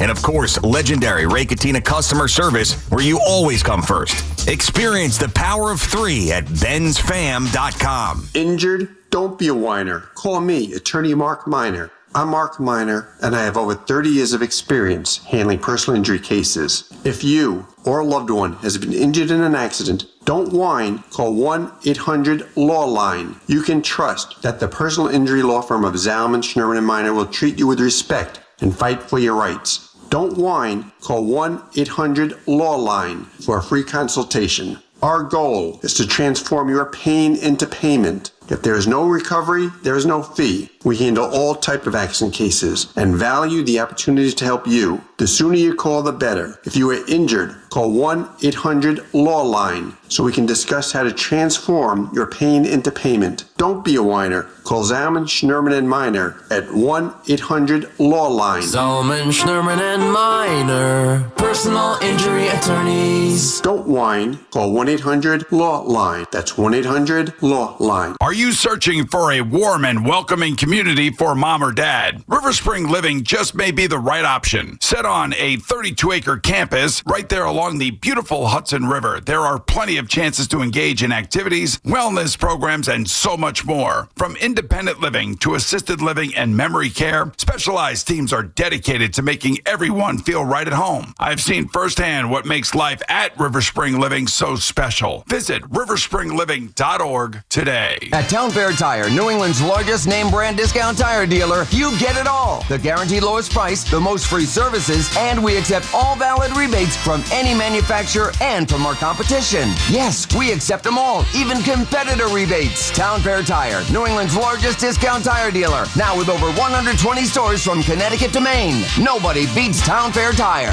Nobody. Name brands at discount prices. Town Fair Tire. Do you owe $10,000 or more in credit card debt or personal loans? With credit card debt at all-time highs, Debt Relief Advocates is urgently notifying consumers of debt relief now being made available, designed to aid consumers with out-of-control credit card debt. Those who qualify and enroll for this relief program will only have to pay back a fraction of what they owe. This is not bankruptcy or a debt consolidation loan. This is a relief program that credit card companies would rather you not know about, as it ends your debt nightmare and saves you lots of money. Consumers owing at least $10,000 in credit card debt or personal loans can now take advantage of this debt relief as the cost of living skyrockets. Debt Relief Advocates has established a relief hotline for you to call to learn what debt reduction you may qualify for, so don't wait. For this free information, call the relief hotline at 800-390-1164. 800-390-1164. 800-390-1164. Tell Siri to dial the fan.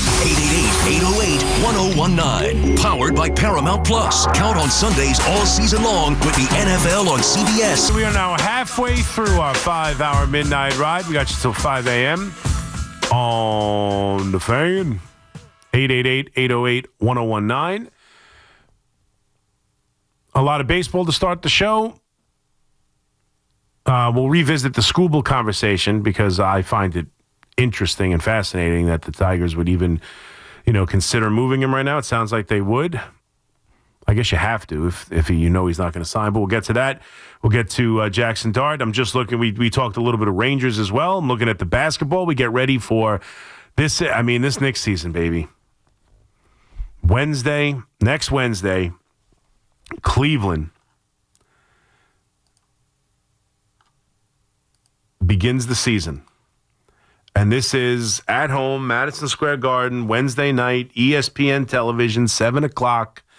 Starts the most important season I can remember for the New York Knicks. The most anticipated, highly expected. No, that doesn't sound right. That just didn't sound right as soon as I said it. It sounds like the kind of thing Clyde might say for fun, so it can fit here. Yeah. Yeah, I'm trying to think. Elated, expectated. The highest expectations for a Knick team that I can remember dating back to obviously the 90s, the early 2000s. This team is now right there, right, with Cleveland because of, the injuries to Boston, injuries to Indiana. What's expected of this team right now? New coach after moving on from a coach that took them to the Eastern Conference Finals for the first time in forever. This is the year. This is the year for the New York Knicks. And it starts Wednesday. And I am looking forward to it. I have to go buy a hoodie. I was looking today at Fanatics. I got to buy a Knick hoodie. I don't have anything Knicks. I don't have anything Rangers. I need some new hoodies for the winter. So I'm getting ready for the Knicks season. I was looking today. I was going to get an all orange one, but I don't know. I don't know how I would look in all orange.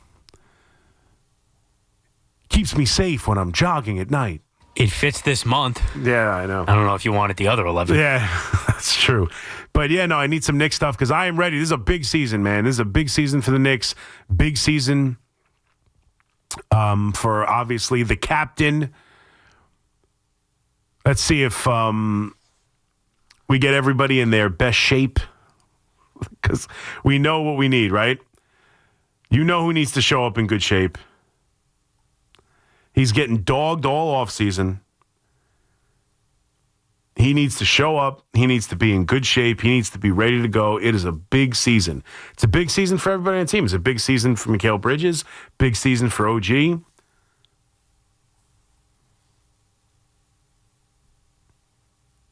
Big season for Cat.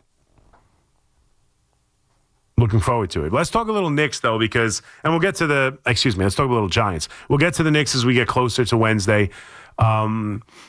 Expectations for the season, which is obviously through the roof, and really, let's be honest, get to the NBA Finals. That's what they have to do. They have to get to the NBA Finals for it to be a successful season. Anything short of that, you question whether or not they made the right decision firing the coach, Mike Brown, the whole bit. This is a season, there's no excuse. They have got to be the best team in the Eastern Conference, bar none. And it's got to start on Wednesday. This has to be a dominant regular season.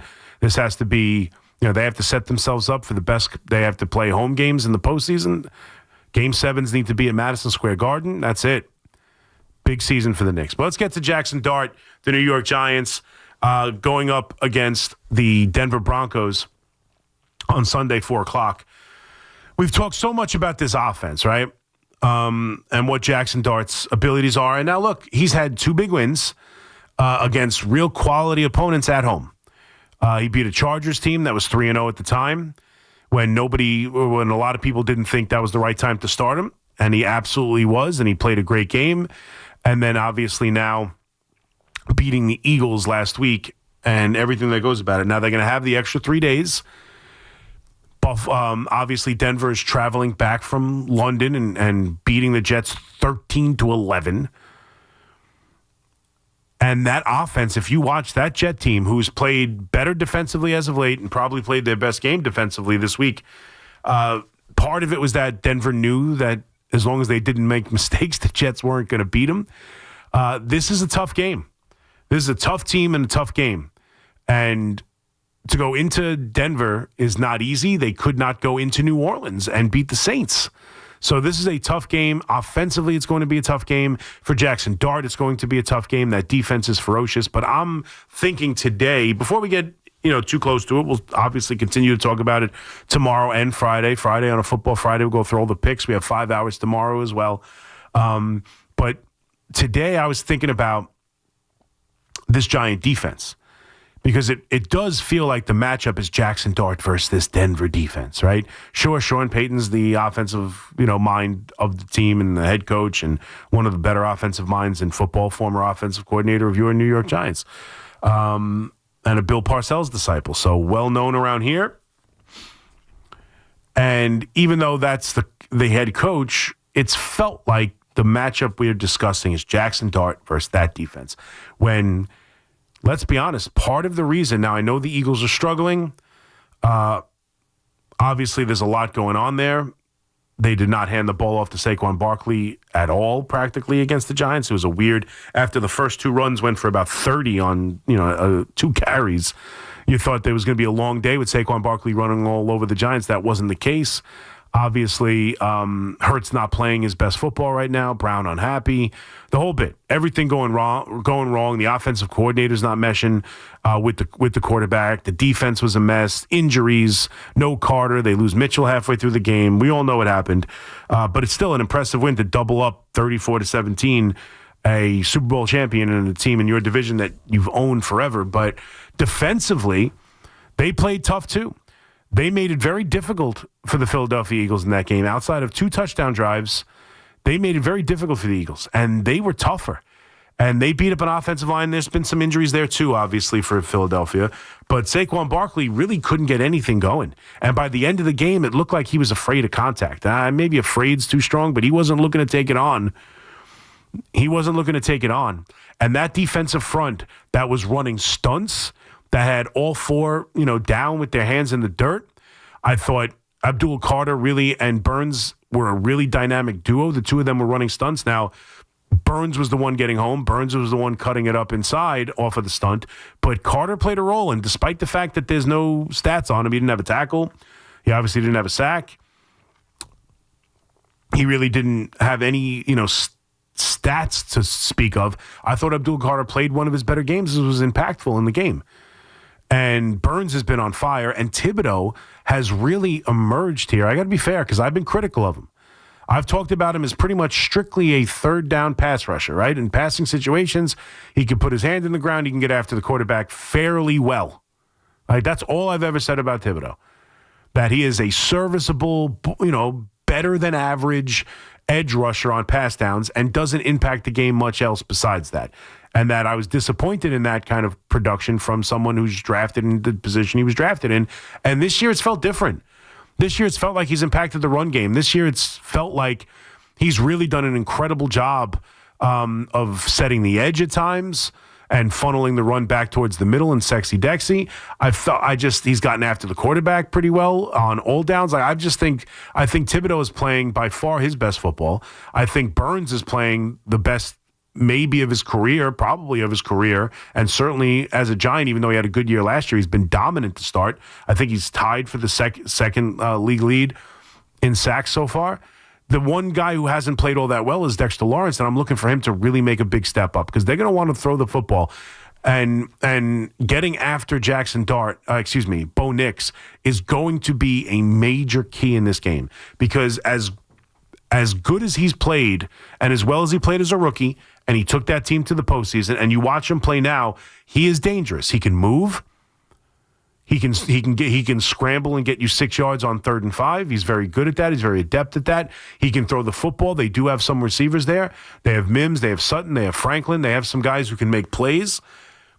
But what you still see from Bo Nix and what you see from a lot of young quarterbacks is if you can make him move, if you can push the pocket, specifically from up front, not even just the edge. But if you can create what they were been able to create with the stunts, and hopefully that's why I said Sexy Dexy, because we're still waiting for him to get that pass rush he showed last year from up the middle. If he can start doing that, now he's, starting to get into game shape, playing the games, coming back from injury. If he can start to be that, they run these stunts where you're getting Burns up through the gut and you're having Thibodeau and Carter on the outside. Like, if you can make him panic, he still makes mistakes. He still makes mistakes. And let's be honest, it's cliched, and it's cliched for a reason. The Giants want to go on the road with a rookie quarterback, beat one of the better head coaches in the sport and a great defense, and go do it on the road in Denver with a rookie quarterback against Sean Payton and this team. You're going to need turnovers. You're going to need to win the turnover battle. I don't think there's any doubt. Now, I know run the football, win the turnover battle. Like, these are cliches of winning football that go back 100 years, and they're there for a reason. And particular, just in this situation, a young quarterback, coming off a great win with a lot of confidence. Jackson Dart exudes confidence. And no matter what happens in this game, he's going to exude it next week against the Eagles. Like, that's who he is. So him and Scatterboo have kind of upped the level of enthusiasm. They've upped the level of, putting the past behind, focusing on the winning team that they believe they are right now, all of that stuff, just changing everything. Listen to everybody who speaks about it. Listen to Illuminor talk about it. Like, they have changed the dynamic of this team. They've changed the way the coach coaches. They've changed the way the offensive line blocks. They've changed the way the team believes in itself. Like, it's completely different, but it's still a rookie quarterback who now teams are starting to get tape on. He had his best game throwing the football by a mile against Philadelphia. He's still down wide receivers of, still he's doing it with, Wan'Dale Robinson. He's doing it with little Jordan Humphreys. He's doing it with, Bo Collins, Jalen Hyatt. You're utilizing his tight ends more, but you're starting to put tape on it, and what is no longer going to be a shock to teams. And he already showed you the worst start of his career in these 3 games, where was on the road against the Saints, and now he's going into Denver against a very good, formidable defense. I would not expect, as confident as I am in Jackson Dart in this offense, I don't know if he's going to go for 4 for 4 in his first 4 starts, going right down the field and scoring on the opening drive. I don't know if we're not going to see mistakes out of Jackson Dart. I don't know if we're not going to see a turnover here or a turnover there. Like, they had 5 in a row against the Saints. And while I don't expect that, you can expect rookie mistakes. He's going to take a bad sack. He's going to throw the ball away. He's going to take a bad penalty. He's going to, do something. That's typically what rookie quarterbacks do on the road against good defenses. That's why, to me, the defense, they want to stay in this game. They want to win this game. They want to give Jackson Dart an opportunity late in the game to go win this game. They're going to have to force their Denver's young quarterback into mistakes, and they have the front four to do it. If you're able to get home with that front four, make him move the pocket, make him get rid of it quick, make him feel the pressure, you can force him into mistakes still. That is the one problem that Bo Nix still has. He is forced into mistakes. Go out there, force him into mistakes, because it's hard not to expect Jackson Dart to make some himself. So it's been so much about Jackson Dart against this Denver defense. The Giant defense, who's been playing better, who outside of the Dallas game has limited points even at its worst, has a front four that we're starting to really see after all of the talk of the preseason, all of the talk of after the draft and getting Carter, like how this unit was supposed to be dynamic. We're finally starting to see it. And the one issue this offense has for me with the Denver team is that Bo Nix is capable of making mistakes. You have to get after him. You have to force him into mistakes. The Giants are not going to win this game if they lose the turnover battle. They're not going to. Rookie quarterback on the road against a really good defense. They're not going to win this game if they don't turn the ball over. They're going to have to get turnovers. It should be a really good game. I think the Giants are more than capable of winning it. And if they do, we talked a lot about this yesterday, what this game would set up next week against Philadelphia would be the biggest regular season game they have played in a long time. A long time. Even probably more so than a couple of years ago when they made the playoffs. I know they had to win those games, but I can't remember any one particular. I mean, I guess they were there. I'm trying to think back on it. The Philly games, I know, like they built their records early on, beating bad teams. Their schedule was the opposite of what the schedule is now. They opened up with the lousy Carolina Panthers, started by the great now. I mean, it's unbelievable how he's resurrected his career, huh? I mean, how this guy, after being the number one pick, jettisoned in Cleveland for the right to sign the worst contract in the sport. I mean, he was bouncing around the NFL. He was with Carolina that week 1 against the Giants, Baker Mayfield. And now he's, dominant force really in Tampa Bay. But I remember they won that game. That was the year I worked for the Giants sideline. So I was on the sideline. Week 1 against the Panthers and Baker Mayfield. They beat Justin Fields and the great Chicago Bears.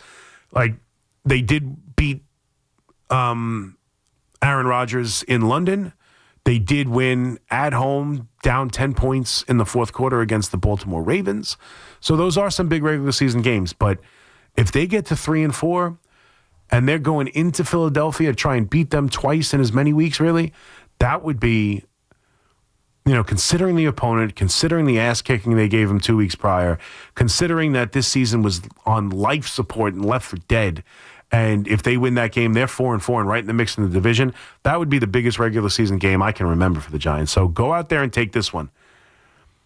And if Jackson Dart gets this, and that's the other thing too, if Jackson Dart wins this game, if Jackson Dart goes on the road, if Brian Dable and Jackson Dart go on the road and beat a team like the Denver Broncos, who are on a 3-game winning streak, whose defense is projected to be and is playing like the last 3 weeks, one of the best teams in the sport, one of the best defenses in the sport, if they go on the road into Denver, going across the country, a rookie quarterback and this coach, and go out there and win this football game, he puts up points and looks great,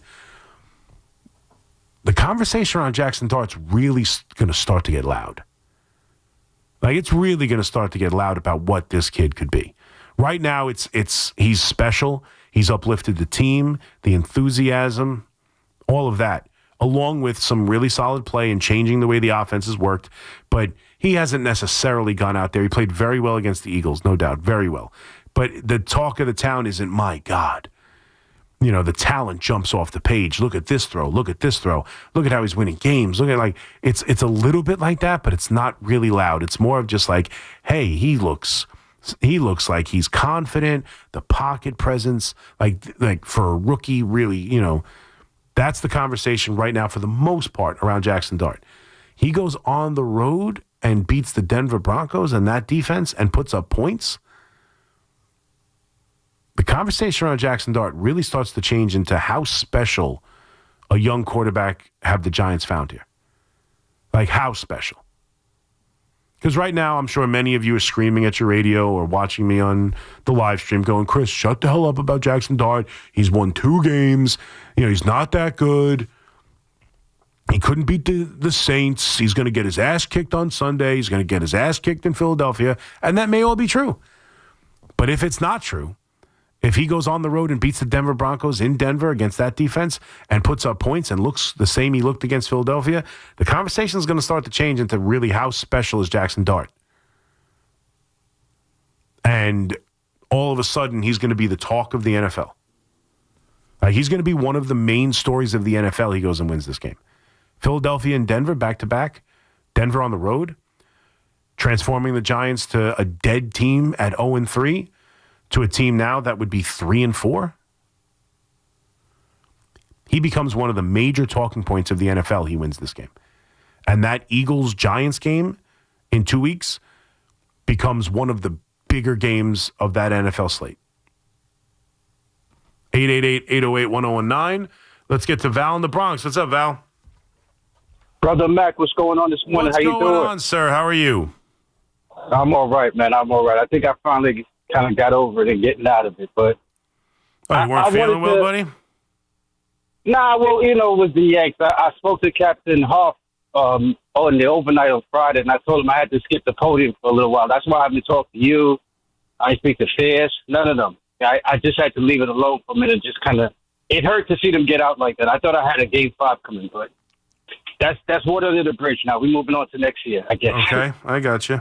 I want to ask you a couple of Yankee questions, but I just wanted to make one real quick Knicks point, if I can. Sure. You know, one of the things about this season, I'm interested to see who's actually going to emerge from the East to be competition for us. And I'll tell you one thing. So I think it was Sunday night. I caught a preseason game, and I know it's just a preseason, but it was Boston against Cleveland. And let me just say this, man. As much as we all think that, you know, without Tatum, that they really had like a rough sled ahead of them, they actually were blowing. I know it was just preseason, and Cleveland probably didn't really have anybody representative, but they were blowing them out. And that kid Simons that they picked up, they actually looked like they might be able to kind of survive a little bit, at least this season, without Tatum. I don't think. Yeah, I mean, listen. Here's what I would say, Val. I don't think anyone is saying that the Boston Celtics are going to go to the bottom of the Eastern Conference, or that they won't play well, or that they won't be a playoff team, or that they won't be somewhat of a threat. They just can't. The Knicks. They can't be on the Knicks level. That's what they can't. I want to watch. They can't be as good as the Knicks. They can't beat the Knicks in the postseason. No. That's the kind of thing that can't. I'm not saying it can't happen. I'm saying for the Knicks can't allow that to happen. They have to be better than the Boston Celtics. I agree with you. So we better not. Without Tatum, they shouldn't be a threat to beating them in the postseason. But by no means, of course, I don't think anyone suspects that the Celtics will just go away and be god awful. Yeah, what I saw just surprised me a little bit because I thought they were further down than what I saw. Right. But to get to the Yankee questions, man, two questions actually, and then I'll hang up and listen for the response. The first one is, based on what you saw, you know, now that it's kind of like, you know, we're getting ready to start to prep for the hot stove and all kind of stuff like that. Is there anybody out there that you have as far as like targets that you think either you feel like or you think that the organization is looking at as far as what they, in terms of the lineup, not even talking about the pitching, but in terms of the lineup, who they might actually be kind of targeting and looking for? And then a kind of supplemental question. I've heard what you've been saying, and it sounds like I just want to be sure that I'm getting the right feel or the right read from you. Do you think we're kind of like out of the Kyle Tucker discussions, or is that kind of contingent on what happens with Bellinger? Thanks for taking the call, brother. You got it, Val. Are they out of the Kyle Tucker? I don't think they're out. I can't tell you they're out. I think from the way the season went, how the Yankees talk about Bellinger, the way he played, the way he fit the team, the way already, I mean, everybody connected to the team. Anybody who's got the ear of Brian Cashman or, you know, and again, just good reporters who cover the team. Heyman, Sherman, Martino. And Martino, obviously, you know, I'm not saying he talks to Cashman all the time, but he wrote The Yankee Way with Brian, you know, talked to Cashman a lot during that process. The way they've all come out, all of them, and said, re-signing Cody Bellinger is priority number one. Like every one of them. I just think that that's what's going to happen. I think they're going to sign him. I think he's going to want, you know, he's going to want good money. I'm not saying he's going to take some sort of ridiculous hometown discount, but I think they're going to come to terms with the contract. Yes, he is a Boris guy. Yes, a couple years ago, he had a disappointing offseason after what he thought was going to be a monster offseason. He didn't get it. He got a 3-year deal with opt-outs. He's opting out after year number 3 here with the Yankees. And I would think they come to terms with some kind of contract. I'd be surprised if they don't. Now, if they don't, is there a chance they turn to Kyle Tucker? I mean, they have enough money to go do it. I'd see what the number is. I don't know if he's that much better than Bellinger. It doesn't get me that much more excited. He had a down year. He's better. I can't tell you he's not better because he's been better. He's been a better hitter. He's been more consistent with power and OPS and everything. He's a good defender as well. He's not as versatile as Bellinger is, where he could play multiple outfield positions. He could play first base. Like Kyle Tucker, you're going to probably just put him in left field and let him stay there, and he'd be fine there. He's a good defender. He's a better overall hitter. He's had a better last 3 or 4 years than Bellinger. But because of what Bellinger is, because of Bellinger's style, because of Bellinger's defensive versatility, Like, I don't think the Yankees are that much. It's not like, wow, they got Tucker and like they're so much better now. I don't know if I would. I don't know if I see it that way. And the money is going to be much different, I would think. So I'm not saying they're out of it. Let's see what happens with Bellinger. I think that they're going to get Bellinger and not Kyle Tucker. Now, is there anybody I want to see them go get? I mean, it depends on how, like, I was on it last year for a little bit, although I think he's overrated.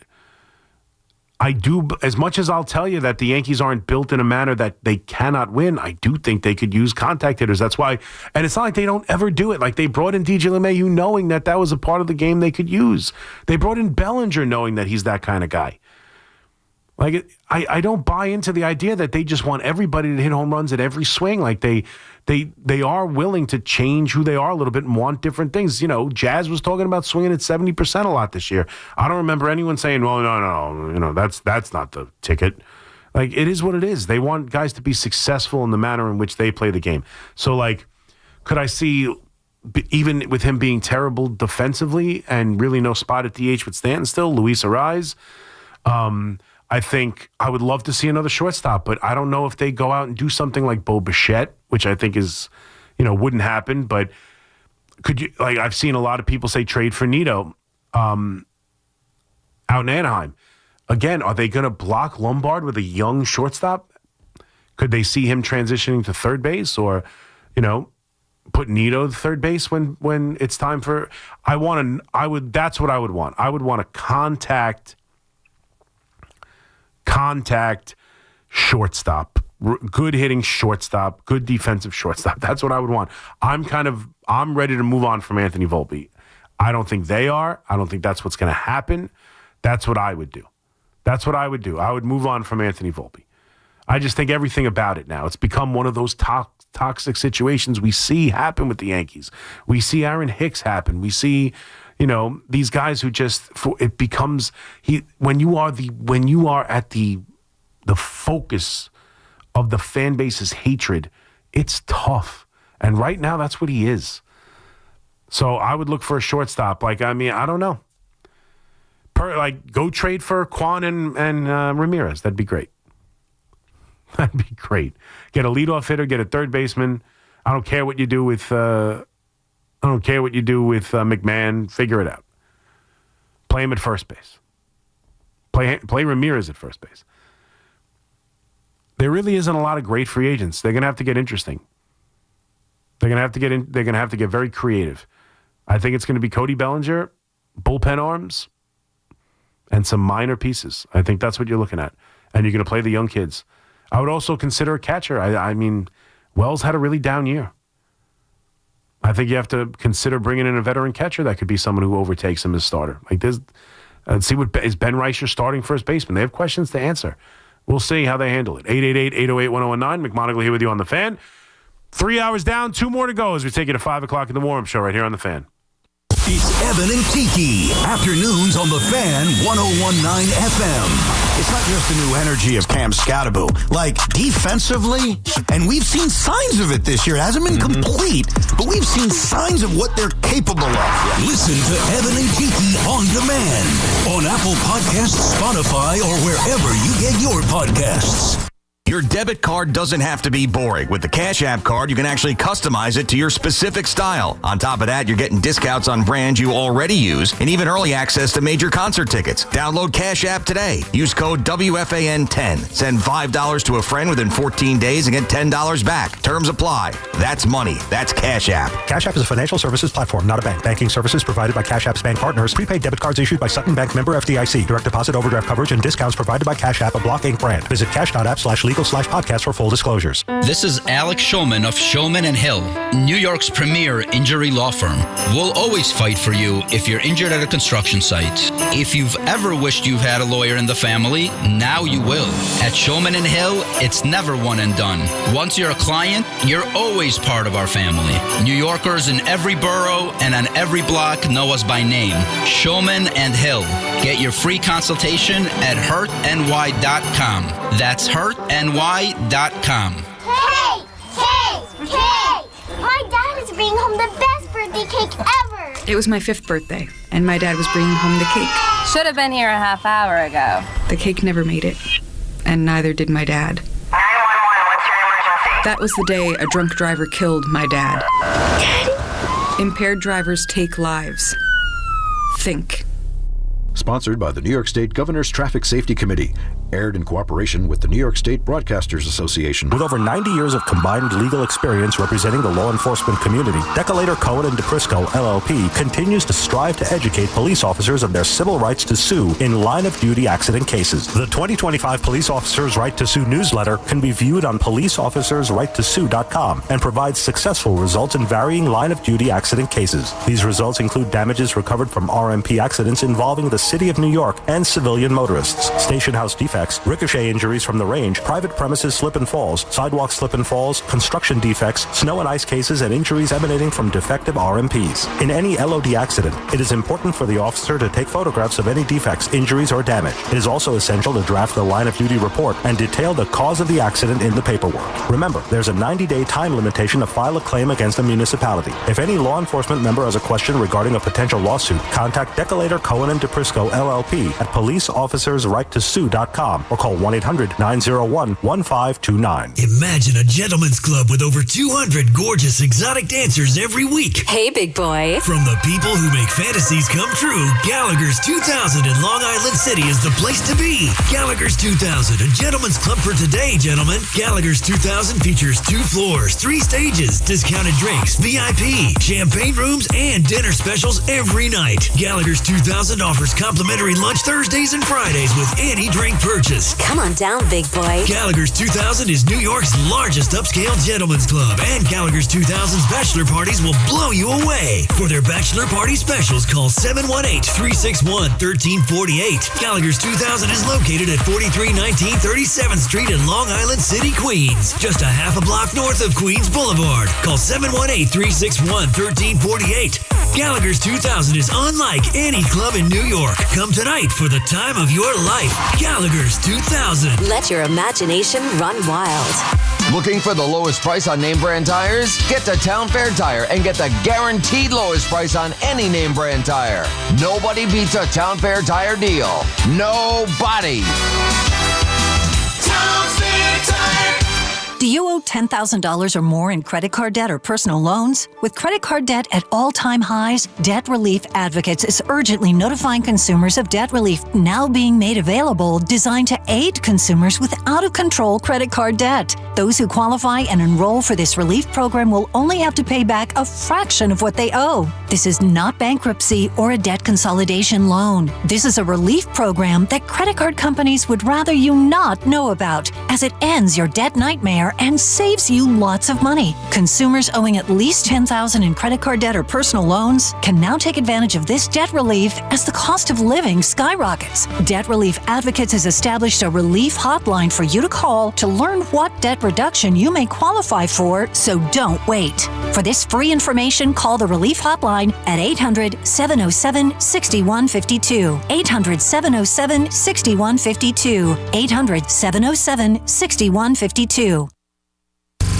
We're your official station to talk Yankees and Mets. WFAN, WFAN FM, WFAN FM HD1 New York, and Odyssey Sports Station. WFAN Sports Flash. Good morning at 3 o'clock. I'm Marco Belletti, and this report is sponsored by Chef IQ. Precision cooking, effortless results, chefiq.com. Also brought to you by Roto-Rooter Plumbing and Water Cleanup. Roto-Rooter, that's the name, and away go troubles down the drain. 17 innings, a one-run ball from the Dodgers starting pitching as Yoshinobu Yamamoto followed up Blake Snell's 8 scoreless innings, a one-hit ball with a complete game, allowing a run, 3 hits with 7 Ks as the Dodgers took out the Brewers 5-1. So after not letting Snell finish things off and having to sweat out the 9th in Game 1, did Dave Roberts struggle with the idea of letting Yamamoto try for the complete game? No, it wasn't. It was more of it was a hitter-to-hitter thing. We had Vesia behind him, but just the way he was throwing, I felt really good about him starting the 9th. First complete game in the postseason in 8 years when Justin Verlander pulled the trick against the Yankees in 2017. First Dodger to do it since Jose Lima in 2004. Teoscar Hernandez, Max Muncy each went deep. Dodgers at home, up 2-0. Edmonton blanked the Rangers 2-0. Stuart Skinner 30 saves, outdueled Igor Shesterkin, who stopped 20 shots. Blue Shirts became the first team in NHL history to be shut out each of their first 3 home games. We can all go home and sleep well knowing we played another good hockey game. We're competitors. We want to win. We'd love to see the puck go in the net. But right now it's not. It's on us to be mature about this and think that if we just keep bringing that. I said the same the other night. It's the same thing. That's the captain, JT Millers. The Blue Shirts now 2-3. They have scored 10 goals in their 2 road victories, failing to score in all 3 at the Garden. 59 degrees, cloudy skies, Central Park. That's what's happening. I'm Marco Belletti. Get the scuttlebutt on your favorite team, the Fan, on the Odyssey, iHeart, and TuneIn apps. Oh, bump, bump. I was just talking to my buddy Christian. This was his jam. I hate when people say that, but it was his jam. We used to have to drink every time this song came on at the bar for my buddy Christian. What's up? My man Christian, the travel agent. Trying to do something for our 10-year anniversary in February. See if we could swing that with the kids. 888-808-1019. McMonigle here with you on the Fan. 3:05 already. It's just going by so fast. I'm sitting here talking sports, drinking coffee, talking about the time I had my testicle sonogrammed by a pregnant woman. It's just what you do. 888-808-1019. Stephen Ward hit me right in the junk with a big red Gatorade bottle. 3 days later, I'm on a slab getting ice-cold petroleum jelly rubbed all over me. Consequences, kids. Consequences. You know what we really haven't talked about, and Fleeks just reminded me? We haven't really talked about the idea that, the Dodgers have become. Forget the evil empire and everything. Like, the Dodgers are, right now, the best team in baseball. It's not close. It's really not close. They are a force right now, and their regular season wasn't that good, and their bullpen's a little shaky at times. But right now, you look at this team, and look at Yamamoto. And last night, a complete game, 1-run performance, a leadoff homer, and a leadoff homer, and then absolutely nothing the rest of the game. I mean, in an age where we're constantly taking out pitchers against the Brewers team, again, and I know this is the little bit of Yankee shill that will come out. I'll move on after it, don't worry. But a Brewers team that supposedly, puts the ball in play, makes the pitchers work. Well, he threw a complete game. We don't see that anymore in the postseason. We just don't see it. And back-to-back nights, they're throwing Blake Snell and Yamamoto and just dominating this Brewers team that has a lineup that's supposed to be a playoff team and to hit good pitching. Dominated. And if you look at the structure of the team, I don't know how anybody's going to beat them because let's be honest, what they've done is beyond, it's brilliant on so many levels. If you think of it, I'll never forget. I was driving to the first of, now we've done it twice, the first event at UBS Arena. Fleegs was there with me. We had a big WFAN thing. It's like Sal and Giannotti, who've become close with the owner with the Islanders, and it was a great event, a lot of fun. That's not the point of the story. I happened to be driving there that day, and that's when the news broke of Ohtani signing a $700 million contract. And I remember being in the car thinking, $700 million? We knew it was going to get up there. 700? I was like, my goodness, that's insane. And I remember thinking, and then as the news started to break about how the contract was structured, I mean, that's the greatest. There is no, you can't make an argument. I honestly don't even know how you'd argue it. It is the greatest contract in sports, period. It's the greatest contract in sports. What they get, considering what they're paying now, and the way they structured it to pay it years down the line, and what the total value actually is, and what it allows them to do now. And the great play is he's going to win back-to-back MVPs and most likely back-to-back championships. But he's going to win back-to-back MVPs. He makes them so much money around the world. It's like that contract pays for itself. That is the greatest contract in sports history. It's paying for Babe Ruth. It's the $100,000 for Babe Ruth. It's like it allows them to print money and go out there and add to it. And then they get Yamamoto because he wants to come play with Ohtani and be on the West Coast. So they're able to pay him $327 million, whatever it was, $1 more than Gerrit Cole. They get Roki Sasaki practically for free because he decided to post early from Japan, and the contract was minimal. It's next to nothing. And now, although he struggled as a starter, he's their closer going into the postseason. Like, what they've been able to do from the Mookie Betts trade, from signing Freddie Freeman, which in my estimation, forget Bryce Harper, forget Manny Machado.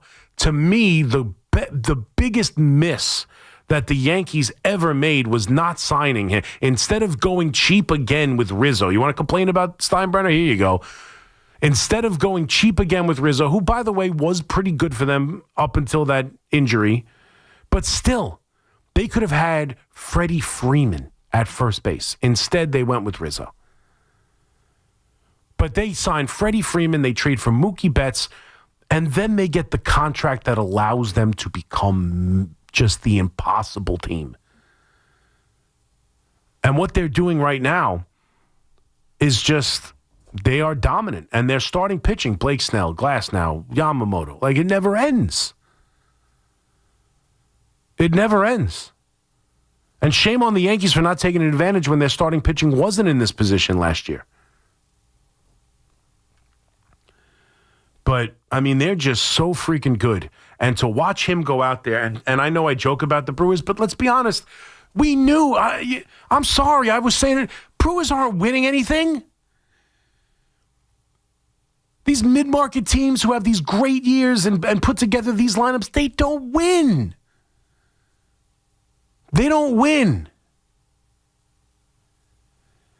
And you could tell me all day long that they're built better than the New York Yankees to perform in the postseason. They're not. One run, home run. That's it. This Brewers team that puts the bat on the ball and forces teams to do this. Listening to John Smoltz talk about it the entire game. This Blue Jays team, they do it great. The only team to do it better is the Milwaukee Brewers. The only team to do it better is the Milwaukee Brewers. Both of them, 0-2 at home, staring elimination in the face.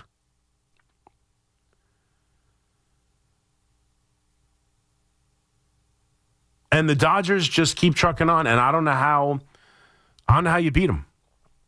I don't know how you beat them. Right now, they are a absolute dynamo. And it's unfair, and here's where the Yankee show will come out a little bit. It's unfair to measure them against the Yankees or anybody else. It's unfair to measure them against the Mets and Steve Cohen's pocketbook. It's unfair to measure them against the Phillies, the Red Sox, the Cubs, the Yankees. It's unfair. Because that Ohtani contract that any of those teams would have signed prints them money. It is the biggest, advantage in professional sports.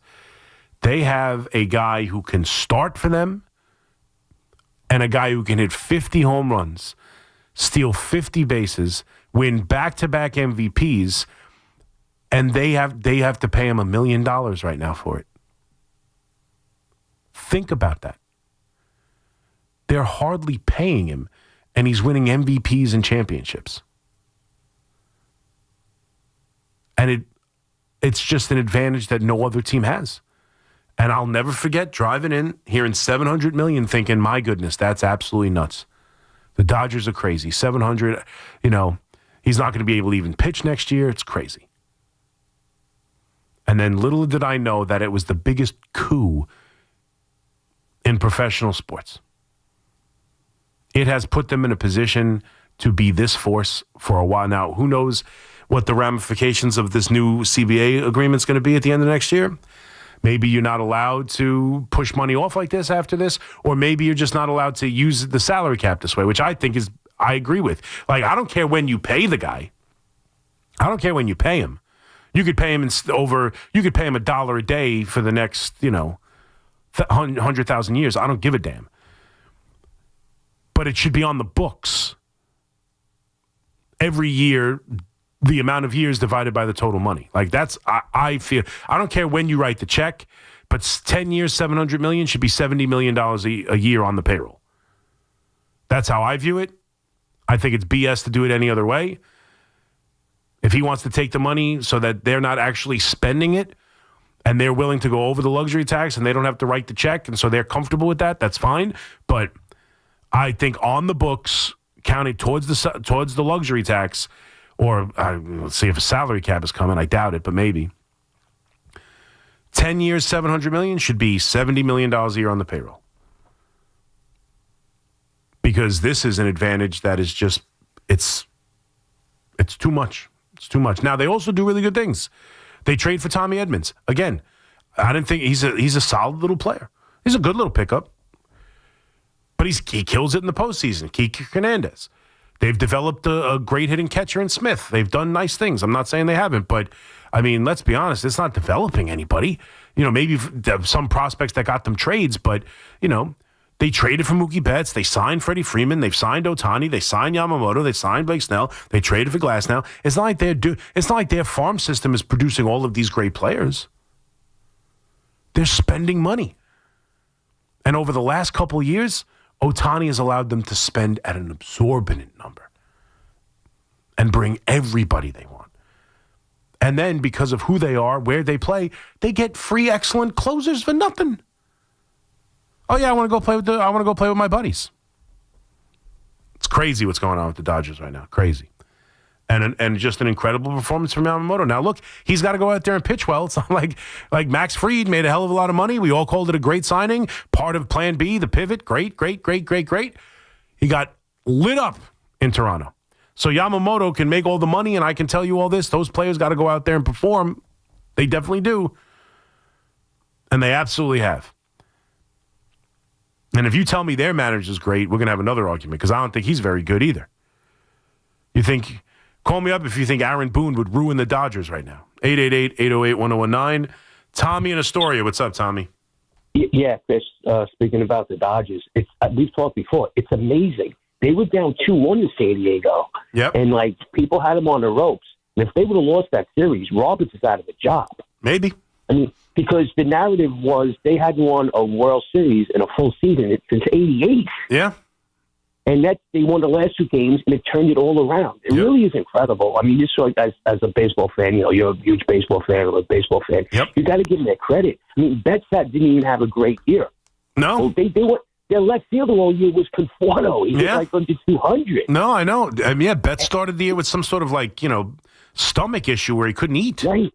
And they've got I remember when they signed Tanner Scott and Kirby Yates, and I looked at their bullpen, and I said, how are they ever going to give up runs in the postseason? Yeah. All these guys are hurt, and now they got this rookie Japanese kid who's closing out games, and they got 4 Cy Young Award winners who are all healthy and starting. Yep. It really is amazing. You got to give them credit. I mean, you got to give credit. I mean, this, if you like baseball, you got to step back. Listen, they're the enemy. There's no doubt. They're the enemy. But every time someone says the Dodgers are bad for baseball, I say nonsense.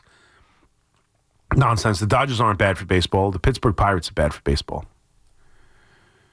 The Pittsburgh Pirates are bad for baseball. I personally would put the Tampa Bay Rays in that category too. The Tampa Bay Rays are bad for baseball. These teams that don't want to spend money and don't want to try and compete. Those are the teams that are bad for baseball. The Pittsburgh Pirates, who have the prized possession in Major League Baseball with Skeens right now, outside of Ohtani, I guess, but you know what I'm saying. young, excellent ace starting pitcher, and they have no interest in putting any. They go out and get Tommy Pham. That's their big move. They cut players days before they're about to get a bonus.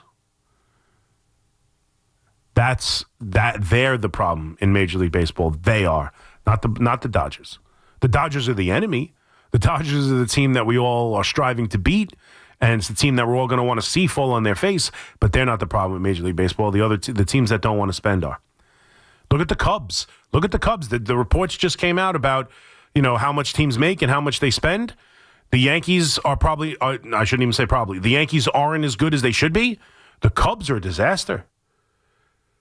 The Cubs make so much more money than they spend. It's absurd. Why are the Cubs not spending more money? There's a bunch of teams that don't want to compete.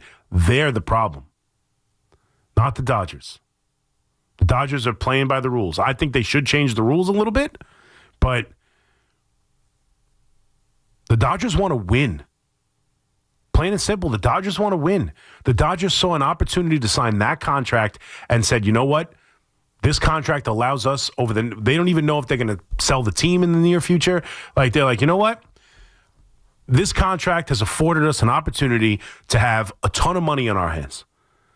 And we're probably going to sell the team at some point, and his contract will be someone else's problem. Right now, we're getting Ohtani for free. Let's go and put as much money into this thing, win as many championships in the short window we have as owners. Because, again, we don't know. Maybe they are owners for a while, but there's always been speculation that the family's going to look to sell. We don't know what the CBA is going to be in a couple years. We just got Ohtani for practically free. Let's put as much into this over the next couple years and see how many championships we can win. They've got one. They look to be on their way to a second. And who knows who's going to stop them next year. They're not the problem with baseball. They're not.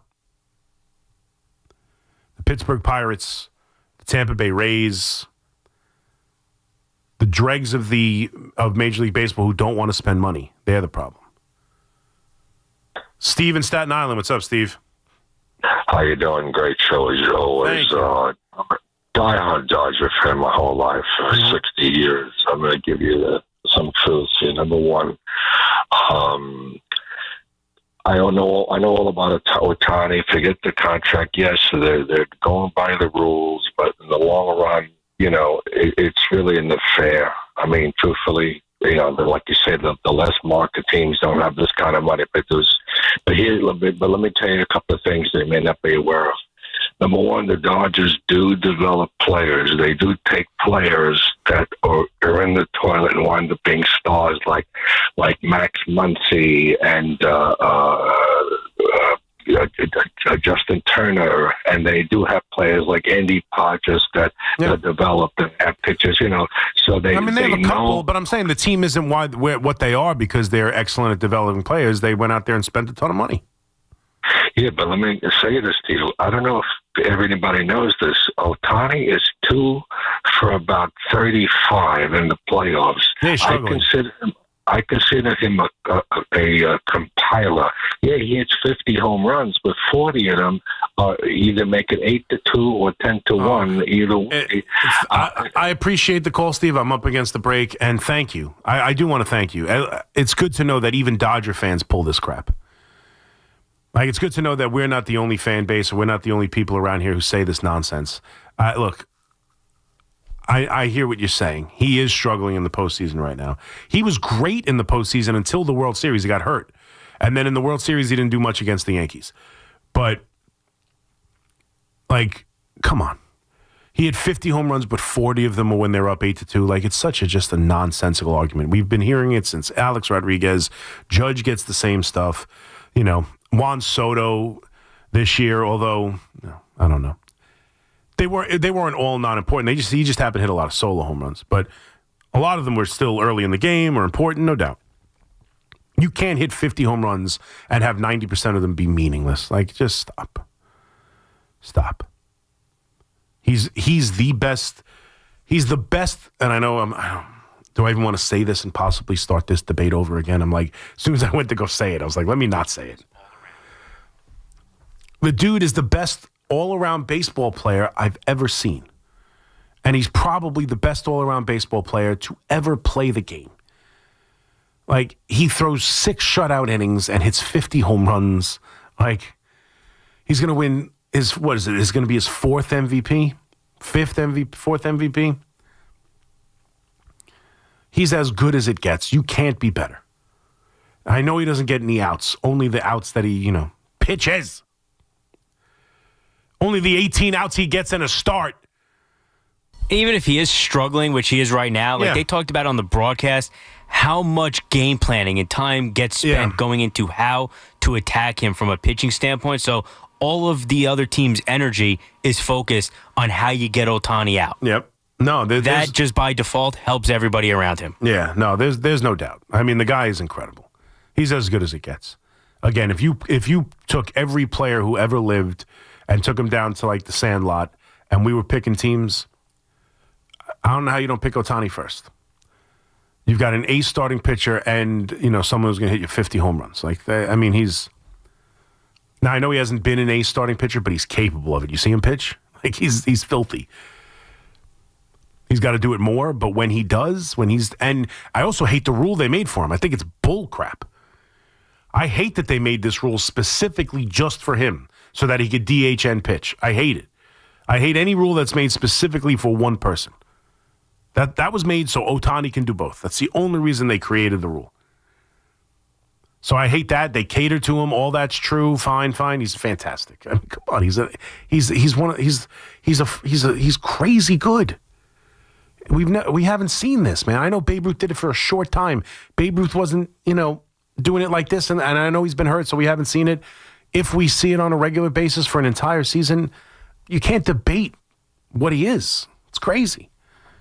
888-808-1019. Quick break. Robbie, Anthony, I promise, as soon as we get back from the break, right to your calls. McMonigle here with you on The Fan for another hour and a half as we take you to 5 o'clock in the warm-up show right here on The Fan. Be right back. Regular season battles in football. Off-season moves in baseball. The Yankees, Mets, Giants, and Jets all live here. The Fan, 101.9 FM, and always streaming on the Odyssey, TuneIn, and iHeartRadio app. Everybody knows Town Fair Tire is New England's largest name brand discount tire dealer, beating all the local competitors with our guaranteed lowest prices. And now, with over 120 stores throughout New England, we beat all the competition, including the warehouse clubs, the online sites, and the local dealers. Yes, we beat them all with the absolute guaranteed lowest price on name brand tires. Nobody beats Town Fair Tire. Nobody. Name brands at discount prices. Town Fair Tire.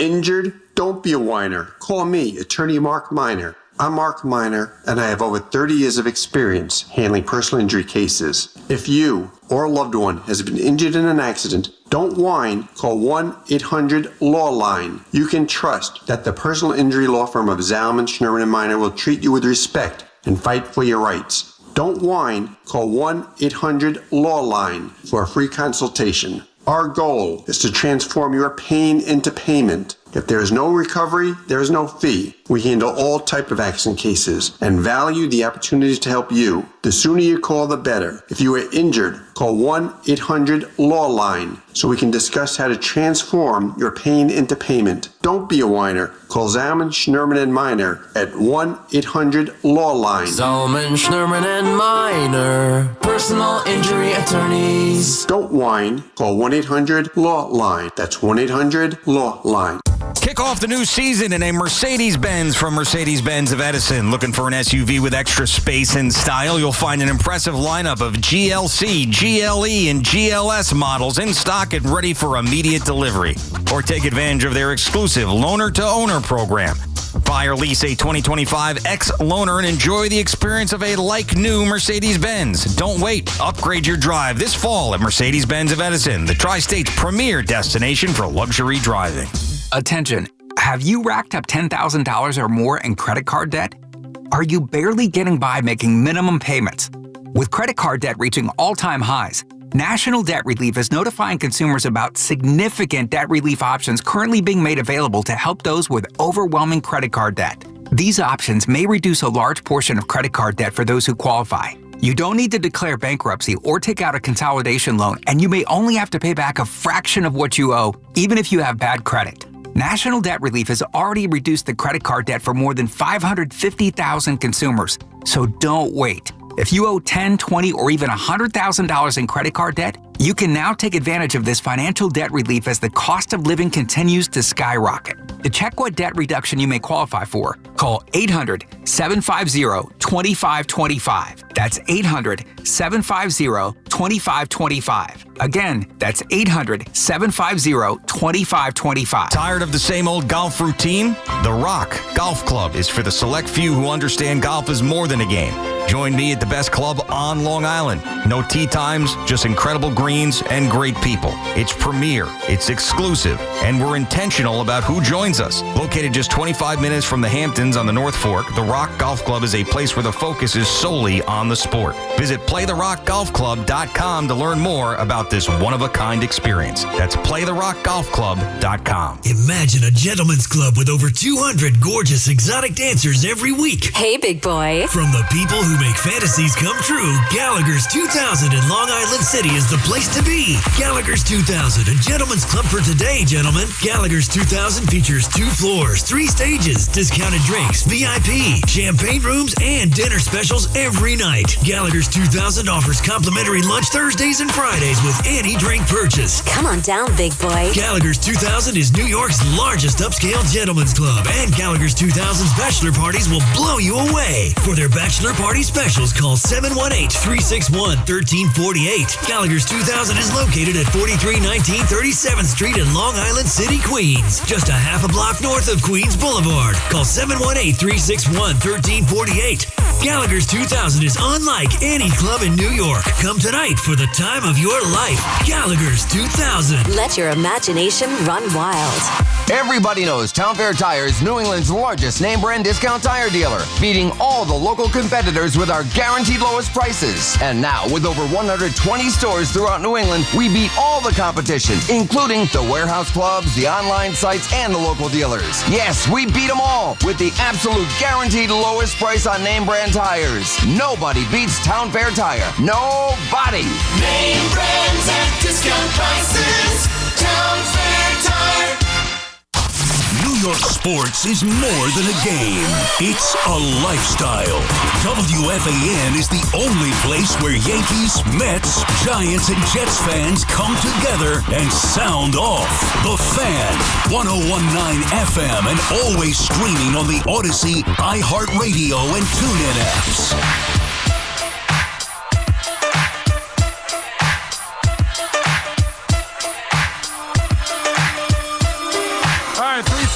McMonigle here with you on the Fan. 888-808-1019. Boom, boom, boom, boom, boom. So, yeah, we're talking a little bit of baseball in the series. So, from the great Sarah Langs, a complete game with no opponent at bats with runners in scoring position in the postseason for the last 20 years. So that's what happened last night. Yamamoto threw a complete game, and the Brewers didn't have a single at bat with a runner in scoring position. Not a single one. The Brewers, built for the postseason. Put the ball in play. Don't strike out. Anti-Yankee. Made for the moment. Not a single at bat with a runner in scoring position.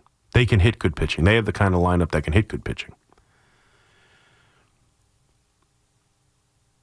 So in the last 20 years, that situation has happened. Last night, Game 1 of the 2010 NLDS when Roy Halladay threw a no-hitter, obviously, and 2005 ALCS Game 3, John Garland. That's it. That's it. The Brewers have 5 hits in the entire series. Snell faced the minimum through 8, and Yamamoto didn't allow a runner to get to second base.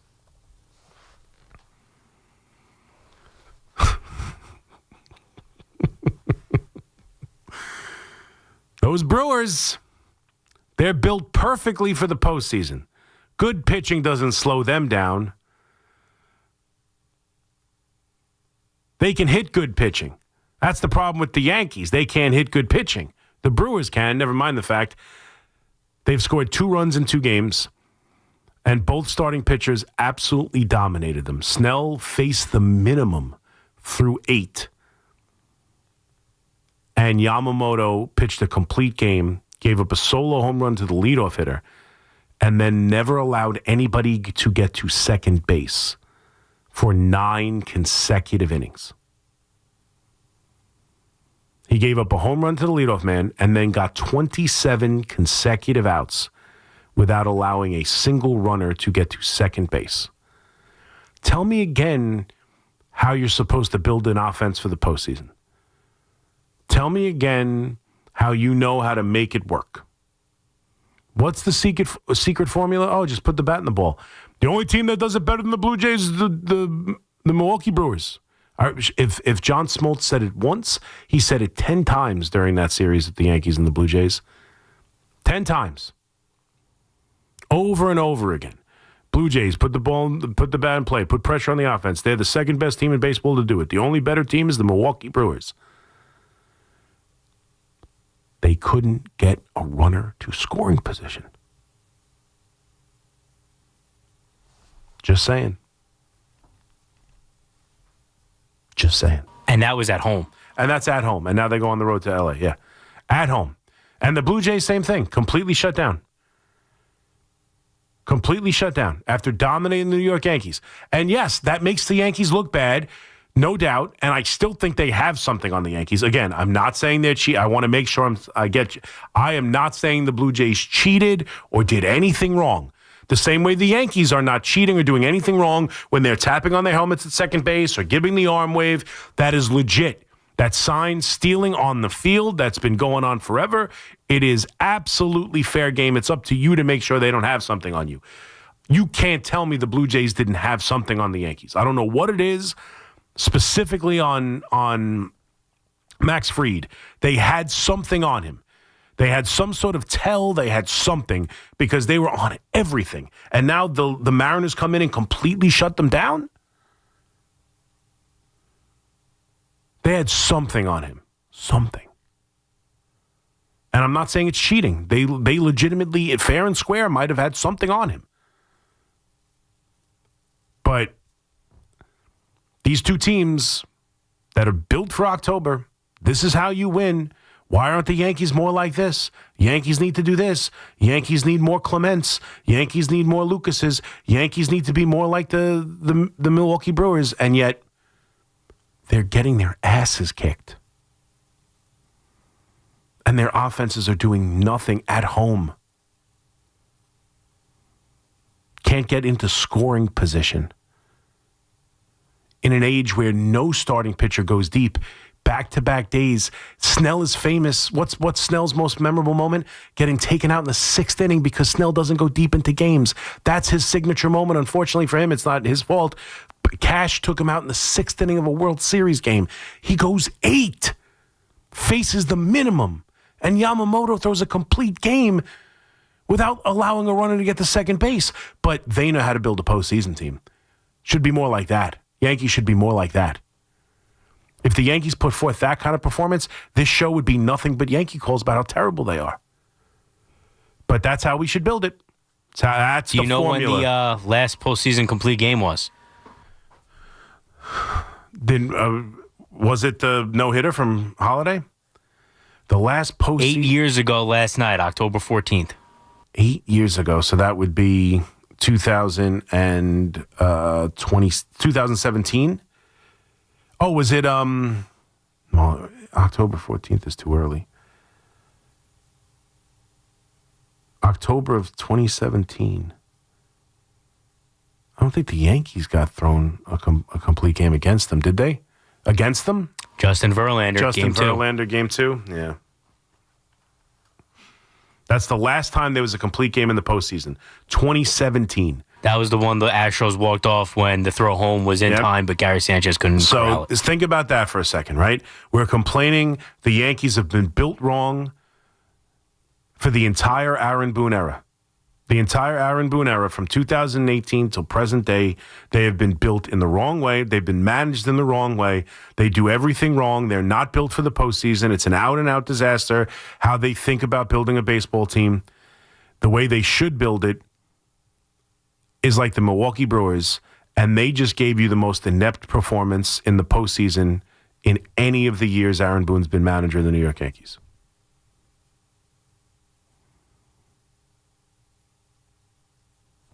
I'm not saying the Yankees are perfect. I'm not. I know it comes off that way a lot. I get it because I push back. I know it sounds like McMonigle saying the Yankees are perfect. They're not. I want them to do something slightly different too. I just don't presume to know how to build a championship level team like so many of you do. So many of you think it's easy. So many of you think it's obvious. So many of you think if he only did this and he only did that, and if they only signed Bryce Harper, and if they only did this, and if they only focused on this, and if they only did that, it's so obvious. Why are these morons not doing what's so obvious? It's not obvious. And I know the crapshoot gets people upset. It's not completely a crapshoot. Obviously, the Dodgers are the best team, and they're performing the best. It's not a complete crapshoot. But there's no one way to build a winning team. There's no way to guarantee playoff success. There is no way to guarantee you could do things to help put yourself in a better position, no doubt. And that's why after they lost in 2019, they went out and got an ace starting pitcher. Like when they were all right-handed and it wasn't working, they changed to a lot of left-handed hitters. Like they've also made mistakes. Josh Donaldson, countless mistakes where they aren't good enough. Not getting going into the season with a third baseman. I yelled about it. Continuing to throw Anthony Volpe out there as he's striking out every at bat. They're not perfect. Plenty of mistakes. But the idea, and this is kind of the focus of the Open, was like we talk about this is simple. Remove Cashman and Boone and install guys who put more emphasis on whatever you think is the way to go. And there is no guarantee that way works. Because you want them to be built in a way like the Brewers, maybe a better overall, maybe Judge and the Brewers, a couple of big-time sluggers and the Brewers. Sure, you want your cake and you want to eat it too. But there is no way to build a team that will be successful without doubt in the postseason. There's no way. Because after the Blue Jays series, everyone said that's how the Blue Jays are built. They're in trouble. They might still win the series, but they're in trouble. Right now, the same thing. Oh, you got to build it like the Brewers. They're getting completely shut down offensively. Completely shut down. Yankees don't hit good pitching. You got to have a different strategy to hit good pitching. Got to be more like the Brewers. They've been shut down by excellent pitching completely.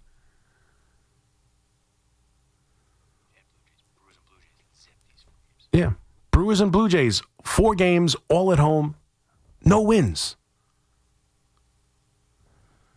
And I'm just saying, there's no guaranteed way to build it.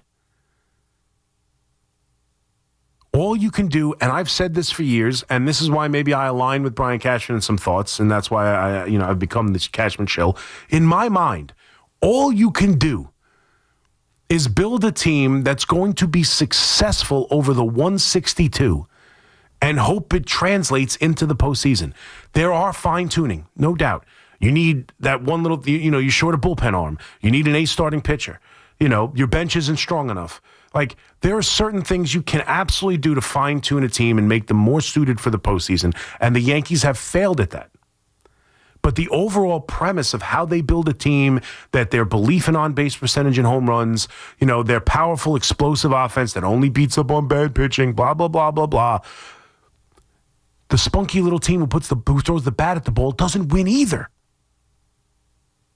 Sometimes they will. Sometimes the home run hitting team does. The Dodgers do it exactly the same. The Dodgers hit home runs. The Dodgers pull air. right? That's their belief. They hit the ball. They pull the ball hard in the air. That's their offensive strategy. Go look it up. Only the Dodgers do it more than the Yankees. The Yankees' contact for pulling the ball in the air is second in baseball to the Dodgers. The Dodgers have the same belief system that the Yankees have. They have better players executing it. They put more money into the roster, but they have the same belief. And they're about to probably win back-to-back championships while the little engines that could are going home. So you want to get rid of Brian Cashman? You want to get rid of Aaron Boone? Fine. But don't kid yourself that whoever they bring in and do things differently and do things the way you think they should be done guarantees them a damn thing. Because it doesn't. It doesn't. And if you're willing to take that risk because 8 years with Boone and Cashman is just far too long, okay, I get it. I do get it. But don't act like it's some sort of guarantee they'll be better. Because you could build a team like the Blue Jays. They were in last place last year with the same team. I know we don't like the playoffs being considered a crapshoot. I certainly don't want the regular season to be considered a crapshoot. Just think about it. Anthony in Hicksville. What's up, Anthony? Oh, that was torture listening to you about the Milwaukee Brewers and so on. That was torture. You know what, Chris? It sucks when you get the truth that you don't like to hear. No, it's not. It's not that what you're saying is wrong. I'm not even denying. Right. It's the Yankees aren't good enough. I'm actually going to agree with you to some extent. It's not about the way the Yankees are built. How about people don't want Cashman here anymore because he hasn't been able to do what the Dodgers are doing? And by the way, he doesn't have the same wherewithal. He doesn't have the ability to do what the Dodgers do. All right, so then you should be there almost as much if you're not going to win as much as the Dodgers. You should almost be there because besides the Dodgers, Chris, it's always the Yankees spending the most money. And nobody else gets to cry about how the Yankees have the greatest revenue system and the most money. Nobody else gets to cry like you just did. I didn't cry. When I cry, I'm pointing out. You were crying I'm not about crying. Ohtani I'm pointing out. And how unfair the Ohtani deal is. That's You said unfair. I didn't. You said unfair, Chris. It's unfair.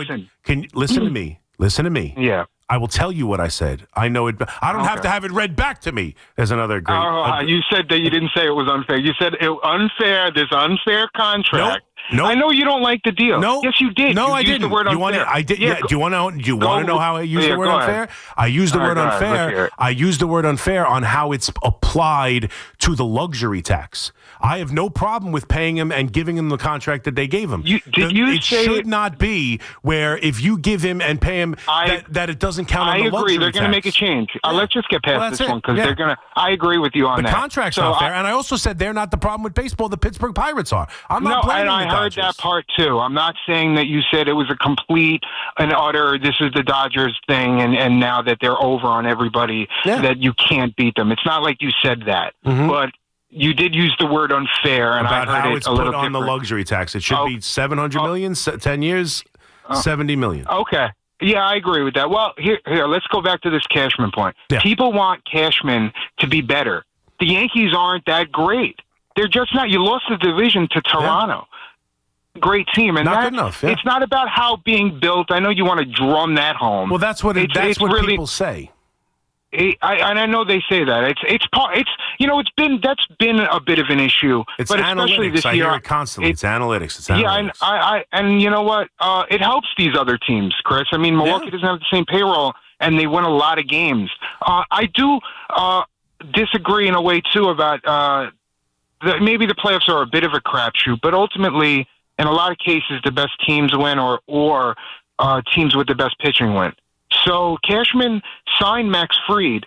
You know, Max Fried's got a really, I won't say really bad, but it's a bad playoff resume. It's up and down. He won the World Series with a great game. No, it's not up and down. His ERA. What's his record in ERA? It's well, I mean that's what up and down. Almost 6. Well, that's what up and down. You have one bad start. No, it's bad. Do you want to go look? Bad. I don't think it's been bad. He's had good starts. He's had bad really? starts. His ERA is almost 6. Yeah, you have one bad performance in a short sample size. Your ERA goes up. Okay, so you're going to break it down into his game logs. Yes. And you're saying when you look at his game logs, it's not so terrible. It's not so terrible. No, he also won. He also won the World Series Game 6. Listen, all right. He threw a great game. What's his ERA? What's his ERA for this postseason? Yeah. What's his ERA for this postseason? I'm not sure what it was. Let's look it up together. Okay. Max Fried. I'd love to hear. Yes, let's see what he had one good game and then one bad game. He had one good game and one bad game. Okay, his ERA is probably through the roof because of the bad game. So it's up and down. When you look at his resume and you see his ERA and his win-loss record, and even breaking down the game logs, you're not going to say it's good. You're not going to say it's good. I didn't say it's good. I said up and down. Brian, so what should you only pitch? You should only sign players who have good postseason. Don't exaggerate what I'm saying. No, you should sign better players overall. He won 19 games. He's going to finish third in the Cy Young voting. If Brian Cashman's doing such a good job, he's got more money than 28 or 29 GMs. And he hasn't won a World Series in how many years now? Yeah, 16. Give people a break. You know what? Like as much slack as maybe some people need to get off Cashman's back a bit, because he deserves more credit for winning as much as he does. Yeah. Like ultimately, you have more money than everybody. People have high expectations. I get it. And even if they're too high, there should be expectations. There should be. And he probably should have won by now, Chris. And by the way, Aaron Boone, can I make one point? Because I know you said this earlier, that he only made one bad move this postseason. I'm kind of curious why this hasn't been brought up more. But in that last game, Austin Wells got a chance to face Little with the bases loaded. Yeah. Why didn't he pinch hit? Because Jose Caballero was on the bench, and he never saw an at-bat. So I don't know why this one wasn't talked about. That was the worst. That was the worst non-move of that game. Wait. You think Austin Wells should have hit against Little instead of Caballero? Rosario ended up hitting the game too. I don't know if you're just going to disagree because you want to pander to your opinion. But that's not. No, it's not true. I got to go back. Are you sure it was a left? Yeah. I mean, I guess. Little. Bases loaded. But Caballero's not. Why didn't Rosario available? You had both of them available. You guys are down Rosario 3. Available. No, yes, you did. Rosario wasn't used till after that. He ended up using Rosario after. Yeah, I think the next inning he did use Rosario. I'm positive Rosario hit after Wells. Okay, and Caballero never. That is it's almost as horrendous as the move last year. I don't know why it wasn't talked about. Austin Wells swung at the first pitch and popped out the left. It was horrendous. And I couldn't believe. And I was like, Boone's just sitting there. Let me tell you something about Aaron Boone, because I got one. I'm not going to pick this gripe about the Rays, but the Rays win even though they're cheap, and they can't. Rosario had already been used. Money. Rosario had already been used. Wait, before the Wells at bat. Yes. So then the inning before. The inning before. Okay, I'm sorry. That's okay. I remembered it. I get you. I don't remember. As crazy as I am, I don't remember every scenario of every at-bat. The game's on the line. You're about to. No, I know it's hard to remember everything. Listen, the game was on the line. I felt. I guess his excuse would be he didn't want to lose Wells and then only be down to I guess Rice at catcher and make other moves. But it was your best opportunity to tie the game. So I think Wells shouldn't have hit. But, all right, so anyway, listen, Aaron Boone is not, and let me give Aaron Boone credit, because I'm not a fan of the Yankees. I like Aaron Boone. He's not the greatest in-game guy, but I think he gets that clubhouse going about as well as a manager can. I think the players love him. And I was going to say, too, like, I'm sorry to go back at you on this, but, like, I knew you weren't right. Hoffman was pitching in the 8th inning, a right-handed pitcher, so you're not going to pinch hit. Not again. No. Wells faced Little. No, he didn't. He did in the 7th inning. In the 7th. Okay. So but not apologize. The at bat that he flew out to left, and that's what you said. He flew out to left on the first pitch. He was facing the Blue Jays closer Hoffman in that spot. He's a right-handed pitcher. Well, it was. Did Wells get up in the 7th inning and 4-1? Okay, that's what. And he faced Little. All right, then why was he facing Little? It just makes no sense. In the 7th inning, Wells can't. Wells stinks, and you guys said that was your chance to tie the game, and he just sat there and let Wells get in at bat. He can't hit. Well, it wasn't a chance to tie the game, but yes, there was one runner on. Yeah, I don't want to rehash every decision, and especially when, again, I'm not saying it's easy to remember, but you were wrong on 90% of what you said. So I believe that was also the inning where we were all crushing Aaron Boone for letting Volpe hit the batter after Wells, even against the lefty. Correct. Because Rosario ended up pinch hitting for McMahon. Correct. After Volpe struck out. Yeah. You don't. I mean, you're going to be down to Escara after that because Rice was in the game, right? I'm making sure. No, Rice ended up on the bench? Pinch hitting in the 8th inning. In the 8th inning, right. Rice was the one who pinch hit for Goldschmidt against Hoffman. Right. All right, so you're going to. He walked. So you're waiting for you're waiting for a right-handed hitter to pinch hit Wells. So you're talking about pinch hitting, for the catcher there. You could bring Caballero then into play shortstop for Volpe if you pinch hit for Volpe as well. Like, again, I guess. But again, they spend a lot of money and they should have better results. I'm not saying they shouldn't. I'm just saying, what about, like, again, this year? Tell me how much better you could have put this team together. Like, after losing, like, they lost Juan Soto and they lost Garrett Cole and they won 94 games, tied for the most in the American League. Did you watch all the... and again, I'm not saying that they shouldn't demand better. Go back and watch the prognostication from all the different people at the beginning of the year on where the Yankees were going to finish. Go see how many people picked them to win 94 games.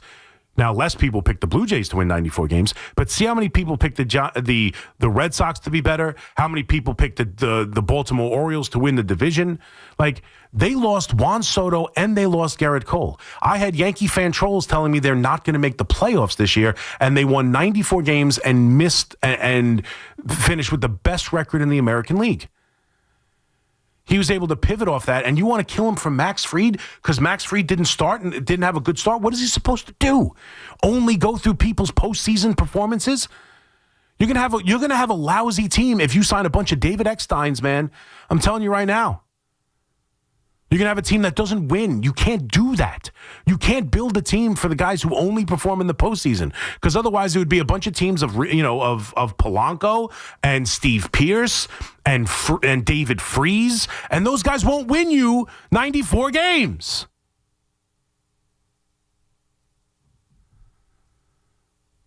Like, it's nonsense. It's nonsense. They need to do better.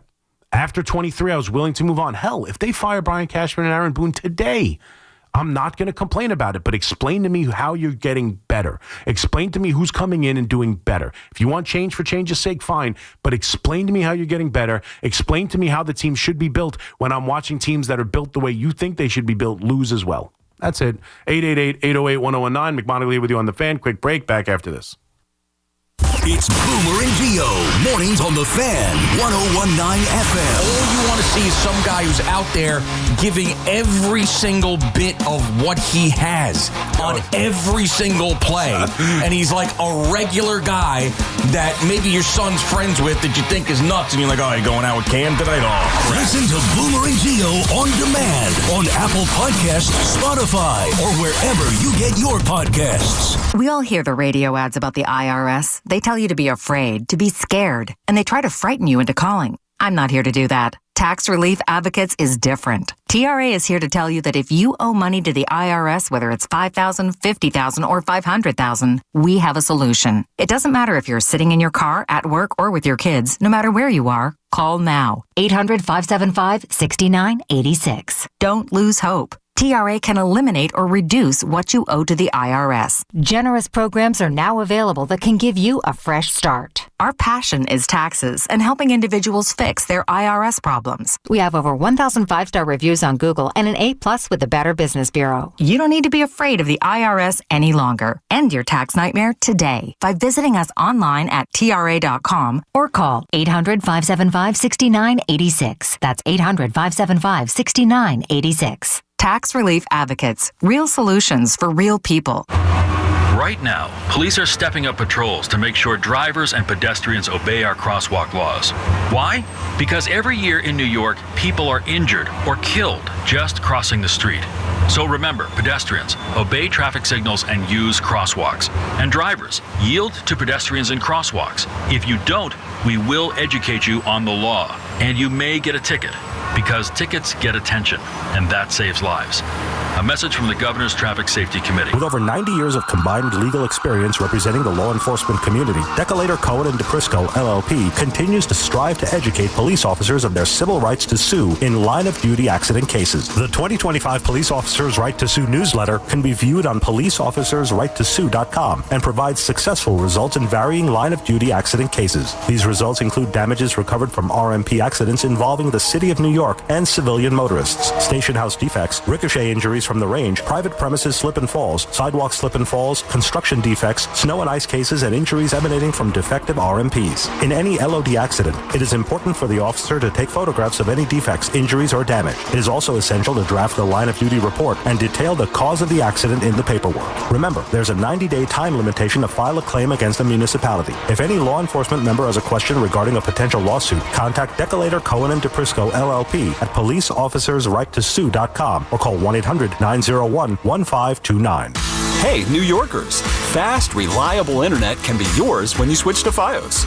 For a limited time, combine Fios home internet and one line of mobile for just $69.99 a month. Get unlimited welcome for $50 a month with autopay plus taxes and fees when you bring your phone. And add Fios 300 megabytes per second for $19.99 a month with autopay, mobile plus discount, and bonus discount. Visit your tri-state area Verizon store today to get this limited time offer and switch to our reliable 100% fiber optic 5G network. Fios, for eligible new Fios internet and mobile customers. Both the $15 monthly discounts for Fios and Bring Your Phone applied over 36 months. Mobile and home discount enrollment required. $99 Fios setup charge applies. For unlimited welcome, unlimited 5G and 4G LTE may be temporarily slower than other traffic in times of congestion. Domestic data roaming at 2G speeds. Hey guys, if you're ready to pop the big question, discover why 5 generations have purchased their diamonds from H.L. Gross Jewelers of Garden City. Since 1910, the Gross family has been the place Long Island gets engaged, and where you'll find all the latest styles and rings and a huge selection of GIA-certified diamonds. Save yourself all the hassle and come to H.L. Gross, where you'll get the guaranteed best price, as well as the best education and guidance in picking out the perfect ring. H.L. Gross Jewelers, Long Island's premier bridal ring store at 840 Franklin Avenue in Garden City, or at hlgross.com. Town Fair Tire honors any valid rebates, manufacturers or competitors' rebates. Yes, even any competitors' rebates. And we give you the guaranteed lowest price. Nobody beats Town Fair Tire. Nobody. Town Fair Tire. Are you tired of online threats? Then get an antivirus. It's the only online protection you will ever need.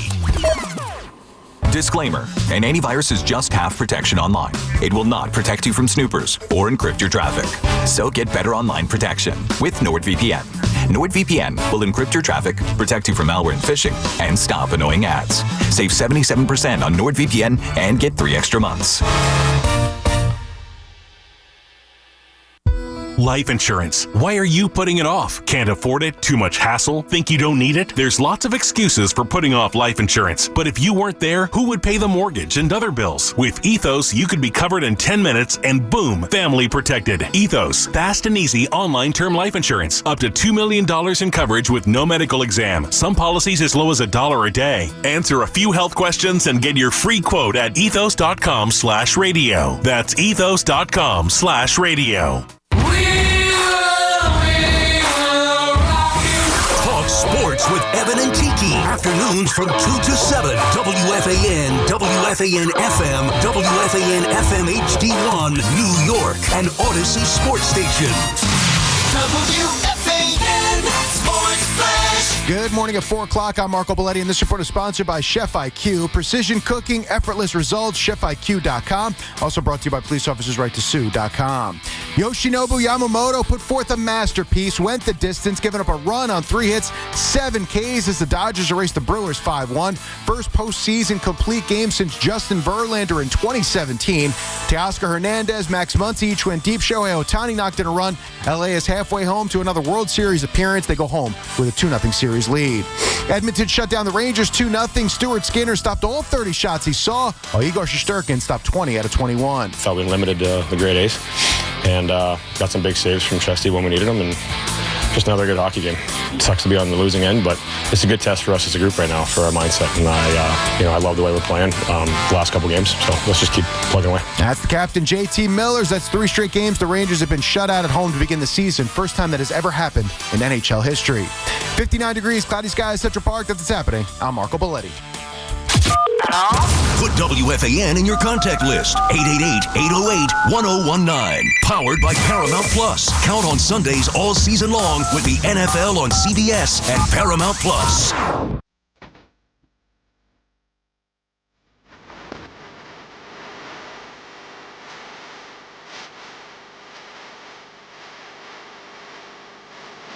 Oh, good morning! Goes wife in 403. McMonigle here with you on this Wednesday morning. Finishing up our 5-hour midnight ride to take you 1 more hour till 5 o'clock in the warm-up show. 888-808-1019. We opened up with the baseball. Some coaching moves earlier in the day. The Yankees dismissed their first base coach,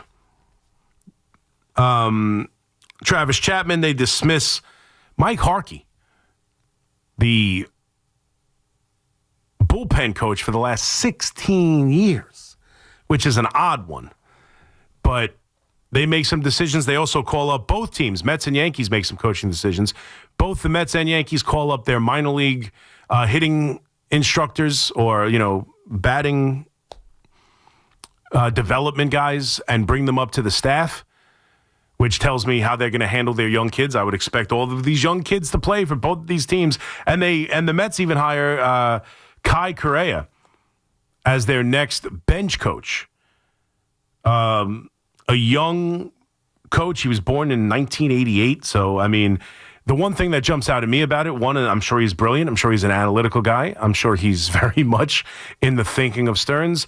And he's not someone that would put any pressure on the manager as, hiring a former manager or anything like that for the bench coach. So we started with some of the coaching decisions, what they mean for the team, the off seasons, and then obviously the failings of the New York Yankees in the postseason. A lot of time spent on that, a little bit of football as well. The Rangers, for the first time in history, in NHL history, failed to score a goal in the first 3 home games, which is hard to believe. You know what's even harder to believe? I think they've played well throughout it. Last night was a tough game against Edmonton. I thought they played relatively well and very well defensively against this Edmonton team. They lost a close one to the Capitals. I feel like despite losing, the Rangers have played well. Obviously, the Jets and Giants getting ready for week number 7 in the NFL. The Giants will take on the Denver Broncos out in Denver. Another road start for this young quarterback to see what he's made of. And a game that if they win, they will set up a huge game next Sunday against Philadelphia. If they can win this game, what it means for Jackson Dart, what it means for this team, and what it means for their chances inside a division going up against Philadelphia next week for the biggest regular season game we've seen here in a long time. So those have been kind of the topics of the day. Let's get back to the calls because I've rambled on enough, and you're all lined up in a pretty little row. Robbie in Phoenix. What's up, Robbie? Yes, boy, I would like to talk about the Jets. After that Sunday debacle, I'll put it lightly, there's no doubt in my mind Aaron Glenn is not qualified. When you saw the last 2 minutes of that first half, that could have been a sequel to Dumb and Dumber. The movie. They had a sequel to Dumb and Dumber, and it wasn't very good. So this would have been the third. This would have been the this would have made it a trilogy. Yeah, absolutely. He's not qualified. He's terrible. I just hope this is I think they'll be lucky to get 1 win. I think they should fire him at the end of this year. Try to get John Gruden. That would be my aim. Get somebody big. Get somebody that knows what they're doing. I mean, and if I was Garrett Wilson, I'd ask for a trade. Yeah, you know what? We were going to talk about. I forgot to talk about that. We can get maybe more into it tomorrow. I was watching SNY the other day talking about a possible trade demand out of Garrett Wilson. I'm listening to Evan today talk about that. And I thought my man Fleegs put it well on Twitter the other day. He would have some nerve to demand a trade. I got to be totally honest with you. I understand he's a great player and his career is wasting away. I don't disagree. And I have no problem. Here's the other thing. Like, Brett in Long Island's always calling about yelling at people. I had no problem with him showing emotion on the sidelines. I have no problem with him questioning the coach. They're in this together, man. They signed him. They brought him in here. He's allowed to get frustrated. I have no problem with how he didn't go crazy, throw punches, do anything nuts. He started yelling at the coach, like, what the hell are we doing here? Well within his bounds. I had no problem with how he handled himself in the game. He has every right to be frustrated. But to demand a trade for, like, let's be honest, you wanted to be here. You took their money.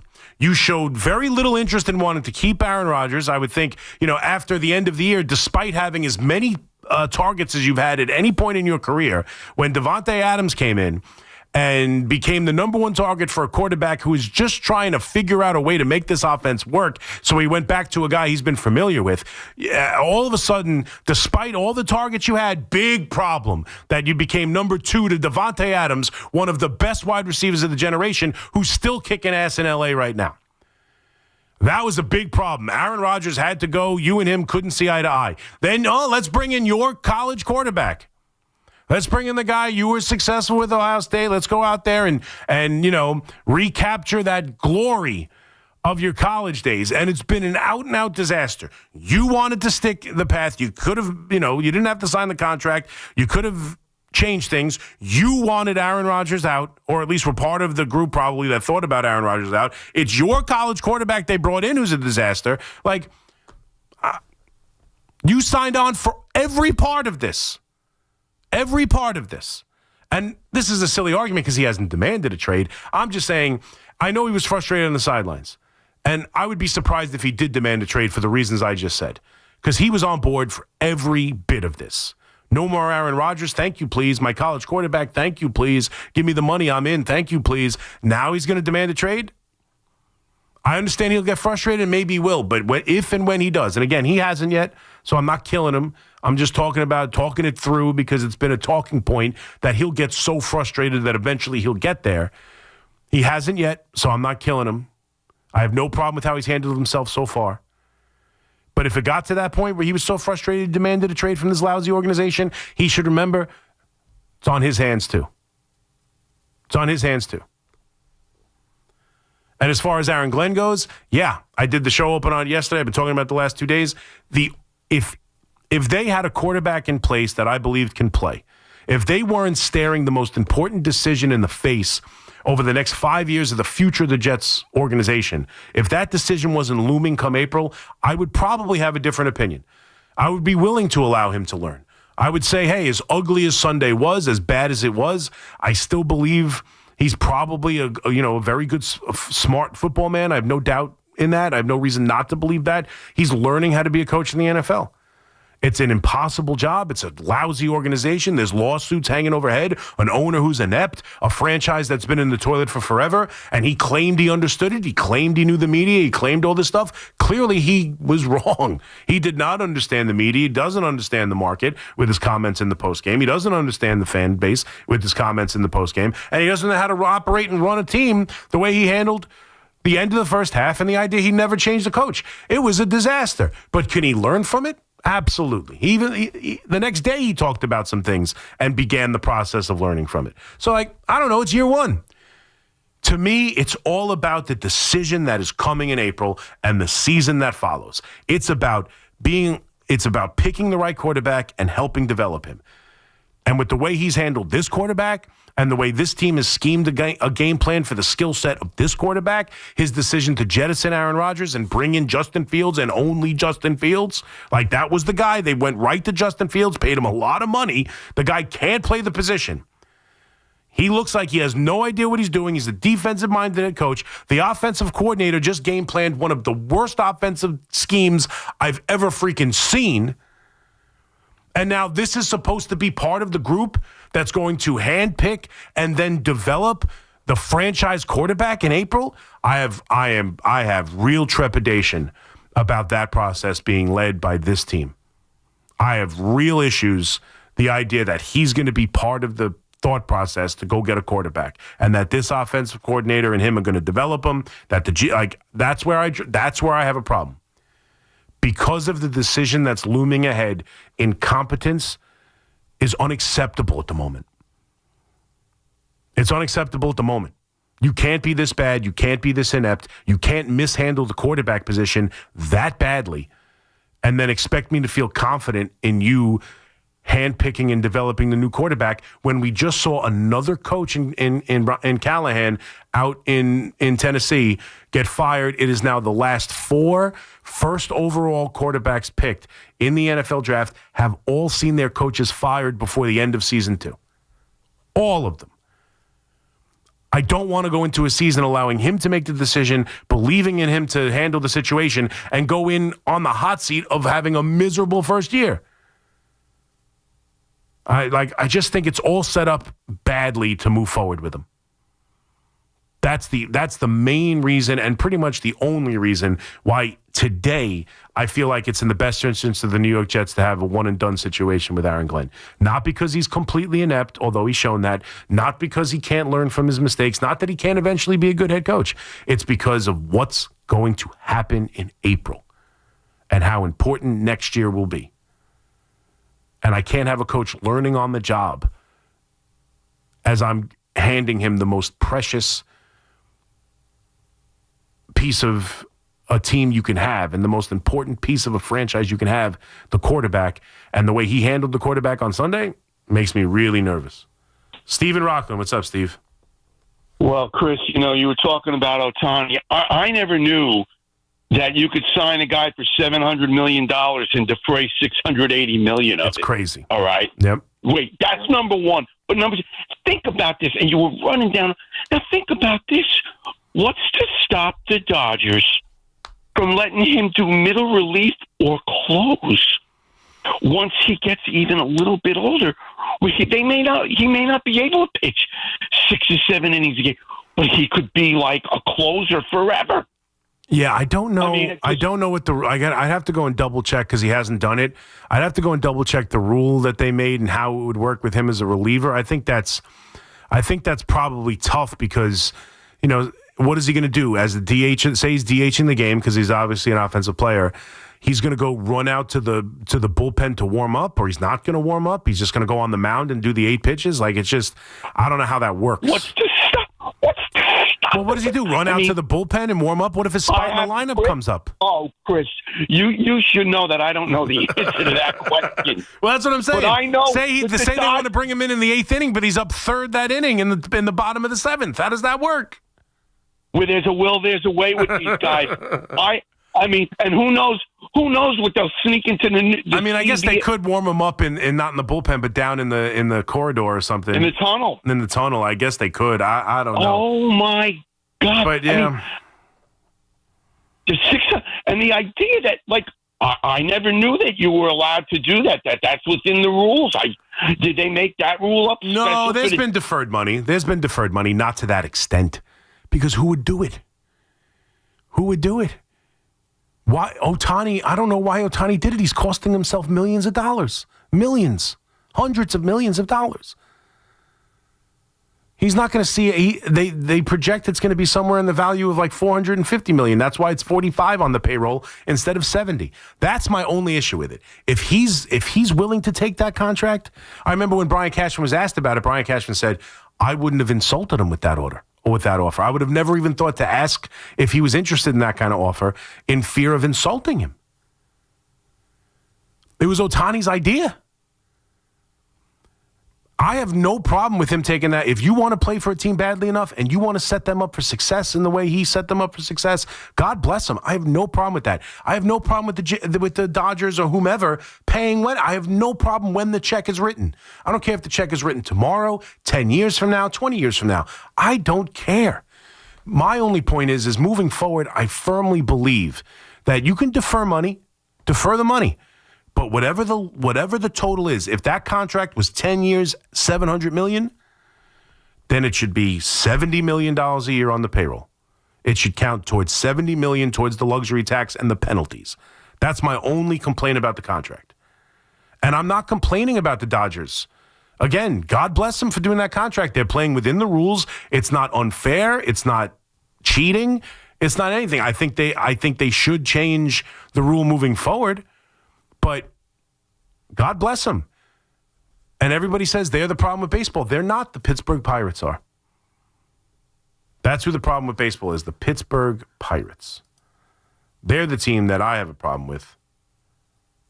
They're the team that's bad for baseball. The Tampa Bay Rays, who I know we applaud them for winning all the games they win despite having the payroll they have. Great, grand, wonderful. Do they ever once go out and try to get a trade deadline move to bolster the team? Do they ever try and actually win? Ever? They're the problem. The A's are the problem. The Pirates are the problem. The Colorado Rockies, they're the problem, not the Dodgers. Jesse in Queens. What's up, Jesse? Hey, Chris. What's up? How are you? Good, buddy. How are you? Good. On the Knicks, I mean, I keep hearing about this trade, but the trade doesn't make sense. I mean, you have to rip up half your team for Giannis to get him. Yeah, you got. Yeah, I mean, the reports came out that they were the only team he would consider moving for, and that there were some preliminary discussions earlier in the offseason. But it's a very difficult trade to figure out. There's no doubt. I mean, I forget who said it, but like it's almost like it only works if you trade Brunson, and you don't want to do that. Yeah, I think they have a really good team this year. I think they should go with that, and I don't want. It's like getting Carmelo all over again. You said half your team, you get Carmelo here, and then what? He can't win. So what's the point of getting Giannis in here? Well, I mean, I would think the point is if you have Giannis and then you have obviously the captain. If you have those two guys, then you're talking about a dynamic duo, right? And if you could have a third piece, if you also could keep Cat, you have Brunson, Giannis, and Cat, you're talking about a championship-level team. But you're right. I don't know how that works. But I don't think it's going to happen now. So, I mean, it's not – there was some – I guess they had some discussions about it. It didn't work out. I wouldn't expect it. I mean, it sounds like the only reason to actually have a discussion about it is that it sounds like Giannis would consider it and doesn't really want to go anywhere else. Like that was kind of the report, that the Knicks were the one team Giannis would discuss it with or be open to it about. And so there were some discussions between the Bucks and the Knicks, but I don't think they went anywhere, and I would be surprised if they did. So, but this team, look, this team should be the best team in the East. That's where we're heading into. Wednesday night, the season starts, baby. It is the most pumped I have been for a Knicks season in forever. These are the highest expectations going into a season for the Knicks we have had forever. And yes, part of it is because of injuries. Part of it is because, the Tatum injury in Boston, and they've changed their team. They got rid of Porzingis. They got rid of Holiday. They're going to be a different basketball team. I suspect they'll still be good, but they shouldn't be the threat to the Knicks or the rest of the Eastern Conference that they've been the last few years. You got the Halliburton injury in Indiana. They also traded away their center. They're going to be a different team. Giannis and the Bucks have not been that team over the last couple of years. Cleveland should be really good, but the Knicks should be. And they fired the coach who got them to the Eastern Conference Finals. So you better get to the finals. That's it. You better get to the NBA Finals. That's the expectations of this team. So, I mean, this is Wednesday can't come soon enough, man. This is going to be a fun basketball season or a tragic one. Let's hope it's not the latter. 888-808-1019. Quick break. Back with more of your calls next on The Fan. McMonigle here with you for another 40 minutes or so as we take you up to the warm-up show right here on The Fan. Who will stay? Who will go? Big questions loom for the Yankees and Mets this offseason. Get the latest here. The Fan, 101.9 FM, and always streaming on the Odyssey, TuneIn, and iHeartRadio app. At Town Fair Tire, New England's largest name brand discount tire dealer, you get it all. The guaranteed lowest price, the most free services, and we accept all valid rebates from any manufacturer and from our competition. Yes, we accept them all, even competitor rebates. Town Fair Tire, New England's largest discount tire dealer, now with over 120 stores from Connecticut to Maine. Nobody beats Town Fair Tire. Nobody.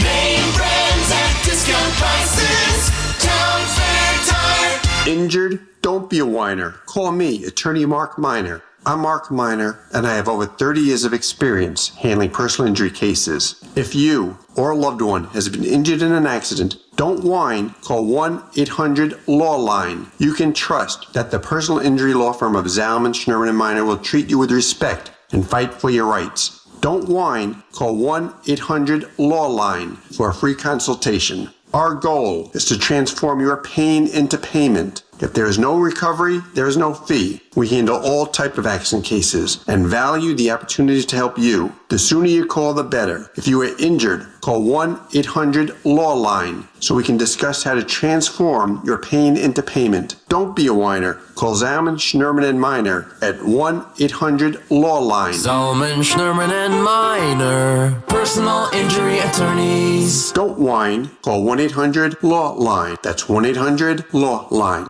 We all hear the radio ads about the IRS. They tell you to be afraid, to be scared, and they try to frighten you into calling. I'm not here to do that. Tax Relief Advocates is different. TRA is here to tell you that if you owe money to the IRS, whether it's $5,000, $50,000, or $500,000, we have a solution. It doesn't matter if you're sitting in your car, at work, or with your kids. No matter where you are, call now. 800-575-6812. Don't lose hope. TRA can eliminate or reduce what you owe to the IRS. Generous programs are now available that can give you a fresh start. Our passion is taxes and helping individuals fix their IRS problems. We have over 1,000 5-star reviews on Google and an A+ with the Better Business Bureau. You don't need to be afraid of the IRS any longer. End your tax nightmare today by visiting us online at TRA.com or call 800-575-6812. That's 800-575-6812. Tax Relief Advocates. Real solutions for real people.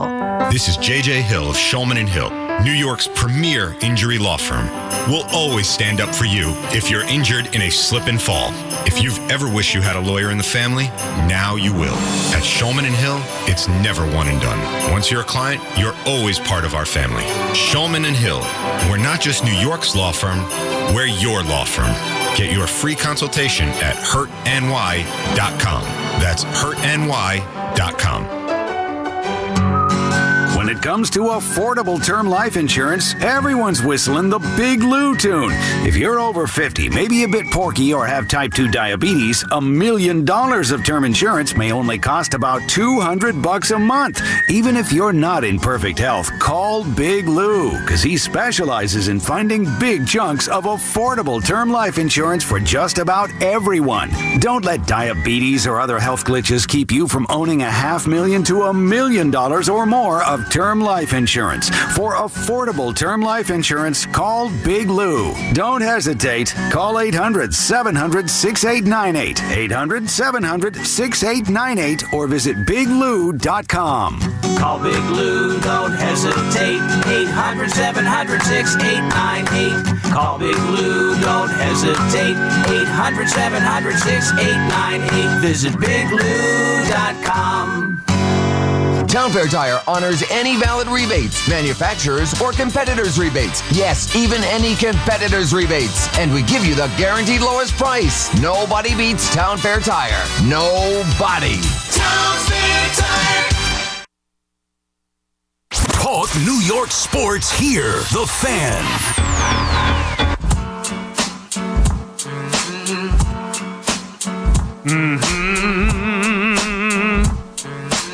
All right.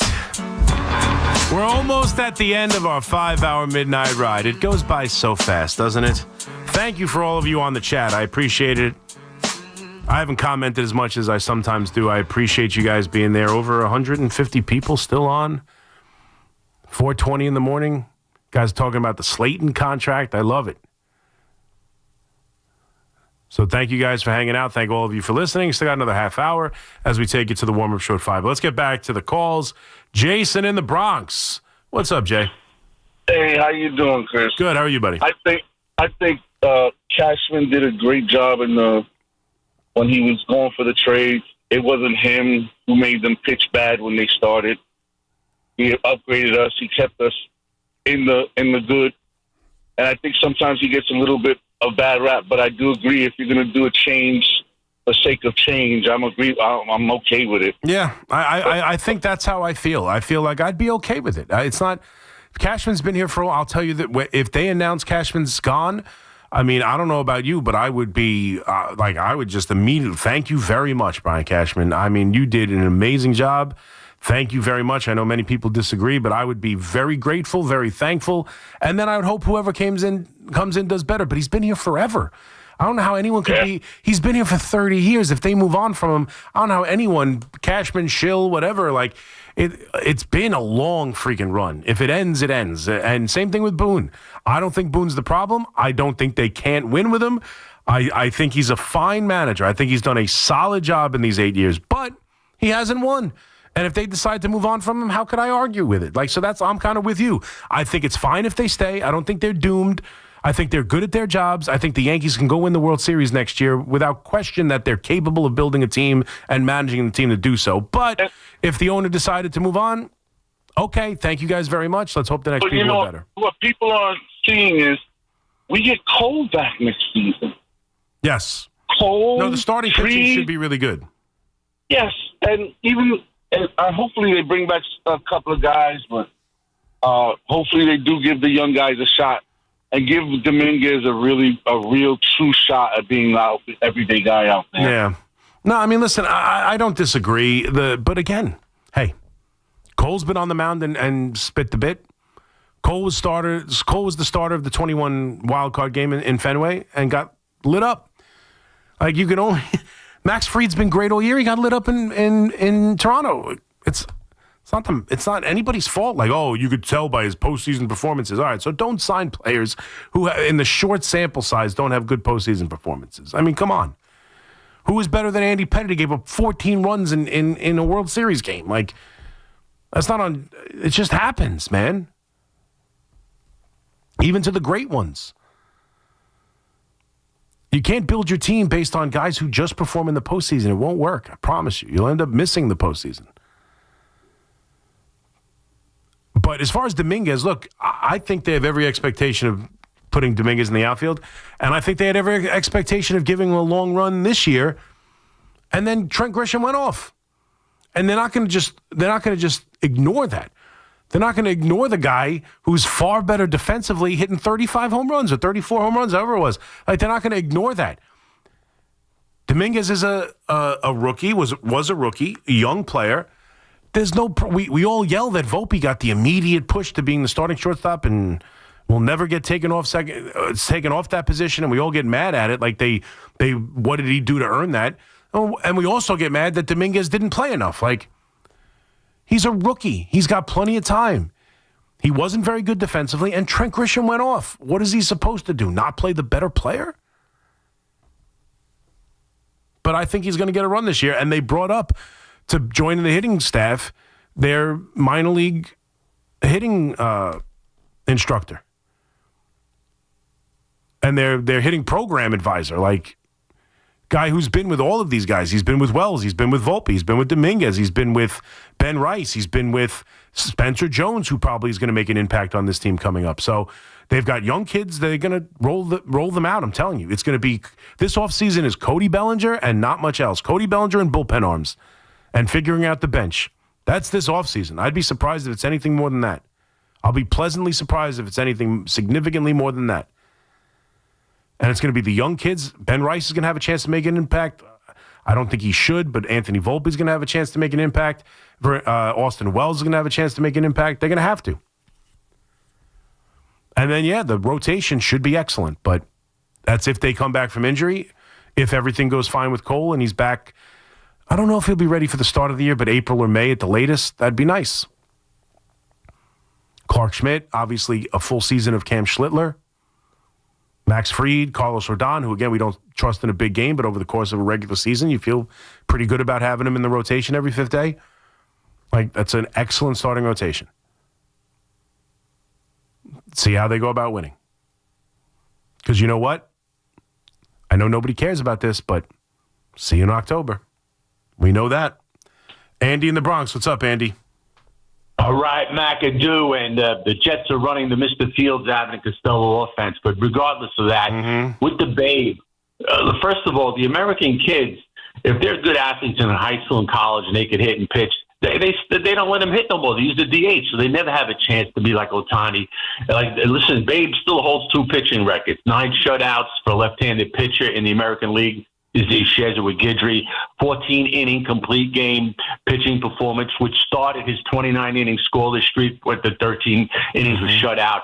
But the thing is, everyone gets on the Yankees case and everything, and the Yankees spend a lot of money. People have to realize, like Coca-Cola doesn't need Pepsi, but the Yankees need these other teams for there to be a league, so they have to subsidize these leagues. They cannot generate the money that the big market teams generate, regardless of anything. And what Ohtani has is deferred money, and deferred money has been in Major League Baseball for years now. It came along with also free agency in 1976. A lot of players defer money. Oh, absolutely, Andy. Yeah, no, you're 100% right, and we didn't say different.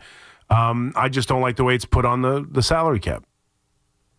The luxury tax, I don't like how they take the money of what the actual value should be over time. Like, they look at it like, well, it's not really $700 million because he's deferring it. It's more like $460, so we'll put $46 million on the books. Like, I hate that. $700 million. That's the contract. 10 years, $700 million. I don't care when you pay him. It should be $70 million. Outside of that, absolutely. Contract's fair. Ohtani decided he wanted to take less money now so that he could help the Dodgers pay for all his buddies to come. Like, it's an incredible job. We praise Tom Brady for doing it all those years. Ohtani deserves praise for doing it. It's an incredible contract, and it's helped turn the Dodgers into what they are. Absolutely. Mario in Long Beach. What's up, Mario? How you doing, C-Mac? Good, buddy. How are you? Yeah, pretty good.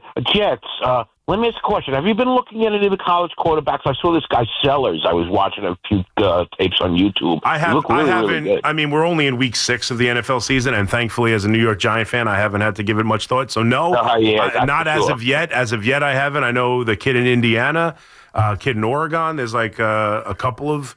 And listen, we don't know about. We don't know about Manning, and he's not gotten off to the start of the season that people expected him to get off to. So I would imagine he'll probably go back to college this year. But it's supposed to be, or was supposed to be, a heavy touted quarterback draft. So we'll see about the Jets. I'll start to do more real research on that as we get closer to the end of the year. But the point is, we know they're going to be there.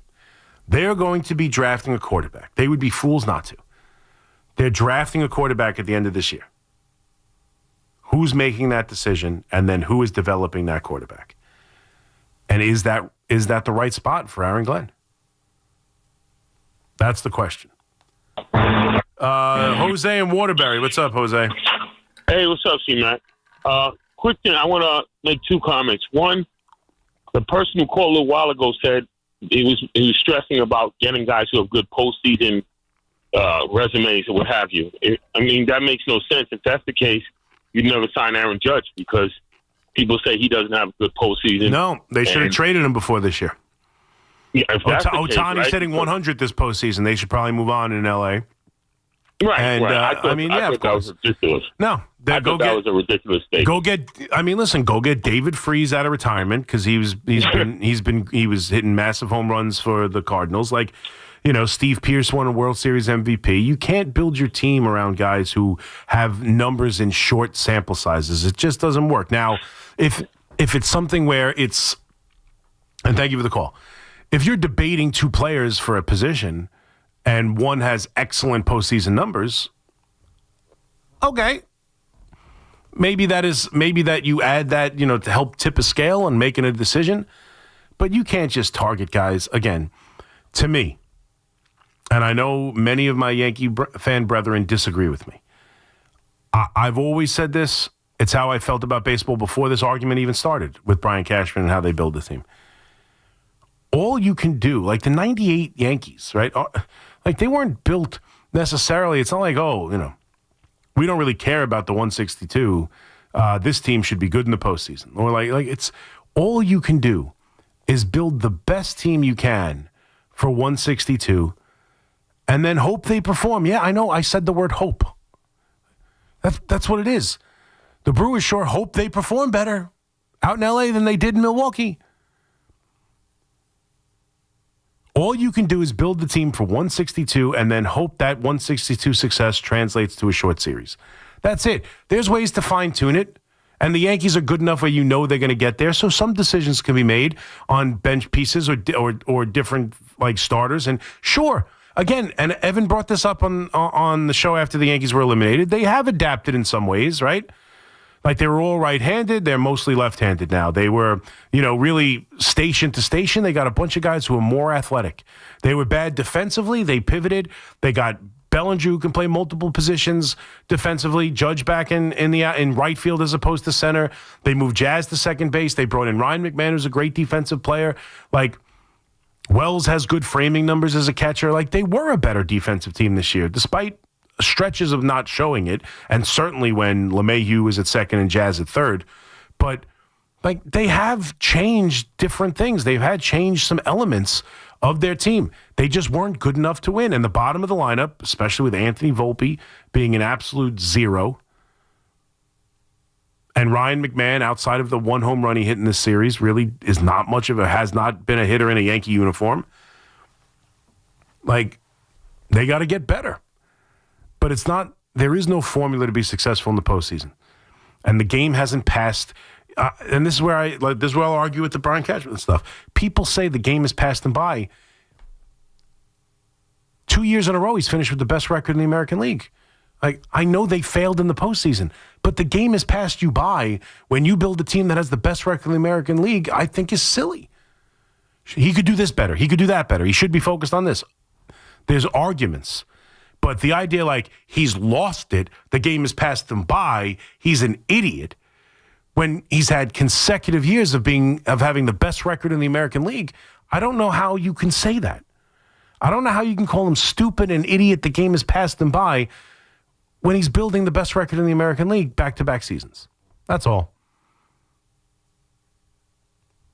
Doesn't mean he can't change the way he goes about things. Doesn't mean he shouldn't focus on contact or different things to help this team in their areas of weakness. You try to attack weaknesses every offseason. And there's money coming off the books, and there's different things they can do. Let's see if they do it. They also want to rely on their youth. Like, that's part of a way to be successful. You want to develop players and have them be part of your team. I think Anthony Volpe, that ship has passed for me. I would not view him as the starting shortstop. Bringing up the batting coach of the minor leagues makes me think they are. Makes me think they are. And that's a mistake. And I'll get all over the Yankees. I'm telling you right now. I know I'm the Yankee shill. I will scream to no end if Anthony Volpe is just the guaranteed starting shortstop next year. That there's no doubt. He's our shortstop. He's our guy. If they don't bring in a veteran shortstop and all they have is Caballero, and then the first opening spring training press conference, Aaron Boone says Anthony Volpe is our shortstop, I'm going to have a major problem with it. Major problem with it. 888-808-1019. McMonigle here with you on the Fan. Quick break. We'll come back and take your calls rapid fire styles. We're taking it at 5 o'clock in the warm-up show on this Wednesday morning. We'll be right back. It's Keith McPherson at night on the Fan, 101.9 FM. Saquon Barkley dropped the documentary. I'm not going to watch a second of that documentary because it rubs me the wrong way. Even the stuff that I got from Twitter about it. Why are you playing victim, bro? Why do you need a documentary on like how it went? The Giants drafted you 2 overall, right? Like, you shouldn't be mad at the Giants. They let you go. They let you get paid. They let you go somewhere where you could rush for 2,000 yards and win a Super Bowl. Listen to Keith McPherson on demand on Apple Podcasts, Spotify, or wherever you get your podcasts.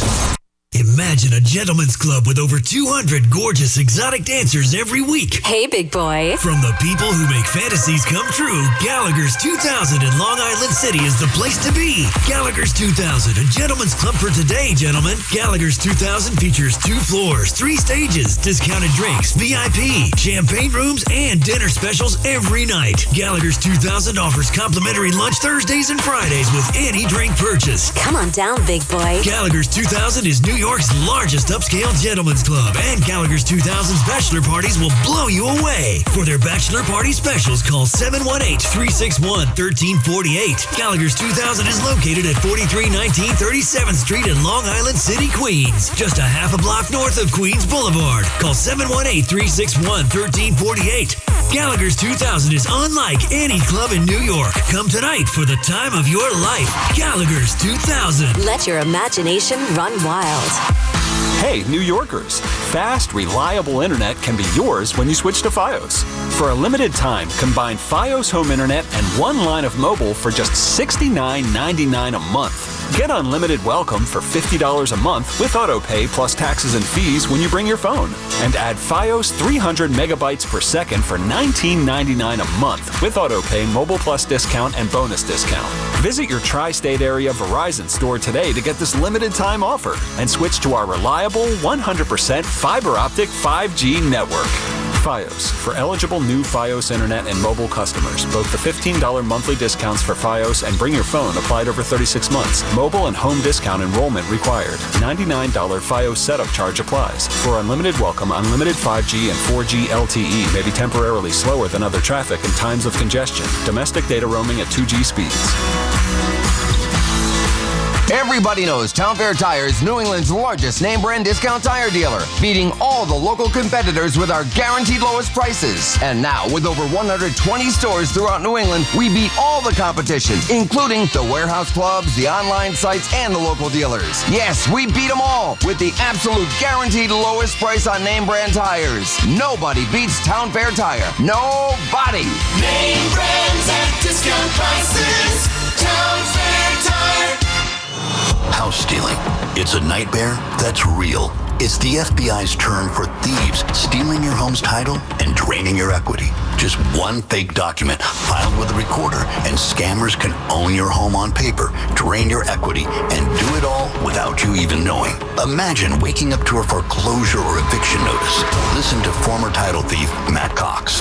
What people don't realize is the ease in which this crime can happen. I can take the deed to your house and I can transfer that deed into my name. It's a great crime, and it's happening all the time. So how can you stop the nightmare and protect yourself? Find out if you're already a victim now at HomeTitleLock.com. Use promo code RADIO and get a 30-day free trial of their $1 million triple lock protection, a title scan, and access to a title specialist, a $250 value. Don't wait. Go to HomeTitleLock.com now. Promo code RADIO.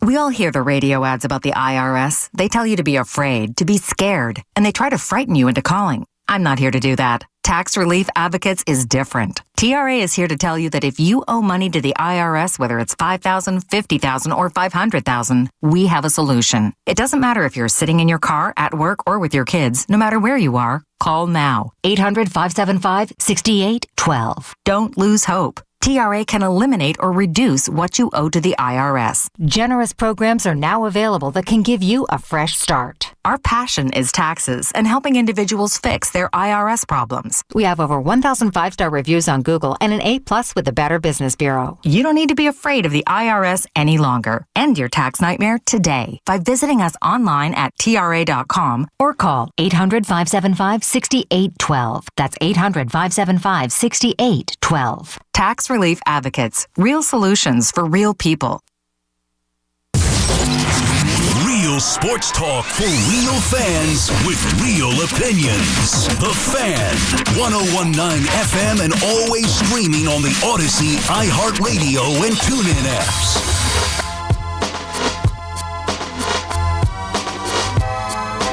Take you down the track. I apologize a trillion times. 446. McMonigle here with you on The Fan on this Wednesday morning. Back at it for another 5-hour midnight ride tomorrow at midnight. The only difference will be it's Thursday. Don't let that fool you. I'm constantly making that mistake. That's the one thing about the schedule too. I'm always on to the next day. It's been 2+ years. I'm still already on the next day. When I walk out of here, it's already Thursday. I'm on to Thursday. I'm done with Wednesday. I'm done with Wednesday at 5 a.m. I'm on to Thursday. I'm constantly getting the days wrong. I'm constantly like things with the kids and schedule. I'm like, what do you mean? That you said that was Thursday. Today's Friday. Like, oh, you said that thing was Friday. Today, like, I'm just always messed up. And especially on here, today, tomorrow, yesterday, when was the game, this, that, the other, I'm all over the place. George in the Bronx, what's up, George? Hey, what's up, Big Mac? I just wanted to ask you. I agree with you, say with Bellinger. Would you like the Yankees to go hard after Diaz? And what's up with Chisholm? And I'll just listen to your answer. What do you mean? What's up with him? Is he a free agent, or has he got another year? He's got another year. Okay, good. Okay, so Diaz and Bellinger, what do you think? I don't, and thank you for the call. Yeah, I would. If I'm the Yankees, I would sign Diaz, but I think he's going to be a Met. I'd be surprised there's any chance they don't retain him. He's going to opt out.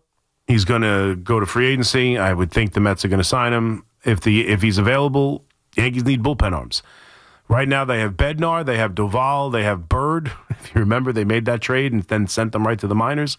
I would imagine they made that trade not liking his stuff, and they're going to try and revamp him a little bit. So he's going to be part of the bullpen next year. I would think we'll see about Devin Williams. It was a no-brainer that Devin Williams wasn't going to be back, but he did pitch well down the stretch. I don't know if, I'm assuming someone will give him closer money and go be a closer, and he'd rather go do that. I don't know. But at least it's possible. It's unlikely. I still don't think they bring back Devin Williams, but it is possible, when for most of the season it felt like impossible.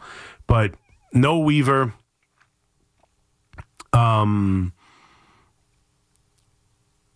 more, obviously, Jonathan Loaizaga. Not that he was, healthy. But I'm not sure if Leiter is still under contract, but they're going to need some bullpen arms. They're going to need back end of the bullpen arms. They're going to probably have to redo the bench. No Rosario, no Slater, no Goldschmidt. He's going to be gone. There is money coming off the books. I think Hicks's money, $10 million there, is coming off the books. I believe I saw that right now, currently, the Yankees sit somewhere between 260 and 264. Where the payroll will be next year, starting before they sign anyone. Obviously, that's with Bellinger's money off the books. That's with Stanton going from 32 to 19. That's with all the other guys off the books. So before they do anything, they're at 260. They don't want to go much more than 3. So they got $40 million this year. Bellinger's going to take up 30 of it, or close to. We'll see exactly what they do here.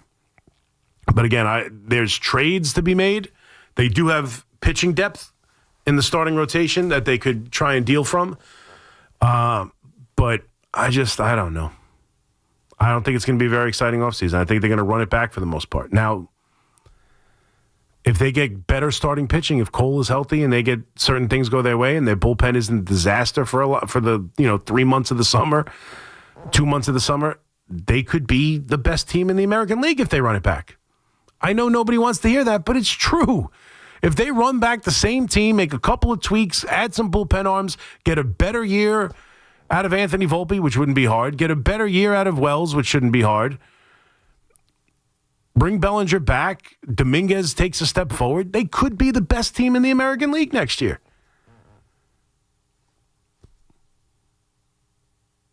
I wouldn't expect anything crazy. Judge has got to be healthy. We'll see about that. There's injury questions as the season ends. Does Anthony Volpe need labrum surgery? Is everything all right with Judge's arm and elbow?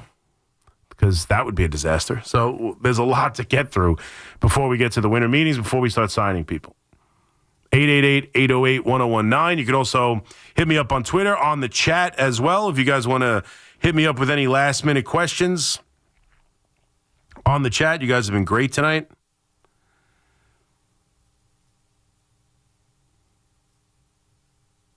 Look, I got fans here explaining what rapid fire means to other fans on the chat. Nice. Although rapid fire is kind of up for debate. Sometimes I do it quickly. Sometimes I don't. Sometimes I don't have calls. Sometimes I do. Take a guess which one of those moments are right now. But like Jorge Polanco, perfect example. I'm watching highlights of Jorge Polanco. He had a great season. He had a miserable year last year. Someone asked about Jazz. Like, if you would have went into the season last year and said, who would you rather have as your second baseman? Jorge Polanco, who had a 670 OPS, or Jazz Chisholm and how great he was? Oh, of course, you'd rather have Jazz. Even this year, they're close because Polanco had a good year. But look at the difference in the postseason. Like, you can't predict this stuff, manifest this stuff, figure this stuff out. It is what it is. It's not that easy. It's not that easy. There's a lot of things that aren't that easy. It's not that easy to handle the last few minutes of the first half, apparently, for the Jets head coach. And we'll find out how easy it is for this young quarterback named Jackson Dart to go in and take on the Denver Broncos. We'll start to really turn our focus to the football games. I don't know how much we care about the Jets versus the Carolina Panthers, other than are they better off losing it? Because the conversations, it's coming.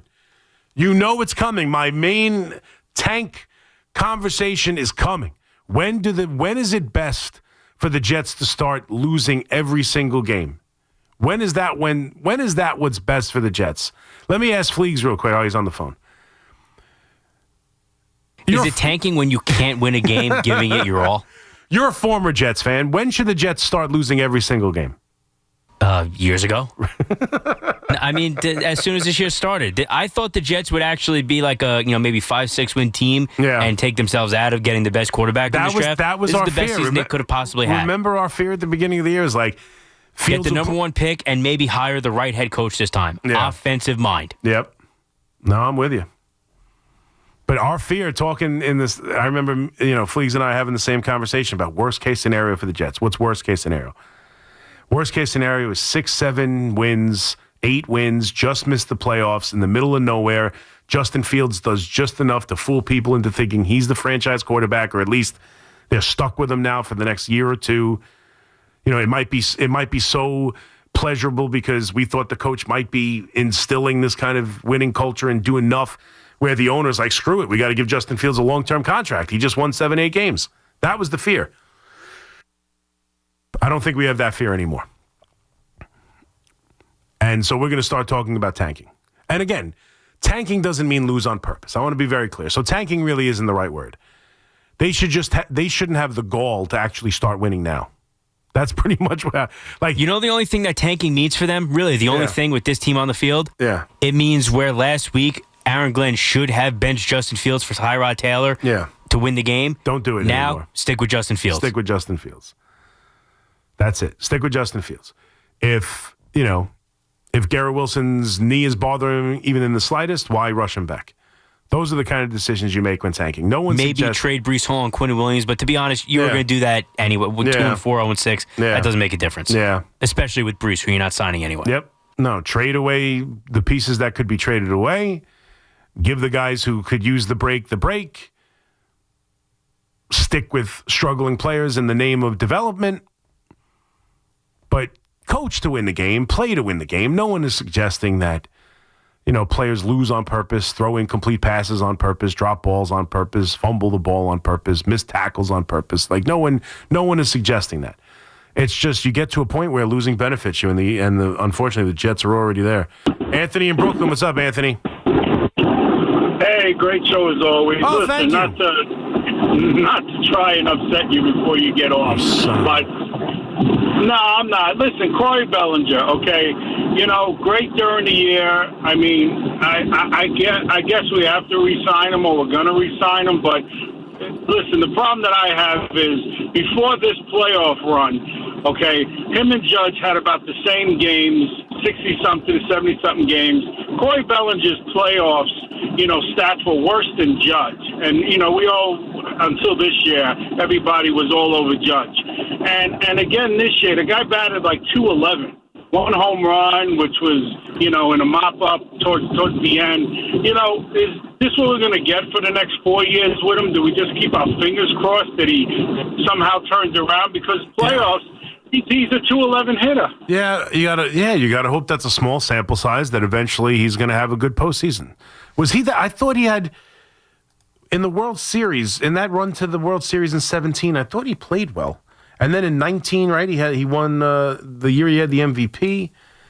None of his postseasons were good. Let me double check that. No, not really. 2021, he had 353 with a 906 OPS. Outside of that, he has been a brutal postseason player. He's been a brutal postseason player. 219 with a 707 OPS.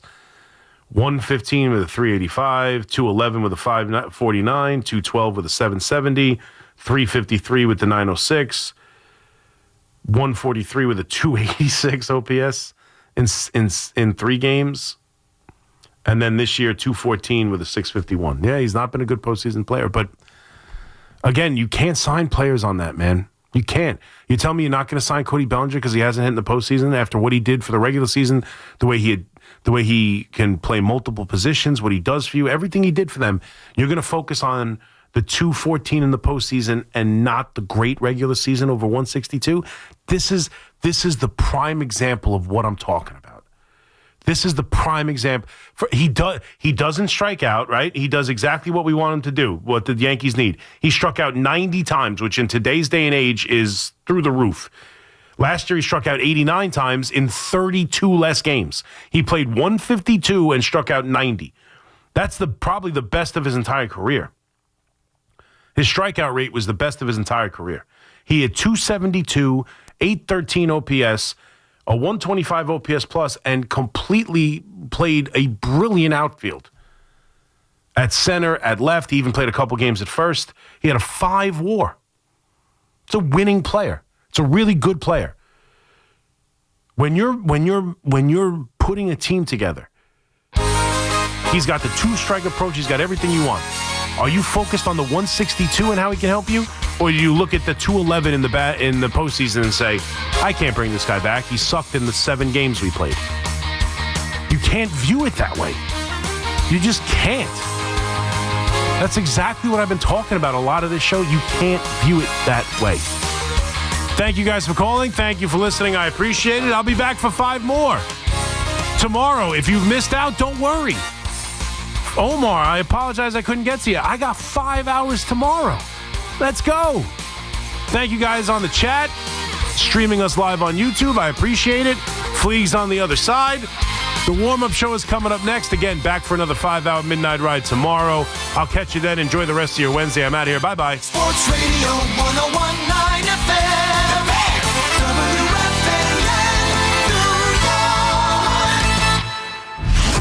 Get breaking sports news here. WFAN, WFAN FM, WFAN FM HD1 New York, and Odyssey Sports Station. WFAN Sports Flash. Good morning at 5 o'clock. I'm Marco Belletti, and this report is sponsored by Chef IQ. Precision cooking, effortless results, chefiq.com, and also brought to you by Staples. But we had ourselves a throwback effort in the NLCS. 0-2 on Bond. Pitch 111 coming from Yoshinobu Yamamoto. Strike 3 swinging. Yoshinobu Yamamoto goes the distance in Game 2. Allowing a run on 3 hits with 7 Ks. First Dodgers pitcher to throw a complete game in the playoffs since Jose Lima did it in 2004. First pitcher to do it overall in the postseason since Justin Verlander did it to the Yankees in 2017 as the Dodgers erased the Brewers 5-1. Call courtesy of the Dodgers radio network. Max Muncy, Teoscar Hernandez each went deep. LA leads the series 2-0. Rangers' issues scoring at the Garden continue. Shutout for a 3rd straight home game to begin the season. First time that's ever happened in NHL history is Edmonton shut out the Blue Shirts 2-0. I don't know whether to laugh or cry, honestly. It's just I honestly don't know. We just got to keep going. That's Mika Zibanejad. Stuart Skinner stopped all 30 shots he saw, while Igor Shesterkin made 20 saves. And this report is sponsored by the Rothenberg Law Firm. Injured in an accident? You need help. The Rothenberg Law Firm. Lawyers that have built a legacy of victory over 5 decades, winning billions for their clients. The Rothenberg Law Firm. Call 1-800-624-8888 or visit injurylawyer.com. 59 degrees, cloudy skies, Central Park. That's what's happening. I'm Marco Belletti.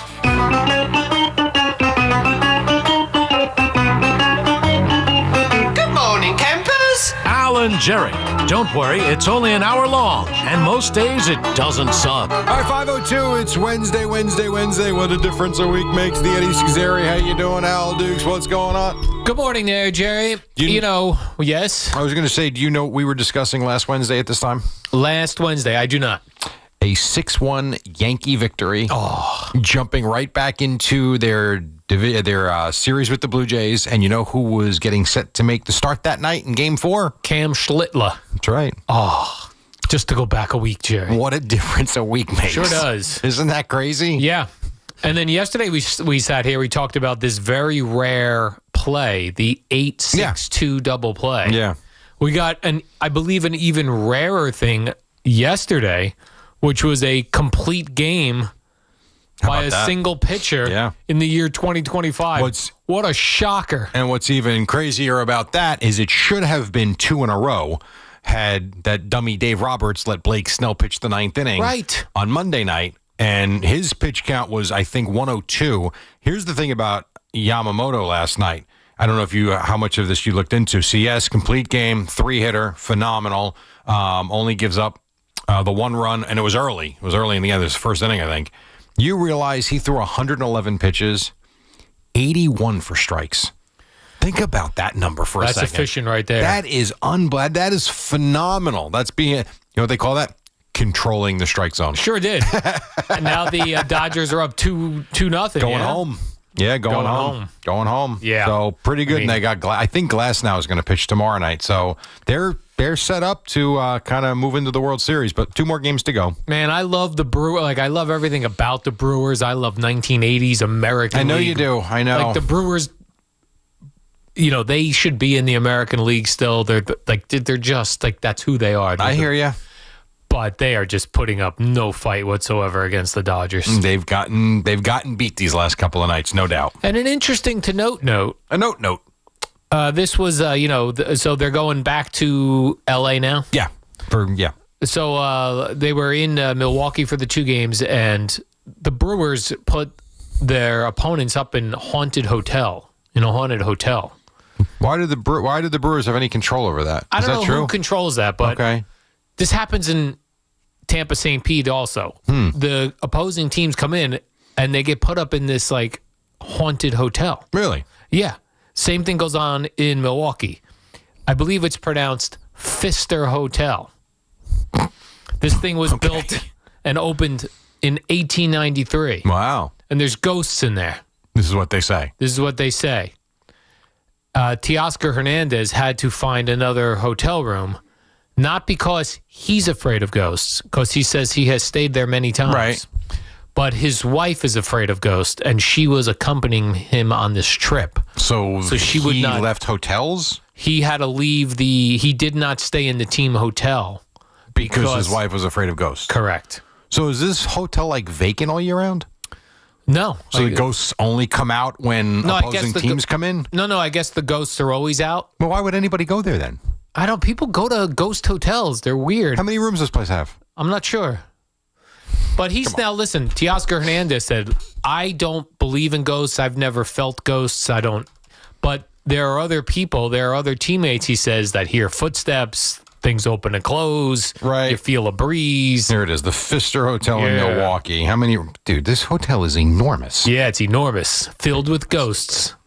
I'm not staying in a ghost hotel. I'm with Teoscar Hernandez. If it's free, you wouldn't stay at the Pfister Hotel. I would not.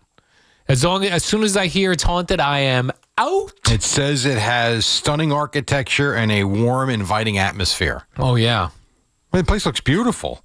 Doesn't look old. Although the thing I don't understand about ghosts and all these haunted hotels, have similar stories. They go, you hear footsteps. What are they doing? You hear footsteps in every hotel. That's true. Come on now. You hear the piddle paddle of kids running down the hallway at night. You ever stay in an Atlantic City hotel? Yes. You hear complete chaos at 3 o'clock in the morning as people are drunk coming back to their rooms. Every hotel has noise. Yeah, I don't know. There's a presence in certain hotels. The Pfister Hotel is one of them. Okay. Can't stay there. Let's see. I'm going to just put in Pfister Hotel haunted. Yeah, there's a lot of stories. Oh, there's a lot of stories. But you know what's funny? They're all from like Major League Baseball. Right. How come no one else is writing about hauntings? Maybe the ghosts are How about Brewers? the Brewers are screwing with the opposing teams? Or the ghosts are Brewers fans. Or there's not ghosts and the Brewers are screwing with the opposing teams. And the Brewer fan ghosts are screwing with the opposing team. Well, it didn't work. I mean, the Dodgers came into Milwaukee and took 2 games. You realize how many rooms this place has? How many? A lot. I mean, my God, it looks like just from the photo, 1, 2, 3, 4. It looks like it's 8 stories high. Come on now. I mean, man. Looks like a beautiful hotel. That thing looks haunted, Jerry. It does not look haunted. Oh, it looks yes, like it a does. hotel in the middle of a city. Any of these old buildings look haunted. By the way, to me. Elvis stayed there. Elvis? Just saying. Did you ever hear Elvis complain of ghosts? I've not heard. I am lonesome tonight. Where are the ghosts in my fright? Stupid, I swear. I mean, the Brewers probably. I don't know. So you're saying you're not sure if the Brewers put them up or at Major League Baseball decides where they stay? It's a good question. I don't know. I know when I can only go from my experience with Rutgers. Regular season, Rutgers picks their own road hotels, but when you go to like the Big Ten tournament and the NCAA tournament, you go where they designate. I don't know if MLB is who designates where you stay on the road. I don't know in the playoffs. I punched this into AI Google. It says, in Major League Baseball, the responsibility for deciding where teams stay on the road falls primarily to each individual team's travel coordinator. Right. In conjunction with the host cities. Okay. That means they're given a choice. They're not told where they have to go, unless Major League Baseball tells them. That's different. Oh, you're staying in this ghost hotel. Megan Thee Stallion claims she dealt with the ghost. In that hotel? Yes. I got to tell you, though, if you're in Milwaukee looking for celebrities, I would go right to that hotel. It seems like where the celebrities go. And by the way, and let me rephrase. All right. She stayed there and went ghost hunting and didn't find anything. So she went in particular to look for ghosts there and came up empty. Yes. There's a Netflix series that's out now that's brand new. It's a documentary series about haunted places. Right. And I really want to watch it, but I can't watch it at night. Why? Could you be scared? Correct. I got to walk that dog at 2:30 in the morning. I don't want to run into any ghosts out on the beach. I do like that the Pfister Hotel posted, this is 12 years ago, the only thing haunting us here is the spirit of hospitality. And it's been here for 120 years. Oh, I love that. What's the... It's funny. What's the haunted... By the way, the ghosts aren't helping their hometown Brewers at all. I know, that's what I'm saying. That's the bad part. That's not the bad part. It's all made up crap. I said, what's the haunted hotel in St. Petersburg? It says the Don Cesar and the Vinoy. Those are haunted hotels in St. Pete. Because I know that there were teams, when the Tampa Rays first came into existence in 1998, there were teams upset that they kept getting put in haunted hotels. Fire your traveling secretary then. Yeah. Yeah, you're right. I mean, it's really up to, it sounds like it's up to the Brewers, I mean, the Dodgers team. But you also got to think like a city like Milwaukee. Okay, it's not a gigantic city. No, it's a very nice small city. So you need a hotel that can accommodate the entire team, all the staff, blah, blah, blah, blah. Yeah. And it can't be like they have plenty of a hotels, Red Roof Inn. No, but they have hotels there. They do. I wonder if the basketball teams that come in stay at the... They might. Like, why not? It's a beautiful hotel. It really looks like a beautiful hotel. Now, I went to Milwaukee a few years ago. I actually would not have told my wife because I would have gotten her head. I would have stayed there. Even if you were told it's haunted? Oh, I know it now. I would stay there. I would not. I would not. I could not. See, you're in your head already, though. I can see you having trouble with this. I wouldn't even want to walk the hallways.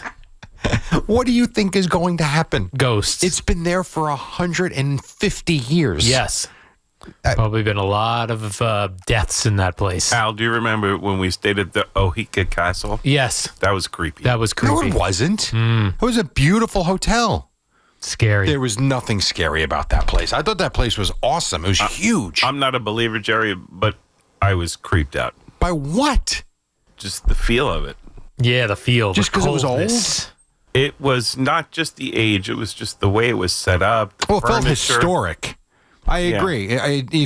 If you walked in there, and I mean this in a good way, it did feel like a time warp of sorts. Yes. I do agree. You know me, I had never had trouble sleeping. I had trouble sleeping. See, I had no issues. I didn't even give it a thought. That was Ohika Castle. Interesting. Haunted. No, it was not haunted. That was for our live show, was it not? Yes. Yes. The first one out in Long Island that we did? It sure was. Yeah, I had no issues with it. Didn't even give it a thought. And the bar they had there was awesome. I wasn't thinking I was in anything haunted. So What about how was your bed? And then it was Scary? great. No, it wasn't. It was great. No, it was interesting because it had like the raised, like the tub. You know, like not like a shower or a bathroom tub, like that old school just bathtub with the big claw. The claw foot. Yes. Yeah. I mean, it was kind of interesting. It was a nice place, though. Think of how many ladies have used that tub over the many years at Ohika Castle. And